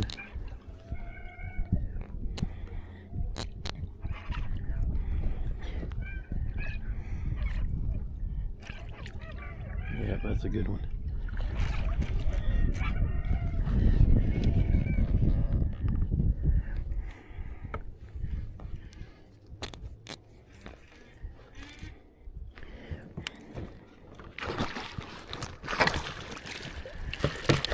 Yeah.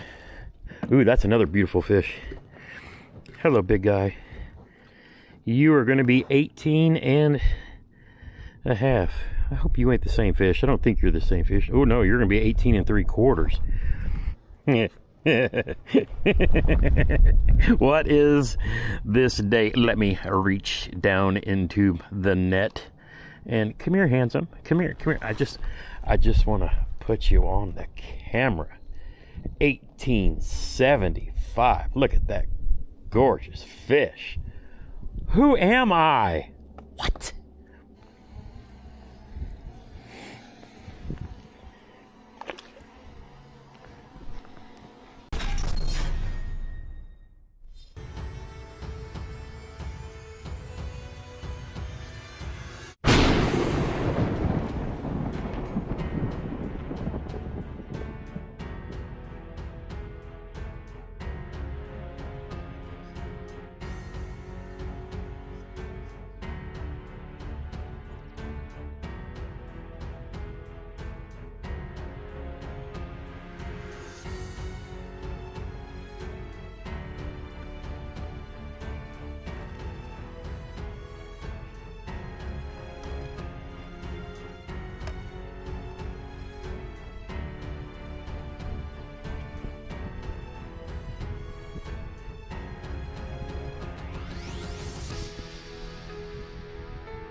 Yes! This is my biggest bass ever at Boggs. Oh my.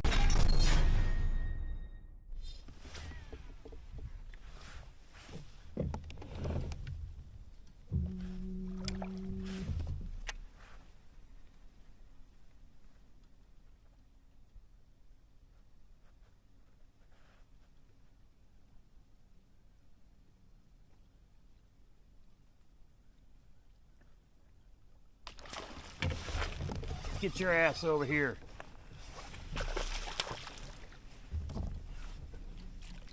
Come here.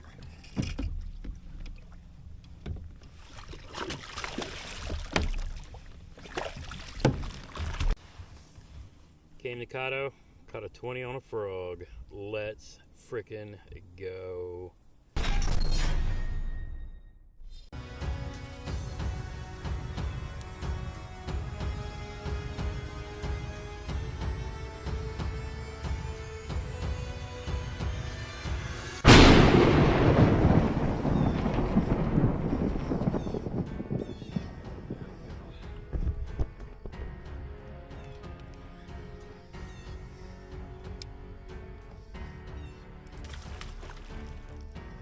Finally, a bite.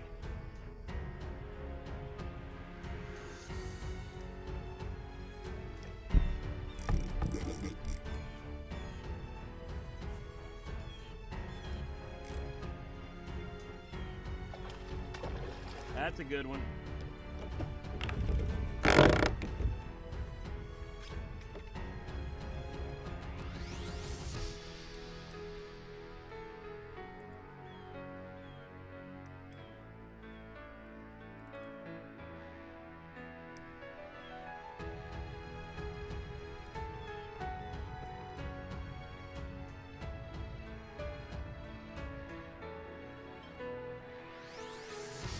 Oh boy, my first bite of the day is a big one.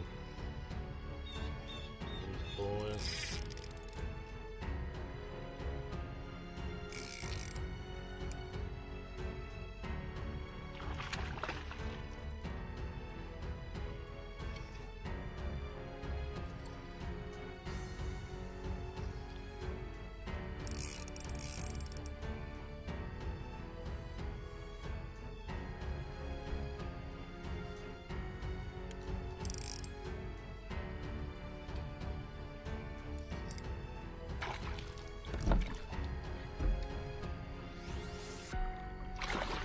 There we go.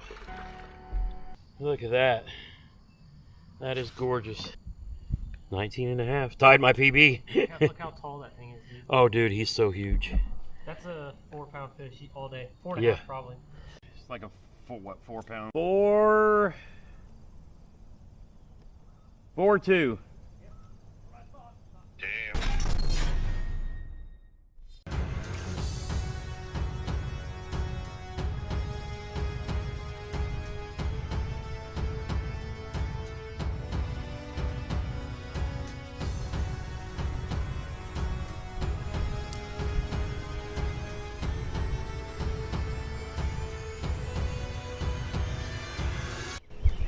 I would say we have a fish.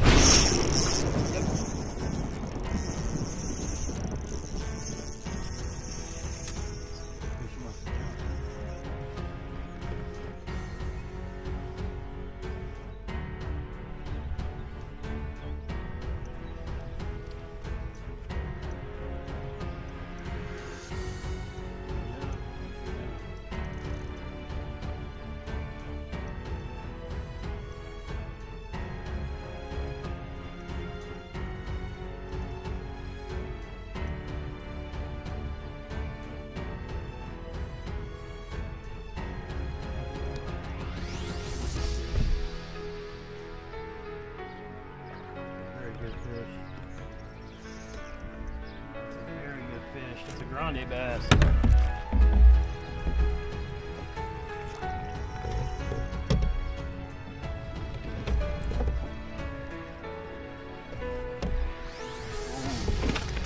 Yes! Hey, I need you over here. This is a giant. Alright. I'm pretty sure this is my biggest bog bass. It's at least 5 pounds. He's 20 and a half, dude. He is gonna go for 20 and a half. My new bogs, PB, the first 20 I've ever caught out of here. 20 and a half on bogs on a grande bass stick bait on a Ned rig. This fish is fantastic.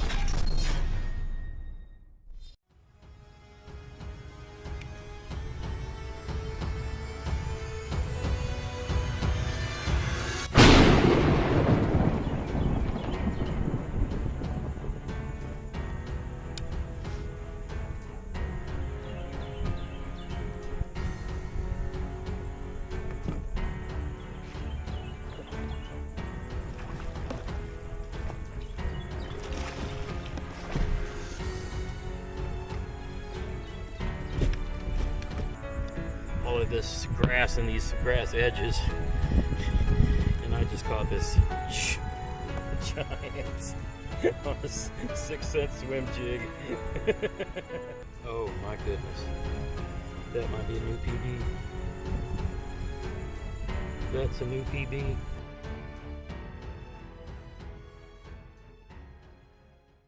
There it is, 21 and a quarter. Throwing a swim jig. Look at that bad boy. Let's freaking go.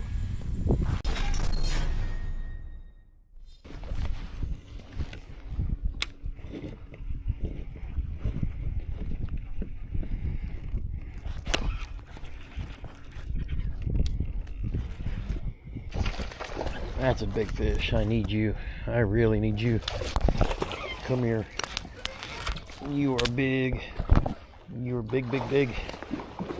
Jesus Christ. I wish you guys could see this fight.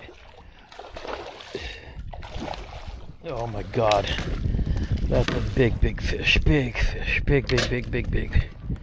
Relax. He's so fat. Belly just hanging over everything. Just lay there and chill. I'll rub your belly. How many more times am I going to tie my PB? Another 19.5 giant. I can't get one bigger. I'm not complaining though. Let's go.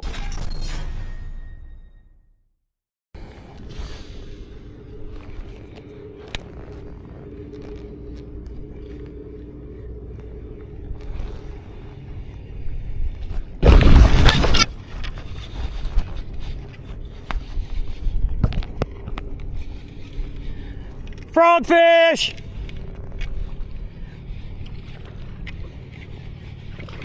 Oh, that's a big one.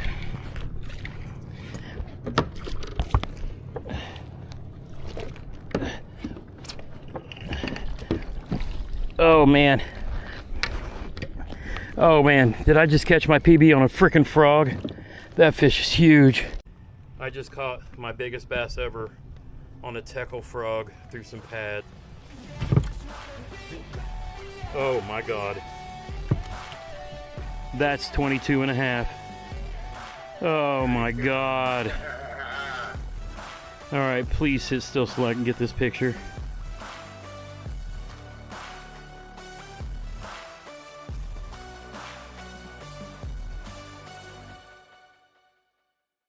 Is that a catfish? Nope, that's a big bass.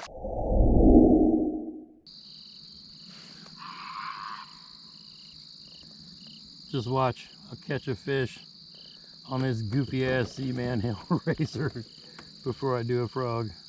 Let's see. All right, ladies and gents, the Z-Man Hellraiser. I'm not throwing it on my top water because it's a little heavier. I've got it on my utility rod. It's a hawk.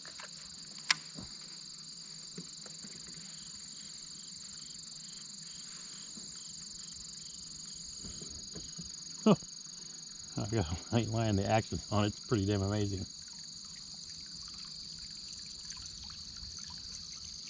Holy that thing.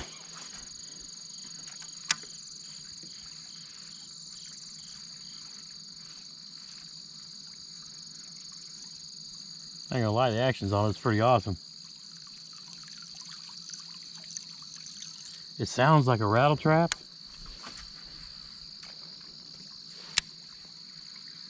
It's like a super fast walk the dog.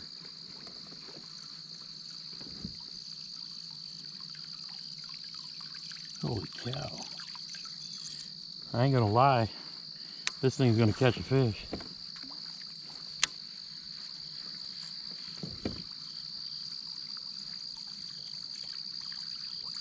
This thing hunts. I mean, it's all over the place. I'm gonna catch a fish on this thing. The action on it is just too damn good.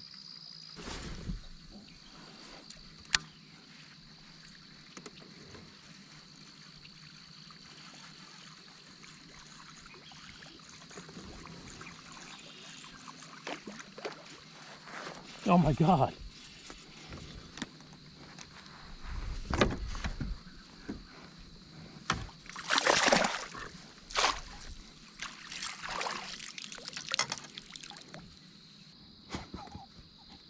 Five minutes later, one for the Hellraiser.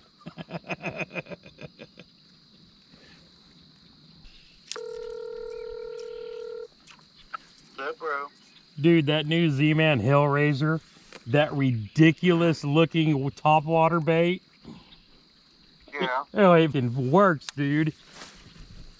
Oh, yeah? Imagine combining a rattle trap with like walking the dog. You can pop it and get stupid action, or you could reel it kind of like a chatterbait.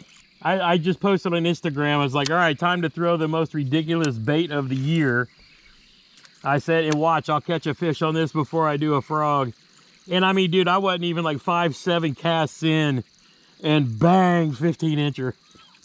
Nice. But dude, it's so, I can't even describe the action. You'll have to watch the YouTube videos on it from Z-Man. But it just, it's like a pencil bait meets a rattle trap meets a kind of like a real fast, tight wiggle, walk the dog. You just reel it, and the nose of the bait just hunts. Fucking ridiculous, but it sounds so good, and you're like, the fish are gonna bite this thing. I know, I've seen them, and I'm like, okay, that looks crazy. But I'm like, Interesting that it actually works. but I'm like, dude, as soon as I made the first cast and saw the action and heard it, I was like, oh, I'm gonna catch a fish on this. I mean, it's like working a buzz bait. You just, cast it out and reel it in, but you can kind of pop it to get it to jump the pencil kind of side to side. But and then when it gets close, you're like, man, that sounds like a rattle trap. I mean, this is so stupid, and it looks so good and sounds so good that it's probably going to be the only. There's another. Oh, that was a better fish. Oh my goodness, yeah. Get off the phone with me, go catch fish, and then call me back. Get in my net. Yeah, that's a 16 or 17 after the 15 that I just got. That might be bigger. That might be an 18 or at least a 17. Dude, this thing works. I'm getting more. All right, bro. This will be a fun video. All right, yep, I'll be here. Later. We might be on to something here. Here's another one. I gotta hurry up, measure fish. Heroes on the Water tournament ends in a couple hours. It's funny how obnoxious you can make it. You could literally just pop walk it by popping it.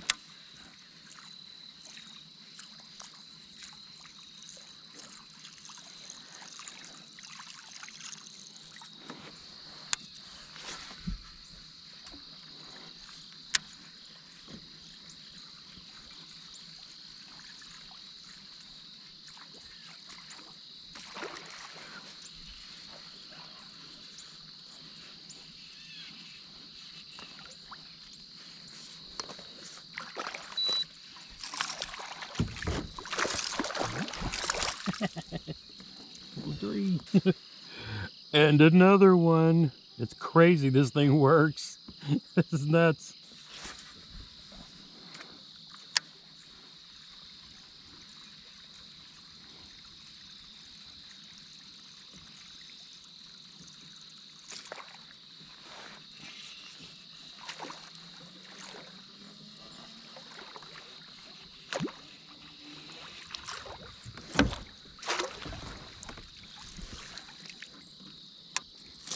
Yeah. That is insane. Another one on that. Yeah. Another one. I just need to find a big one. This thing I've caught 4. I caught 1 fish on a jackhammer today and 4 on this Hellraiser so far. This is nuts. I think Grant's gonna be pissed. I'm gonna be late for Game of Thrones tonight. 20 minutes later.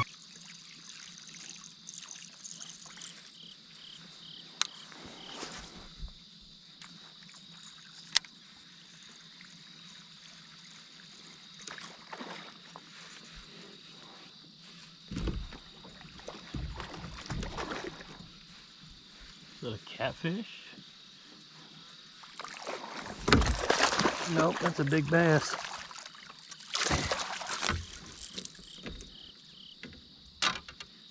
Y'all might be getting tired of me posting these fish with this Hellraiser, but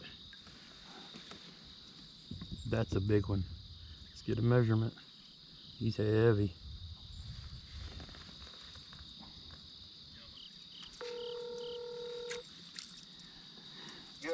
I just caught my biggest in a while on that Hellraiser. I just caught my biggest in a while on that Hellraiser, dude. It's probably a 4 or 5 pounder. Nice.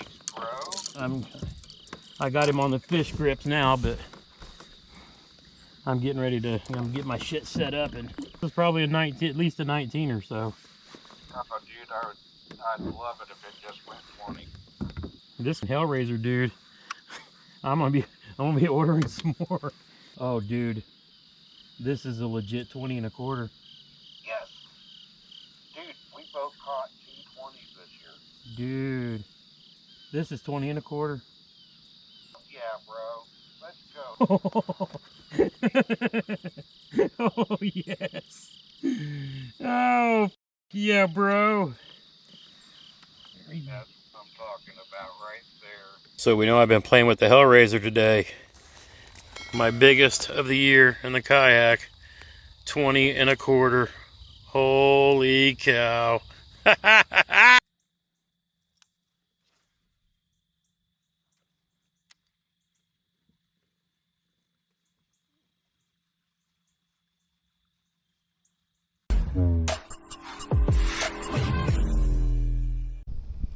All right, fishing fam, today, Monster Bass Memories. Today, Jeremy and I have the Monster Bass Lunker Sticks out here on West Boggs Park. Now, I can't say that we came here much when we were a kid, but this is a lake in the area that our parents and grandparents grew up in, and it's become like a second home to us because my dad lives just up the road.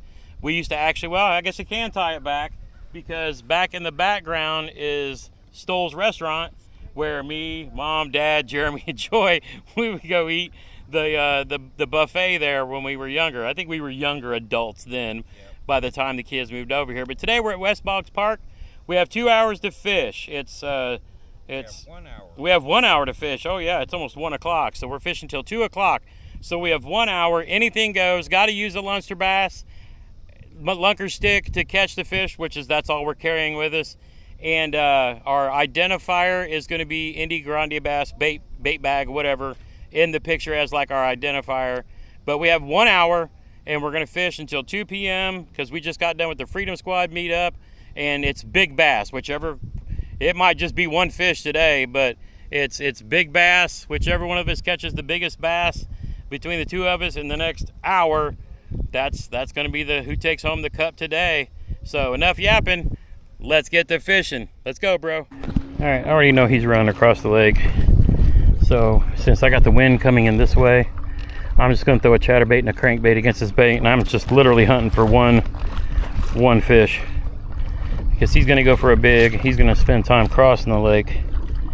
I'm going to throw a crankbait and a thunder cricket along this bank because I haven't had a single bite today, especially offshore. So since I've got the wind to my advantage blowing on this bank, I'm just going to fish from here to Stoll's. We ain't got enough time. I would rather spend my time fishing than running, and so right now that's exactly what I'm going to do. I know he's going to the John Gittner spot and he's probably going to drag that wobble head. I'm just going to spend all my time fishing,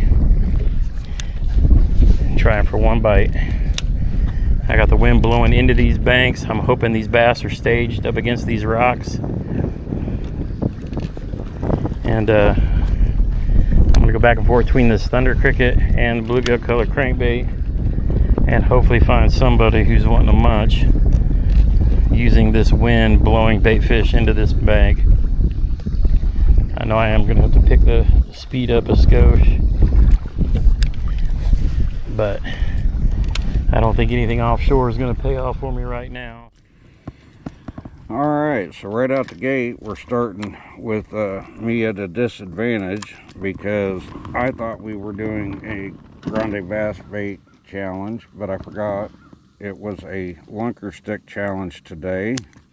So I only have a handful, and of course I have to throw this right now because it's been on fire.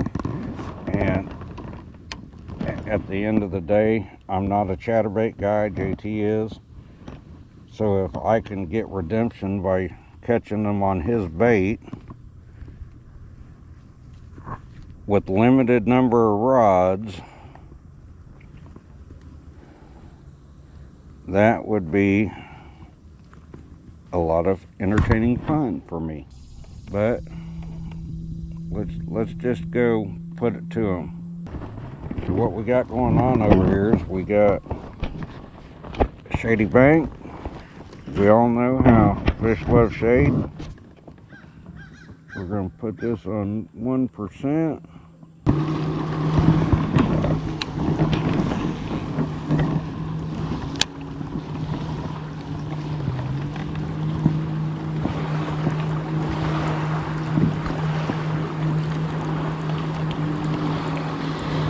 If you guys haven't tried this lunker stick, the bladed jig and crankbait rod, definitely, if you're only getting one, this is the one. I have not lost a fish on a crankbait all year on this one. This bladed jig is definitely, I mean, it's just amazing. It truly is. Oh, there's a fish. Let's get him in the boat. All right, we are on the board. Get me my identifier. Can't get him to keep his mouth shut long enough to get a photo.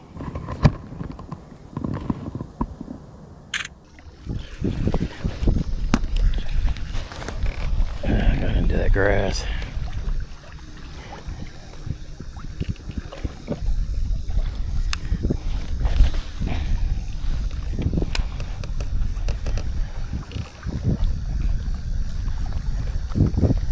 He did say anything goes. I might put that swim jig back on. That paid dividends for me. That paid dividends for me at Bluegrass on Friday. That was the bait that did the thing. You know what? And I wasn't gonna throw it because he said, well, we're gonna just do grande bass baits. But since he said anything goes,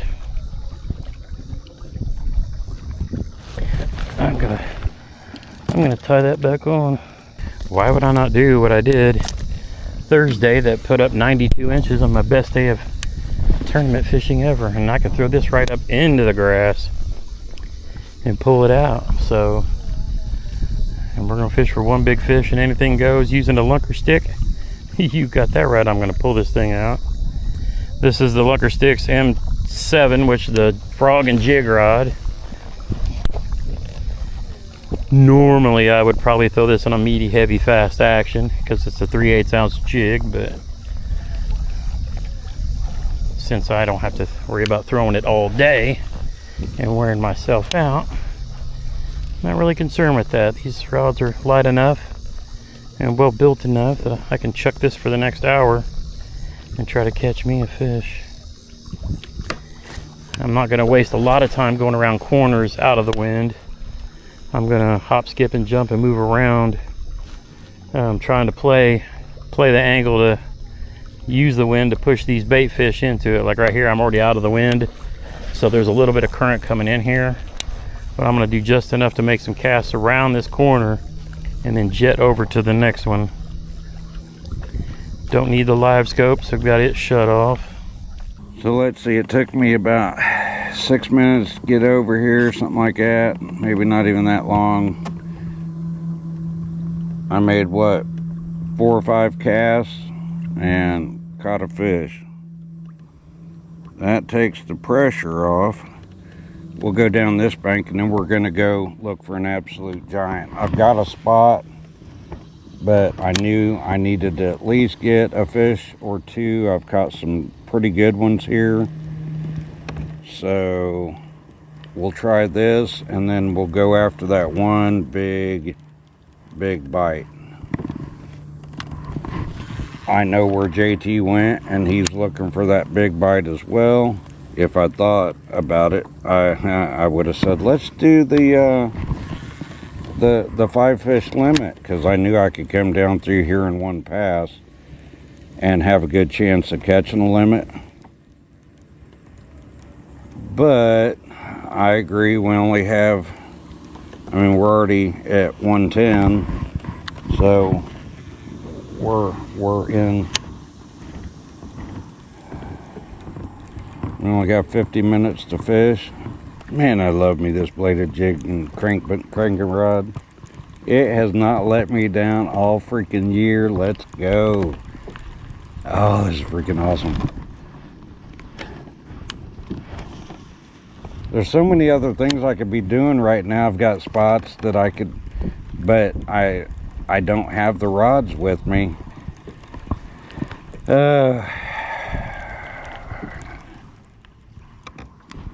See, we started the morning out with our Freedom Squad get-together, and I was trying to do some teaching to help a fellow veteran. And so I brought rods, not even remembering that we had said we were going to do this. And if I'd remembered, then I would have been getting in the truck and getting my other rods out, because I do carry them with me every time. It's just I don't have enough rod storage yet, so that those fish would be sitting right over in here.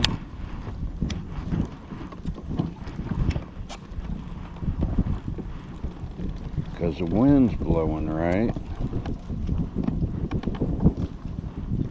I think I'm actually fishing a little too fast. I've been fishing this extremely slow to generate a lot of bites. It's ticking off everything, rock and wood and, you know, you name it.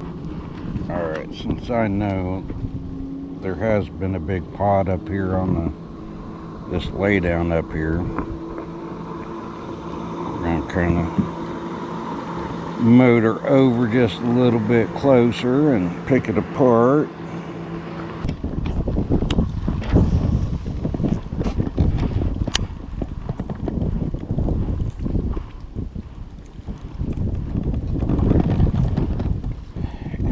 Guys, I know my casting is not precision. You got to remember, I'm still relearning to use opposite hands, because I used to fish it completely opposite.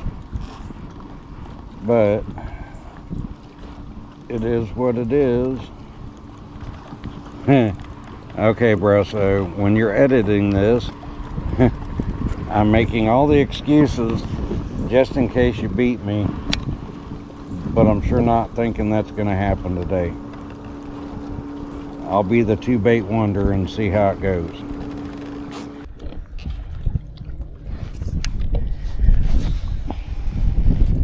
Really hoping to find some fish on some of these points, but so far no luck. Found some grass, but I can't say it's the good grass. It's more the snot grass. I should have went back towards the campground, but I was thinking about time. I could have fished the flat. Yeah, grass. I could have fished the flat that I was talking to Matt about. I mean, the wind is blowing good for that right now, but man, I just don't know if I want to make that run. Oh, should I? Yes, I should. I know I'm wasting a lot of time, but it might be worth it. It might be worth it. So let's get on the NK300 and get our butts over there. All right, it is 1:30. We got 30 minutes left.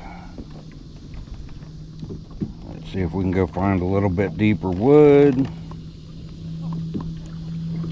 I know if it's only 1.5 feet out this far, I probably need to go find a little deeper water.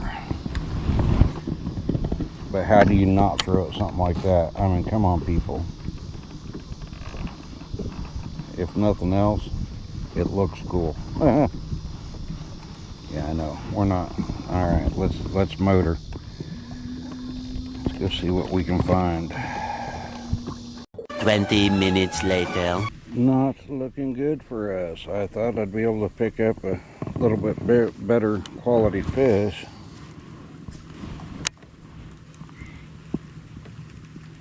We have 11 minutes to get this job done, and I just don't think a 15.5 is gonna is going to do it for us, guys.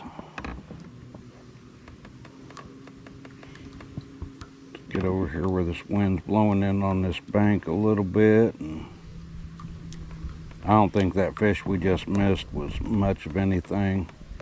But boy, he hit it as soon as it hit the water on its way down. He was on.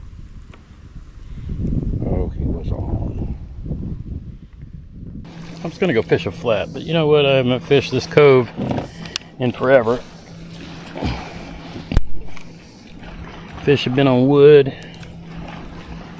Let's go through this swim jig up on wood. And this is probably one of the spots I know that I know best. It's got a lot of wood on it.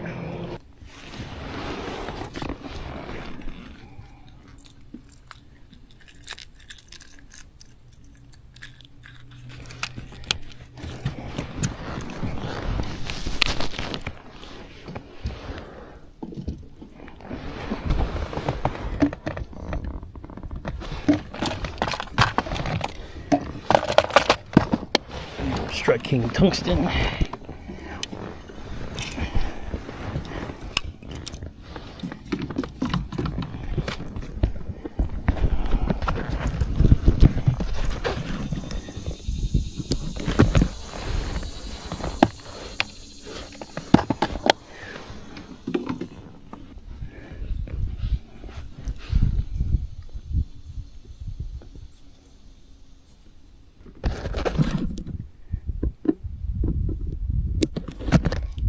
Five minutes later.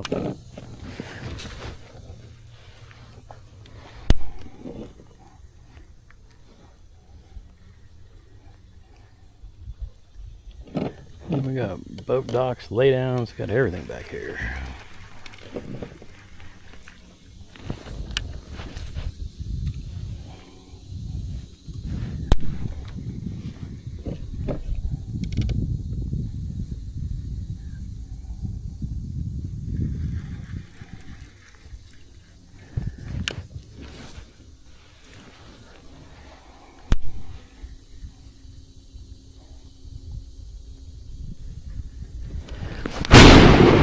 Alright, here we go. Monster Bass Cup, 1 hour lunker sticks challenge. Boy, we didn't have much time to fish at all. And it was already a tough day today. Since you're the challenger this week, how'd you do? Well, I caught a 15 and a half. Alright, I also caught a fish, but it was 8 3/4. So Jeremy wins big bass in the Monster Cat Bass Cup here out at West Boggs. And as the footage will show you, yep, I only had 2 lunker sticks on the yak with me because I forgot. Oh, yeah. And so I had to retie baits onto those to be able to use them. Oh, yeah. And so I got the job done, but boy, I was lucky because with 2 rods, one was a square bill, the other was a chatterbait crankbait. Yep. I cut the chatterbait off the other rod it was on and put it on my lunker stick. I missed 2 other fish that hit it as soon as it hit the water. They were running for the hills. What'd you catch it on? Minimax chatterbait. Oh, you caught it on a chatterbait? Yep. I couldn't get him to hit anything moving. I tried a crankbait and a thunder cricket, and I caught my fish on a jig. I decided to go into the cove and into the wood. I tried running the rocks, but they didn't want. I was hoping the wind would be blowing into the bank. Nothing.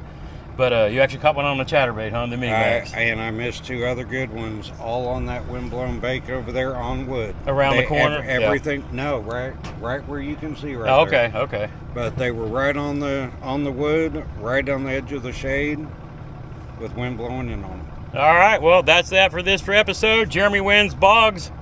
Of course he wins Boggs. I mean, it's Boggs. But on a chatterbait of all things. All right. Yeah, who would have thought? Yep. Until next time, get outside when you can and make some memories. One cast at a time. Bye, guys. Oh,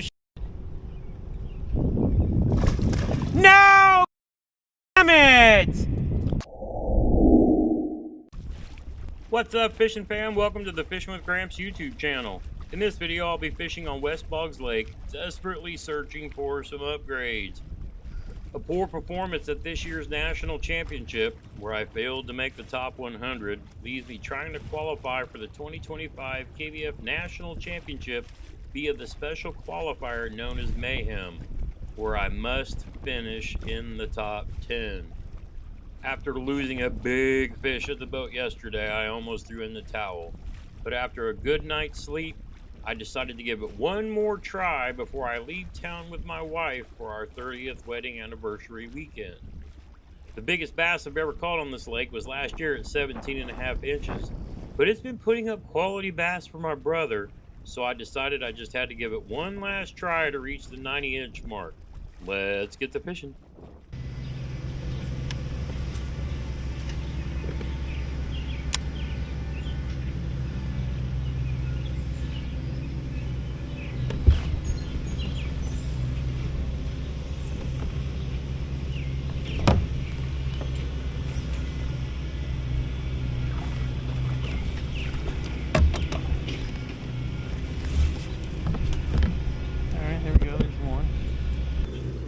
Hey, another fish for Catch 22. Let's go.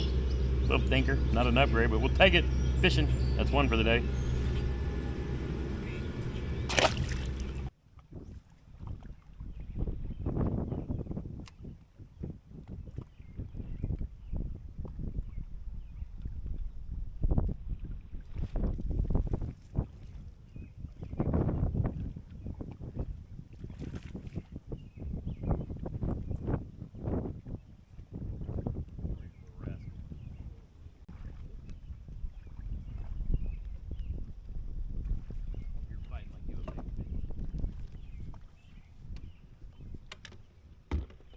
Another one for Catch 22. We're over 16,000 fish for Catch 22 already this season. Folks, if you ain't signed up for Catch 22, it's easy. Grab a catch board, fishing chaos, find the Catch 22 challenge, join us. It's a great cause for veterans. You can win kayaks and all kinds of great prizes. Let's go. Even the dinks count. So I threw the crankbait about 10-15 times, burning it, slowing it down, whatever. Now I'm going to try to drag this jig and see if I get somebody that can pick it up. I actually dug out one of my skipping jigs and put one of the rage bugs on it to get like a bigger profile to sit on the bottom to see if, you know, because when you caught them on the drop shot, that was like, they might have wanted it slow. But then I put one of those rattlers I'm going to tie a Ned rig on and drag it too, just see if we can figure out what they want. I'm all happy now, dude. Got all my rod set up. Got up this morning, slept into about 7:30. Stripped the line off of 3 or 4 reels, and then it was like, I knew I had all these reels for specific purposes. And then when I picked up my rods, I was like, I got everything exactly where I wanted. I got a square bill rod, I got a ledge rod, I got a Texas rig rod, I got a jig rod, got my jackhammer rod. I'll add a jerkbait rod later because I can still use a spinning rod.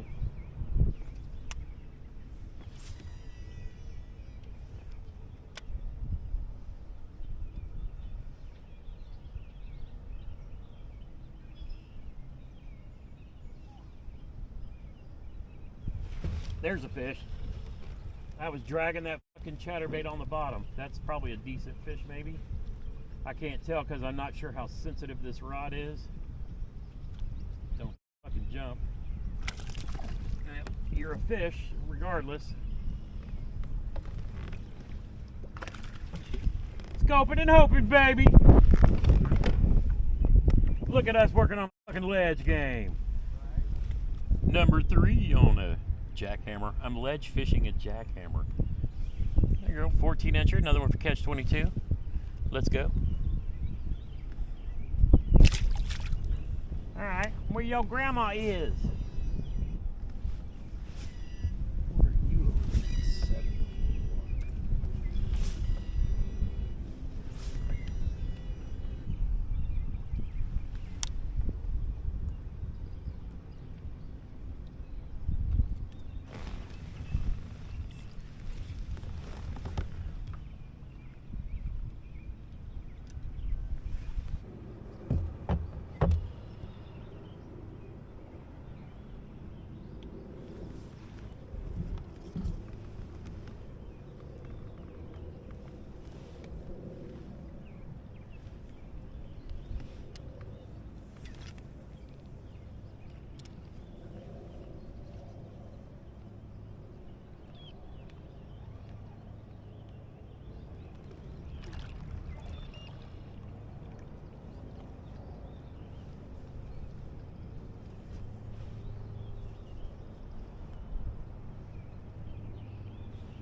Oh shit.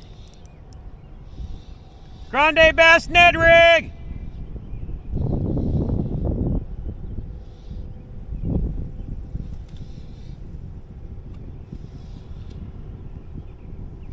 Oh shit. No! How do you not have a fucking hook in you, bro? Oh, I'm slamming the out of you now. Ah!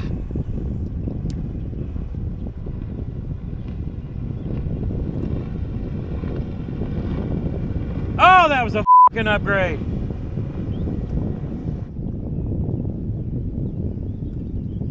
Ah. Ned rig.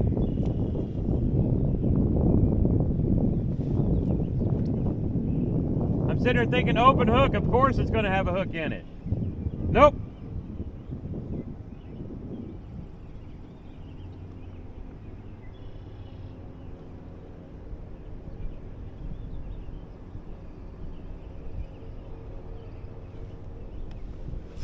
I got that motherfucker hooked.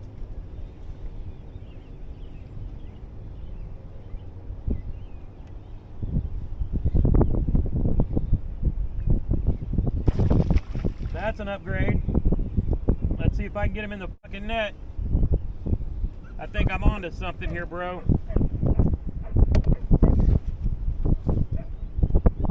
Oh shit, come here.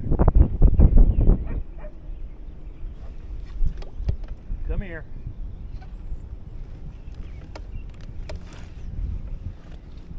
All right, now I'm reeled down right. Come here. Oh, big bass, big bass, big, big, big. Yes. Oh, I'm on the juice. I figured it out. Yes.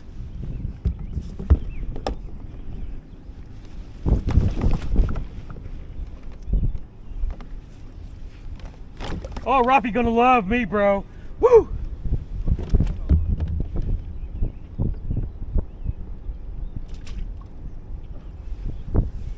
Oh, it's the first Ned rig bass all year.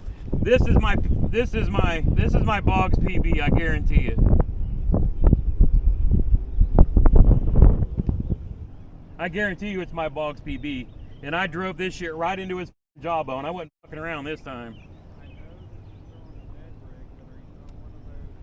Bang, baby, just like we said.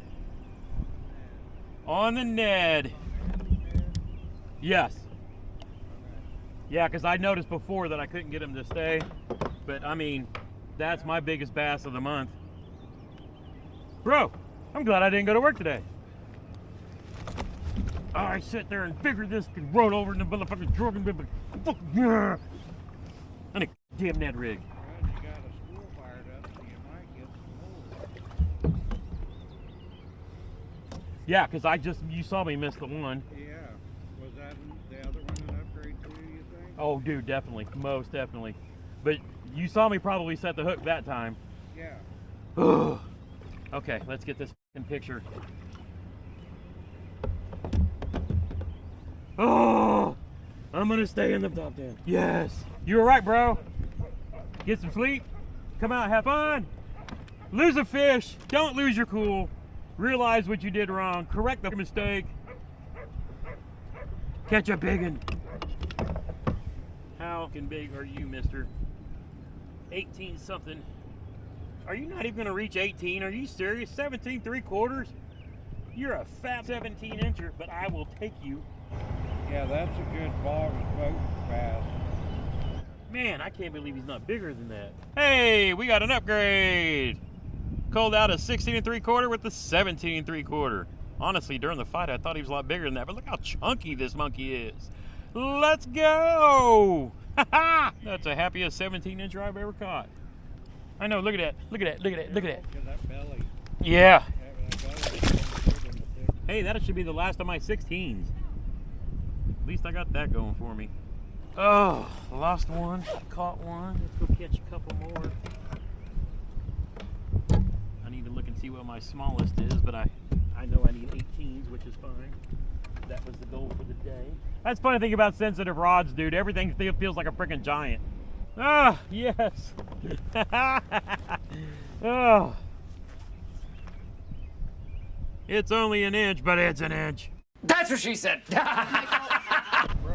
you wanted an upgrade. You got an upgrade. Yes, I did. Now I'm going to crack that 90 mark. Oh, Antoine's giving a mat run for his money. Oh, yeah? He's in second. He's only like a quarter inch behind him. Keeper's got 101.75 and Antoine's got 150.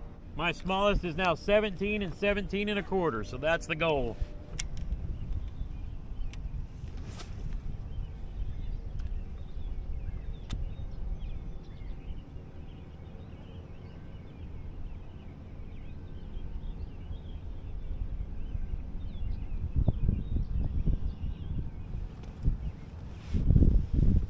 Ledge fish!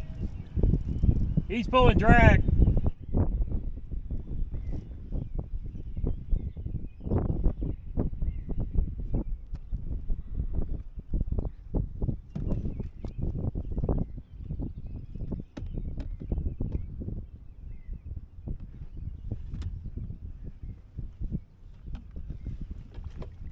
Yes!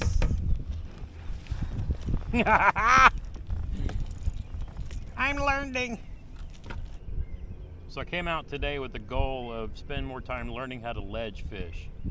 And so far I've caught one on a jackhammer, a Ned rig, and now a deep diving crankbait, the 5XD. 15 incher, another good one for Catch 22.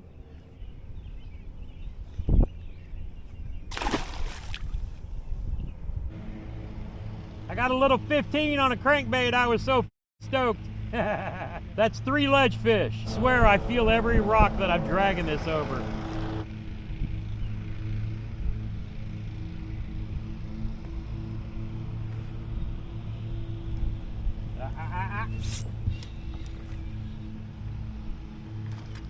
God! I gotta tighten the drag a little bit. That pulled off a little too much. That was a little too loose. Because that's 5 solid bites out here in 3 catches. That's a fucking limit if I get it dialed in. And that was probably a 15 or 16 because I probably missed 2, maybe 3 that scared me. I was like, oh fuck, was that a? Yep. Was it Wacky or Nico? It had to be Nico. Yeah, because they gotta. You're not gonna sit out there that. But I mean, that's kind of what we're doing with the Ned rig. Okay. That's good to know though. I need to throw a Nico more too, because I've caught good fish, and I had one of my buddies, Marcus, he caught a 5-pounder coming right behind me under a bridge, and he's like, bro, when that water's cold, he said, use a Nico rig and fish it slow.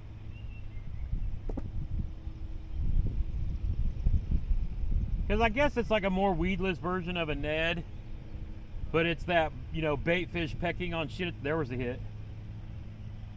Are you there? Yeah. Yep. Oh, that's a good fish. That is a good fish. This mother is fighting. I better have driven that fucking hook into him good. Don't fucking jump. Don't you fucking, I'm playing your ass. Don't you fucking jump. Come here, you fucker. Get away from the fucking motor. Yeah, motor off. I'm not gonna get fucking. Oh, you fucking jumped, son of a bitch. Get your ass in my net. Get in my fucking net. Fucking give me a fucking heart attack, you bastard. Ah! I am the net god! I'm just dragging like a Carolina rig, dude, real slow. Right. Just letting it tick off of everything. This is probably the slowest I ever fished. And I mean, when I say I'm literally dragging it like a Carolina rig, I'm just moving it 2 feet, reeling up the slack, and then I can feel every rock and shit. I'm getting my fucking Glenn Landstrom on, baby. Oh yeah, I fucking drove that shit through his fucking jawbone. He ain't gonna help, but he's fun as shit. Thank you for the education, my friend. Let's get your Catch 22 photo. Doing the old Glenn Landstrom out here today, throwing a Ned rig and catching fish on bogs. What? Another 15 for Catch 22. Let's go. Little footballs, dude. That's a fat 15. When you realize you turned your motor off, I shut it off when he got near it. and then I forgot to re-spot lock. Yeah, when I think I'm answering and then hang up on you. I was trying to get off, hang up on my, hang up with my son. He hit the button. As soon as it switched to you, I hit the end call, and I was like, damn it. That's funny. Bro, these grande bass, all of the things are like phenomenal. They are, aren't they? Dude, I mean, I'm not just, I've been out here, I was on vacation all week, and I say was because I'm going to work tomorrow. But I was out here all week trying to make sure I qualify for the KBF National Championship, which I may not. It's going to be close. But two of the fish that I caught that were crucial, because I've just not had a big fish month. Two of the fish that at least separated me from the fish that are knocking on the door on me came on this airtail wiggler. One on I was fishing it like a Senko with a real light Texas rig. And then today I'm dragging it off of ledges on a lake that's kind of hard to catch them on, but there's some good ones in here. And I caught that picture that I sent was of an upgrade that I got, and I was like, I have to call Rafi because this shit is just fucking fire right now. Yeah, that's an awesome picture too. I mean, I was so jacked because I ain't gonna lie, bro. When I got home last night after losing a big fish, I was kind of dejected. And I was just gonna end my vacation and go to work. Just like, wow, whatever happens, happens. And Jeremy's like, bro, just sleep in. Come over at lunch, fish till dark. If you wanna go to work tomorrow, you can. And, well, let's just go fish and have fun. I was like, all right, I'm gonna come over here and learn something new and, really get better at ledge fishing. And I mean, dude, I threw this thing on a heavy Ned rig and I'm just dragging it off and they're just munching it. And I gotta tell you, nobody on this planet knows less about fishing than me. And even I know that these baits are really special. Yeah, I mean, there's something else. I want to do like Mikey did and start injecting the tails with the bait fuel, because I mean that little pocket there is freaking sweet. But I don't know if I've seen anybody throw these on a Ned rig, and I never throw a Ned rig. And I've lost a couple fish because I didn't set the hook just right or hard enough. And now that I'm kind of getting it dialed in, it's like, this is going to be a thing all summer long. So, awesome. So wherever you tell me to order them from, I need like millions of these. 20 minutes later. All right, I'm going to be starting to make content again here in June. I've been on a little hiatus dealing with my own, personal fatigue in life and fucking work stress, but I'm going to be getting back to it here probably the middle of June. All right, take care. Good talking to you. I was thinking about going up to buy that buoy just to see. You want to go up there and check it out? You know what? Since you're doing that, I'm going to go up to the next one.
That grande bass just caught me a giant. This might be my biggest on bugs ever. What a fish. Oh my God, I'm shaking. I gotta get him on the dog leash. There you go. Oh shit, bro. Yeah. 19 1/4. Yes. Yes. Can we say new bogs PB? 19 1/4 on the grande bass rattlesnake. I'm gonna be doing a video on these pretty soon, throwing it on a Ned. This is a phenomenal bait. This is my biggest bass ever at bogs. Oh my. Let's go! 90-inch club, bro. Look, I just noticed that. Sent Glenn a message. I was like, hey, bro, I just caught my new bogs PB, and this is all due to your video with me wanting to learn how to do this. He was like, fucking nice. So when he said, there's the juice, boys, I said, it took me 2 years to figure it out, but I'm finally getting there. Yeah, what is this day? Drop shot in Ned rigs? Part of me just, you know what, because I didn't get home until late last night. And I was like, it'd be stupid for me to go to work anyway just because I'm tired. Right. So I was like, you know what, I'm just going to do like Jeremy said.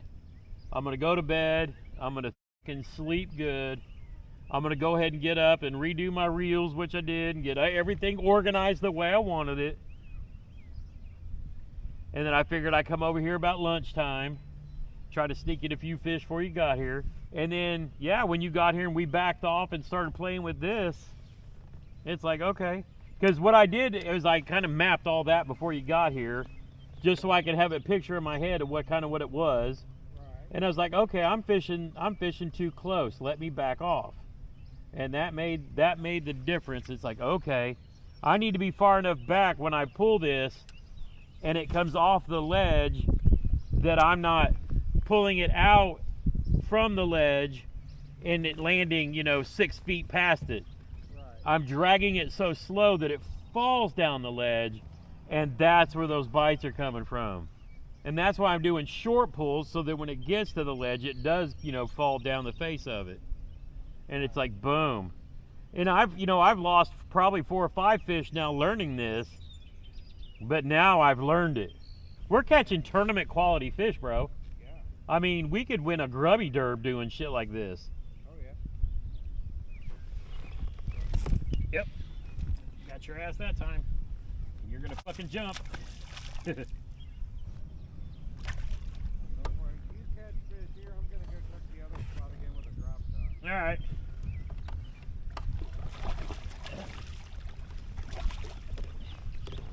Another good catch 22 fish. I've had to learn this the hard way today, but I'm fucking getting it down. What?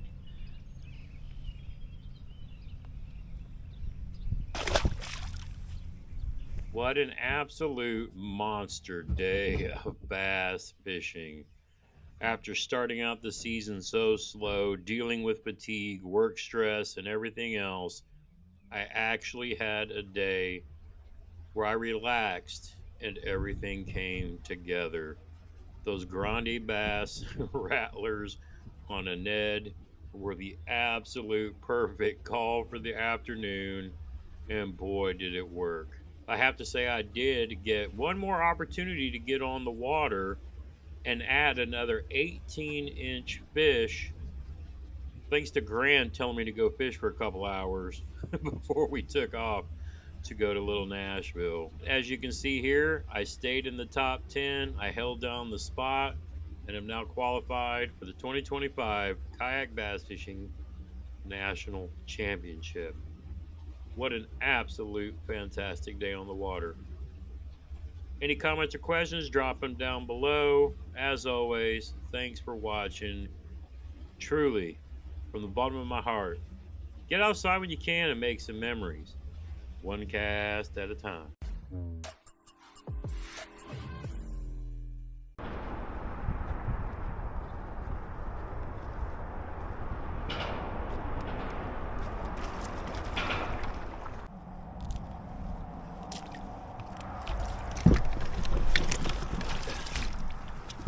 All right, let's get the camera point it around. What's up, fishing fam? It's late in the season and cold. I guess if we're going to be fishing and trying to catch more fish for catch 22, chasing smallmouth might be the way to go, because largies ain't playing about it right now. I went out last weekend and caught 2.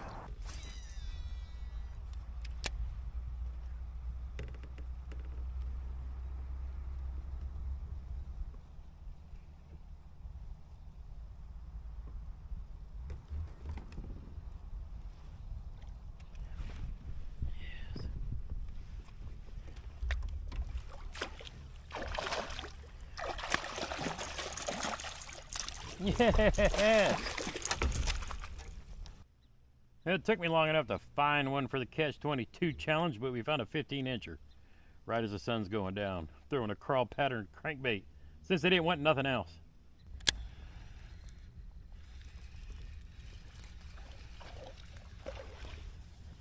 Hey, come on.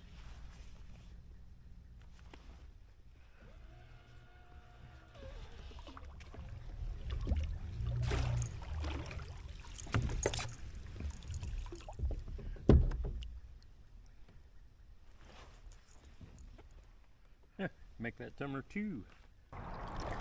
But man, I grew up pretty much on this river about 15 miles south of here. But since I live up closer to town and way upstream from the dam near where I grew up, this boat ramp is literally 10 minutes from the house. And man, I just never fish here, but I kind of got the smallie bug fishing some of the tournaments this year. And I just want to put 5 on the board before the end of the year. I don't know if that's going to be possible, but man, who knows? If I can find some out here this close to home, then I'm literally going to be spending a lot of time on this water next season for sure. Man, I'm just gonna mix it up, and I've got about 4 hours, maybe 5 before the sun goes down. It's 2 o'clock in the afternoon. I wanted to wait till the sun kind of got up because it was in the low 30s this morning. It might be in the upper 40s right now. Water's clear, rocks. I mean, I guess if you were going to tell me this might be stuff that smallies might look for, you know, that'd be the thing. I mean, I got rocks and trees and a dam, and there's a mouth creek up there, and another bunch of log jams and more rocks. So this little area right here, I feel like if I'm going to catch even 1 or 2, I mean, I don't care if it's a 12-incher. If I catch 1 today, that would be amazing. So let's get rigged and ready, and let's go.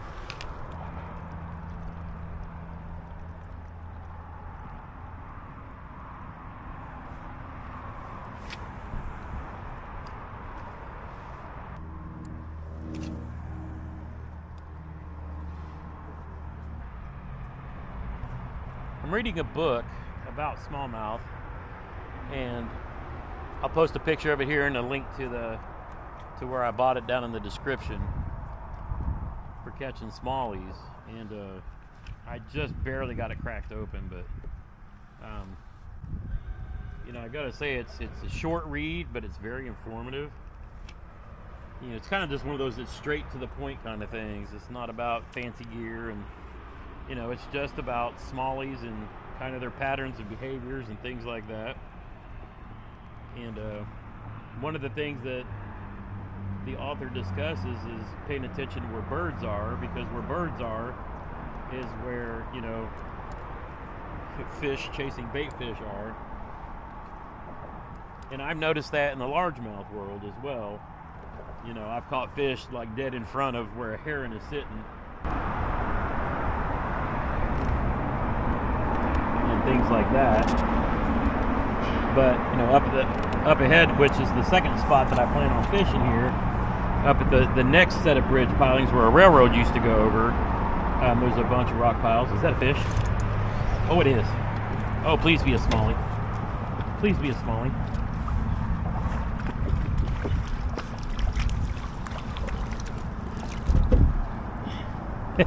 Of course, it's a little largemouth.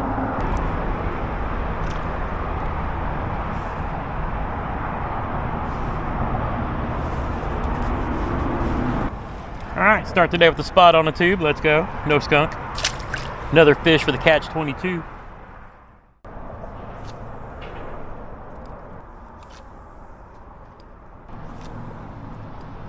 2 hours later.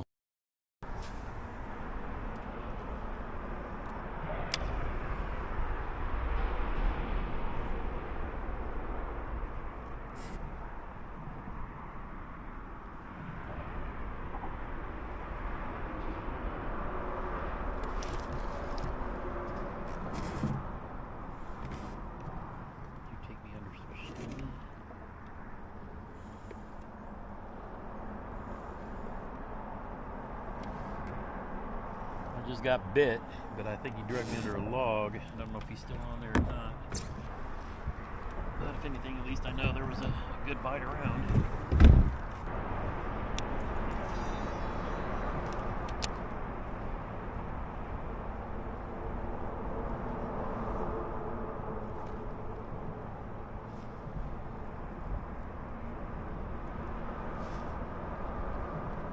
Oh shit, crankbait.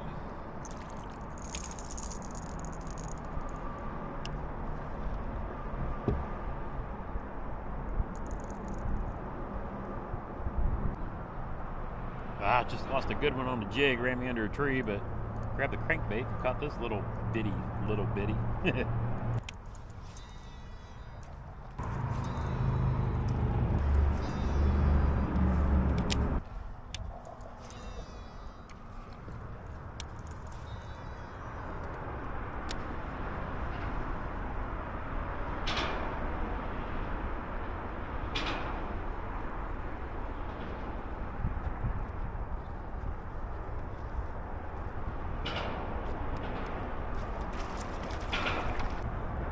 There's a fat little spot. Look at that dude. Dude's getting ready for winter. He's eating.